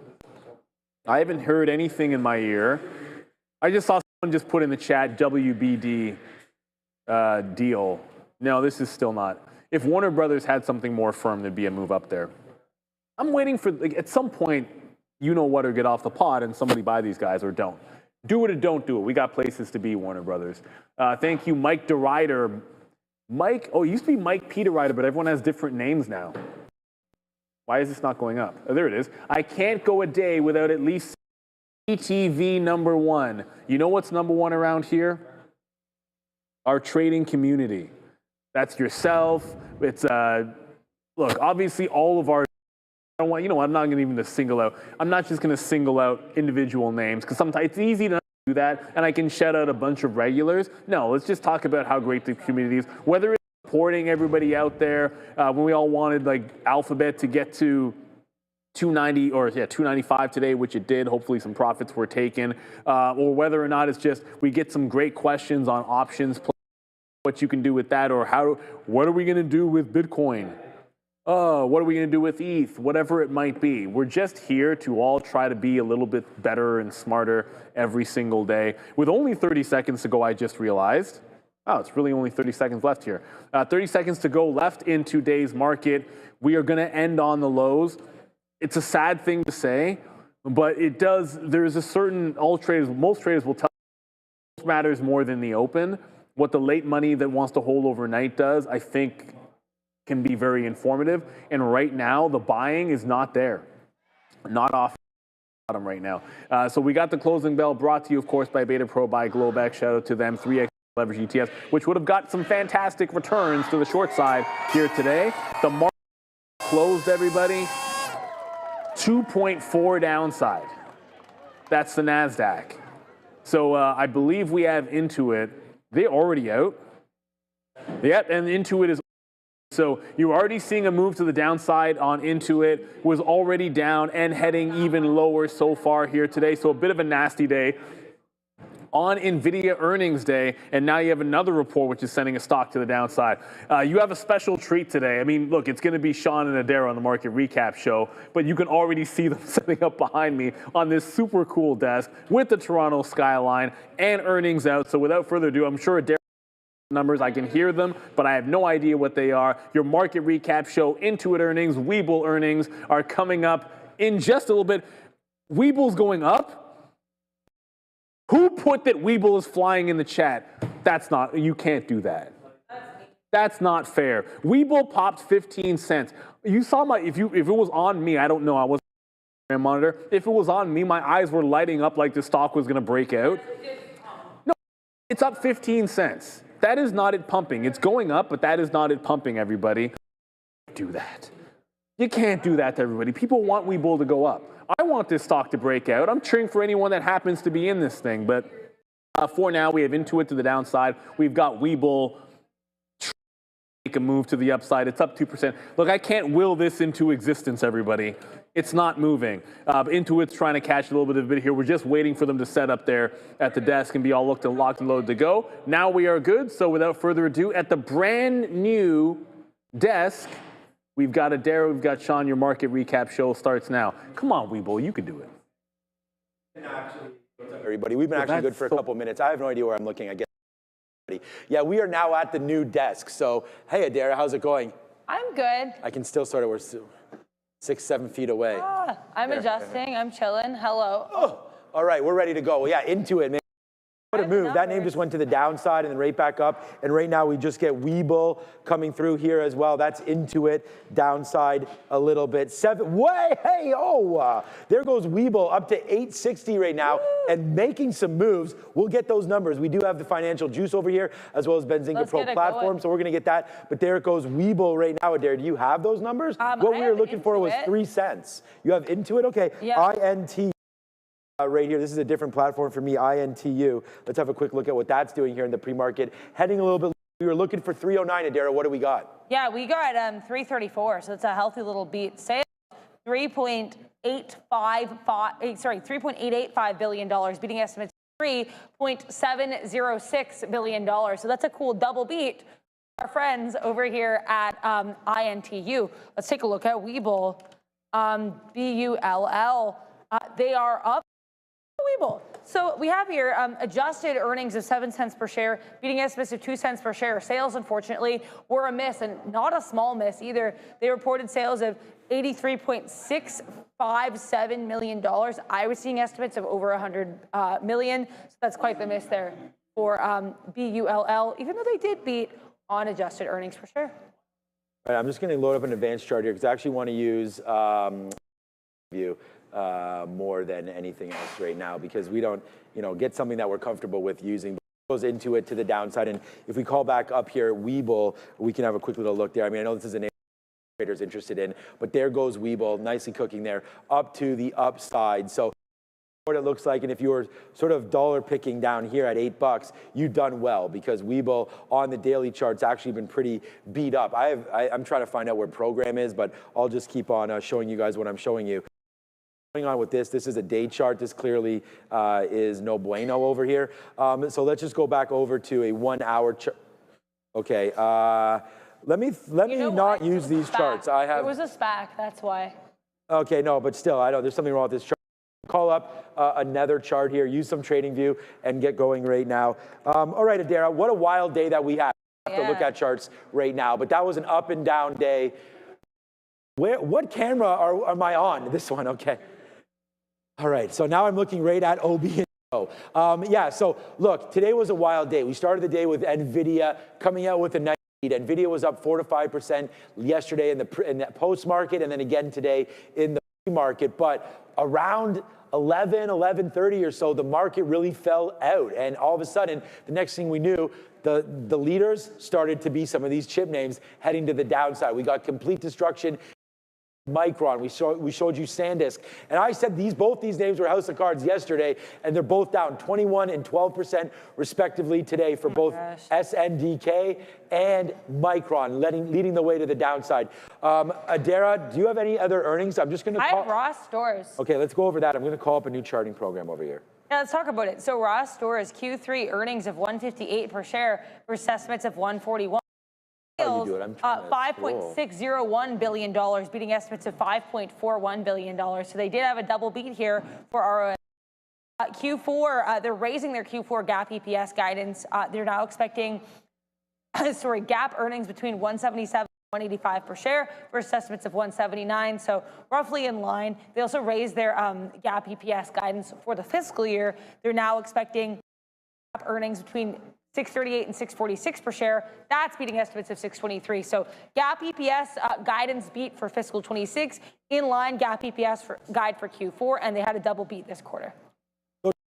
Having just an absolutely ridiculously red day today in the markets. I just want to sort of calm everybody down a little bit. If you come over to the screen right now, this is the S&P 500, right? This is the SPY right here. We're only down, we're not down too far here after a day like today. All we've done is sort of came back into October the 9th levels, right? And so sure, we've given up about a month and a half worth of gains. And if we look at something similarly here with the NASDAQ, it's the same kind of a thing, right? So there is pullbacks down in. I think the big concern that a lot of people over the last little while, of course, has been Bitcoin. And Bitcoin, if we're going to use the same metrics here, these are the 200 period moving average.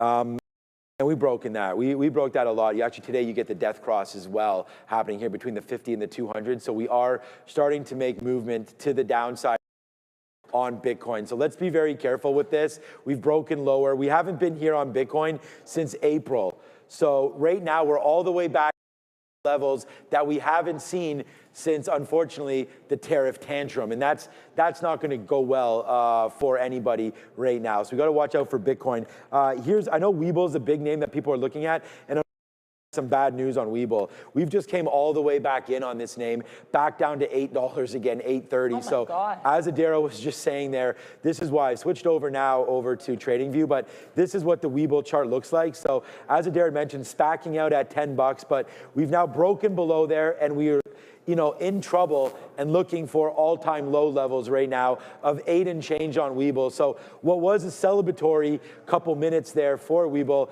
turning out not to be, as we make lows right now. The other name, Ross Stores, came out today as well. You can see a nice move to the high side on Ross. Hit today, but we did get some good retail news this morning from a stock like Walmart, Adara. Walmart comes out and beats. Great report from Walmart. And then, of course, we get the news that they are now listing the NASDAQ. So they're moving over from the NYSE over to the NASDAQ. Adara, who thought Walmart would go out at day's high today? So Walmart going out at the high of the day. We were definitely not expecting that, but that's exactly what wound up happening here with Walmart. What did you think about that quarter?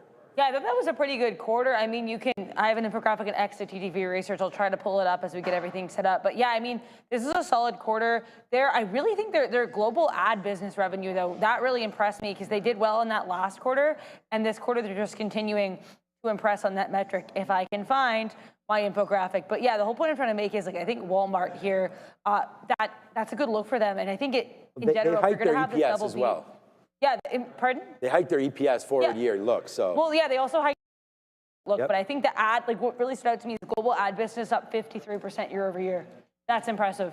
So I think that's worth noting. But I mean, Sean, things good. E-commerce global sales up 27%. E-commerce US sales up 28%. Comparable sales and Sam's Club comparable. There's really not a dark spot in this whole report. Yeah, and what goes up must also come down. I mean, and today, unfortunately, the sad story. Patriots fan, Russ? Oh no, he's a Patriots fan over here. Is that Wes Welker? Yeah, okay. Shout out to the New England Patriots. Good wide receiver, Wes Welker. Hands, Wes Welker. But look at this. Google is crazy. Today we go out at all-time highs. But that was 11 o'clock. And then all of a sudden, tonight, down to 290 again for Google. And sort of the story here was they opened their largest AI infrastructure hardware engineering center outside of the US. That was in Taiwan. They opened that this morning. And that was the story there. A strong test of trust, says Donald Trump here, between Taiwan and the United States here. Google, obviously, a multi-trillion-dollar company right there in the United States, now opening up a data center there in Taiwan. Big time movement there to the upside here as Chinese AI going to have to now run through a little bit through Google. So that was a huge spike, man. We really like Google making those new highs. But again, let's just calm down a little bit. I'll talk I bought here today just on a downward trend. But Google, this is what the daily looks like. We're still really excited for Google. Any dip buys in this name, I think, are prudent. So right here, the 50-period moving average, 261 on Google. If we're lucky enough to get something down there, I think that's a scoop, man, on Google. So we'll wait to see if we can get anything. A stock that I bought today was Uber. Look, this got all into May levels where, and this might be a mistake, man. We might look back and say, hey, we should not have bought more tech names, and I agree. But Uber's PE is 14, all right? Like that to me is well under a market multiple right now of 25. I know that probably a little bit today. Let me know in the chat what you guys think of Uber. I like Uber. I just think it might be a little overdone, the extent of how robo-taxis and Waymo and all that will be affecting Uber. I heard yesterday, Adara, that Waymos are still costing 200 grand per car to put on the road. Yeah, that's not cheap. That's a little expensive when we're talking about Elon and those robo-taxis coming well under that, like 30 to 40,000, I think, even less on the robo-taxis. I think it's going to take a while before Uber actually gets hit on that news, but today they're hit pretty aggressively. Remember, the stock market is forward-looking, so it's not about like what you think today, it's where are we going tomorrow and in the future, right? That's why we always look at forward PEs as well, looking at those numbers and the guide. But right now, Uber getting hit pretty good. Talked about CCJ, maybe some Cameco, get some good uranium plays right now instead of those SMRs. SMR, oh boy, do they have it. SMR finishes the day down 14%. Absolutely horrid move down for SMR today, and not catching any bids. Another name that I think would be a decent name to be buying at some point would be Tesla. Let me know what you guys think about that one in the chat. 200 period moving average 38. We have another bad day in Tesla, then maybe we get into some buy zones there as we look to see, again, back to May levels. Those are some of the levels that I'd like to buy on some of these names. But all right, Adara, we do this right? And we want to make sure that everybody's well aware that there's some earnings that have come through today. And Adara, what has caught your eye recently? Well, yeah, I just want to say, so someone in the chat here, Bill's Camp telling me Ross earnings are out. I did already go over Ross a while ago, but yeah, they'd have a double beat in line EPS guidance for Q4, but better than expected EPS guidance for the fiscal year. So we did go over Ross. I do want to clarify that because they came out a little bit earlier. But we'll talk about Viva because Viva actually came out at 405. We have Gap and Copart coming out a little bit later as well. Those are certainly going to be worth going over. And I'll look at ESTC as well. But let's talk about Viva first. So adjusted EPS beat $2.04 per share versus estimates of $1.95. Beat on sales here, $811.2 million versus estimates of $791.816 million. Q4 adjusted EPS 192, slight beat versus 90 cents expected. Also beating on their sales guide, 807 million to 818 to 810 million versus estimates of 800.575 million. They raised their guidance for the fiscal year. They're now expecting adjusted EPS between 7 and 793 versus estimates of 781. They also raised their sales guide for the year. They are now, they raised their sales EPS guide to 790. Beat estimates of 781. My apologies. They raised their sales guide to 3.166 billion to 3.169 billion. That is also going to beat estimates of 3.141 billion. So double beat, guidance raise, and beat across VEEV. Let's take a look though at ESTC because I mentioned this one had by far the largest expected move today, and I do apologize that we did not get our expected move calendar out. I had a lot to do as we were kind of getting moved over here, so I do apologize for that. But we did have Gap and Webull earnings previews, so certainly still gave you guys some visuals. Let's talk here about ESTC. A double beat here, 64 cents adjusted versus estimates of 58. Sales, $423.481 million, beating estimates of $418.15 million. Their EPS and their sales guide for Q3 beat estimates. They raised their sales guide at EPS guide for fiscal year also going to beat estimates. Their sales guide also going to beat estimates. Yet, guys, they are down post-market, even though they really did have a beat. Like, they are the exact same type of quarter as what we just saw from Viva. For ESTC, so we weren't really expecting that kind of a play there, as it was bleeding all day also. So, yeah, nice little move down there for ESTC. You could just check in on Webull. That's kind of not doing anything right here off earnings. So, wish that there was a little bit more happening. Request for raw stores as well. That's nicely upside right there, which makes some sense. So we like to see that as we did get a good quarter from. Did not get a good quarter from Target. That was hovering around $86 today, down to $83 as that continues to bleed. This is actually a name that is also broken down off of past support. I was still long this name actually in the 86 to 88 range on Target. That's not looking very good. Nothing's looking good today. If you're gonna, in a vacuum, you're gonna look at it. It's gonna be pretty bad. Did get PAN W yesterday. So again, PAN W, you know what that stands for? PANW? Hello, Alto Network. Perfect. Yeah, you're too smart. Good one right there. So. Palo Alto, Pan W. Nice Gap move. out.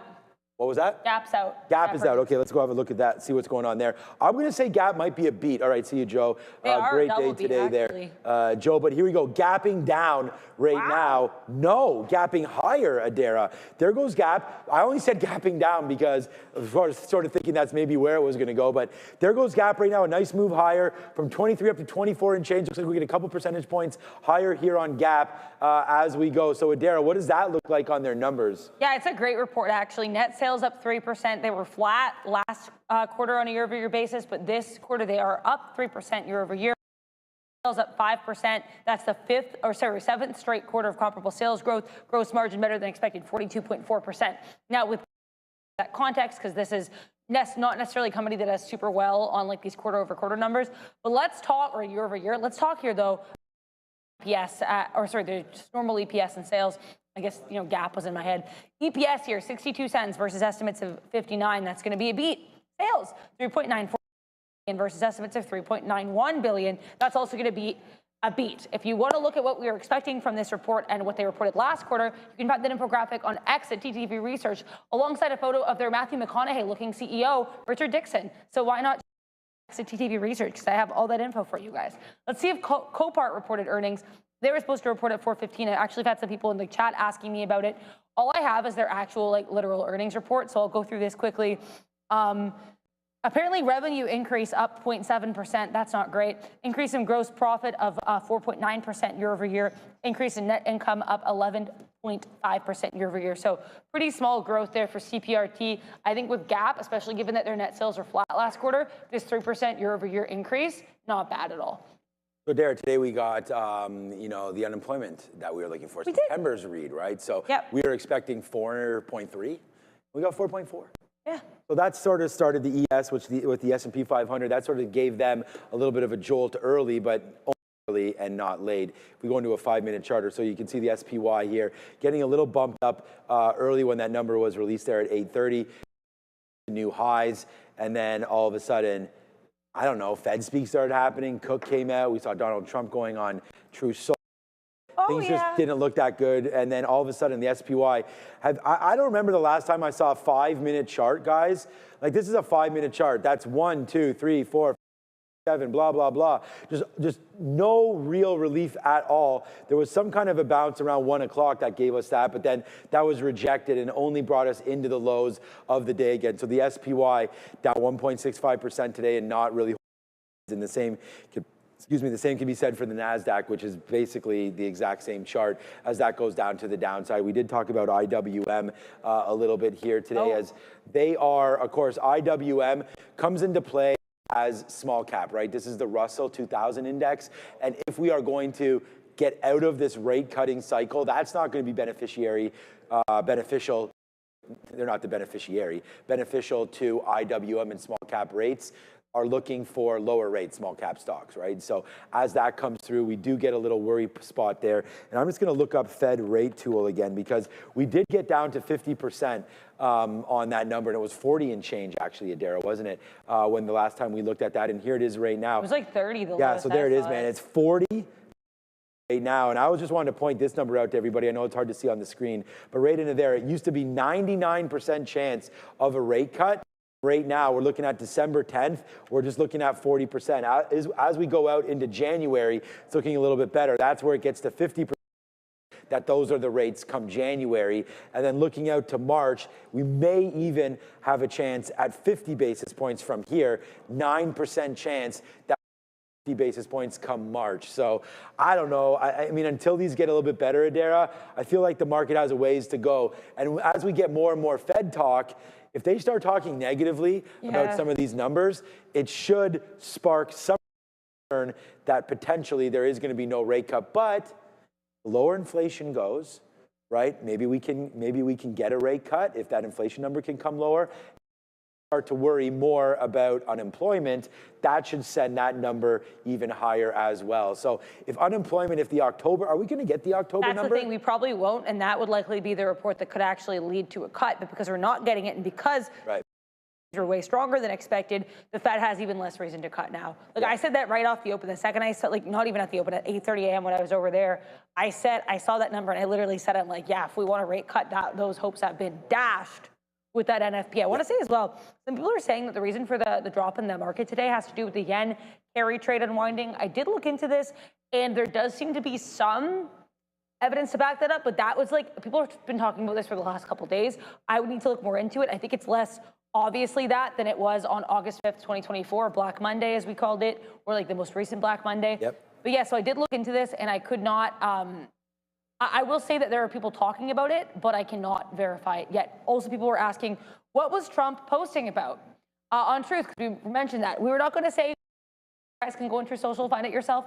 He was reposting a lot of things. He was reposting like random users with not a lot of followers. It was interesting, and it happened, and it could, yeah, we're going to have to wait and see how that unfolds. Yeah, it was just, I think it was like aggressive posts about Democrats and things like that. Right, and I think just like the intensity that it got could be concerning in a way that could impact sentiment. I do want to say, look at the Japan interest rate. It says ongoing news. Yeah, no, I'm not saying it's not. That's not what it is. I'm just saying that like last time we had that yen carry trade unwind, here it is. Almost instantly. Yeah, I was going to say, because I actually called up the chart for you, Adair, because you actually remember the exact date. August 5th. Yeah. So here it is right here of 2024. So we went from 5 on the S&P 500 to 511. So we actually got hit. I remember, hey, shout out to Adam DeLuz. I was in London at this time when this happened back 2 summers ago. But it was right into here, man, 510 or so in 2 or 3 days. So we gap right into there, and then it was whoops all the way to the backside. So if that was what's causing this, we did have a drip from 550 down to 5. So let's call it 7 or 8% down on the SPY. So if we go sort of forward to what we're talking about right now, if today was the start of it and you're looking for a very similar move, remember that was 511, right? We're at 670 today. So if you drop again another 7 or 8%, it would put us into the 620 area. So maybe the 200 period moving average would be something to talk about right there. I just heard out of my ear there that Gap is having a little bit of a move here. So we can just quickly go back and check what Gap is doing. So they are making a higher move here with earnings out right now. So Gap goes just that little in for today. And then Webull is the other big name. And then there's, of course, Ross Stores that we continue talking about. But I have bad news about Webull, guys. Webull just turned red right now. Now, you can read more about Webull just broke $8. So I think this is the first time I believe we've broken $8, unless that has happened before. Get out of here. We might have broke it there post-market break right there down to $8, but right now we are officially doing that on earnings. Downside for Webull as they continue to focus, unfortunately, on. That's not going to be good. Talk about focusing on crypto, man. Robinhood right there. Does Robinhood break $100 tomorrow? I say yes. We'll see if that does happen. Webull was a double beat. It was misreported. So a double beat for Webull. Yeah, because it was initially reported as a miss. So yeah, people were mentioning this to me earlier and I didn't see it, so I do apologize. But I did look into this. So yeah, they did actually have a double beat here. Sales of 156.936 million, up year over year, versus estimates of $135.577 million. They did beat on adjusted EPS, as mentioned. Revenue up 55% year over year. Trading related revenue up 64% year over year. Operating expenses, though, this could maybe be an issue. They're up 18% year over year due to higher brokerage and transaction costs. Adjusted operating expenses also up. So they're spending more money. That's a little bit, maybe a bit of an issue. And they're actually making money, which is always nice because they've been losing money in the past. And then what else here? Adjusted operating profit improved. Yeah, this is not a bad report. It always sucks when things are like kind of misreported or, you know, disseminated incorrectly. But usually the market will kind of correct for that. If it does want to go up now that this has kind of been corrected by Benzinga, maybe it will. At this point, though, I think Webull's in line to, you know, barrel lower. Well, I like that. Get those bulls. Well, isn't that what the Bulls do? That's what they do. Yeah, that's a good one. Yeah. Texas Longhorns. Wait, what? That's a college, University of Texas. I heard Texas mom horns, and I was like, why do Texas moms have horns? Okay. No comment. If you're from Texas, shout out to Texas there. I want to thank everybody that gave us all the super chats. Fantastic day, and I hope everybody's okay. It was a very fun day. It was a very exciting day. I want to thank Obi for filling in for Sharif, of course. And Sharif's gone all week. The surprise there for Sharif back already? No, okay. Quickly here. This is the stock heat map, man, and this is, of course, Adair's corrected me when I was like, where's SoFi? 500 index. So everything was green early today, and now not so much. There's a little bit of saving grace here in the retail side as we have Walmart wind up beating TJX, some of the discount retailers there going through. Crombie coming through as well. Target down another 3% there, and it's Amazon, the big guy, down 2.5%. So that's kind of a little bit of a back and forth there. Financials, you know, some save here as well as some of the lower banks, the regionals, coming out with decent numbers. But Berkshire finally turned red there, down 0.3. So Berkshire, If we go to the screen here a little bit better, yeah. JP Morgan, wow, they were flat for a minute, down 1.6%. That's not great there, Adara, as we go. BAC down. But Berkshire, I think, might be a little bit of a save there. If you're looking to buy an index that has a lot of cash, that, you know, maybe a little more conservative, that might be a spot there. Berkshire, of course, new management now with Warren out of there. Dude's name from Canada? Greg Abel. Greg. He'll start on my birthday, January 1st. Okay, well, let's not forget that. Happy New Year to Adara and her birthday coming. And it's also Charlie Munger's birthday, too, so it feels very apt that the new birth, the new face of Berkshire Hathaway starts on the birthday of one of the OGs. Isn't that kind of beautiful? Cycle of life. Yes, that is a cycle of butterfly effect? No, that's just cycle of life. Okay, this show is definitely getting not a little long in the tooth here, but I do want to say we didn't have a today, but we did have a very aggressive day of trade, right? And I think that what we might have learned today from everything is, you know, take your winners when you see them. At the same time, be a little aggressive. Like, you can get monster winners. We had a great trade in Google early, and then we also had one late, right? It's like about being patient. Once the market goes and the trend can be your friend, but if you continue to fight it, it will be a problem. And some good examples that we have of that, Palantir, I think, is a great one. I don't have my charts up here, but I actually was buying Palantir here early on in the day. Once we lost this 170, though, we scrammed out of there. Like, it was a real quick out, and I was thankful of that because Palantir just kept on going to the downside. And you don't really want to be part of sort of a cascade like this. Again, this is a 5-minute chart. Like, no relief at all, basically from, let's call it 10:45 down into 12:30. So you almost don't have one green candle on a 5-minute chart for about 2 hours. So if you start to fight this trend, all you do is average in until you eventually get to a pain point where you have to punch out, okay? So you got to be very, very careful of doing that. But at the end of the day, we did get a real nice win there with Tesla. And what we were able to do was go back and sort of zoom out a little bit and find a level for Tesla that we like. Now, I was heading lower here.